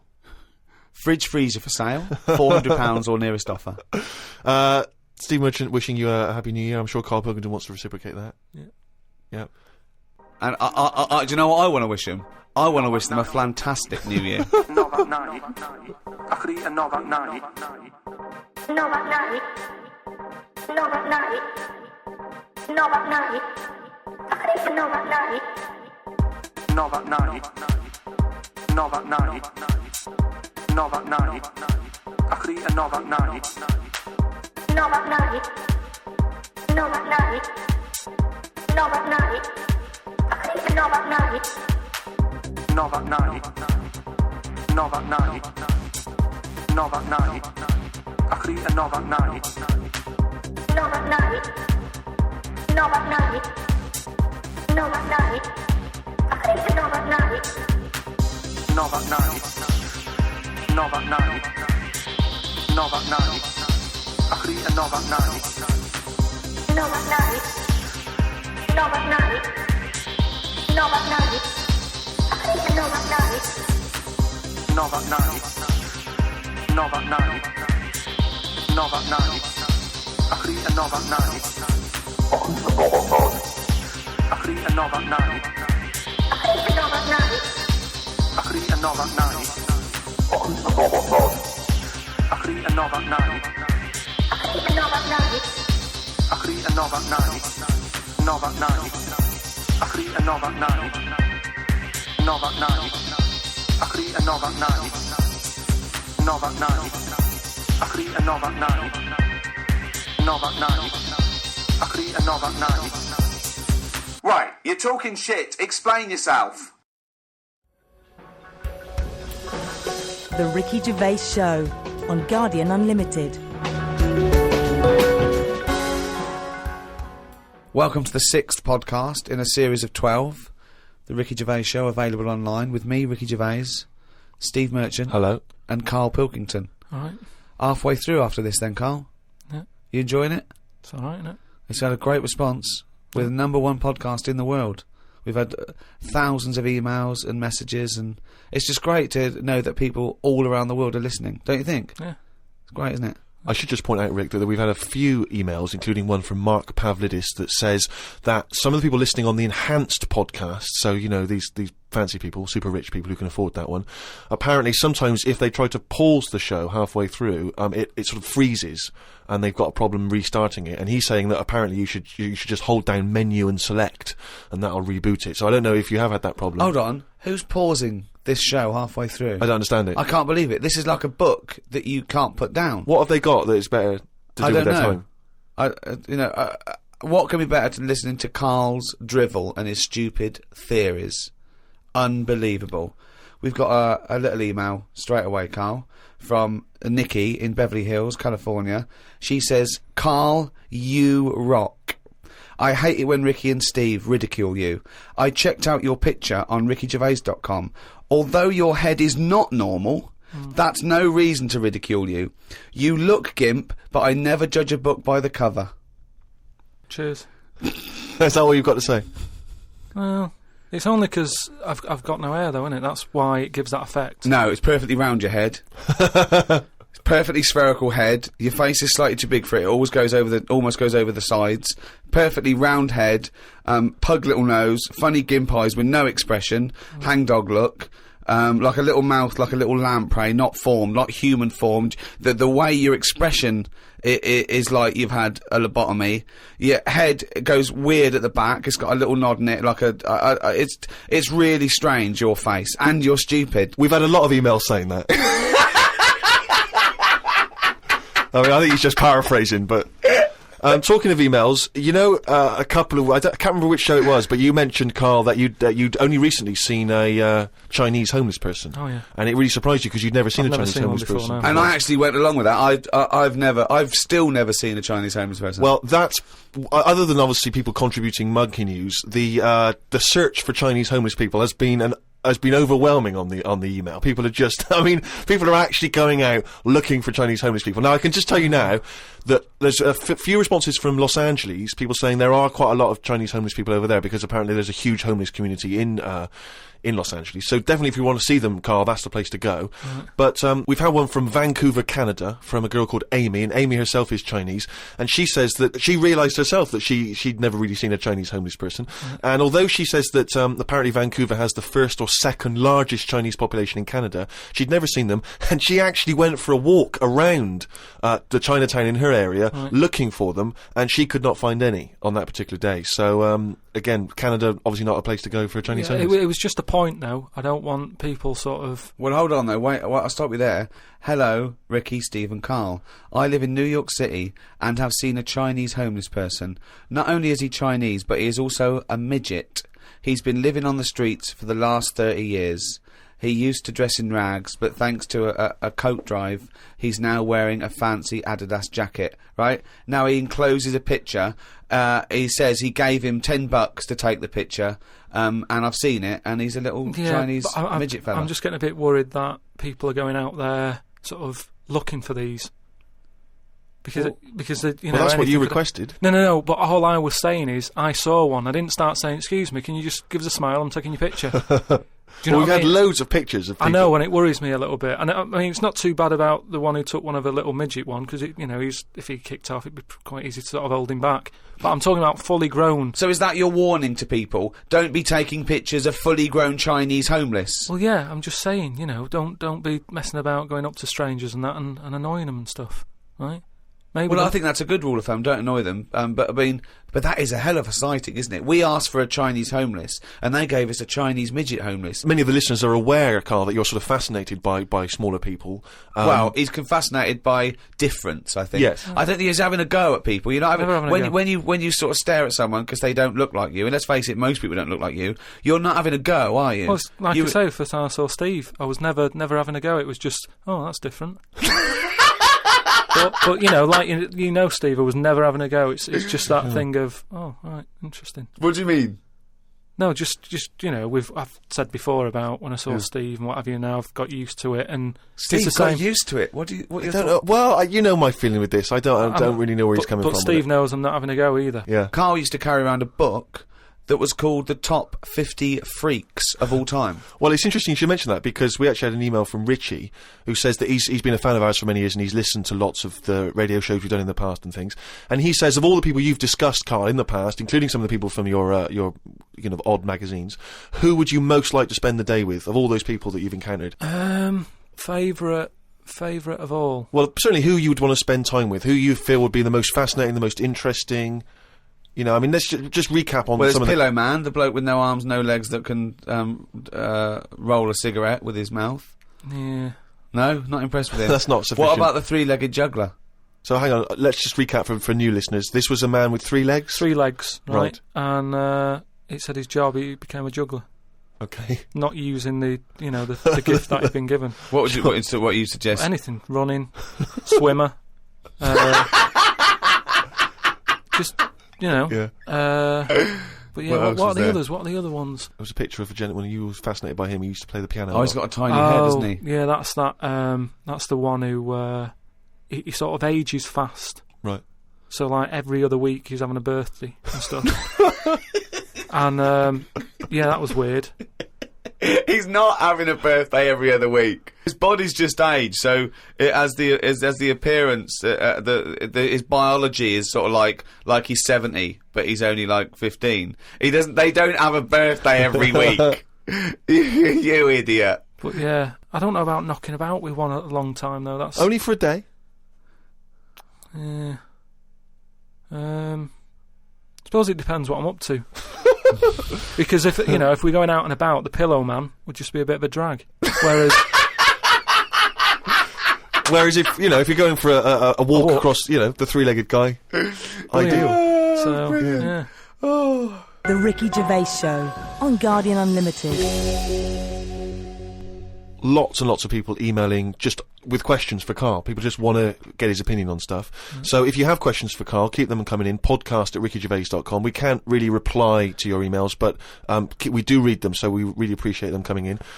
Just a couple of quick ones for you, Carl. Wendy says, if Carl had to eat the same dinner every day for the rest of his life, what would he eat? She mentioned this because she was having Christmas dinner and it was a big, she loves Christmas dinner. It's the trouble with Christmas dinner. I mean, the roast dinner is the king of dinners and the Christmas dinner is the king of roast dinners. Yes. But you can't have one every day. No, it's absurd. But it's brilliant. We have 3 meats in our house. It's unbelievable. The amount of meats is just amazing. It's just a plate of meat. It's just meat. With one Brussels sprout. One token Brussels sprout and the gravy. Oh. You see, it depends, doesn't it? I mainly eat just so I keep going. I'm not that bothered about... Because I don't really taste it anyway, I just shove it down. You're like a... What, you're like a horse? But at what point did it become important that things were sort of, seasoned or garnished to go with it and stuff? At the end of the day, we're all eating, aren't we? So you can move about and that and you've got energy. Well, we need to know what we're tasting, don't we? Because we need to have certain things. We need sugar, we need salt. So we need to know what they taste like to know we're getting them. No, but your body now craves we've got them. chefs, so leave that up to them to make sure we're I getting thought you were enough salt. talking about an evolutionary standpoint and how it evolved, not there was a little Do you chef think that's likely? No, but leave it for them to make sure, we're getting safe food. I mean, to be honest, it annoys me the way people worry about food now and how there's so much to choose from. I think it's got out of hand. I'll watch... Any form of choice really worries you, doesn't it? No, you don't like choice. No, choice is good, but not too much. It's like with anything now, if you go into a toffee shop, there's like loads of different... Where are you going to find a toffee shop? So you're in a fairy tale. Yeah. You're in a Dickens tale in the 19th century. You're in Shrek. And you go into a toffee shop. What's your point? You go into a toffee shop. What I'm saying, you go into a shop full of toffees. You've just come from the candlestick maker. Right? You go in there and there's just too much choice. It's like, what? And I can stand there up to like 4 minutes, sort of going... Up to 4 minutes? So specific. 4 minutes. So he's in a toffee shop in a top hat. Well, he's only got 4 minutes. He's only got 4 minutes because you've got to get down to the pea green boat. that he's saying off it. No, Good but, morrow. well, forget the toffees. Could I then. have some of your finest Oxfordshire toffees? So you'd prefer it was just one selection of toffee, that's all they've got? Well, maybe two. What I'm saying is, right, there's now too much choice. Whenever you get a menu in a restaurant, it's not like you don't just go, oh, right, what is there? Yeah, I'll have that. There's too much. It's like a book now, isn't it? And you look at it all. And then you've got to that point now that people are even taking a risk when they're eating. What do you mean? You know, in Japan or China or something, they're eating that fish that if it's not cooked right, it can kill you, right? Yeah. Not worth the risk when there's so many other fish. Yeah, I agree. Why Have are mackerel, have a bit of cod or whatever. Yeah, as soon as there's a risk, yeah. take it off. Take it off the I menu. agree. I totally agree. Not worth it. We've got a fish that might or might not kill you. Well, is there anything that definitely won't kill you? Yeah, but a chicken won't kill you. I'll play safe then, I'll have that. I love that. I love the chicken. That's what I'm saying. The Ricky Gervais Show on Guardian Unlimited. But anyway, we were talking about sayings and that. Right? Stitching time saves 9. Don't. You know, I'm never going to use that. I don't think anyway. Right? Okay. Suzanne. You're never going to understand it fully, are you? Suzanne repairs me stuff anyway. So it doesn't really matter. But what about the one? About the one in greenhouses and that? You think that's People a who good live in one? glass houses shouldn't throw stones. Yeah. What? Does that confuse you? You've never understood that one? No, that's a lot clearer, isn't it? It's sort of saying, don't be chucking stuff about if you're surrounded by glass and what have you. Yeah, but don't forget, it's an analogy, it's a metaphor, it's not to be taken literally. It's not really just talking to people who live in glass houses. It's saying... Hang on, sorry, before you say that, Rick, I'm intrigued to know if he's fully got to grips with this. Just Okay. give us your explanation again of what you'd take that to mean. Well, just don't be chucking stuff about. Really? So, well, if that was it, they just say that. No, but that saying's been around a lot longer than we think. That's when people probably did live in basic glass houses and stuff. No, whoa, what they mean now. Who has ever lived in a glass house? So cavemen went from rock to a nice crystal structure, did they? What are you talking about? When did people live in glass well, no, houses? what they mean now, when that saying's used now, they mean sort of, you know, plasma tellies, ornaments. No, they don't. They're saying don't chuck stuff about because No, you'll break it. No, it's not about damaging your own property. They don't mean you're inside the glass house throwing rocks inside your own glass It's house. a metaphor. It means don't be having a go at people if you yourself have got more to lose. Do you know what I mean? It means it could be anything. Don't start a war where you could come off bad as well. It's about how fragile your situation is. If you live in a glass house, metaphorically, don't throw stones at someone else, because when he throws it back at you, your house is more easily damaged than his. Again, metaphorically. It doesn't mean that if you're living in a glass house or in a house with other precious objects, you don't, in your own home, throw bricks about. Because that would be a very specific audience that I was trying to reach, that phrase.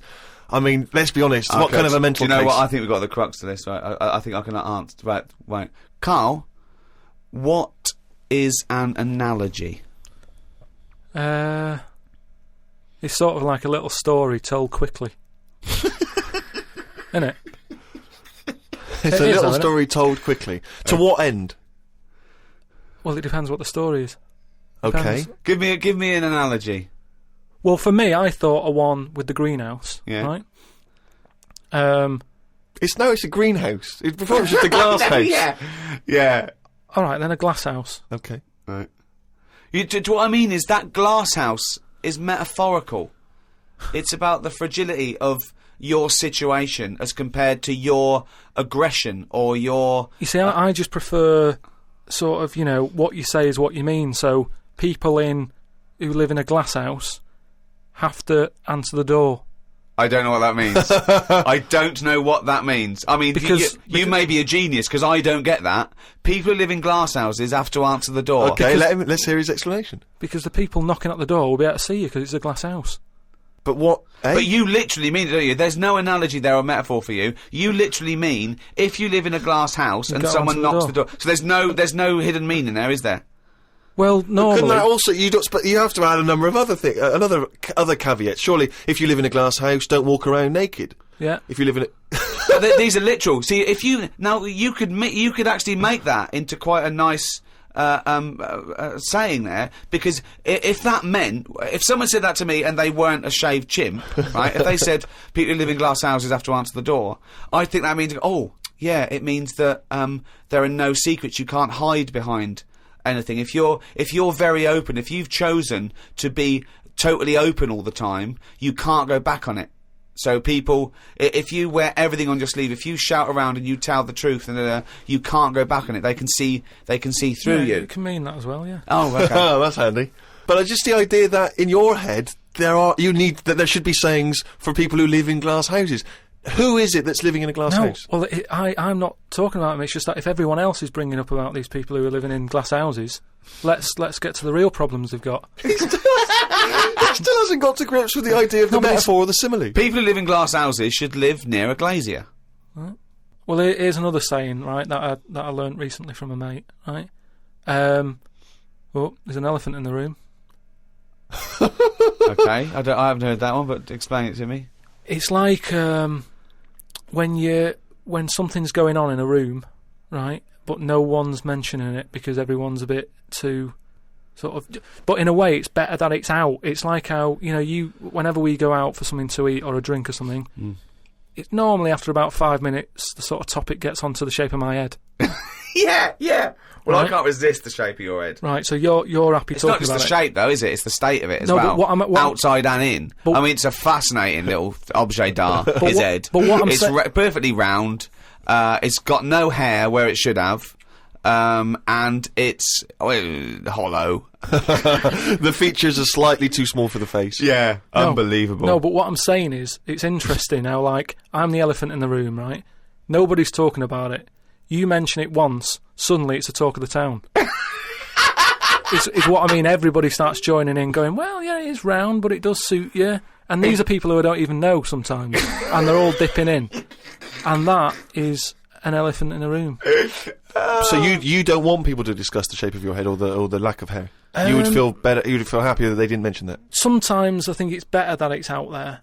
It's made me a stronger person, though. It's the same way, we were talking about religion and that. Samson Delilah, he got weaker without hair. Whereas with me, I think it's made me stronger.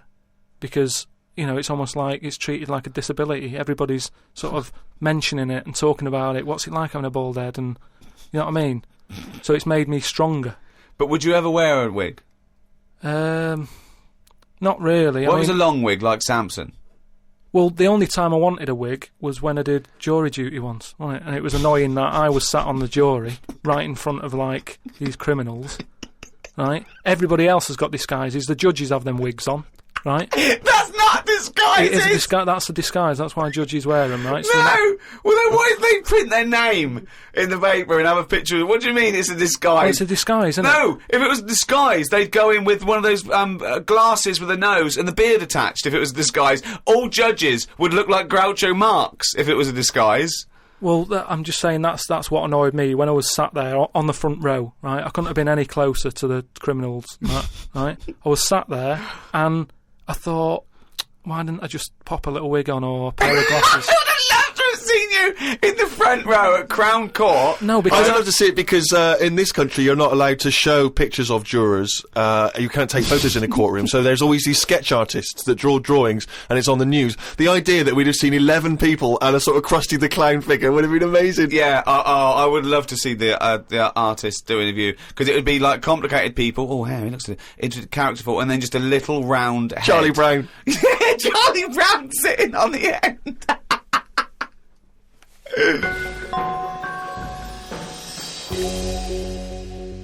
Carl, you said that your New Year's resolution was that you were going to learn something every day. Yeah, have you learned anything today? If I can. Today, like, I don't know the full facts of it, but... Could I just say that when someone says they learn something new every day, that doesn't count if they forget it the next day?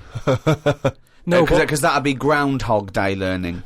Well, the thing I learnt today was about an octopus. Oh, Go on. What they can do is, they've got 8 legs and that. Yeah. They can use 6 of them legs to cover their head so they look like a little stone, and use the other 2 to run off. right? But that's he's thinking of Squiddly Diddly. Yeah, it's a Disney image in his head, isn't he's it? thinking They're of- pink. but anyway, but anyway, that's you know So that's it's not the Pink main singing thing. a song in your mind and running off, yeah. No, but anyway, but something else I learnt, right? It's mainly about animals and that because that's Yeah. normally quite interesting. Yeah. There's a chicken somewhere, Oh, yeah. Oh yeah. and Specific. and the owner of it was getting fed up because he had to feed it and that, but it wasn't. Embellishment. It wasn't, Guesswork. No, come on, let's hear it. it wasn't giving anything back. No eggs. No eggs, right? So he was like, "Oh, I'm sick of this." Anyway, someone told him pop a little axe next to its little house. Right, so when it comes out in the morning, thinking, "Oh, I'll have another lazy day doing nothing," right? He saw this axe, and suddenly it was like, "Oh, right." I'm Next for the day, chocolate thought, yeah. it laid about 6 eggs. It's rubbish. Through Squeezed them worry. out. It's super rubbish. quick. The chicken wouldn't recognise an axe as a threat. It wouldn't be able to reason that I better start working or I'll be meat. I better start. It's absolute rubbish. Once again, it's this ridiculous thing you got that one personifying animals to reasoning powers better than yours. I mean, I think you make chickens and monkeys cleverer than you in your stories, which is weird. Okay, it didn't happen and wouldn't work. Next, Well, what else haven't you learnt today? No, well, as always, things like that always get me thinking. What right? else haven't you learnt today? No, hang on, Carl? he's got his mind's working now. This Go apparently on. has got his Yeah, mind so that's working. rubbish. Well, do you think then that it's worth looking after animals then if there isn't any memory? If they don't know what's happening anyway, you're always going on about don't be cruel to things. Yeah, why would you be cruel?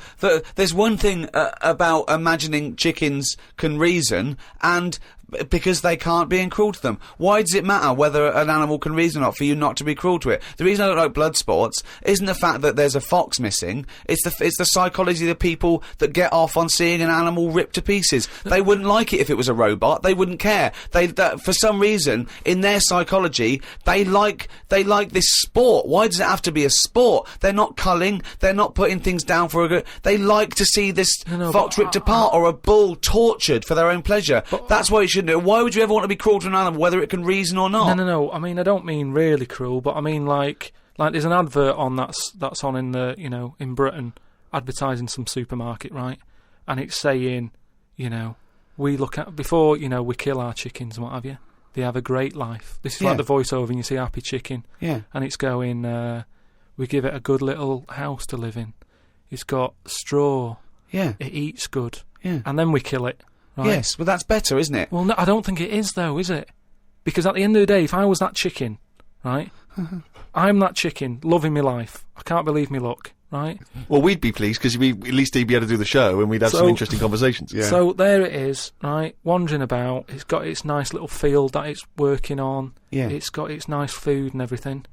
But it's going to die. Yeah, we're all going to die. But then, if you were like a rubbish chicken that had like a rubbish life, you'd be going, "Oh, kill me." Carl, they're not thinking what's going to happen tomorrow. They don't know that they're going to get for the chop, are they? A chicken's not going, I'm fed up with this. I can't wait for that axe to be used on my neck. Yeah. Well, that's another. Now you've mentioned the cutting off of an head, right? Yeah. On the chicken. That's something else I've learned, right? It's like a pinball, is mine. Amazing. Isn't it? Ding dong, bong, dang, ding, ding, da, da. Oh, head, ding, ding, chicken, head off, bing, doing. No, right, but this was in a proper science magazine as well, right? Yeah. So you can't have a go. This wasn't something on the internet. This was printed in a magazine. You read it. Okay, and what was it? And here comes the filter. It's going to come out nonsense. Right, well- you could have Professor Stephen Hawking sitting there whispering stuff in your ear, and it could all be true, but when you said it, gobbledygook. Well, let's see then. Let's see, right? What they've done another experiment, right? Yeah. They've cut somebody's head off, right? And you know how they used to do it in the olden days, where they'd put your head in a stock, cut it off for whatever reason, right? You've done something wrong, right? Yeah. And the question that everybody used to talk about in the village was, I made eye contact with it, right? And it was a bit worrying because he was looking at me and he looked fed up and that. Right? No, he's dead. So they've put a bit of work into this, and they've done it again somewhere, right? And they've worked out that when the head comes off the body, it stays alive and that for 30 seconds. Well, no, they don't know that. They can never know that. No, they did it. They did this experiment. What's alive?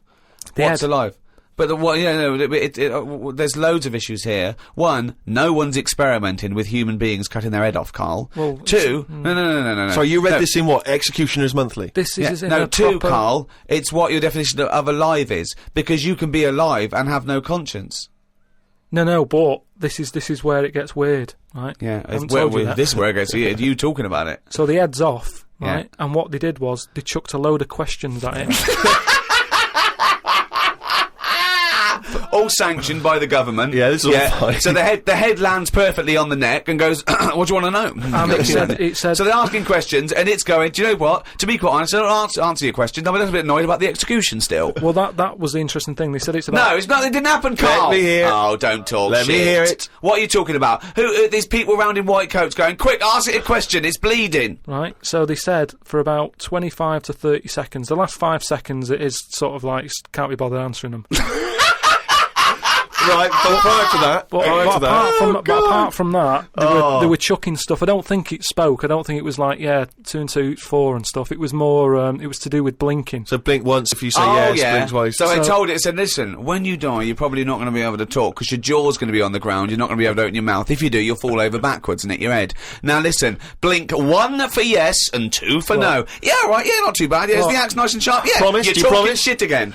You promise to do it? Yes. All yeah, right. well, yeah. The thing is, they wouldn't be able to do it with you, because if they cut your head off, it would just roll. It would roll away, because it's perfectly spherical. They would go, oh no, there's Plus, no... it takes about 20 seconds whenever you ask Carl anything for the question to process and for him to start to formulate an answer. Anyway, if people listening and that, if they learn anything, that's amazing.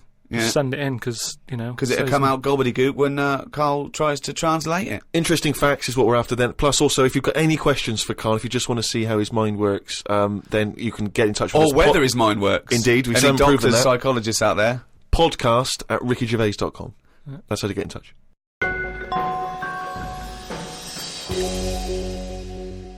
Carl, it's what we've all been waiting for.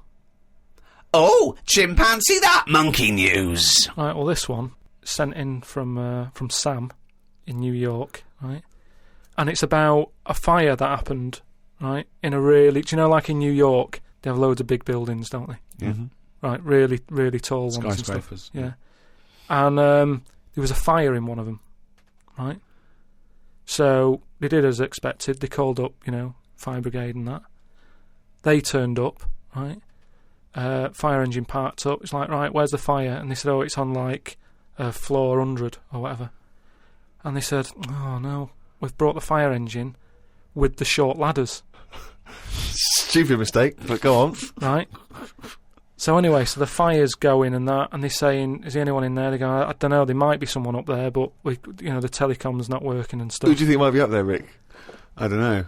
But just a woman, I imagine. Just a woman or a child. Is there a fireman that could climb up a building at all without a ladder? That seems unlikely, but go on. Go on. So anyway, so they said, well, how are we going to get up there? Yeah. We can't. But they've only brought the short ladders. No, we can't. Let's go home. Okay, that was monkey news. So they said, well, there's a lot of like grippage. Because they made up words. The firemen, the NYPD firemen. There's a lot of grippage on the side of the building and stuff. So anyway, they said, why don't we just go and get a monkey, right? So they got a monkey. Whoa, that's a bit of a jump. Is that policy now in the New York Fire Department? Well, you've got to think quick, haven't you? At the end of the day, if people are up there, you don't start querying if it works or not. You try everything that you can to help someone out, right? That's the first thing I thought of. Was it a monkey? So it was quicker for them to go and get a monkey than to go back and get the long ladders. Why don't they get fair enough. Why don't they get Spider-Man? Yeah, call Spider-Man. Yeah, call Spider-Man. So anyway, so they got a monkey down there, and they said, right, where did they get it from? We don't know, from the local zoo or something. Oh yeah. So they said, look, let's we've got to remember there could be someone up there, right, and it'll shock them a bit if a monkey comes in, right? Yeah. So they said, yeah, I don't think they'd care. Their building's on fire, they're not going to go, oh, that's weird, there's a monkey at the window. They'd be screaming, save me! Oh, there's a monkey. Oh, where are you from then? So they said, right, we'll just get it a little small uniform and that, the smallest you've got. But, whoa, hold on though. Actually, where are you going to get that? I'm going back to the station. We'll get the long ladders while you're there. No time. No, I bought the small uniform, I just didn't bring the long ladders.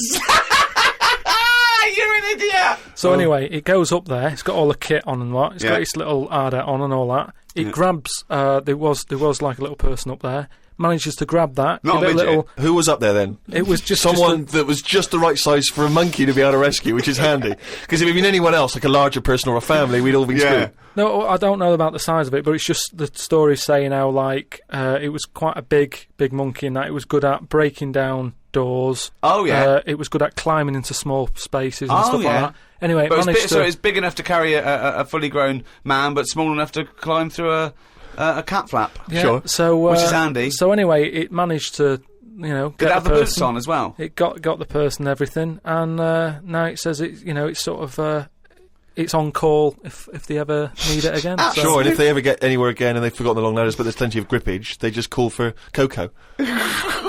So that's this week's monkey news.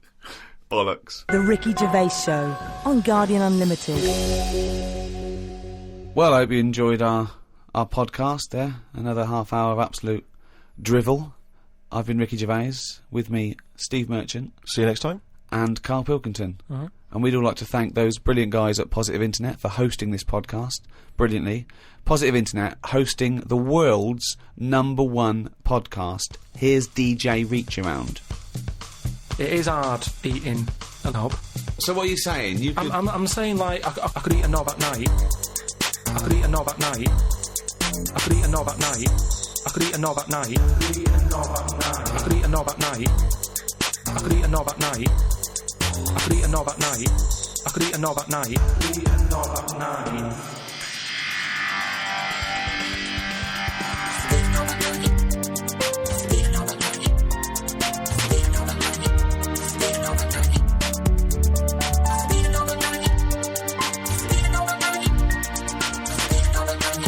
I could eat a knob at night.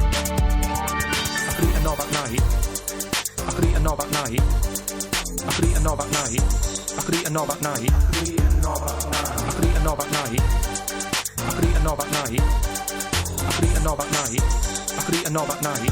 I could eat a knob on the stairs. I could eat a knob at night. I could eat a knob at night. I could eat a knob at night. I could eat a knob at night. I could eat a knob at night. I could eat a knob at night. I could eat a knob at night. I could eat a knob at night. I could eat a knob at night. I could eat a knob on the stairs. I could eat a knob at night. I could eat a knob at night. I could eat a knob at night. I could eat a knob at night. I could eat a knob at night. I could eat a knob at night. I could eat a knob at night. I could eat a knob on the stairs. I could eat a knob at night. I could eat a knob at night. I could eat a knob at night. It is hard eating a knob. The Ricky Gervais Show on Guardian Unlimited. Welcome to the 7th Ricky Gervais Show on podcast. I'm Ricky Gervais, with me Stephen Merchant. Hello. And Carl Pilkington. Alright. Now, talking of that, that's only 5 to go then, isn't it? 5 to go in this series of 12. Oh, still seems a lot though, doesn't it? We'll take a little break. I'm sure we'll come back through popular demand, I'm hoping. Yep. I'm hoping to put that on the poster, backed by popular demand. Well, as I'm hoping it's by overwhelming public demand. Which Yeah, is exactly. My favourite. Yeah, as we're doing it for nothing. Yeah. We want to get a little bit of a pat on the back, don't we? Exactly, please. Something. Do they give awards out for podcasting? Oh, if they do, hoo-hoo, hello, I am already writing my speech, baby. I was thinking that everyone listening, if you want to register your email with us, we'll let you know when we're back on air, maybe later in the year. Go to rickygervais.com and just register, and then when I do a general mail out, I'll let you all know when Carl Pilkington is back. You are a good guy to these people, Rick. No sweat. Now, there's been an awful lot of correspondence. It's backing up there. We've got acres of it to get through. It is a bit mental, actually, but it's very flattering, and thank you all. And people have sent such brilliant things in and spent so much time doing them. There's someone sent in this mock-up of... We were talking about the those Russian sort of iconoclastic artefacts, and someone's mocked up Carl Pilkington as Saint Carl the Bewildered. It's brilliant. It's so good. Can we put those on the web? Yeah, I think let's put that up on rickygervais.com, and that's from Joe Murray in Philadelphia. We've also got one which is a little work of art from Ed Ferrari, and it's the three of us in a studio, and it's just great. It's a very flattering picture of you there, Rick. You look about 14. I know, I've come out very well in this. Carl, he's got a head like a fucking orange. Look at that. Yeah. And you, well, I don't know what you are. Your head is about 2 foot long, and in real life it's only 18 inches long, isn't it? So he's exaggerated yours a little bit, but it's a lovely drawing. We'll put that up on the web as well. Just everyone go to rickygervais.com. Everyone register, please, and we'll email you. And everyone keep sending stuff in. So thank you very much. Carl, Joe from Bradford asks, what body parts can you live without? He wants to know. He's obviously having sleepless nights thinking about this. What, so... With a brain. He's coped this far.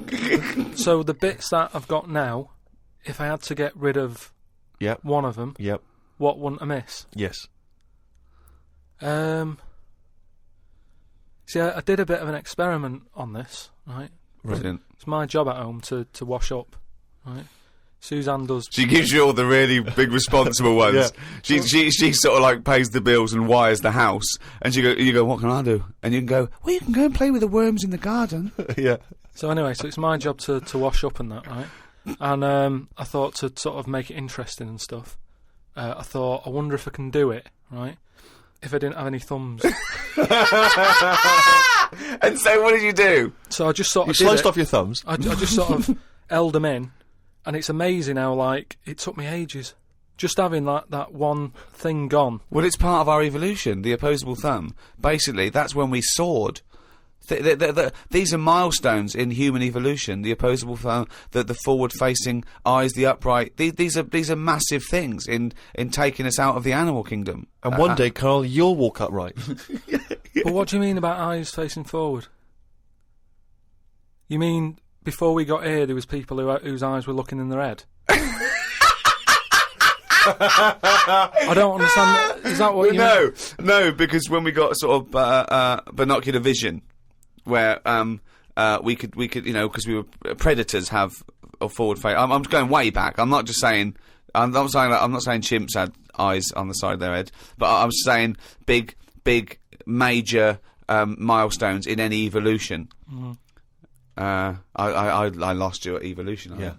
So when you were doing this experiment, washing up, you say that you found it difficult. It took you ages. So you didn't just give up once you realised how essential thumbs were. No, you actually washed up everything. I just think of Suzanne walking in and Carl's there, just covered in water and very liquid suds, standing on a pile of broken crockery. Yeah, plunging his face into the sink every 30 seconds and just swishing his head around.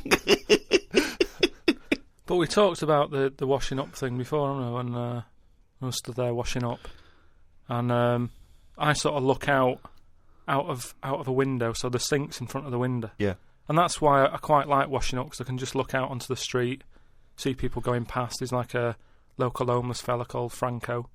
You know, I look out, that he's all right and everything. Sure. But I was looking across the way, right, and there's some Chinese people who live in a flat, right, really small flat. And they're up till all hours. I don't know what they're doing. But they decide to back up at about 3:30 in the morning. And they're always really noisy and that. But above them, there was some woman, right, who, the sort of bedroom is on par to our kitchen, right? Yeah. So I'm sort of washing up. Yeah. And I sort of look across and see this woman with, like, you know, no pants on and that, no bra on that. Naked. Yeah, just... That's the word you're looking for. Yeah, she's just wandering about without on that. So I was like, oh, what's going on here? So I carried on washing up and that, right? And kept looking, and then I was looking and she looked at me. Right? So we made eye contact. Sure. So I was like, oh, God, right? So what I thought the best thing to do was sort of drop me pants a little bit. just a little bit, just like, you know, I had boxer shorts on and that. I thought if I just show a little bit of sort of arse cheek, then it's kind of like, right, we quits. Right? I don't understand the thinking. So Suzanne's watching the telly, right? I think she was watching Sex and the City or something. Yeah. She sort of turns around to see how I'm getting on with the washing up, right? She sees me with, like, me pants sort of down a little bit with my arse out. She said, what are you doing? I said, don't look now.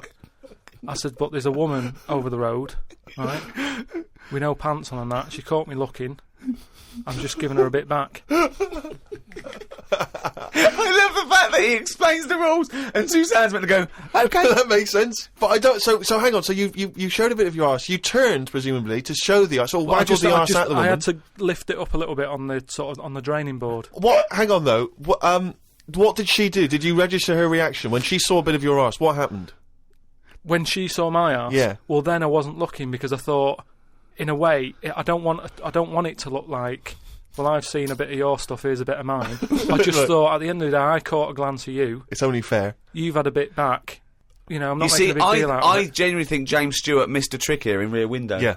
This would have been, you know, a much better film had James Stewart just popped his pants down. It would have given a whole new meaning to the title Rear Window. Yeah, exactly. It's tricky though. I seem to be surrounded by people like that because I've told you before. There's the old woman across the way who's just sat there reading a book. I look through everybody's windows like that. Remember that film, that Sliver or something? Okay, right. When they've got video cameras. Yeah. I'm just looking onto everybody's world and just seeing what people are getting up to. There's nothing wrong with that. Brilliant. That's why I like washing up. The Ricky Gervais Show on Guardian Unlimited. Chris has emailed a mantra for Carl. We were talking about famous mantras and sayings and things. Yeah. Never has a mank said so much to so many that means so little. Brilliant. So you can have that on your headstone. Rupert. Your little round headstone. Rupert's in the Isle of Man. He says, I don't know if you knew this, Carl, but apparently octopus's testicles are located in their heads. Yeah. But then, to me, that isn't that amazing, because at the end of the day, an octopus, really, all it is an head. So everything it's got has to be in the head? It has to be in the head. It'd look daft if they dangled down below. Right? So all it is... I mean, there's a lot of facts... It'd look daft if they dangled down below. I'm wondering again, that's almost... I don't think you should start sending them in, but that could almost be the B-side to... B-side to Knob at Night. I could eat a knob at night. James Round says, Carl, if you could be anyone in the world, who would it be? Dead or alive? Why would you choose to be a dead person? No, but sometimes, like, there's people who are now dead, but everybody raves about them. But are you saying... But he wants you to live that life, not have been that person. Are you saying that if you chose Napoleon, you'd be Napoleon, but he'd be back to life, walking around now on the bus, or it'd be the 18th century, or what? What are you saying? What I mean is, if... Oh, just answer the question. Who would you be and why? It's someone you admire or you think had a good life. Just answer the question. But what I mean is, it's good to be remembered, like Winston Churchill is remembered as being a decent bloke, but I wouldn't want the hassle that he had. So I don't want to live his life. Right. But it's good to be... You'd like to be Winston Churchill, but you'd like to have a paper round instead of... saving the world. Yeah. Well, that's what I mean, but is he saying whose job would I want to take on? It's not that complicated. The question is this: if he could be anyone in the world, who would Carl be? That's the question. That's all the information I've got. A lot of responsibility on a lot of jobs, isn't there? So, some of the names flowing through your head now? I was thinking Bruce Willis. I never expected that! I never expected that!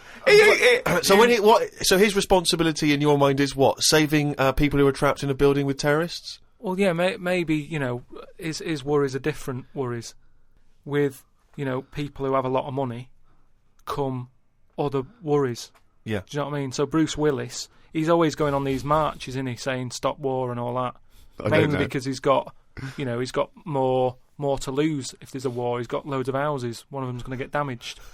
Whereas if you're poor, you've got the one house. If there's a war, it's like, oh, just end it all for me then. I'm sick of it anyway. Do you know what I mean?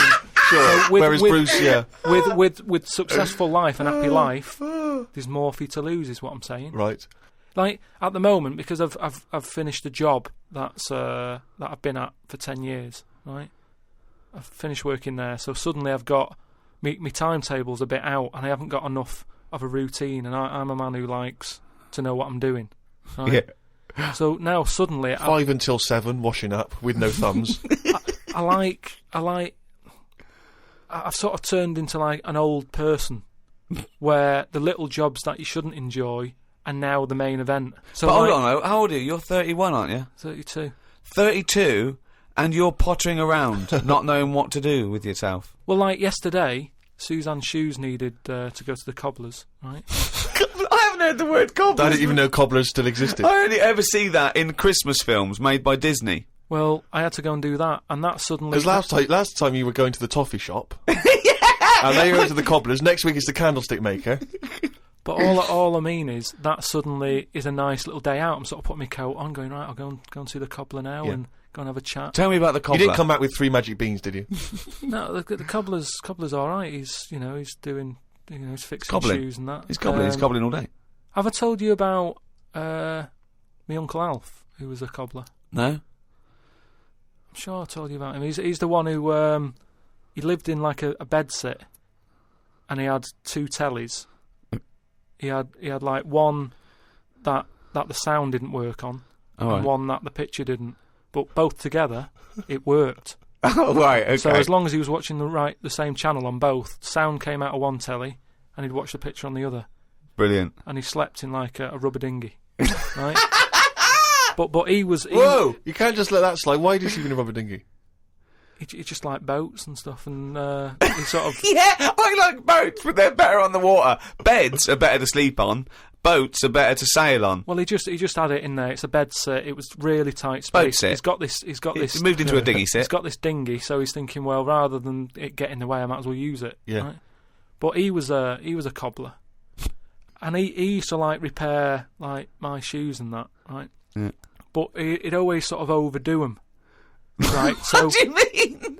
Like fancy. Do you know like Pimp My Ride on MTV? Yeah. Because he does up shoes, he'd go mental on them. What do you mean? There was the stereo. Yeah. Well, no. There was horns. It sounded... Here Go comes faster Carl stripes down the side. Yeah. Here comes Mr. Pilkington. He's got the fastest shoes in the land. No, it just makes shoes that would last forever. So instead of putting like one sole on, he'd put about 5 on. So it looked like one of them built-up shoes that you never see. He'd just put loads of stuff on. They'd last forever, but they didn't. But they look like I orthopaedic shoes. Yeah. It just like suddenly I was like 6'7" whenever he'd sort of sorted my shoes out. But he's a cobbler, and it's work. That's always there for you, isn't it? I suppose so. So you went out with to take Suzanne's shoes to the cobbler. Yeah, so that's it. Yeah, so I just took them to the cobblers and that was like a nice little job for the day. I got a leaflet through the door saying, if you want to walk a dog, the rates are good. I don't know what they pay and that, but I got a little letter in my little letterbox saying, if you're free in the day. What, they pay you to walk a dog? They pay you to walk a dog and that. And I thought if I do that and get a paper round, 2 in 1. Sorry, you just went from a job, right, where you were the head of production at a radio station, dare I say it, on... can I discuss your...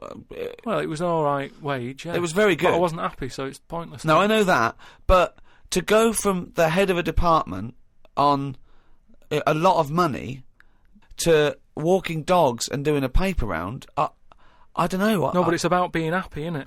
I know, but that's commendable if that's true, but... okay. And that makes you happier? Well, I haven't walked the dog yet, but I'm just saying if I do... I mean, I'm not taking it if it's raining. I'm just thinking if it's a nice sunny day and I fancy a potter, I'll go round to her and say, well, how much are you paying? I'll take the dog a walk and stuff. But I can't believe some of the words that have cropped up in this. It's 2006 now. Potter, cobblers, toffee shop. It's very, very strange. Do you live in Narnia?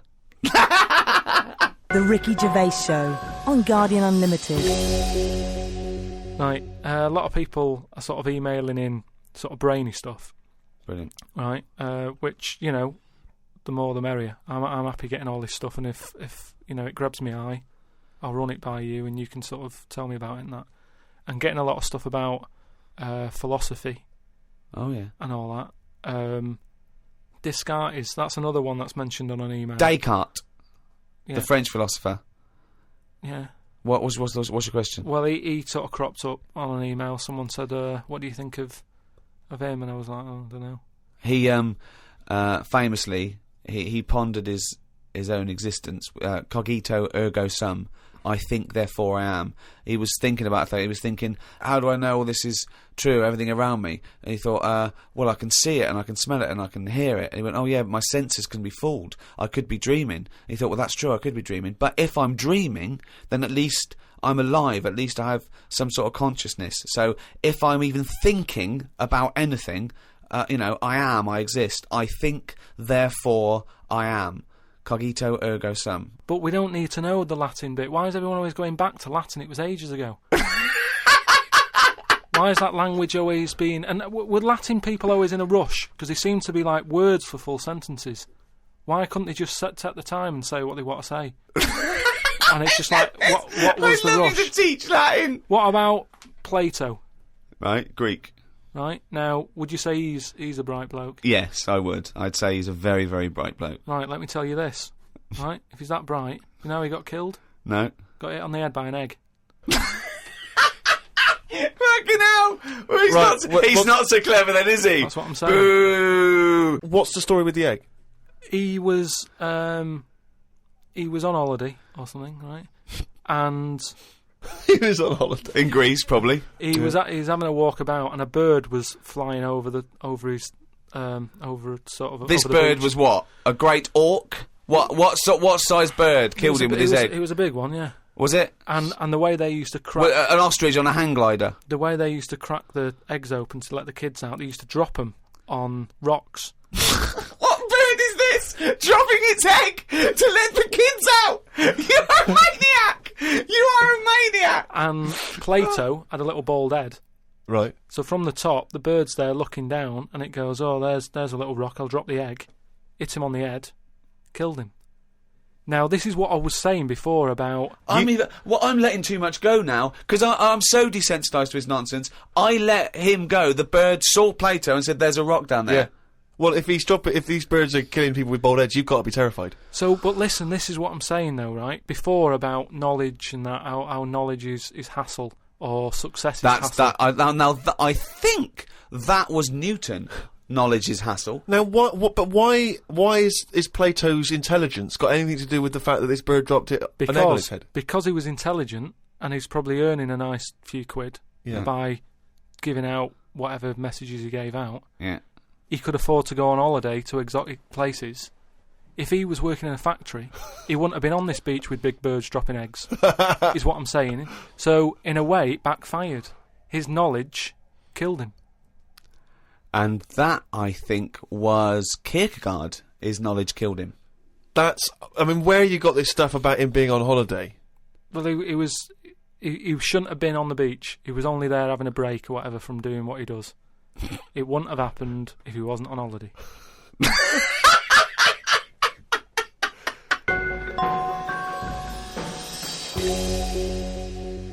Again, I can't remember which show this was that we were discussing this, but we talked about well-known phrases and quotes from the past. We talked about Benjamin Franklin. People have... this is an email we've had saying, Carl, what do you take by the well-known saying, a stitch in time saves 9? A stitch in time saves 9. Oh, a stitch in time saves 9. Yeah. See, it's another one that I don't think I've picked up on a lot of these sayings that are being sort of thrown about willy-nilly. Willy-nilly? Willy-nilly. Okay. Willy-nilly. No, but again, it's one of them like last week. I've heard of it, but what does willy-nilly mean? Just sort of like throwing it about all over the place. What do you mean? But what someone said? What does the term willy-nilly mean? It just sort of means, carefree. That's right. Yeah. Okay, but what does a stitch in time save 9 So you understood willy-nilly, so you used a phrase. Yeah, but it sounds nice, you used it, you said it willy-nilly, but you sort of got the gist of it. So what does a stitch in time saves 9 mean? I don't know. What do you mean you don't know? Think about it. A stitch in time saves 9. Is it to do with sewing? Well, yeah, sort of. So it's not that clear. So if you've got a jacket, yeah, and the seam starts coming undone, oh, there's a little bit of seam. I'll leave it. Oh, it's getting worse and worse. Soon your sleeve falls off. So you just need 1 stitch there. That'll do it. If you do it now, later you'll need 9 stitches. And that, of course, is an analogy to other things. If you leave something that needs attention or repair, it'll get worse. So do it now. Do it in time. Yeah, but they could have said a tile in time saves 9 on the roof. They just used a sewing analogy. But it depends if you're busy at that point, because if you've got something else that needs doing, that means that isn't being done because you're messing about sorting out a hole in your coat, is what I mean. Yeah. You can't always do stuff straight away. So maybe, I don't know if there's a sort of a middle ground where you don't have to do it straight away, but stitching a stitch sometimes time, today, say in 15 or whatever, meaning you don't have to do it straight away, but just do it before it gets really bad. Brilliant. Do you think yours is less poetic than a stitching time saves 9? So yours is, this is what you wanted to be a quote, right? Where, well, you could do it now, but if you're doing something else, then, well, don't do it immediately, but do it soon so it doesn't get really bad. Carl Pilkington. No, but it's the same, that's the same way I treat most things in life. It's like, I never go to the doctors unless it's really bad. That is sensible. That is very good advice. No. That's brilliant advice for anyone listening. Never go to the doctors. Unless it's really bad. But that's why a lot of people, particularly working class people, die because they don't want to bother the doctor, or they're mildly embarrassed, or they don't know symptoms, bad symptoms. Go to the doctor if you're not sure about something. Like you were terrified to go and have your prostate. Still not doing it. Why not? I wish you wouldn't talk about it, because now Suzanne will listen to this and she'll go, oh yeah, you haven't been, and start dragging it up again. But why are you worried about a little a qualified doctor? I don't know what they're doing up there. What they what just year pop? are we in? They. What are you talking about? They pop their finger up. That's what I mean, though. Why? Well, it's 2006. Yeah. Why are they still using the index finger? What would you prefer, the forefinger or the thumb? Would you? No, what I mean is, we've got... Or a thumb on a stick, some kind of thumb on a stick. Would you prefer it to be... A mechanical thumb, a robot thumb. Why isn't it just a little camera? Or something that can... Well, they put the camera up if they initially discover something. But just put the camera up straight away. No, they don't need to. They pop the finger up, feel that the prostate isn't swollen, wiggle it around a little bit up your back passage. What are you worried about? I don't think they need to do that. Are you embarrassed? Are you embarrassed about being in a room with your trousers around your ankles and little fellas popping? A little bit, yeah. Why? And the other thing is, it's not just that, is it? So you go in there, they check your heart out and that, which to me is the most important thing, because that's what keeps you going, isn't it? Yeah. Right? You've got to go there. You sat on the bus stressing out, thinking, oh, in less than half an hour I'm going to have a finger up the arse, right? What is the problem? And they go in, they check your heart, they probably check your testicles and that. What's up with that? They check your testicles, yeah. Yeah, but it's all building, and you've sat there going, oh, soon that'll be happening. Yeah. And that's what puts me off. So if they just came round when you were asleep, Suzanne just let them in and goes, he's over there, right? Yeah. And they crept up and went, bang, you go, what are you doing? That? I just don't understand why they don't teach you how to do it yourself. How can they? Wow! How can they teach? Imagine you squatting in a corner with one hand on your bollocks and the other finger up the arse going, it seems to be alright. Carl, you don't understand the phrase a stitch in time saves 9. I don't think you should be doing any kind of invasive medical research in your own human body. But then... Who knows what trouble you're going to cause? No, but then at least... You would get stuck. Yeah. You would get stuck. Susanna come out, your fist would be up your own arse.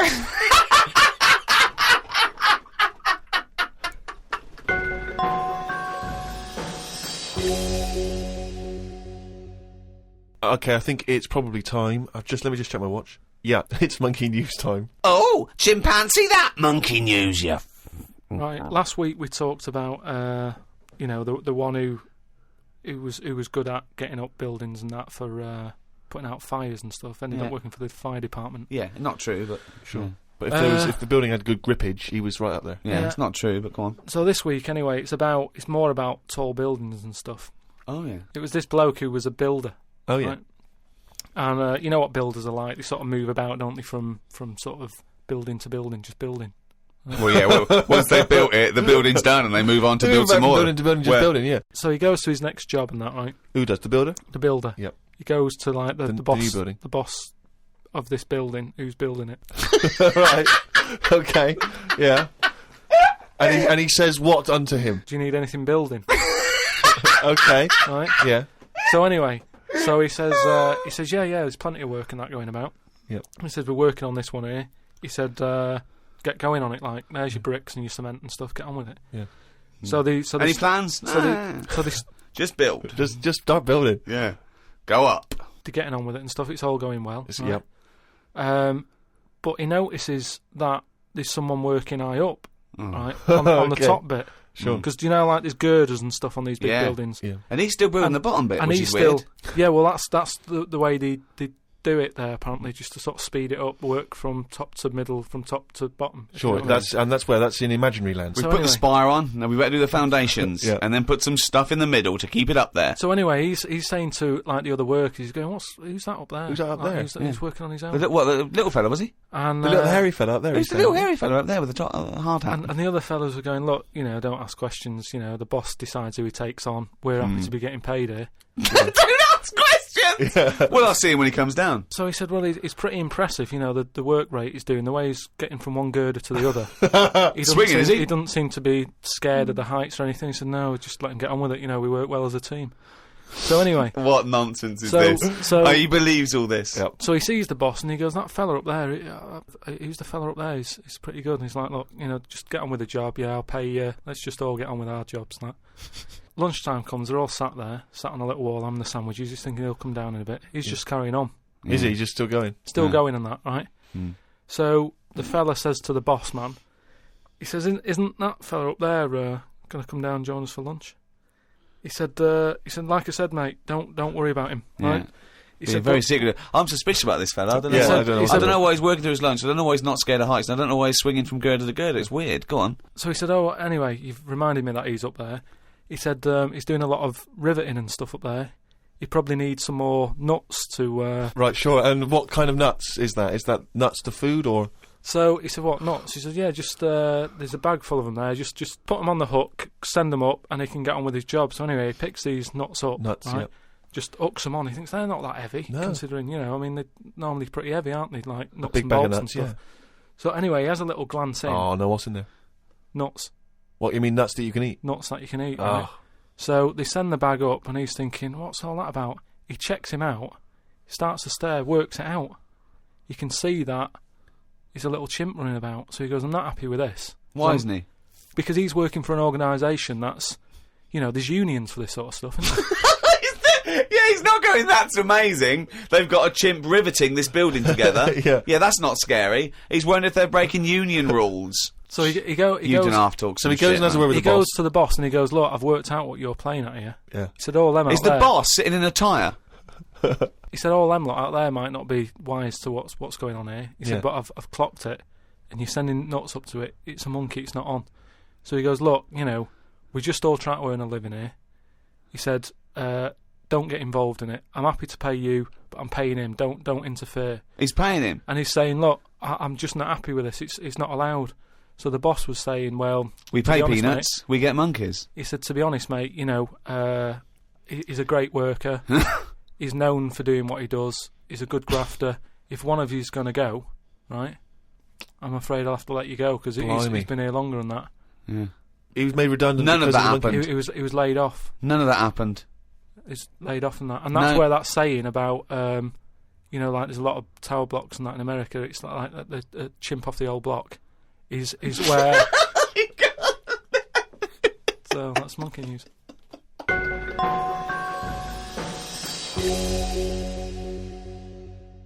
Thanks for listening to this podcast. Who was it hosted by? It was hosted by a great bunch of guys called Positive Internet. They host the #1 podcast in the world, The Ricky Gervais Show, with me, Ricky Gervais, Stephen Merchant, goodbye, and Carl Pilkington. The Ricky Gervais Show on Guardian Unlimited.